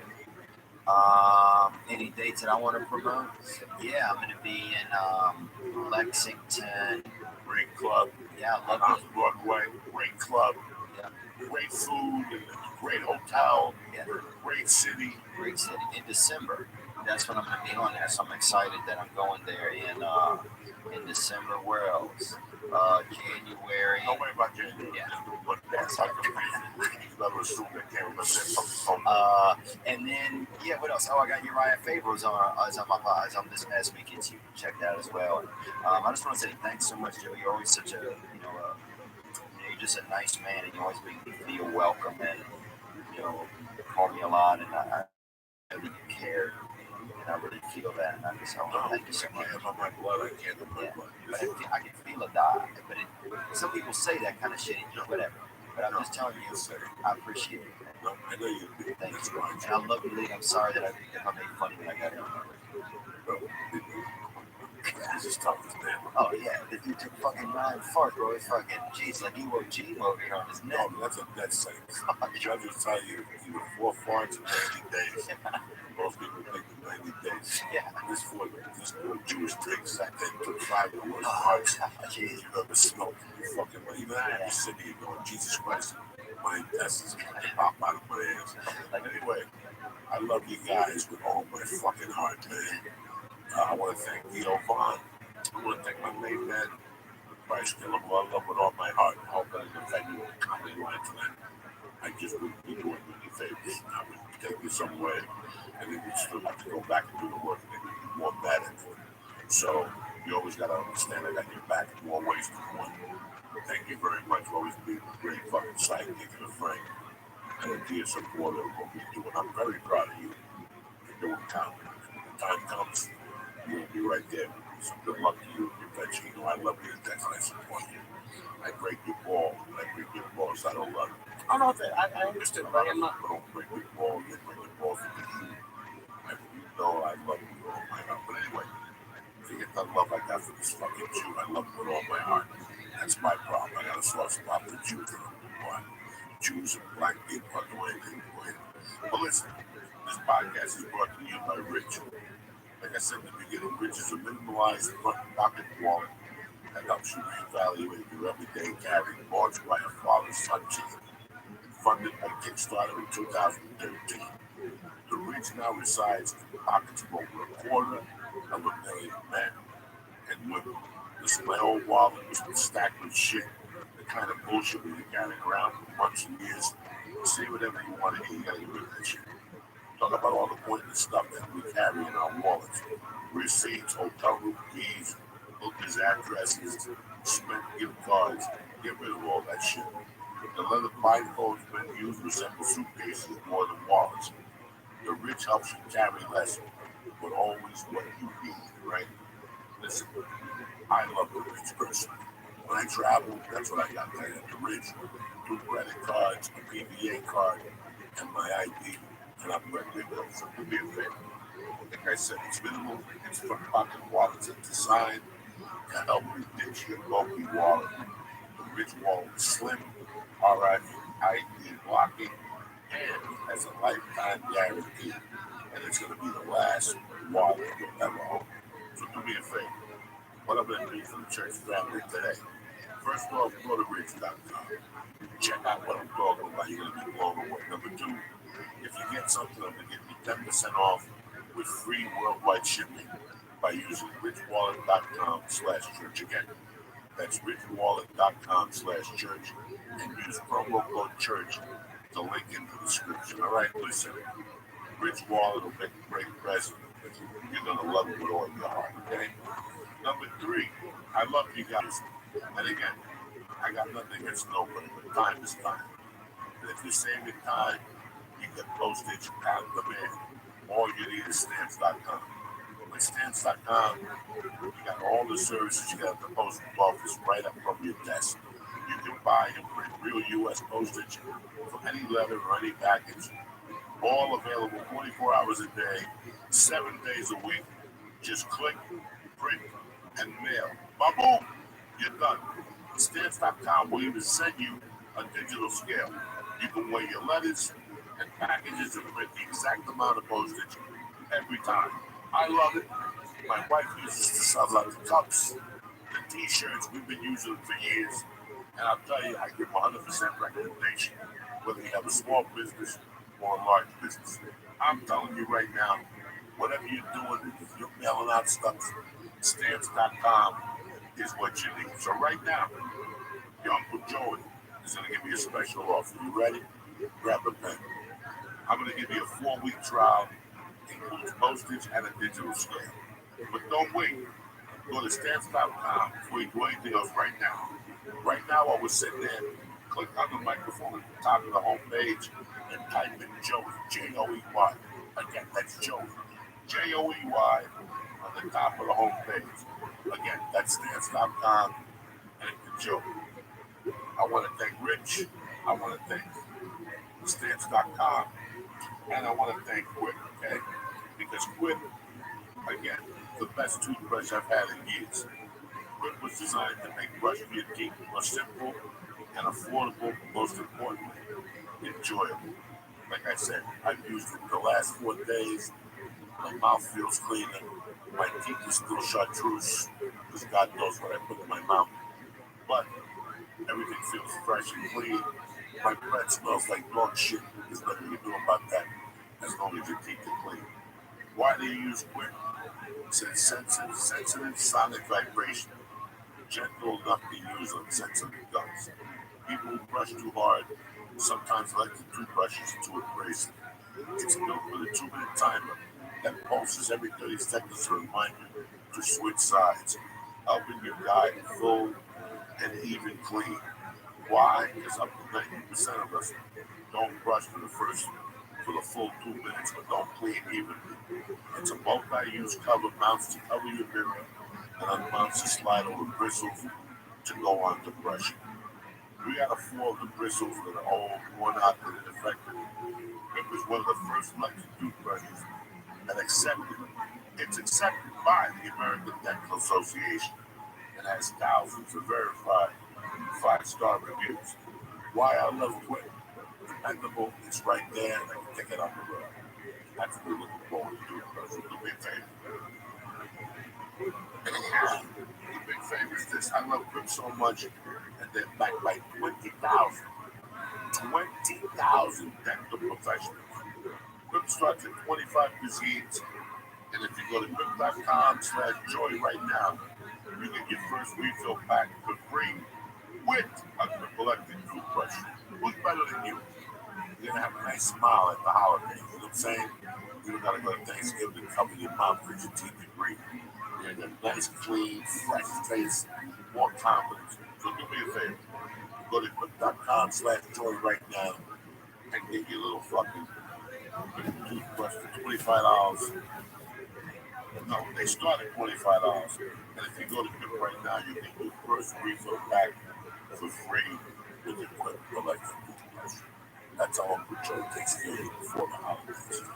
I want to thank Quip. I want to thank Stamps.com. And I want to thank Rich for sponsoring the podcast. But most importantly, I want to thank you people for 2 things. For supporting the degenerates and for supporting our podcast for the last 7 years. You know who you are. From Bob Melendez to Bobby Sharon, the Goose to fucking my man, the Greek up in Canada. I'm watching you. You know who the fuck you are. My little comedian in Vegas where I love the Death Freddy's Grant.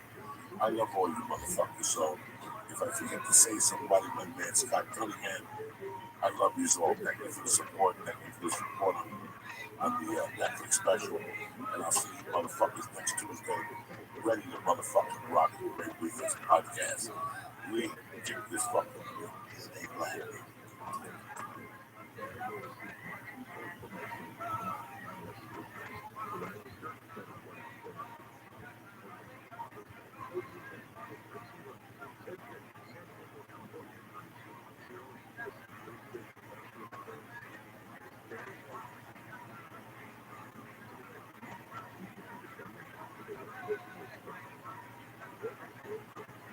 Greetings from Podcastville.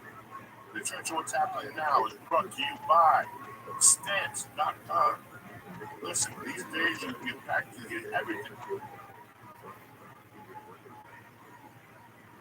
on demand. Like our podcast. Listen whenever you want, when it's convenient for you. Did you know you can even get postage on demand? All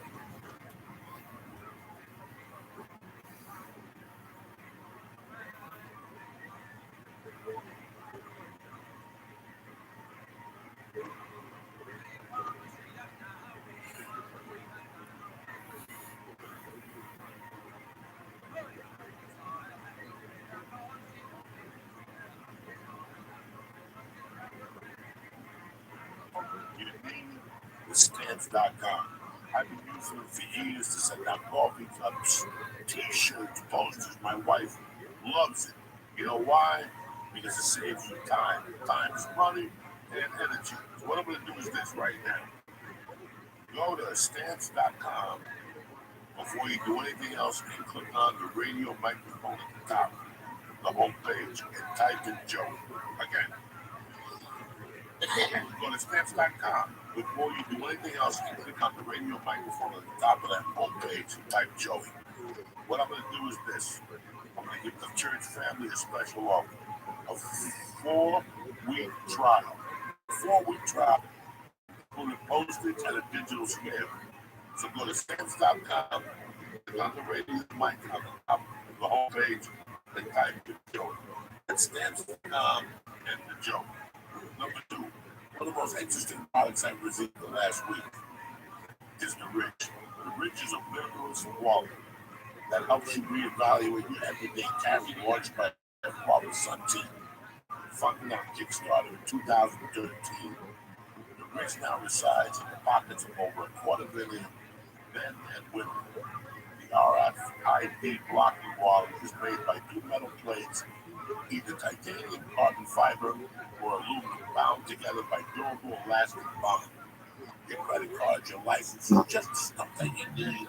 It's light. I love it for traveling. So what I'm going to do is this. Okay, it's sleek. It's got metal plates bound together by durable elastic band, so you will lose nothing. You understand me? It's easy. It's fun. Minimal. That's designed to let you ditch your bulky wallet. What I'm going to do is I just want you to go. Do me a favor right now as family, because you're going to love it. Go to richwallet.com/church and use promo code CHURCH, CHURCH. And what I'm going to do is, today only, I'm going to give you 10% off with free worldwide shipping by going to richwallet.com. For right now, just go to richwallet and take a look. It's one of the most interesting products out there. And if you're a traveler or you're a sportsman, you ride a bike, stuff like that, you don't want bulky stuff, Rich Wallet is the way to go. So right now today, I'm going to give you 10% off from free worldwide shipping by going to richwallet.com/church again. That's richwallet.com/church. Use promo code church. Number 3, I just received this in the mail about 4 days ago, and I've been using them. I got to tell you something. It's one of the best brushes my teeth has ever gotten. And even though my teeth are the color of like chartreuse, this thing worked for me. It's one of the most important things we do for our health every day is brushing our teeth. And most of us don't do it properly. Whip is a better electric toothbrush rated by dentists and designers. Whip was designed to make brushing your teeth more simple, affordable, and enjoyable. So far, I've got nothing but 5-star results. Your teeth and your mouth feel cleaner. It just has sonic vibrations, and they're gentle enough on your sensitive gums. So do me a favor. For starters, you know what I always tell you. Go to Quip.com. Go to Quip.com and see what I'm talking about. This is a phenomenal product, especially if you're a traveler. So what I'm going to do is this. I love Quip. That's why I love Quip, because they're backed by over 20,000 dental professionals. Quip starts at just $25, and if you get to Quip.com/Joey right now, you get your first refill back for free with a Quip electric toothbrush. It's a great Christmas gift. I'm telling you right now. You got a girlfriend, a wife, a husband, somebody you don't know that you want to get a present to. This is perfect, it's affordable, and they'll love you forever.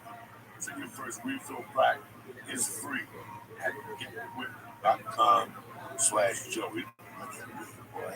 I'm ugly, dude. If I could fucking have, if I had a little bit of a leaving that I could take with me and keep some and a little, like a wheelbarrow, but for minutes, I'd be laying one of those, bro.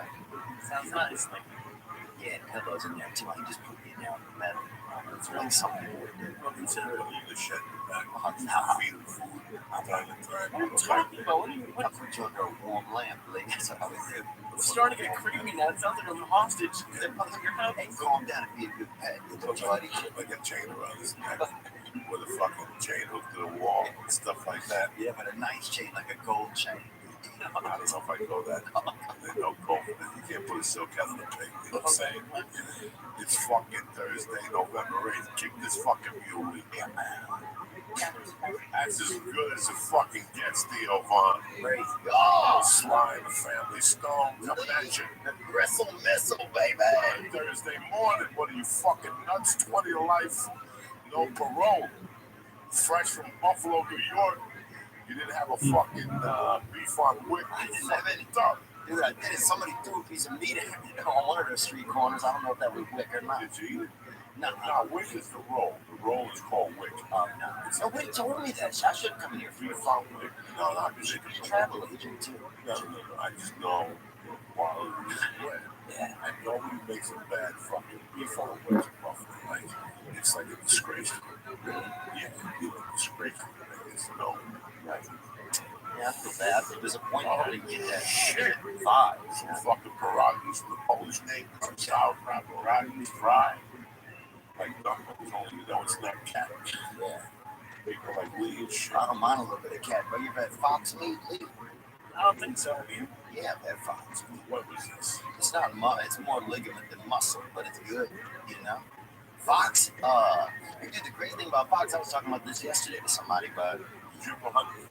no, we caught a lot of shit though. And we used to bury animals. We lived by like a road where a lot of animals would get killed, so we bury them. You know, the first animals I spent the most time with were animals that had been hit by vehicles.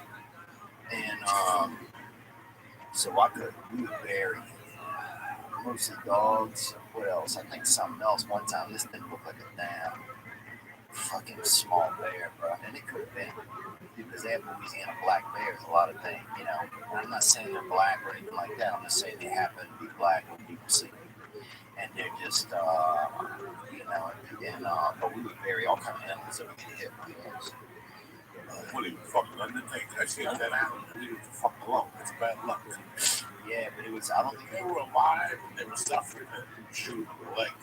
Yeah. Or whatever the fuck you do. But if they're dead, this is the Department of Public Works that's in charge of cleaning up the animals. Yeah, but with the Department of Public Works, I think comes from people that are paying taxes, people that got, you know, they didn't come us. They had something wrote dead animal carcasses in a ditch outside of our house, right, for like 7 years. My mother would call every week. Come on, dead animals. Big animals too. From Africa. No, Did you grow up caucus? in Louisiana. I had a couple cats and possums in my neighborhood that go up time to time and walk around. I wish I would have had that, right? But we had somebody, they had I guess this person was a veterinarian. That's somebody that deals with animals, helps animals out. And so this person would come, and whoever they were at night, they're throwing dead animals. Instead of paying to get rid of them, it probably cost maybe $7 to get rid of them. Whatever shit is legitimate thoroughfares, how you get rid of animals.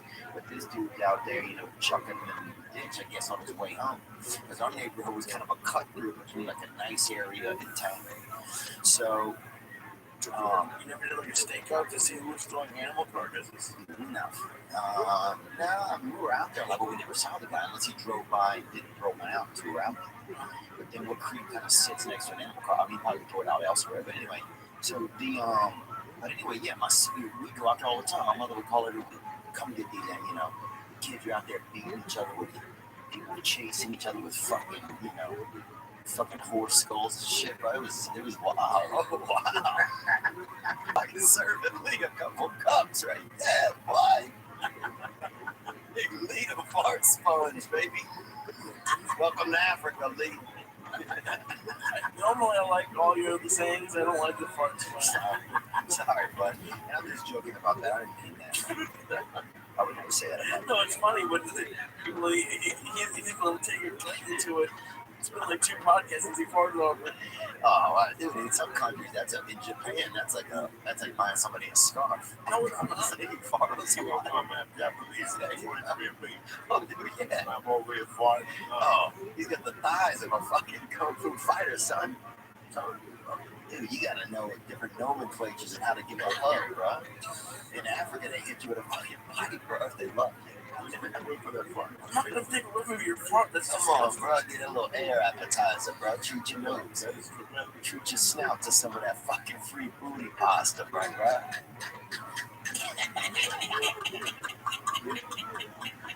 Oh my god. Dude, man, dude, it's so funny, sometimes when I'm not even joking about when I would need to think about something good, I think about Lee, man. Thank you. That means a lot. Yeah, I think about you, man. I think think about you to laugh. You give me just this stuff you say randomly.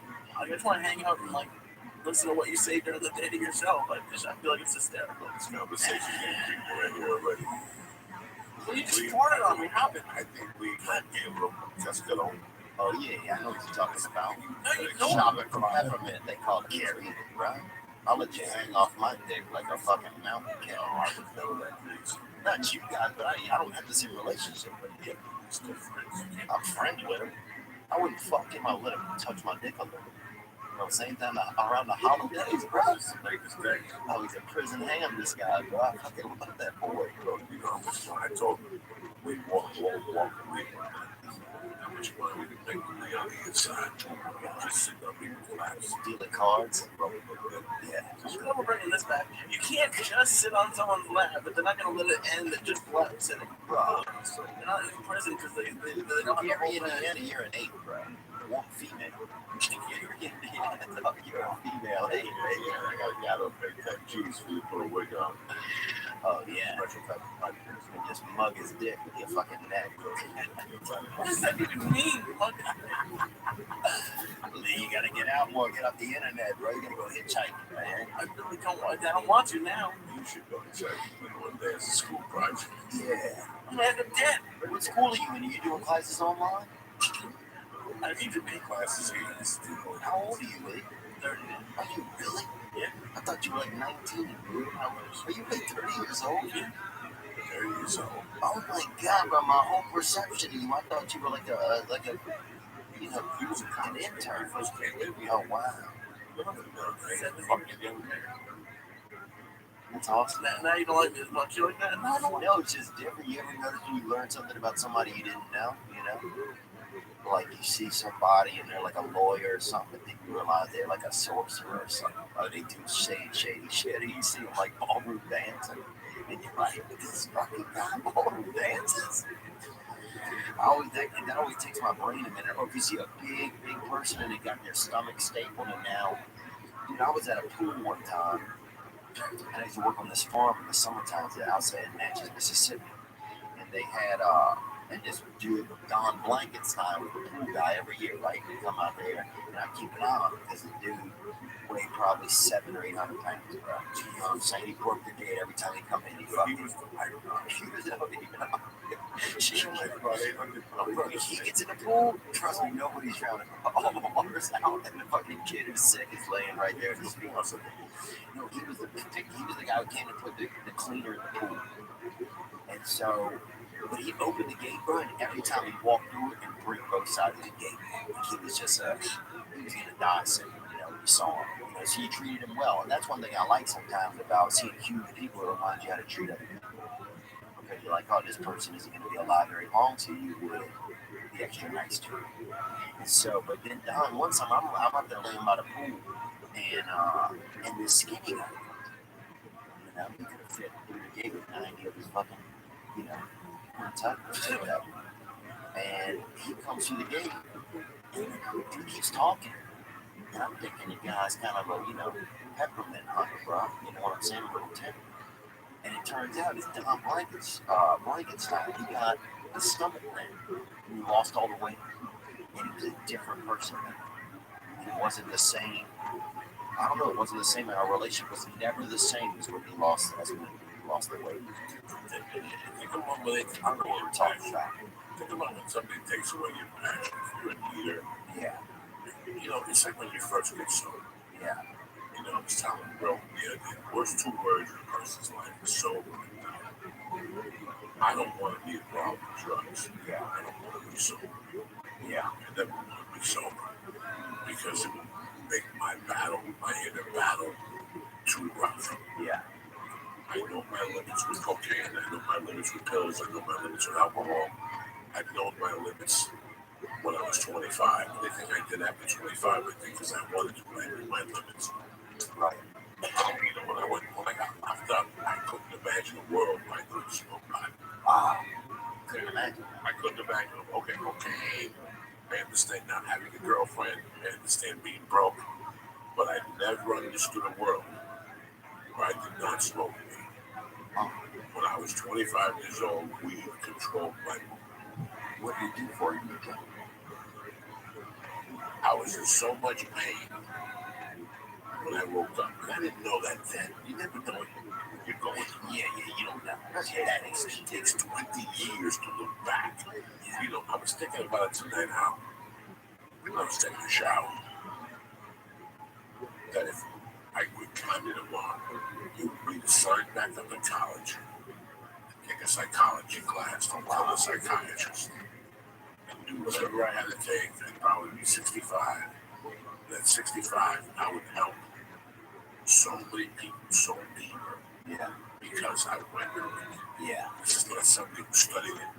I went through it, wrote about it, looked at it. I think about it. I think about what made you. I broke it down from macro to the micro. You could put yourself in there. You could put them in your shoes and vice versa. When you become a comedian, Yeah. if you're not brutally honest with yourself, it's not going to end well. And in life in general, forget about comedy, life in general, if you're not brutally honest with yourself, it's not going to matter. Yeah.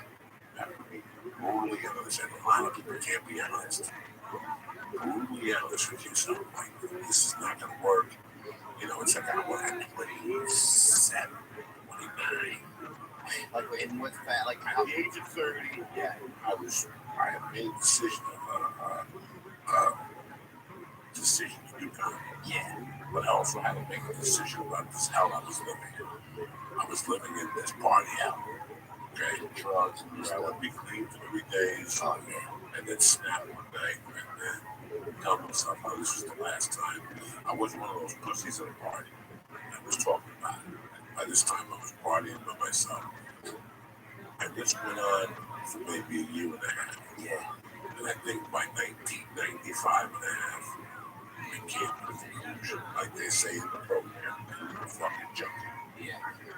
I had 2 decisions to make. I could either be a junkie and keep fighting this. But the reason why I became a comic was to be a junkie. I read that Lenny Bruce book. And that's the reason why I got the comedy. So if I'm going to get the comedy, let's make a deal. I'll do cocaine 3 times a week. And that's how it started. I just gave the terms. Wow. So you're thinking I'm going to get into comedy so I can do cocaine? I was thinking I was going to get into comedy to have a life. I read that book. We slept with strippers. Yeah. With jazz musicians. And I was content with that. You know, none of that book will talk about being rich. Yeah. Okay? No part of that book. They talk about being rich. They talk about money. You know, the Chelsea Hotel. He just talked to life about being what was happy for him. Yeah. And at that time, that's all I wanted. I had been through a terrible marriage. I had already done time. So I was just seeking to be happy. But I knew I had a metal inside. Because you were a deviant soul. Your soul was pretty sound like kind of bifurcated. I was living, you know, this wasn't who I was. I was a nice Catholic boy who I believed in heaven and hell, and I had a belief system. Your inside didn't match all your behavior. Right. Now I had to have that in the comfort, drugs. Fuck you. This is who I am. I'm accepted. And whatever happens, happens. That's it. No fucking big deal. Nobody gets their feet. Easter eggs again, Lee? You found one, huh? You found an egg, boy. Welcome to Easter, bro. Y'all killed Jesus, here he comes back, boy. And he brought a dirty bag of fucking baked hams out of a fucking cave. It smells worse than your neck. It smells like those feet that are walking in. Yeah, boy. It smells like fucking Thanksgiving night in a prison shower. Shoes off at night, sleep under the tree. I can't even imagine. Once that little summer camp will smell like that, they've been walking for 20 fucking days, but they're already. Oh, under they'll walk 30 hours in a 24-hour day. Fucking days, and they're really coming. What are they going to do up here, dude? They're trying to seek asylum, you know, living in Honduras and Salvador right now. Those are not good places to live. It's sad, man. My father's from Nicaragua. You know that my father was born there. If you know anything about Central America, they know like El Salvador, the prices are high. They're killing people down there. You know, there's a lady who I talk to from time to time, and she goes away for Christmas time. She has a house down there, but she can't retire down there. Wow. Because they just kill you on the streets, so she does more murders, something like that. That's why I don't know if it's a Salvador. I'm just describing it. Right, but yeah, if that's your neighbor, things can be great where you are. If that's the neighborhood you're in, you know, that's heartbreaking. It's a different, you know, it's like when you read the Berber, you know, he grew up in the streets of Panama. You know, he grew up with this guy that was called Magico or some shit. And the guy was like a shaman. He taught him how to hustle on the streets, how to live on the streets. You know, that's Central America, you know. If you watch Miami Vice, either the second or third episode of Miami Vice, I read the book, I think. There's no fucking book. There's Miami Vice, I think. There's an interesting scene where this little kid. Yeah, let me glance at it before, Lee. I don't know. I'm not making both of you. I don't know what to There's little boys. Oh, wow. There's a drug deal coming.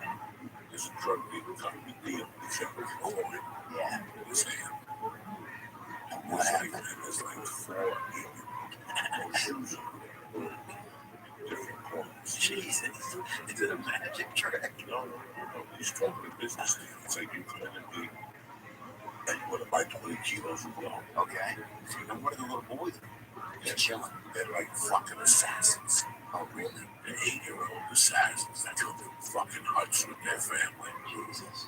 And they're just waiting for their next assignment. They're all probably packing a gun or a knife. They got no shoes on.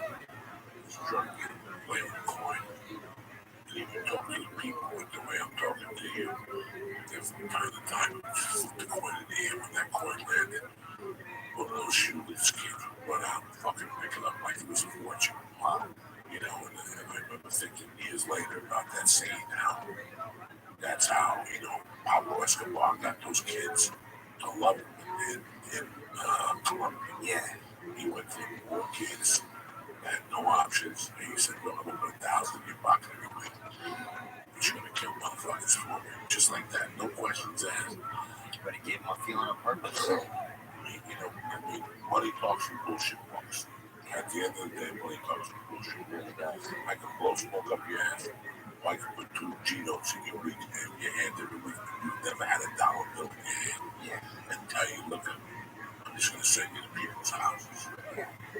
I'm going to slit their throats, kill their kids. They raised the dogs. Jesus. They got goldfish and poison them too. Jesus. You know, that's how you think. Rat poison or something? It's just a point. It's just the fucking point I'm trying to make. That's how you get, you know, take the American ghetto here. You know, that's why they call it whatever social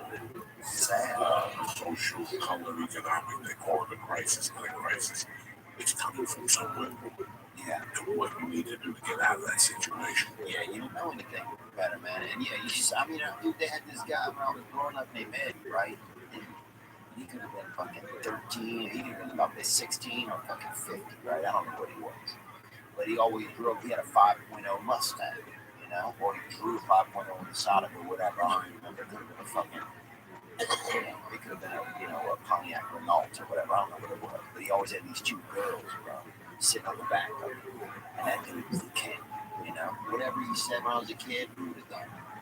Damn, he was the king. He had a piece of shit Mustang, but he had the Mustang, you know? He was a champ. And he would buy, the chicks would have like daiquiri drinks, bro. And every now and then he'd floor it, one of them would go rolling out the fucking back right over the concrete. What do you do for a living? I don't know. And I didn't care. But if he would have said something to do something, like come do this, like when I was a kid, I would have done anything he said because he hung out with us and he spent time with us. Throw the football around with us. And he was a good guy, I think, you know? I mean, I still think he is a good guy. How old were you? He probably maybe 7, 8, 10, 12 years. But he could drive. He had he had a car. He had women. He had, he had things that when you're, an adolescent, 12 years old, 11 years old, you see that, you're like, oh, this guy has mobility. This guy has ability. This guy has women. He has everything. So anyway, I'm just saying I can see how it should, you're not thinking about anything else when you're that age and you have nothing. Get influenced. I wouldn't get influenced. When I look at guys, there's this guy that was always in the bar. He was really good looking. Not the same, huh? If I was 17, he was probably 22. No, I think this guy's same. It was, she was a bunch of guys that hung out, but I'm thinking about it in particular. And he drove a Corvette. He didn't have a job. What the scam was, he worked half the year, and the other half of those days, he was like an employment. Oh, yeah. Get a boss that would tell you, I'm going to lay you off for 6 months. You're like an employment.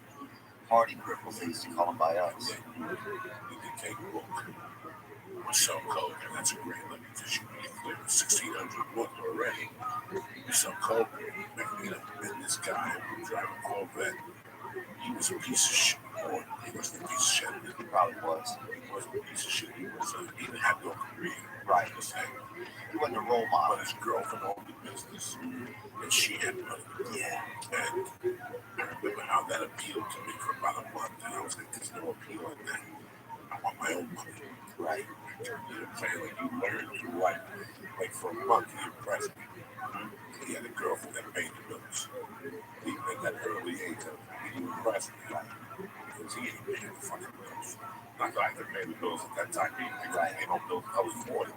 But it's just crazy the people that you look at. Man, you impress me. You know what I'm saying? You watch those fucking movies, and I'm watching. You know, that Empire. You watch Empire. It's like the worst drug movie in the world. But it's on BET once a month. It's one of those movies that's always on between 7 and 9. You gotta spot at the store at 10:30. Oh, yeah. And you got no choice but to watch it because there's nothing else on fucking TV. Yeah. It's either that or Bull Racing Live from Bulgaria. Yeah. And he has some strict. And there's one scene where a guy goes up to him. John Leguizamo was like a street drug dealer. Yeah. And he goes up and he's like, hey man, I really can I touch your deal? And he goes, I want this new PlayStation. What am I buying? John goes, how much is it? And he goes, it's $300. The kid goes, $300. The kid wants the money. He goes, no, it's $299. He goes, I'll give you the money, but you gotta do stuff for me. Oh, yeah. You gotta clean my car, so help me God. If he's telling him what he has to do, he's in the game, and shit like that. Those kids grow up wanting to be a champion. Oh, yeah. Right, because that's the first person that gets first person. That's that's interesting. Your first influence. How does that? Yeah, where that first influence is not your dad. How much that influences you? That's interesting. It's really weird. And it happens for Tommy, it happens for Nathan, but it happens when you're a young man. Yeah. I was confused as fuck. I was 21. At 21, I was confused as fuck. Oh yeah. Because I didn't want to work. I wanted a fucking new car. I wanted money, and I wanted bitches, and I wanted coke. Where's the work, Joe? Sure. And I really thought that the fucking bluebird app was dropping off at my door. Like, I could look these both in the eye right now and tell you, like, I had no idea about hard work. I wasn't a lazy person. Right. But who wants to work? Yeah. Why don't I try to put something together so I can hang out at the bar in the daytime and I like to go to work? That was my deal from day one. Because I didn't have to work in the daytime. Yeah. Do you ever think that, like, you know, you wanted to, you know, have like a, you know, like a, do you ever think that you wanted to have a, fuck man, I forgot I was going to ask you. We didn't smoke weed. I'm getting your shit together. I'll start smoking. What happened? This is what happens when you get sober. You get retarded. But you go to college for to get stupid. That's like fucking Michael Corleone. That's at the end of the Godfather. Damn, man, I couldn't have any idea coming from my head, man. No, I think it's funny how, yeah, what your influencers are, you know, the first person you see do this or that. But then, yeah, sometimes you are able to see past that. Like, yeah, there's some people, you know, we had this dude by us, like, you know, and this guy now runs a tree company, right? This guy, Senator Lawn. And he had a, they used to do this thing where they had a lot of sinkholes. I grew up around a lot of sinkholes. You know, and you'd have somebody, you could play hide and go seek, and somebody fucking would never find you, you know? You could knock, like, you know, you could knock on somebody's door, and the next day their whole fucking house is gone, you know? It's like, I grew up in a lot of Louisiana, like half of it's sinking, you know? It's like a sinking environment. So where are you from? Louisiana. Covington, Louisiana. Where are you from? Covington. Covington's about 50 miles north of New Orleans. That's it. Yeah. Did they get affected by Katrina? Yeah. Everybody lost their roofs. That's a big, like over there, the houses didn't fall down. People lost their roofs. So when you were growing up, what was Covington like? Was it fucking that bad? Was the projects? Was it a little rain? No, it was bad. Parents had a little bit of money, enough to sustain. No, my dad was fucking old as fuck, dude. I think he was always sleeping on the couch. He used to go drink at this bar called Tony Padoni's, and he would take me over there during the day. And the lady would see how many chocolates I could put in my mouth. One of the bartenders back there, Big Janet, was fucking big girl. My mother dressed us poorly, man. I don't know where she learned to dress. Like out of an Indian shop in like a Native American catalog. No. It was like you lived off hand-me-down, man. Covington is not like, you know, some fucking neighborhood that's, you know, where your dog is missing. No, I lived on, like, I got hand-me-down clothes, but I didn't get hand-me-down shoes. Like, every year my mother got us a pair of shoes, you know, my mom did the holidays with her mom for a living. Delivery. Newspapers, cookies, magazines. What about your dad? They used to have a magazine called News on Wheels. Remember that magazine? You could go to the dime store or whatever, the gas station. My dad didn't do anything. Oh, you know what my dad used to do actually? This is funny. He used to go to he used to go to colleges. Remember what they had to do with the colleges that would sign people up for credit cards, you know? Some fucking old dude barking over there throwing frisbees at kids and shit, you know? So that my dad had that job. Towards the end of his life, my parents weren't together. But my dad had that job, and he would take me there with him. He let me drive. I'm 12 years old, right? I had a little grocery store. I was that 5'10", that fucking lean bad boy, you know, living its own son. Dude, sometimes I wasn't even bone the partner was just leverage reaching out, hoping that the marrow caught up. You know, that's the kind of guy I was. What did your dad do for a living? I don't know. He used to be like a travel agent. He did a lot of cruise, like he would sign people up for cruises and stuff between Puerto Vallarta, where's that at? Mexico. Yeah, between Mexico and America and the geography. In Central America. Christ. I walk in this room, dude, I fucking can't think of nothing. What do I ought to do? I know that. I looked up. So there in Central America, and he was like a travel agent, I guess. What he did when he was young, he wrote for the newspaper. You know, he had a family. He was kind of European in a lot of ways. He liked to be, he worked at the church. He liked to do a lot of, he liked to just sit at like the coffee place and talk. I think he drank a good bit. How do you feel about religion at this point in your life? I need a higher power. And for me, What were you raised? I was raised probably Christian. Definitely. I mean, but nothing heavily. I just always wanted there to be a higher power. I used to pray at night. That's what now I just need there to be a higher power because I want to have faith. Otherwise I feel like you feel alone a lot of days. With that fucking Christmas hitter, bro. That fucking water on you. That fucking booty star of David, bro. This stuff is tremendous. That air calamari, bro. You hit it good. God damn, son. Fucking hit. That's right. This is straight up. You've been drinking Aqua Velvet, son. That shit is fucking This is dragged up another hour. I'm saying worse. You're accidentally by strawberry. You're accidentally by strawberry. No. Oh, that's the worst you get. I got Mexican chocolate and vanilla. And the Mexican chocolate's all come up and everything. It's not bad either, but I just wait for vanilla today. The Mexican chocolate, you reach in for the scoop and a knife fucking pops out of the fucking like carry it, and then the carrier she grabs that end for the rocks. What's the matter with this guy? What's the matter? You fucking farted on me 3 times in 30 minutes. Yeah, make a wish. Yeah, I want to go. Let's smell it. Calm down, dude. What am I supposed to drink? Come on, bro. Yeah. No, bro. Too far. You're out. You fucking blowing this dude out. His eyes are starting to fucking heat up. I'm sorry, late, man. I feel like I'm being. No, I'm so weird. Fine. He loves all this shit. If there's nobody in that wheelbarrow, it's got pillars in it, too. And I can jump under a lamp. But So how old were you driving the cameras? dude, I was 12 years old. So you put him in 80. Yeah, and he was 82.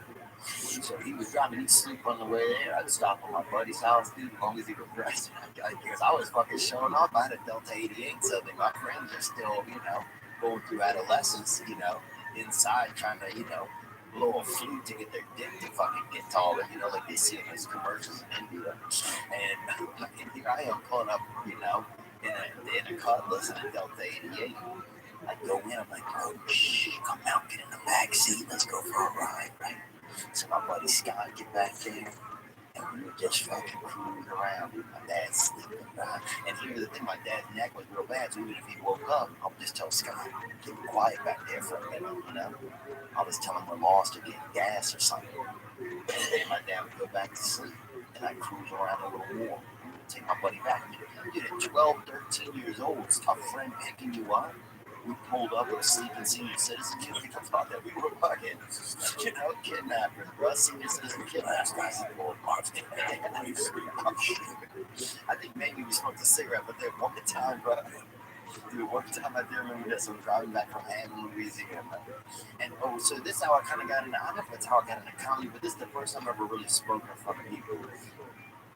My dad would get people to sign up for the credit card.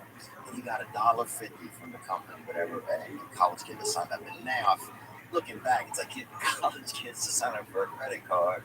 He probably started half the fucking, he probably ruined a lot of people's young lives. That's the thing. They want to take you up to 19. Right. So you take that first student loan, you get a credit card. Yeah, that's true. It's automatic. You get your name put on the list, theology. So I'd be on the table. My dad would have me on the table, and people come over, and I would start barking at him, get him to come over. Hey you, guy with a nice haircut or something. Or the black girls, a lot of times, they have all that extra hair. I'm talking about a girl with a fucking rope swing and he hanging off the bottom of the side of my fucking head. And you got summer campers swinging off the back and jumping into a river. Black girls have that long extra hair. And you see them and you're like, hey, be sweet to them and have them come over and you make friends and you would be entertaining and you get them to come over. And my dad was trying to sign them up for the credit card, It was crazy. Yeah, you just make me remind me of something. It's so weird how people say like that chicken that people don't know, that chicken flow. That girl that got all those commercials. Oh yeah, I saw her at an audition one day. And it's funny that Flo was backed up and getting ready to leave this town. And she broke that campaign down. She took this thing. Oh yeah. You know, and it's so weird that Josh Wolf left Seattle in September He's a funny guy. of '96. Nice guy too, huh? And my plan was for him to come down. At that time, we were very tight. And my plan was for him to come down, check out the waters, and then I would come down in 8 or 9 months. And once I made that decision, like all these opportunities started opening up for me. First thing, I got this job. So he went first. He came first, September '96. He left his girlfriend up there, and I lived in the back house. She was pregnant. So he came down here first to get them set up. Wow. I lived in the back guest house. Just you and the lady? Was that scary? And they had kids. No, they had kids. I didn't sure. I watched the kids. I was typing with her. She was a great lady. Right. Okay. I just haven't seen them. I mean, dear friends. Yeah, because he's married to a different woman out there. Yeah, it was completely different. So he came down first. Right away, I got this job. This company that I know people, I know shit. This was Like a cigarette company? no, this was shit. This was a shit idea. And they paid me $15 an hour as bonuses. This is 1996. Jesus. Which is 20 years ago. That's great, man. And what it was called pizza parlors across the country and get them to sign up for a service. Then at halftime, it was a chain. That's what it was. That's what it was. Domino's Pizza. It was a scam. No, Domino's Pizza had cut a deal with the NFL. That during the game, if a Domino's sign came up on the screen, you got $1 off a pizza. But to get that deal, you had to sign like Domino's to make its affiliates pay. So I had to call those affiliates and make them pay that extra money to get. So what it would do is this was they called Domino's, that number, it would go to whatever Domino's paid. I see. This was a scam inside of Domino's. Right, it was like, yeah. I worked for a Domino's affiliate that was calling Domino's and saying, listen, we're starting a program starting August 14th. Yeah. And here's the deal. Every time people watch an NFL game, there's going to be a Domino man on the side. Yeah. Say, call now, get $2 Oh, yeah, I remember a that. fresh delivered pizza. They showed the hot beats on the If screen. you don't sign up for that, the calls won't go to your pizza joint. Right. The calls will go to the pizza joint in fucking North Hollywood, right now. It's still North Hollywood. Oh, I It's really shitty to see what the corporation is doing, but then I didn't give a fuck. Right. You can't fight that battle. I could sell like a motherfucker. I was rolling down. I was down 1,200 a week. Bringing home 9. Bro, why you ever quit that? 35 hours a week like that to fucking floor like something easy. This is what I'm saying. I quit that job because one night at the fucking underground, a guy approached me.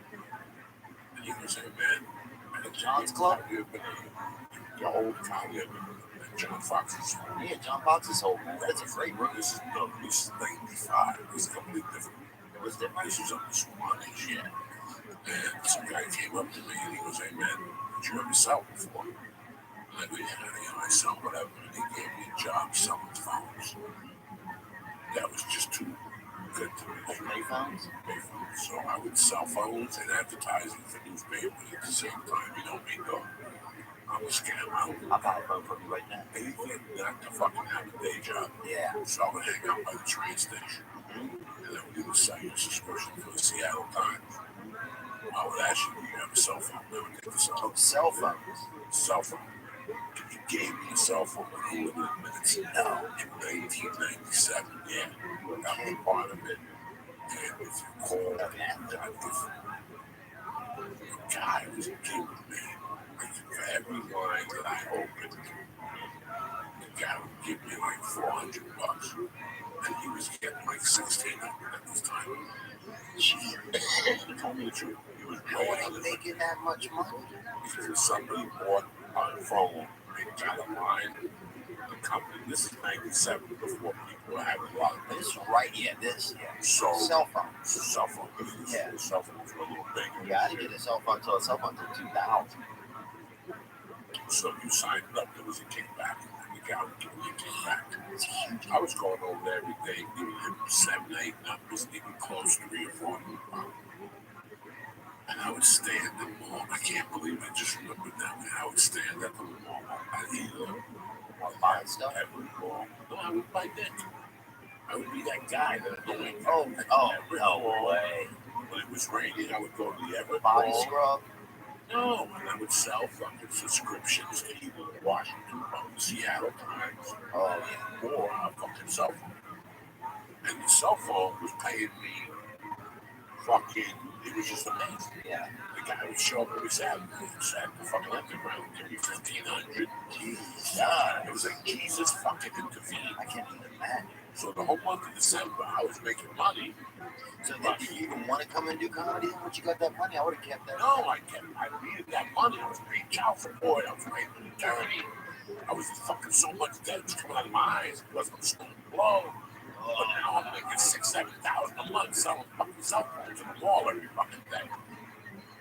And now Doug Stanhope comes through the years, and I open up to him and he talks me into moving to LA. So my point is that it's really weird how amazing is tricky.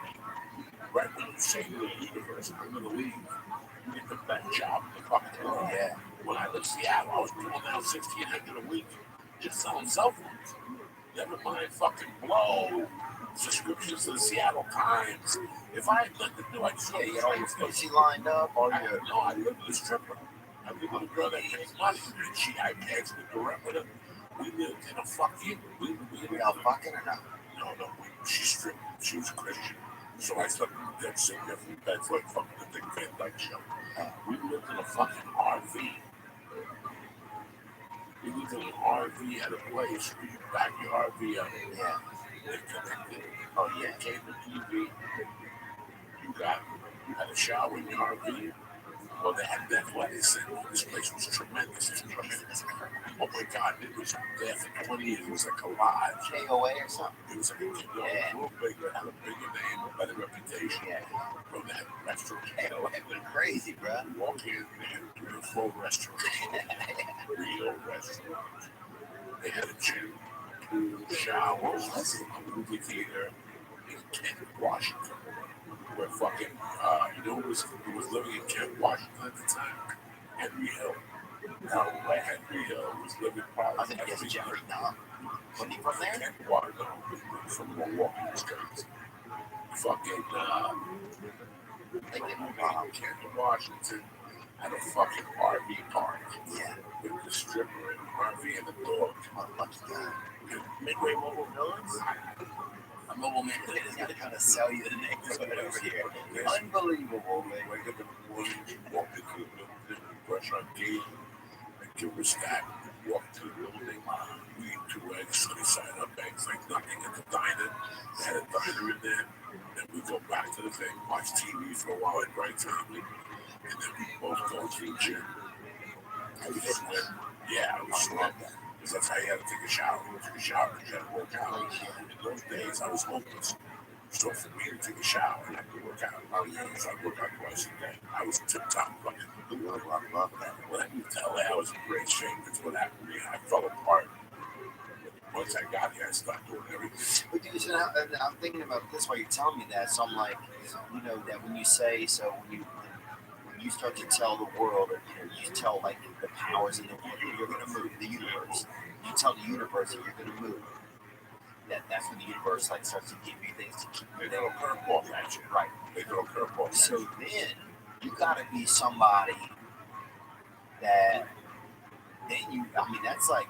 that's kind of, is that the difference between some people and other people? You think that you're willing to just say, okay, look, these are great things, but I'm going to still move away from this and take my chance?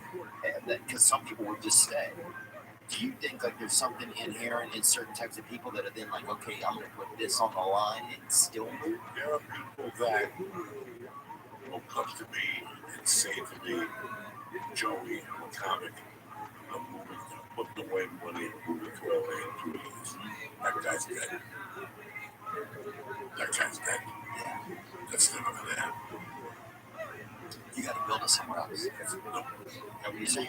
You have the urge to make a move. You have to make Oh, I see what you're saying. the people who procrastinate that move and give you a reason why they're looking for something to fall in their lives and they don't have to. I see. They're going to give themselves 2 years span. They give themselves a 2 year span. And what happens?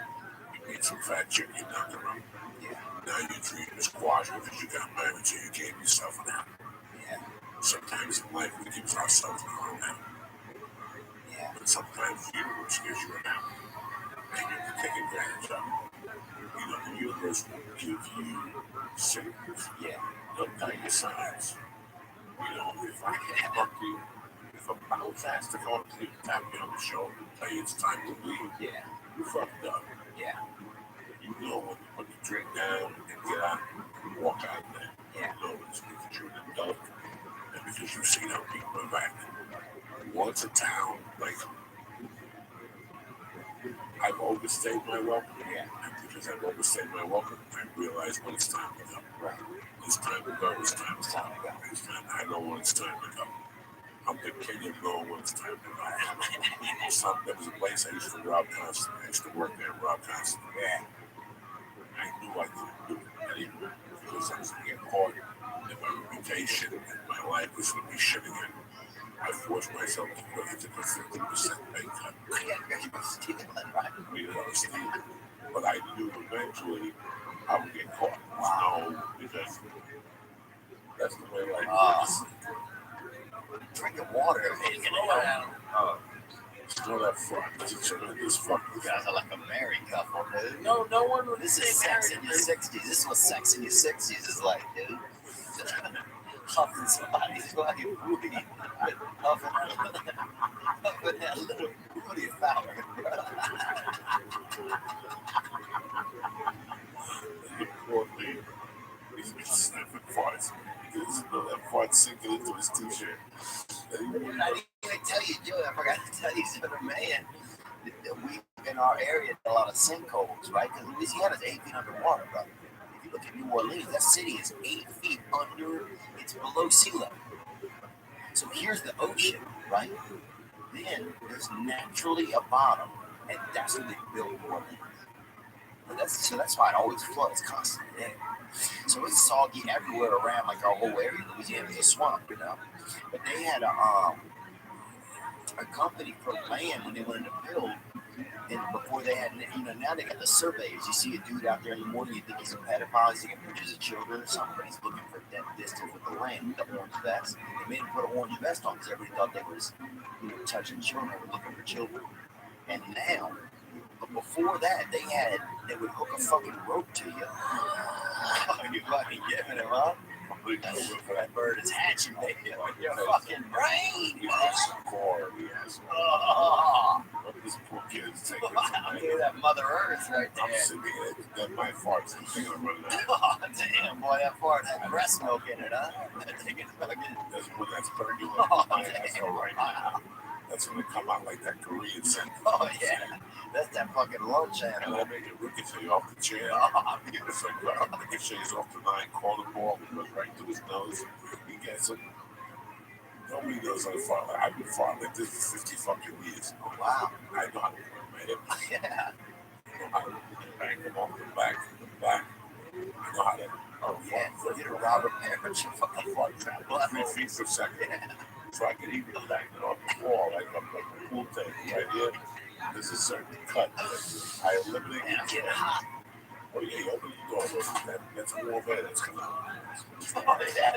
It's real. That's how warm it is. Shit, dude. It's making me really fucking hot. Oh shit, nigga Cleo taking off the shirt and shit.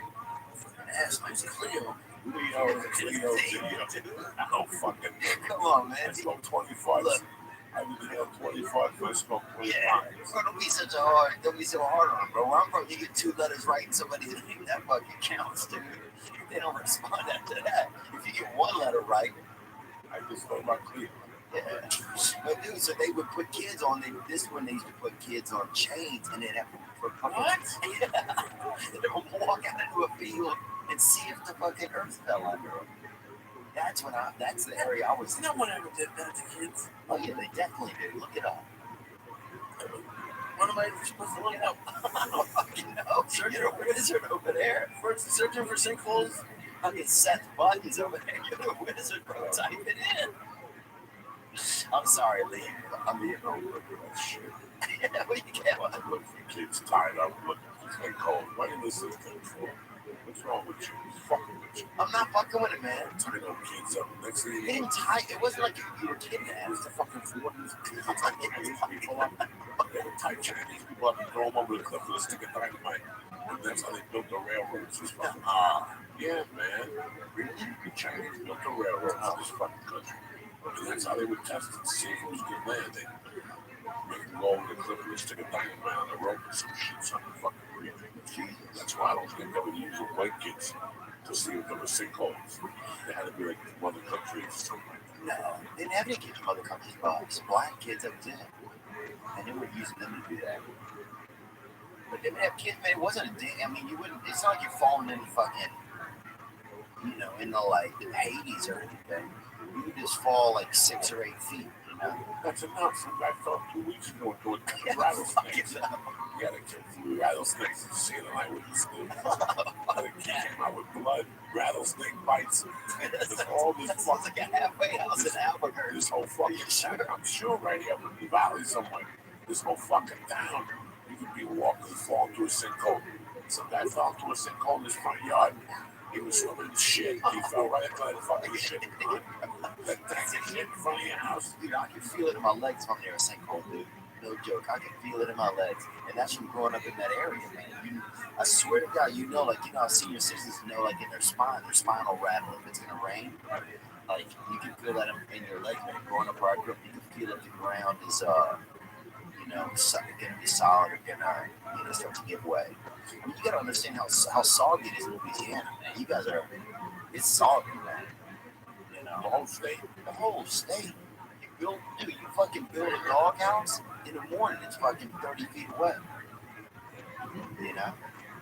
So what I see in the news all the time is really like, it rains a lot in Louisiana as a whole back. Monroe, yeah, all those towns. And the water just, it's so right there on the sea level. You know, we're probably above sea level right here up there. See, when we check and see where we are, Lee, do you mind looking where we are above sea level in, just even if you put like Los Angeles, Studio City. We're not we're up a little bit, not, you know, Colorado up, we're up. Yeah. You know what scares me about Louisiana or New Orleans as a whole? Did they prepare for another Katrina? I don't know. When they rebuilt it, did they fucking prepare it? Like, did they really? No, I don't think they did. When you go back there, you see anything different? I mean, I can tell you that there's places that are just done. Katrina, there's still areas that are done. They rebuilt a lot, but did they rebuild it to withstand? Because Katrina storms are just going to get stronger. Right. And every year we're going to get killed in one location. Galveston, Houston, you know, Tampa, Florida, it could be one certain location. Yeah. It's going to eventually go back to New Orleans. It's going to be worse than Katrina. It's usually off Cleveland in New Orleans, most people. But I don't know what happened. I mean, if it was in the sinkhole already after Katrina, I would knock that shit down, filled it with more dirt. Yeah, that's the obvious. The mayor that went to jail. Ray Nagin went to jail. He went to jail. The chocolate badger or something.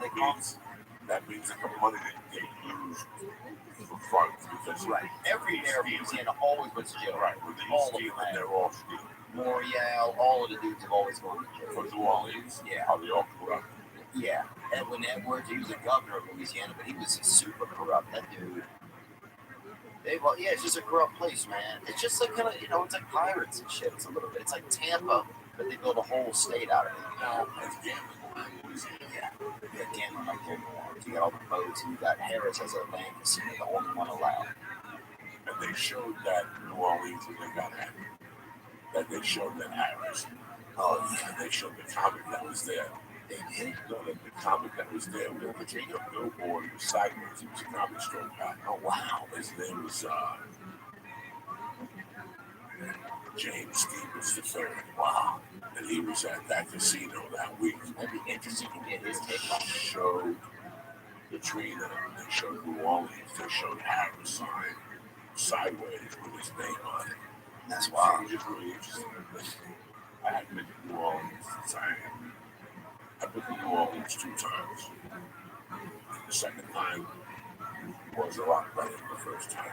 Yeah. The first time was one of the most uncomfortable situations I've ever been in this comedy. Wow, really? I ran on below and I got in the car and drove back to Houston that night. Yeah, that's everybody's story. The hotel was kind of weird. People were weird. When I went back, she was right bench. Since I didn't have to go to those weird spots, More comfortable. it was more comfortable than being a hotel that was a whole big circular deals in there. Oh, wow. You were Upstairs. And the food was delicious. The food was out of this fucking world, man. I don't know what the name of the hotel was. You know, you had your whole floor. Wow, tremendous. I still remember sitting in the living room, like in the dining room. And it was like the last summer thing. And here I am all by myself, they gave me the whole floor. Yeah. So you had to use a card, press the things, and maybe 3 or 4 floors by them. I think it's almost downtown, a little bit off the city there. It was a little bit off the city. And you had to be downstairs from 7 to 9, 12 to 2, or 5 to 7. And they had 2 or 3 things on the menu. There was no choice. If you picked one thing, it came with a soup salad. It was fucking superb. Wow. And I know that the one that we had a party that went to the club, it was superb. It wasn't as dirty as I had been the first time. Yeah. When I went to New Orleans the first time, it had to be 99, 98. New Orleans is out of its fucking mind. It was Katrina. 2006. When I went to New Orleans in 98 to do comedy that time, I took the Fallout. It was either 98 or 99. And dog, I gotta tell you something. The minute I parked the car, to the minute I walked to the hotel, to walk into the gate, I thought I was gonna get jacked. Yeah. I jacked people, right? So I felt like I was gonna get jacked. Yeah, but even the street lights are fucking telling you you're about to get fucked There up. was people in every corner, lookouts, Yeah. people bumping into you, and years later they made that movie Focus about pickpockets. And then when they go to the Super Bowl, New Orleans, Wow. and they thought about that movie, how that day I saw pickpockets. Yeah. People bumping into you. A lot of brothers, A Bulgarians. lot of brothers with bad intentions, you know. Black on black crime there, especially at late at night, it's crazy. The drug situation Yeah. reminded me like I'm walking and some guy comes up to me, like, listen, you go to New Orleans, you gotta go downtown and see it, you know what I'm saying? I'm not, Yeah, you gotta go to the French Quarter. You gotta take a walk down there. So we got into town, maybe 2, checked into the hotel, and went right down there. Yeah, I mean, I wasn't on that block of minute, and I got a flash out back to 42nd Street. Yeah. In the 70s, where people were, come in. I got coach, I'm not drinking. So I'm looking and I'm like making believe I'm having a good time. There's tons of people on the street. And right away, some guy came up to me. Oh, yeah. Like, what are you looking for, player? You'll have a baby carriage. I was about cocaine. What you got? He goes, I got this, I got this, I got this. I go, let's get some cocaine. Let's see what you got. I got cocaine. Let me get dance and shit. You go stand right here, my player, come over and talk to you, give him the money, and then I'll come back. And it's all of that shit. You know, it's like, You get murdered at the end. That's how it always is, and that happens a lot. and I saw it before, but it's, Yeah. But a lot of idiots won't see it. more than tourists. They're looking for drugs. And they want it fast. Nasty, and they just gotta get robbed. They do that shit, man. I went back to the hotel, got to the club, all my nasty. You know, you can wait, you know, it was beautiful. I took it to the hotel, went to the line, and even the front desk people, I thought were gonna rob me. Like, everybody there just seemed so fucked up. It seems like a movie. I mean, there's a I tell you what fucked me up. He knocked on my door. As soon as I got to the hotel room, Oh, that's I go to the piss. I wash my hands. I took the coke out. I chopped it up. I opened up a beer. I took like 2 sips out of the beer. I had a 6-pack with me. I did a line of coke, one little line. I put the coke away and then door knocked. And when I opened it, the guy was like, "Oh man, I'm just checking up on you, making sure you're okay." And I was like, "The fuck are you doing? Okay, we're adults. We don't check up on you." The coke hit me a little bit, but not enough to make me paranoid or fuck me up. I called the other time and I said, "Yo, what are you doing this time? And he feel like driving home." He goes, "I don't want to spend the night here either." Both got in the car and I left, and that was mine. And I never forget walking back to the car. It was 11:30, and all I could smell was fucking vomit. Yeah. Oh, if you're down by the first course, it's gross. But they're redoing it now. They're redoing the streets down there. We called you last week. You were in New I Orleans. was in Baton Rouge. Oh, you were in Baton Rouge, and then you were in New Orleans. But dude, even in Baton Rouge, man, I'm out there. We're taking the kids. I got nieces and nephews, you know, and they're little tigers and all kinds of shit, you know, costumes. And we're taking them, and you have, you know, a couple, you know, brothers running by like, "I got coke," you know, "I got coke," and it's just go out there fucking taking the kids like trick or treat, you know. "I got Molly. What you need?" Like, what the fuck, dude? I'm already, you know, you got the kid dressed up like a damn mountain lion, like, you know, about your coke at the house, you know. It reminded me of Times Square. Like they were just bitching, barking at you. I got coke. I got fucking drywall. What do that drywall? I'm like, I'm not fucking buying that at night. The guy I was with, that was driving, was a nice feature at me. He was like, "We, Yeah, and he was petrified." Counting just open for you now. No, I'm talking about this guy that been doing like 10 years, 8 years. He had a day job. And he drove me, and he was like, he didn't do drugs, he didn't drink, he had a girlfriend. He was like Christian. And I remember he let the job, he was scared. He didn't feel good. He didn't like it. It was like a once a month thing. They got 9 drunk people. Yeah. Got 9 drunk people probably. Didn't even get it on it. They paid you. And I heard maybe both their kids. Yeah. Every time that happens, they don't want comedy. They don't want to know. Because they like to hear the story. Baton Rouge they do. Baton Rouge had a That I used to go to Mike, what's his name, had a club down there.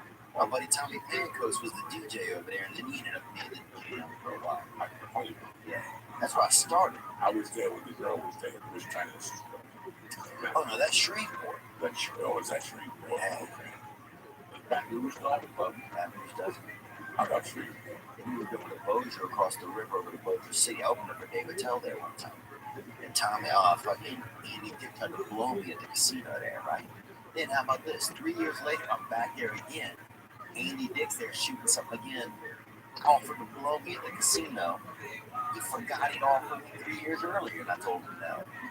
What a small world. You know? What were you saying? I was saying you off for this. He had a girl, he had a little hitman. So he'd bait you with that pussy and then switch it out for his own women. Wow, and that was like his move. He'd send the girl over. Yeah, you want to come do something wild or something, and then you come over, you know, and you like be thinking about her pussy or thinking about her tits or something. And while you're doing that, suddenly he's there, and then they're talking about like a threesome or something. And then she goes to get, you know, get drinks or get a salad or something. And then you're fucking sitting there, it's just you and him, you know, you're like, fuck this shit, man. You know, I'm not doing this.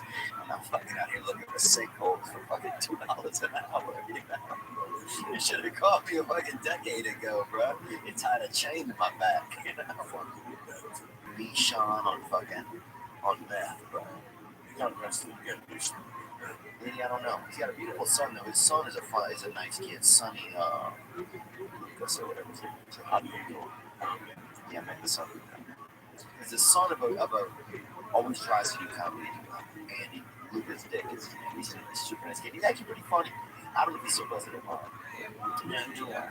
And I'm not judging. I don't know if everybody's funny in their own world. Sexual battery. What is sexual battery? I don't know, dude, but I could fucking add 2 Jordans to it, I'm sure. I'll tell you that, dude. I mean, they were AAA batteries. I saw his dick, bro. It's nothing to fucking look at. Yeah. He showed me, dude, and I didn't look for a long time. I'll tell you that, bro. It was the kind of dick you could see in one glance. Like some dicks, you got to be like, oh, you got to almost look at both sides to see it real. You know, to see the whole city. But this thing was a little town shit, bro. something in South Africa, out in the Soweto villages or something. That's an earlier man. The guy tried the car tried to grab my dick. That's one thing. Yeah. But a guy taking this dick out, I don't know what I would do. I think you just walk away, man. Or you say something crazy, you know. I'm not like a, if somebody wants to be wild and they're on drugs, I'm not a fine, you know. Here's what works for me. No. I'm out, bro. You know, I don't do all the party and all of that. So, there's a certain element of your manhood. There's a certain element of your manhood, you know, that one day you decide what you are and what you're not going to do. Yeah, I have nothing, again, nothing. When you want to be a transgender, I have nothing about your sexual orientation. If you want to play for the fucking Tampa Bay Buccaneers, I don't give a fuck. But, okay, even Boogeyman's, you've seen Boogeyman's. Yeah, I only saw it once, though. Okay, there's a scene where Harold Boyd buys a new car and he calls Marky Wahlberg to see it. And the guy makes out with him. Marky Wahlberg goes, what the fuck happened? And he doesn't really know. That shit to me, I didn't know what I did. Like if somebody went to make out with me, I wouldn't know what to do. What if they were like a world champion or something? I still wouldn't know what to do. Like, dude, if some fucking, you know, some guy who sells, you know, salads or something, trying to make it. Looking at you, going, you know what, Leo? I don't know if you know this. I switch sides from time to time. I think you're very handsome, right? I think you said, Joe, you're my dog, and I love you. You can't bat that way out. Yeah, shit. I think you'd be mad at me for a week and tell a couple of your friends. Then over the years, we forget about it.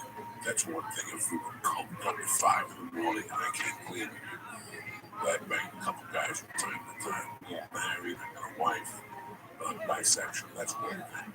But for me to be snorting from in your house, and it's like I'm in the bathroom, and I come out and you're naked on your couch, I gotta fuck you up. Yeah. I gotta at least smack you in the face. Yeah. To make you, I don't know how I would react. I don't know how I would react if you just took your dick out. If you just hear the thing, I've been around guys who take their dick out, not black. I'm talking about that. I'm talking about me going to the bathroom, me coming back out, and then woman, you're naked on the couch, and you sit next to me and touch my dick or something. I'm not doing that shit. I don't know. I wouldn't do it. I don't know.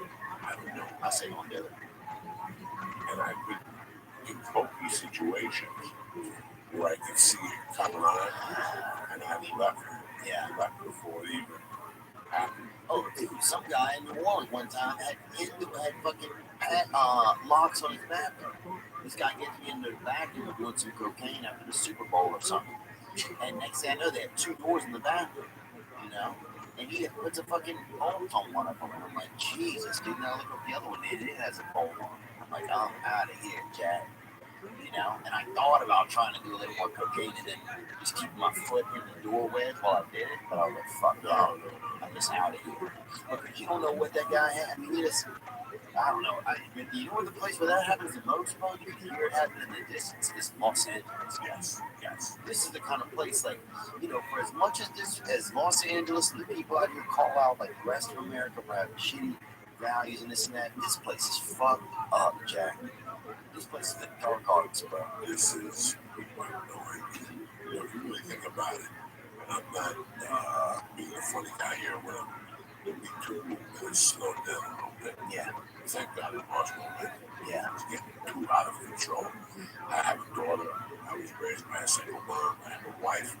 A ton of my friends are females. Yeah. And I feel for you. But it was getting, I think when our gender got busted for fucking the underage kid. Yeah. And then these women came out against Kavanaugh, and that, you know, 36 years is a long time. I changed from, oh, yeah. 36 years since 1982. I think of the person I am, I've changed 4 times. So, you know, that's number one. We can't take that away from the man and the woman. Number 2, I think that You know, you have the fucking Cosby's, you have your Harvey Weinstein's. Harvey Weinstein was 10 times worse than Polito. Right. But right. It's people that have last night in the exploration, and there's 20 more Harvey Weinsteins. 100%. And there's a lot of actresses hiding those men still, and they knew about him. It's only whenever the gavel starts to fall and it affects people's pocketbooks and shit that they realize their money's safe, then they'll chime up. So I love NBC. They gave me samples, they gave me Chico the Band, they gave me News Radio. They give me a lot of shows that were like, yeah, don't think about that. I want you guys and people listening more to think about that. NBC knew about Bill Cosby. Again, NBC knew about Bill Cosby. Right. But they didn't give a fuck because of the money he was generating. Okay. That goes with any sport. Conor McGregor can do whatever the fuck he wants. You generate that type of money. You want to come out of the way with a bottle of whiskey and fucking give the president of the fucking league or whatever he calls himself. You know, when you're that type of person, Daniel White, you can do whatever the fuck you want. You know. So there's 20 Harvey Weinsteins that we haven't been exposed yet. Or nobody really. Sean Weinstein, Dixon Weinstein. Yeah, there's a bunch of Weinsteins that have not been exposed that are hiding there. You know what? We got away with this for a long time. You didn't know we came out. Yeah, you know one thing that I started to notice when it was, I think there's a lot of comedians out there that start to use it as and not even comedians, I guess there's this, it's uncomfortable when you start to feel like, and I just try to trust my instincts. I know a lot of women are, taking advantage of. I know, dude, a lot of men get objectified by women as well these days, and people don't want to talk about that, And I know that sounds like kind of a bitch thing to say, but, there's a lot of women out there using men as they see fit as well, for different things. And, it's a place. Yeah, here in LA. It's the place. Yeah, in LA. It's a business. And so I don't like it when you get a lot of these, fancy ladies saying, oh, feminism this and feminism that, but they're just selling books and bullshit to you. You know what I'm saying? They're just peddlers. They don't give a real fuck about anybody but themselves. And that's one thing I hope technology at one point can tell people's hearts, Like I hope at one point like a Fitbit, you can wear a Fitbit that tells you if that person actually has any genuine care in themselves for you. And I think that's when technology is really gonna help us, because right now we're out here fucking around, people jerking off, guys addicted to their own, semen and everything, all of this shit on the internet. It's just, we're in rock gut stages of technology right now. We're still learning about this shit. We're in a place, bro. But yeah, the Me Too thing was too stuff. It was too. I just want to get this point out. Sorry to interrupt you, bro. Girls started asking me, "Can I come on the road with you to open court?" Right? And I was afraid to have let them come with me because I don't trust.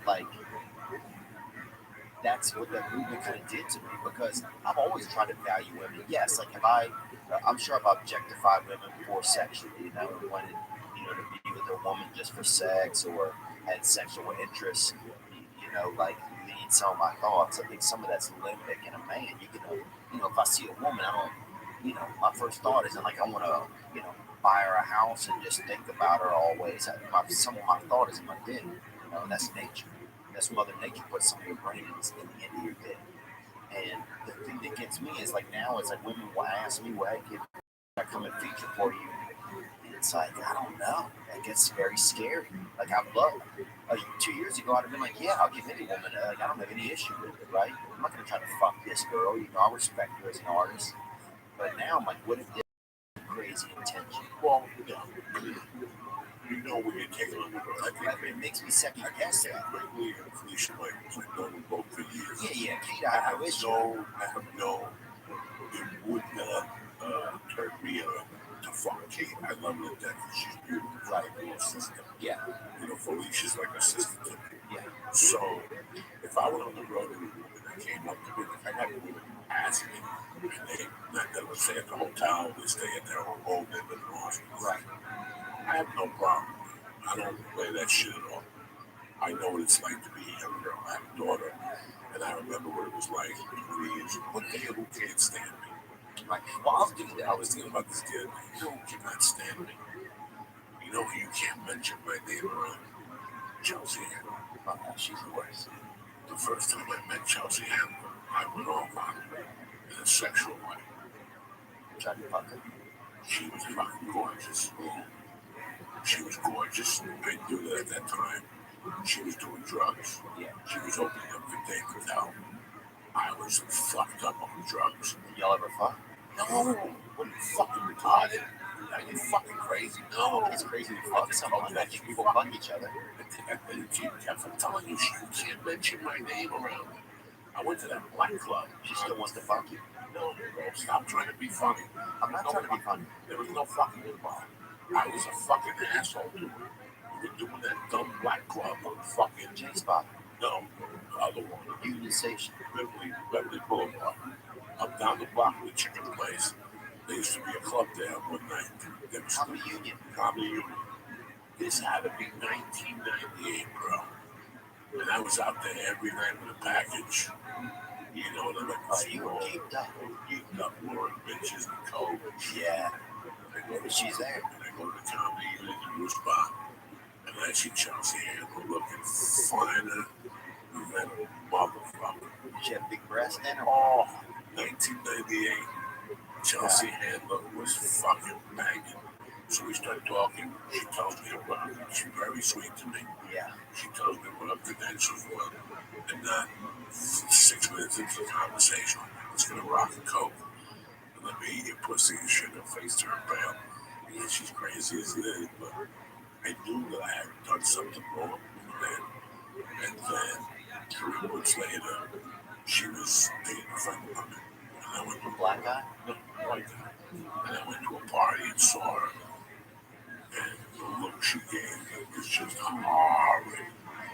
And after that, somebody came up to me one day and they go, why does she hate you so much? And I go, because one night she caught me, you know, like just sometimes women throw you off. You know what I'm saying? Like you have no idea how much she looked at me.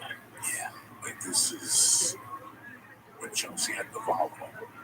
That's when she had the Volvo. She bang. She would go to the store and do a 915 spot every night. Fucking bang. But I'd never met her before. Yeah, I'd never met her before. I saw her and we started talking. And next minute we were talking about cocaine and shit. And next thing I'm like, Chelsea, I gotta tell you something. You want to find her?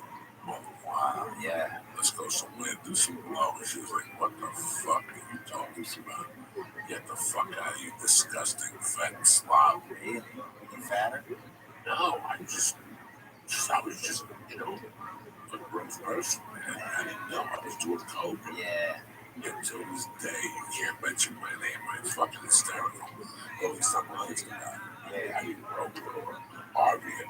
I just asked the truth. Or something, you know. I was intending to argue. Yeah, when you're on cocaine, man. From 98 to 2000 until I met Terry, 97, 96. That was all I had. I wasn't a handsome guy. So I would just tell you, I got an 8-ball of coke, you got a pussy when you want to get. Yeah. I sit here and talk to Lee all night on my fucking computers. I you won't come to the meeting or Yeah. You said it's 10 women too. I'm gonna go home. Dude, I'm about to go home with you, bro. Yeah, say it 10 times. If you look at 10 women and say that, one of you is take you up with your friend. Yeah. So it was crazy. Hunt that fox with this rocks, baby. Fucking crazy. Oh, dude, that was crazy. So I remember, yeah, man. And I remember she came into I was working at some club over there. They used to have that. When I moved to town, man, I really started doing comedy in Los Angeles. You know, when I really think about it, like, I think the first time I ever went up on stage was in New Orleans, but after that, I just happened to be out here. I did out here to visit a buddy, and then next thing you know, they had comedy. I ended up living with my friend, and they had comedy down the street from us over on San Vicente over Brentwood. And so they had a place over there. That guy with the wooden leg used to run TJ's White Boys in Comedy, Mark Franco, and TJ Mark, somebody, not TJ Mark, well, there's different TJs. But it was 2 blocks away, so I walked down there on Wednesday night and served them, you know. But anyway, Bruco had a room over there in Westwood. Chelsea Handler would come in, Jimmy Warren would come in and stuff. And this was Jessie wasn't like famous or anything, but she was kind of popular, you know. She was a comedian, so it was like real amateurs over there. And yeah, I just didn't like. I went and did her show one time, and she wouldn't even look at me. And she just treated me. And then on social media and stuff, like, and social media is not a good way to judge somebody, but you know, sometimes we do. And she doesn't seem to have any empathy for people. There's something about her that makes me seem like she's just Even the TV show.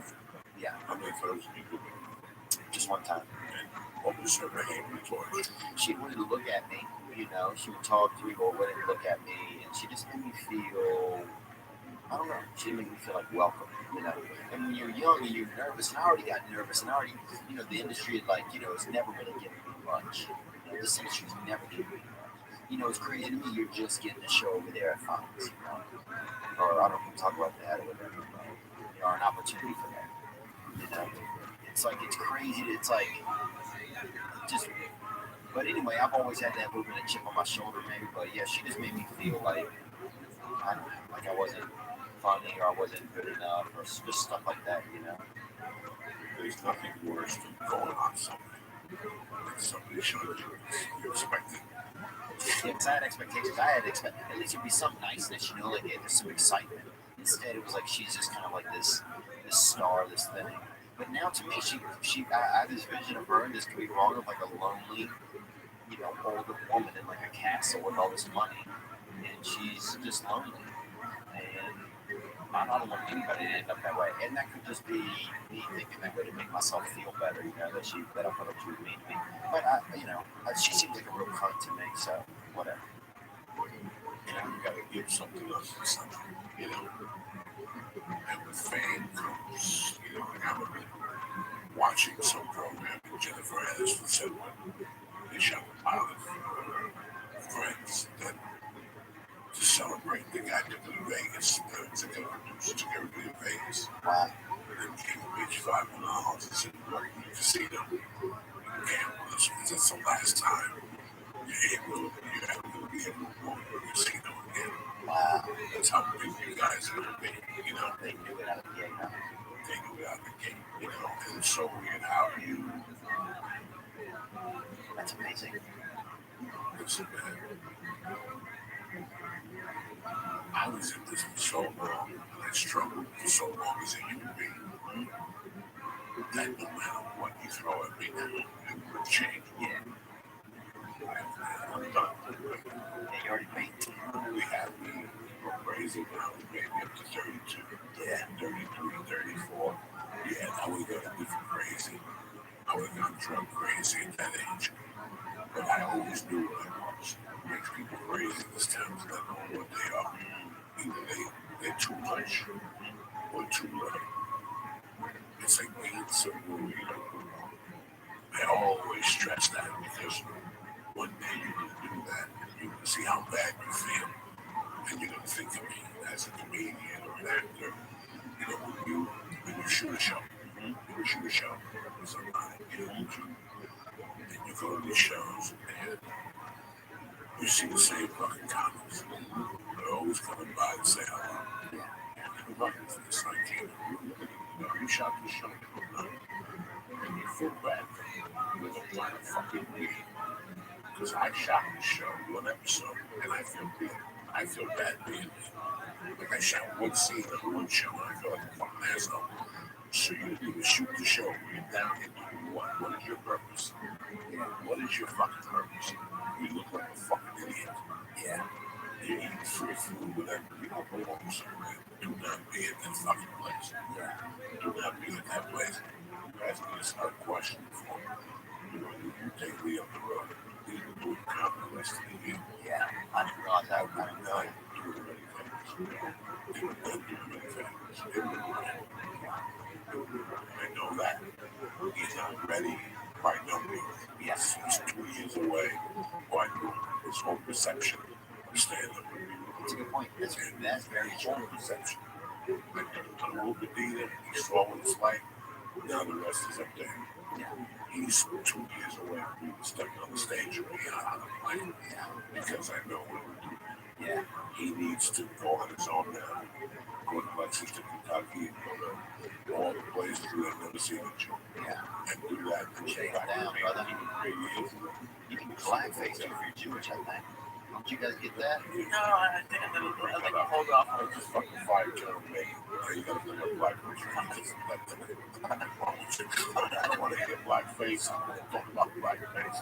It's just fire making Kelly. You want to bring up blackface. You got great things happening in your fucking life. Blackface, I don't mind. I just didn't know if we could do it. No, I'm gonna hold off on that one. No, it's true. Yeah. I would not be doing many things. Oh, you would be able to do I paper. first got it, yeah, I was 4 years. First time I got taken, and I wasn't ready. But it was fraternity, it was family. Yeah, it was, Who was it? his name was Todd Jordan. He took me on like 2 or 3 or 4 weeks of fraternities every night. It was rushes, whatever. And he would have a different frat every night. 2 frats, 3 frats. And I've been doing comedy 4 years, and I was just bombing. I was like an arrow. I was just going into places to bomb. I would call it bomb. When guys were bad, we would get a bomb. I wasn't ready. And at that time, that's all I wanted. And I would say to myself, I'm not going to get this ball 2 years if I still want to go and make comedy a couple of months and go into the NBC. No. Johnny Walker. The liquor? In the 80s and 90s, if you wanted to be anybody, you had to win the Johnny Walker Red competition in San Francisco. That's relevant. Every year, Johnny Walker did a national comedy competition. And it ended up on Channel 13 or something. You still got national exposures. And now you win at the clubs. That was one of the credits. It was either that, The Tonight Show, or HBO. So that was the exposure. Was it Todd Jordan? So Todd Jordan. John, you were ready to I was almost ready. bomb. It's already you were the I was bombed. I'm not saying that. Picking down a 3-week camp. What that is 3 weeks of doing comedy every night. 3 weeks of camp. 5 nights a week. You have to adjust. And that really helped me right away. That was a big push. When I finished those 3 weeks, I was better comedy. I was doing triple. And I started doing triple. Yeah. I did triple once. 4 years. Wow. And that's a completely different adjustment. That's every night you have to adjust. But it's drive 8 hours. It's fucking radio. Oh yeah, that's fucking navigational comedy. You know, sometimes you finish the gig and drive that night because you have an 8-hour drive. I might as well get to the hotel and sleep all day. You know, it teaches you how to deal with this. Yeah, that's what I struggle with now. Yeah, I take care of myself from time to time. a lot of people don't know. You know, there was a comic. His name was Doug Williams. Great guy. Great guy. He created a show. He got Martin to sign off on it. Wow. And it was one of the first comedy shows to go to Stars. Stars, Black Network at the time, they had a comedy series. In like 3 years. That guy today, a friend of mine called me and said he wanted a cruise ship. He saw Doug Williams on a cruise ship. Doug Williams got, he went to a roast. Oh yeah, Jamie Foxx. Jamie Foxx. He was kind of mean to Jamie Foxx. Did you get that? Very mean to Jamie Foxx. But the problem was he didn't belong there. He did not belong there. Doug Williams did. No, he was going to do it. He was too young to get there. Not too young. He just didn't belong there. He did not belong there. He knew it, but he was a gabon. His eyes were bigger than his stomach. Yeah. And he went there and he got burned. Yeah. And that ended everything. You cannot go somewhere where you do not belong in comedy or in life. Right. If you don't belong there, don't go down there because you'll get in trouble. Yeah. That's a good man. That's a really good. Would stand up. I hate that shit. People say I'm out there. What do they call it? I'm gonna lie. No. What do they call it? They want me. It's a name. Network. Network. You give that fuck. Yeah. Rub my balls on your I never get a network. network on stage. You network on stage.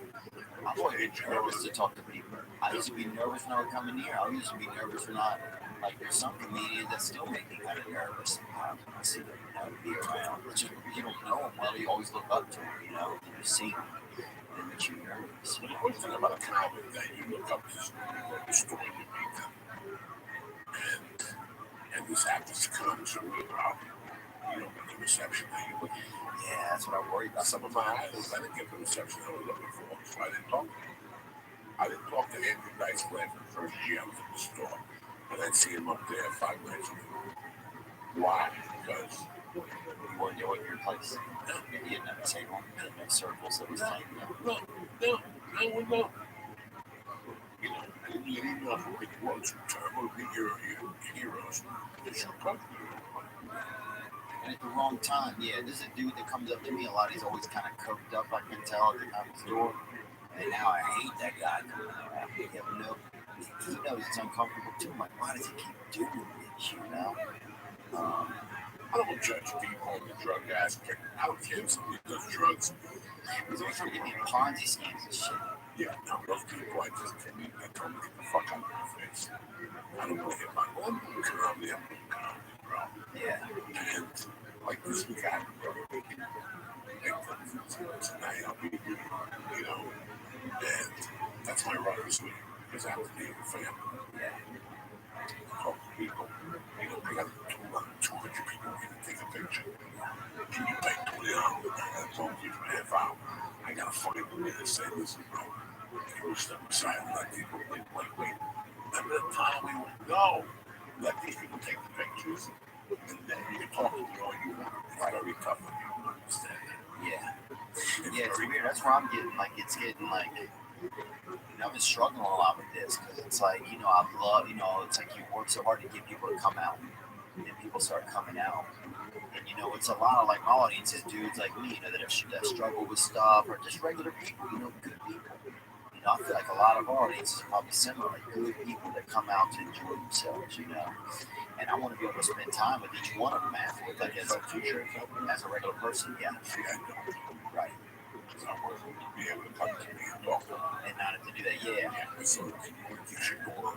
Yeah. I'm not carrying t-shirts across the country. I don't carry all this shit. I mail it there and sell it. Still the same fucking point. Yeah. Because that is, you want a good show from me. Yeah. You want a t-shirt. You want a good show. Forget about the t-shirt. Yeah, I'll tell people, don't feel obligated to buy a shirt to come and say, hey.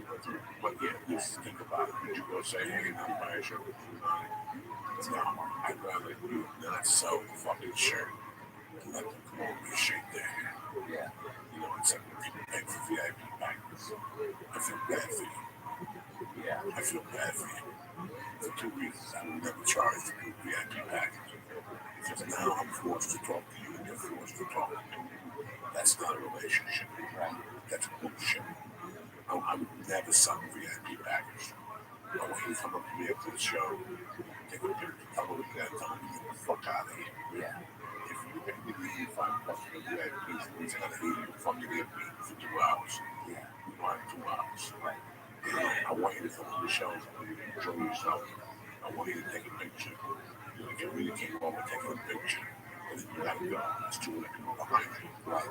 You know what I'm saying? I don't want to take money from somebody to feel that I have to talk to them after the show. Yeah. So they can come to a certain game in the area. I think that is the most grossest. Is that how they do that? Yeah. So VIP package, 20 people come back after we talk to you. You take a picture. Listen, how about we do this? How about I don't sell you dick? You shake my hand, take a picture, you go your way, I go my way. Yeah. We talk for 2 minutes. You gotta be considerate of other people. Right. That's it. And most people are, but here's the thing that I'm running into, right? And so this is a good thing that I can ask you actually because you have experience. Is I'm noticing so I'll go out after the first show, right? And there's a line, like you say, there's 150 people wanting to say, hey, want to meet me, and I want to meet them. But then by the end of that, I am so just exhausted emotionally, bro. That then it's the second show, I find myself being more temperamental because all of your kindness and you just feel a little empty, and I don't mean that in a bad way. I don't care about those people. It just gets hard. You know what I'm saying though? And am I complaining? Is that just a No, you're not. But people who are listening to this have to decide what they want. I have to decide what they want. Yeah. Me, I want to see a fucking great show. Yeah. When I go anywhere, concert, anything, I want to see a great fucking show, man. That's it. Yeah. I want to leave there going, you know what? $26 is worth it. And $27.50 was worth it. So for me to do that, guess what? Sometimes, number one, the shows are sold out. The staff, as soon as I get that Thursday, they said to me, listen, you sold out Friday and Saturday. We only have one exit. Is there any way you can't come out in between shows? Now, you know anything about me, that breaks my heart. Yeah, that's how I feel. You know, you got a babysitter. They know you drove, you paid the part. I'm aware of all these things. Yeah. But guess what? I got to do best. What's best for the club and for the people for the second show. Yeah. Somebody talked to my wife. He selling t-shirts. And I noticed that emotional hour between. So by the time I got on stage, the second show was nothing. Yeah, that's what I'm starting to notice a little bit. People, there's nothing. There's nothing. The hugs, the kisses, the pictures. You go back in, it's showtime. Now you're running late because your people didn't get it. Yeah. Now that show starts 25 minutes late. That means there's 20 every time a minute takes past showtime. It's one more minute, they'll be drunk. Right, yeah, then they're running. Now the babysitter's later. There was nothing that pisses me off more than a club that starts a show late. Yeah, man. You want to know? Make me come back to your club. Start a show late. 7 o'clock and 7:05. Understand people driving. Right. At 9:30 to 9:30. Yeah. I don't want to be on stage at 4:30 at 9:30 o'clock. Yeah, like that. Yeah, come on. What do I do? You know, man, the first show was sold out. I do not go out. The first show was sold out. The club is not wanting to go out. Your fans are okay with that? They have to. Yeah. They have to be. We're not in the picture business. We're in the comedy business.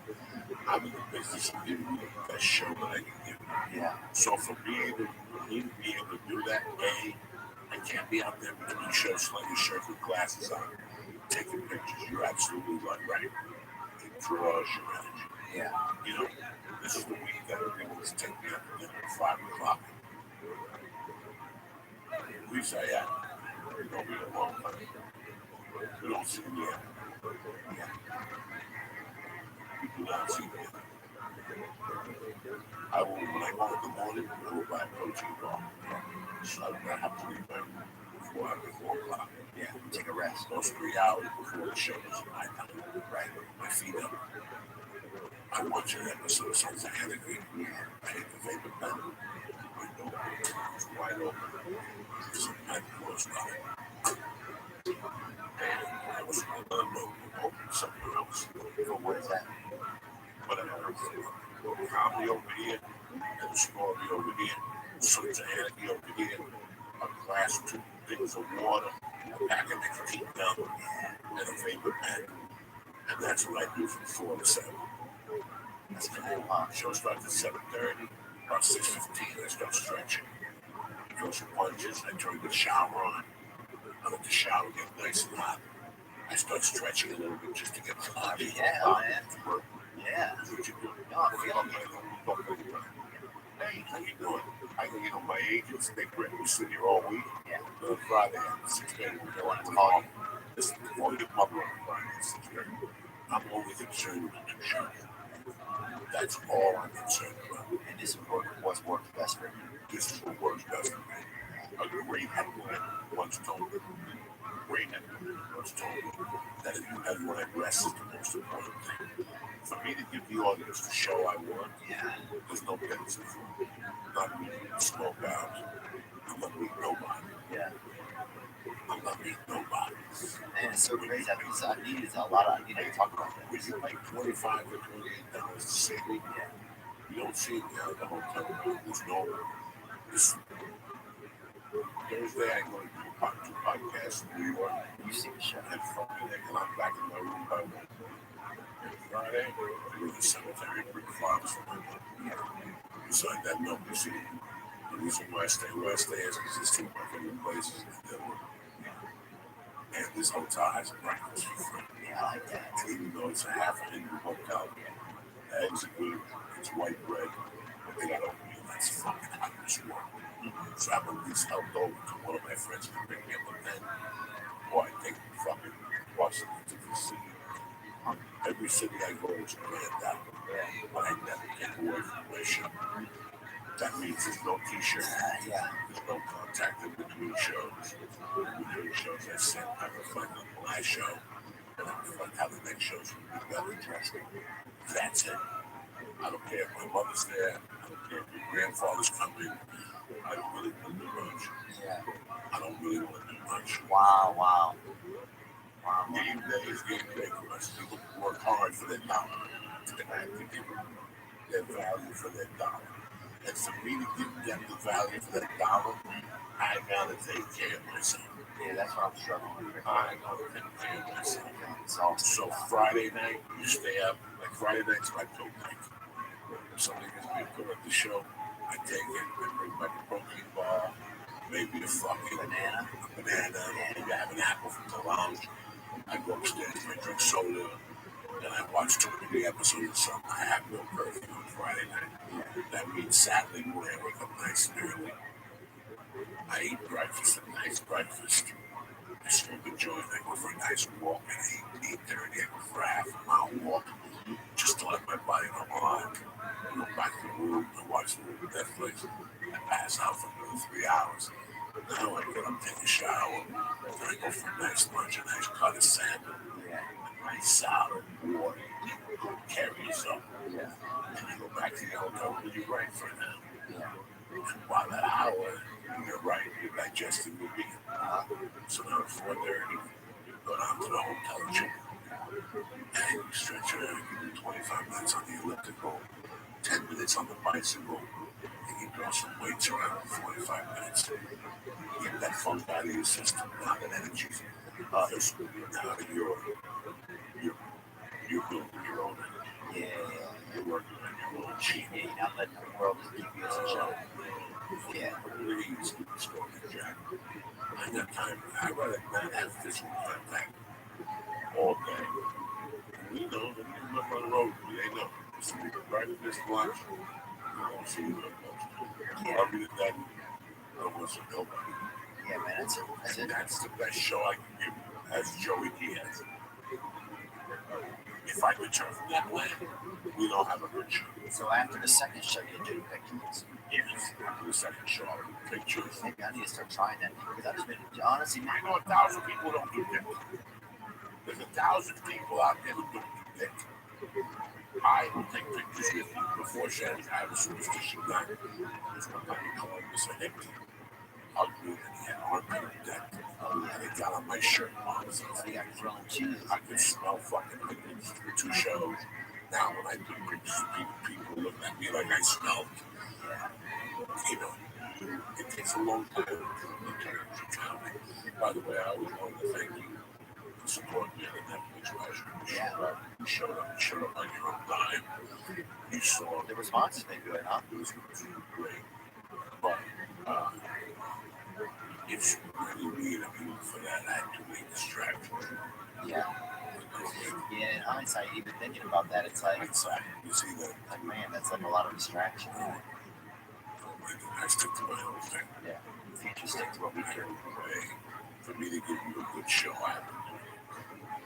Please, I know your mother cooks the best chicken. I know you do. That's all great. I really don't give a fuck. I really don't give a fuck. When I get off the plane, that's why people contact me on the road to do a podcast. I'm gonna get down to do a podcast. That's not gonna happen. Yeah, some guys really offer me money. I make my podcast every week. That's it. When I go on the road, I'm done. All I think about is stand-up and how I can make it better. Before I go to a town and Wikipedia, Yahoo, kickboxing school, and then I did Muay Thai school. I pop in on his head.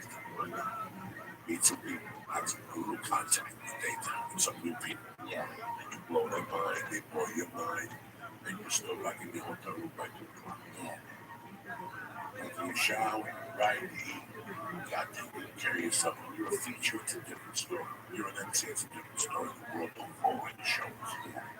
You can go to watch the Baltimore Ravens and go to a game. The world don't follow any shows. You just do 10 minutes when you're a feature actor. You think I gave a fuck? But I was a feature actor. Oh, feature, I don't give a shit, dude. You can fucking give a fuck. Don't give a fuck. You pay, and I gotta fucking get a babysitter, a big park, and all those barriers. I gotta be in the top of my game. There you go. It's the nose telling you I changed. I'm shutting in on your fucking It's team. late. It's getting late. Theo Vaughn, I love you. Any things you want to promote, my brother? Any dates that I want to promote? Yeah, I'm gonna be in Lexington. Great club. Yeah, I love Off Broadway. Great club. Yeah. Great food. Great hotel. Yeah. Great city. Great city. In December. Where else? January. Don't worry about that. Yeah. Look bad. So I can feel it. You gotta assume that can't remember that. And then what else? Oh, I got Uriah Faber's on this past weekend too. Check that out as well. I just want to say thanks so much, Joe. You're always such a you're just a nice man, and you always make me feel welcome. And you call me a lot, and I know that you care, and I really feel that. And I just thank you so much. I can't remember. But I can feel it. Some people say that kind of shit, and whatever. But I'm just telling you, I appreciate it, man. Thank you. And I love you, Lee. I'm sorry that if I made fun of you, I got it. It's tough as damn. Oh yeah, the dude took fucking 9 farts, bro. It's fucking jeez, like Evo G over here on his neck. No, that's a death sentence. Judges tell you either 4 farts or 90 days. Most people think of 90 days. Yeah. This poor Jewish thing sat there and took 5 of the worst parts you've ever seen pop out of my ass. Anyway, I love you guys with all my fucking heart, man. I want to thank Theo Vaughn.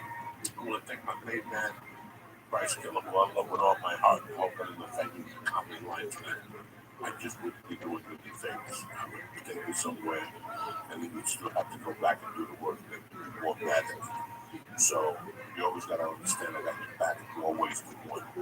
Thank you very much for always being a great fucking sidekick and a friend and a dear supporter of what we do. And I'm very proud of you for doing that. When time comes, we're going to be right there.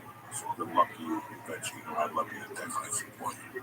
I break your balls. I break your balls. I don't love you. I don't think I understood. I don't break your balls. I break your balls for you. And you know I love you. Forget that for this fucking Jew. I love you with all my heart. That's my problem. I got a problem with Jews. Jews and black people are great in this podcast is by rich.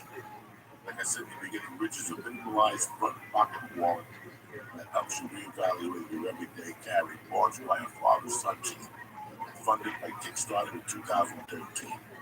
The rich now resides in pockets of over 250,000 men and women. Listen, my old wallet was stacked with shit, the kind of bullshit we were carrying around for months and years. Say whatever you want to hear, you gotta get rid of that shit.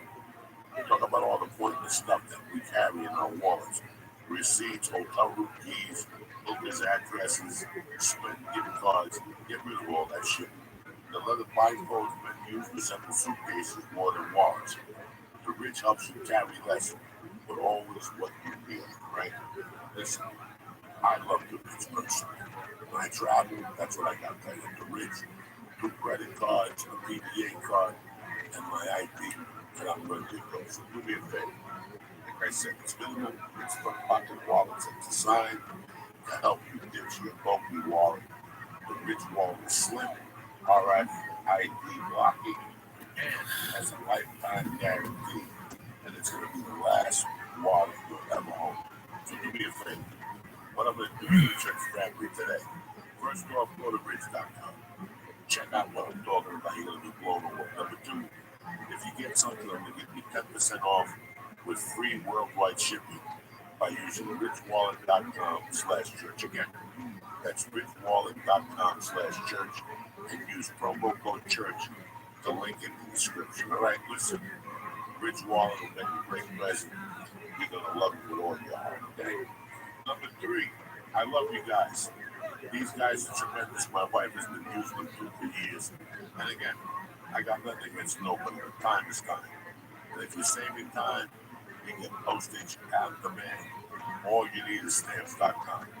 With stamps.com, you got all the services you get at the post office right up from your desk. You can buy and print real U.S. postage for any letter, for any package.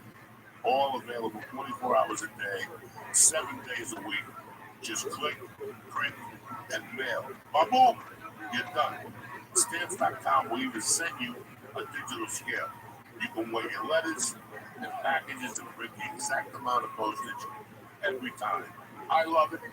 My wife uses this. I love the cups, the t-shirts we've been using for years.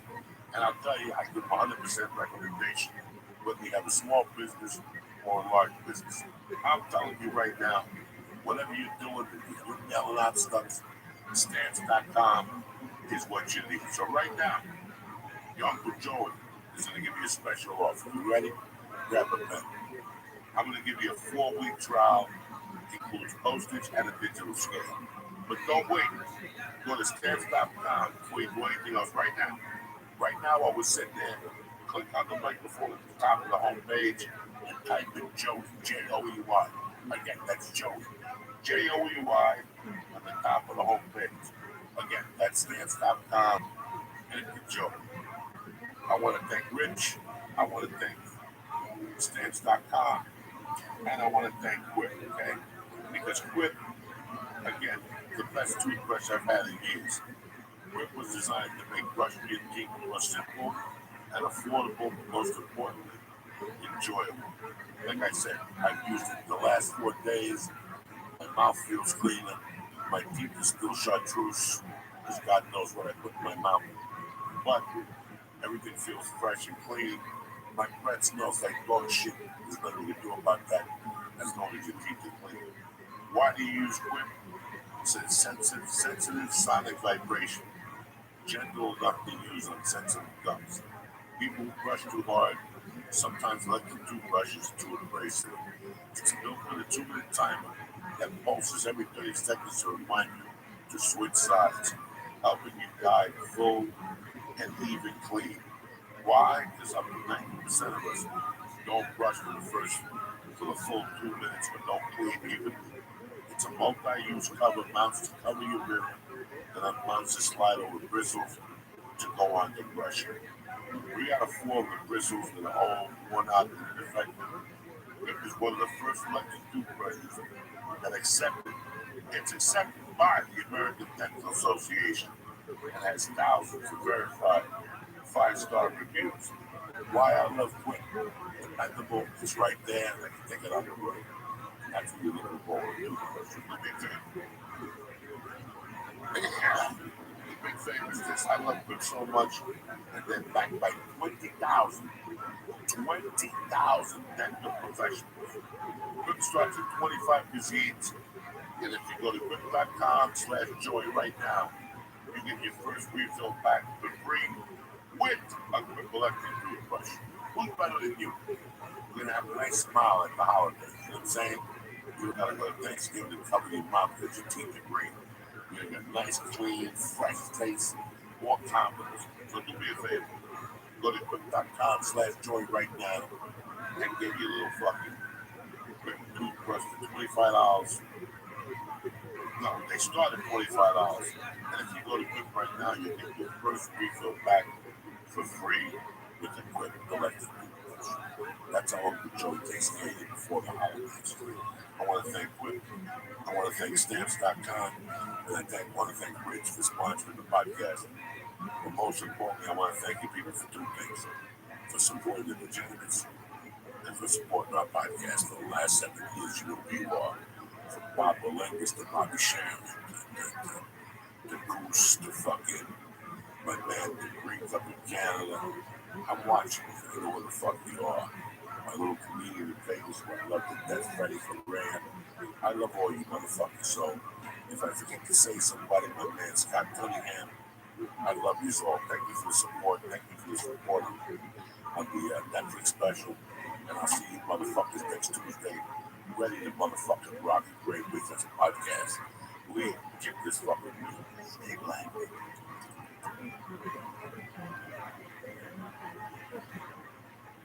Greetings from Podcastville.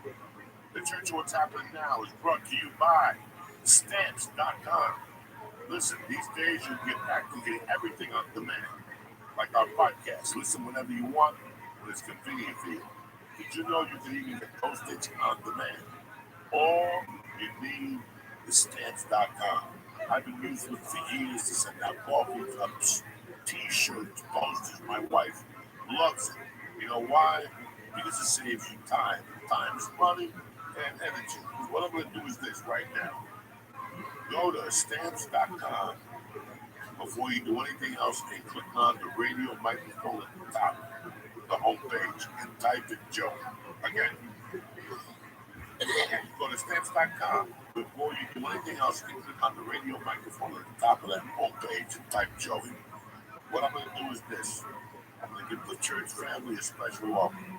A 4-week trial. 4-week trial, including postage and a digital scale. So go to Stamps.com, click on the radio mic on the top of the homepage, and type in Joe.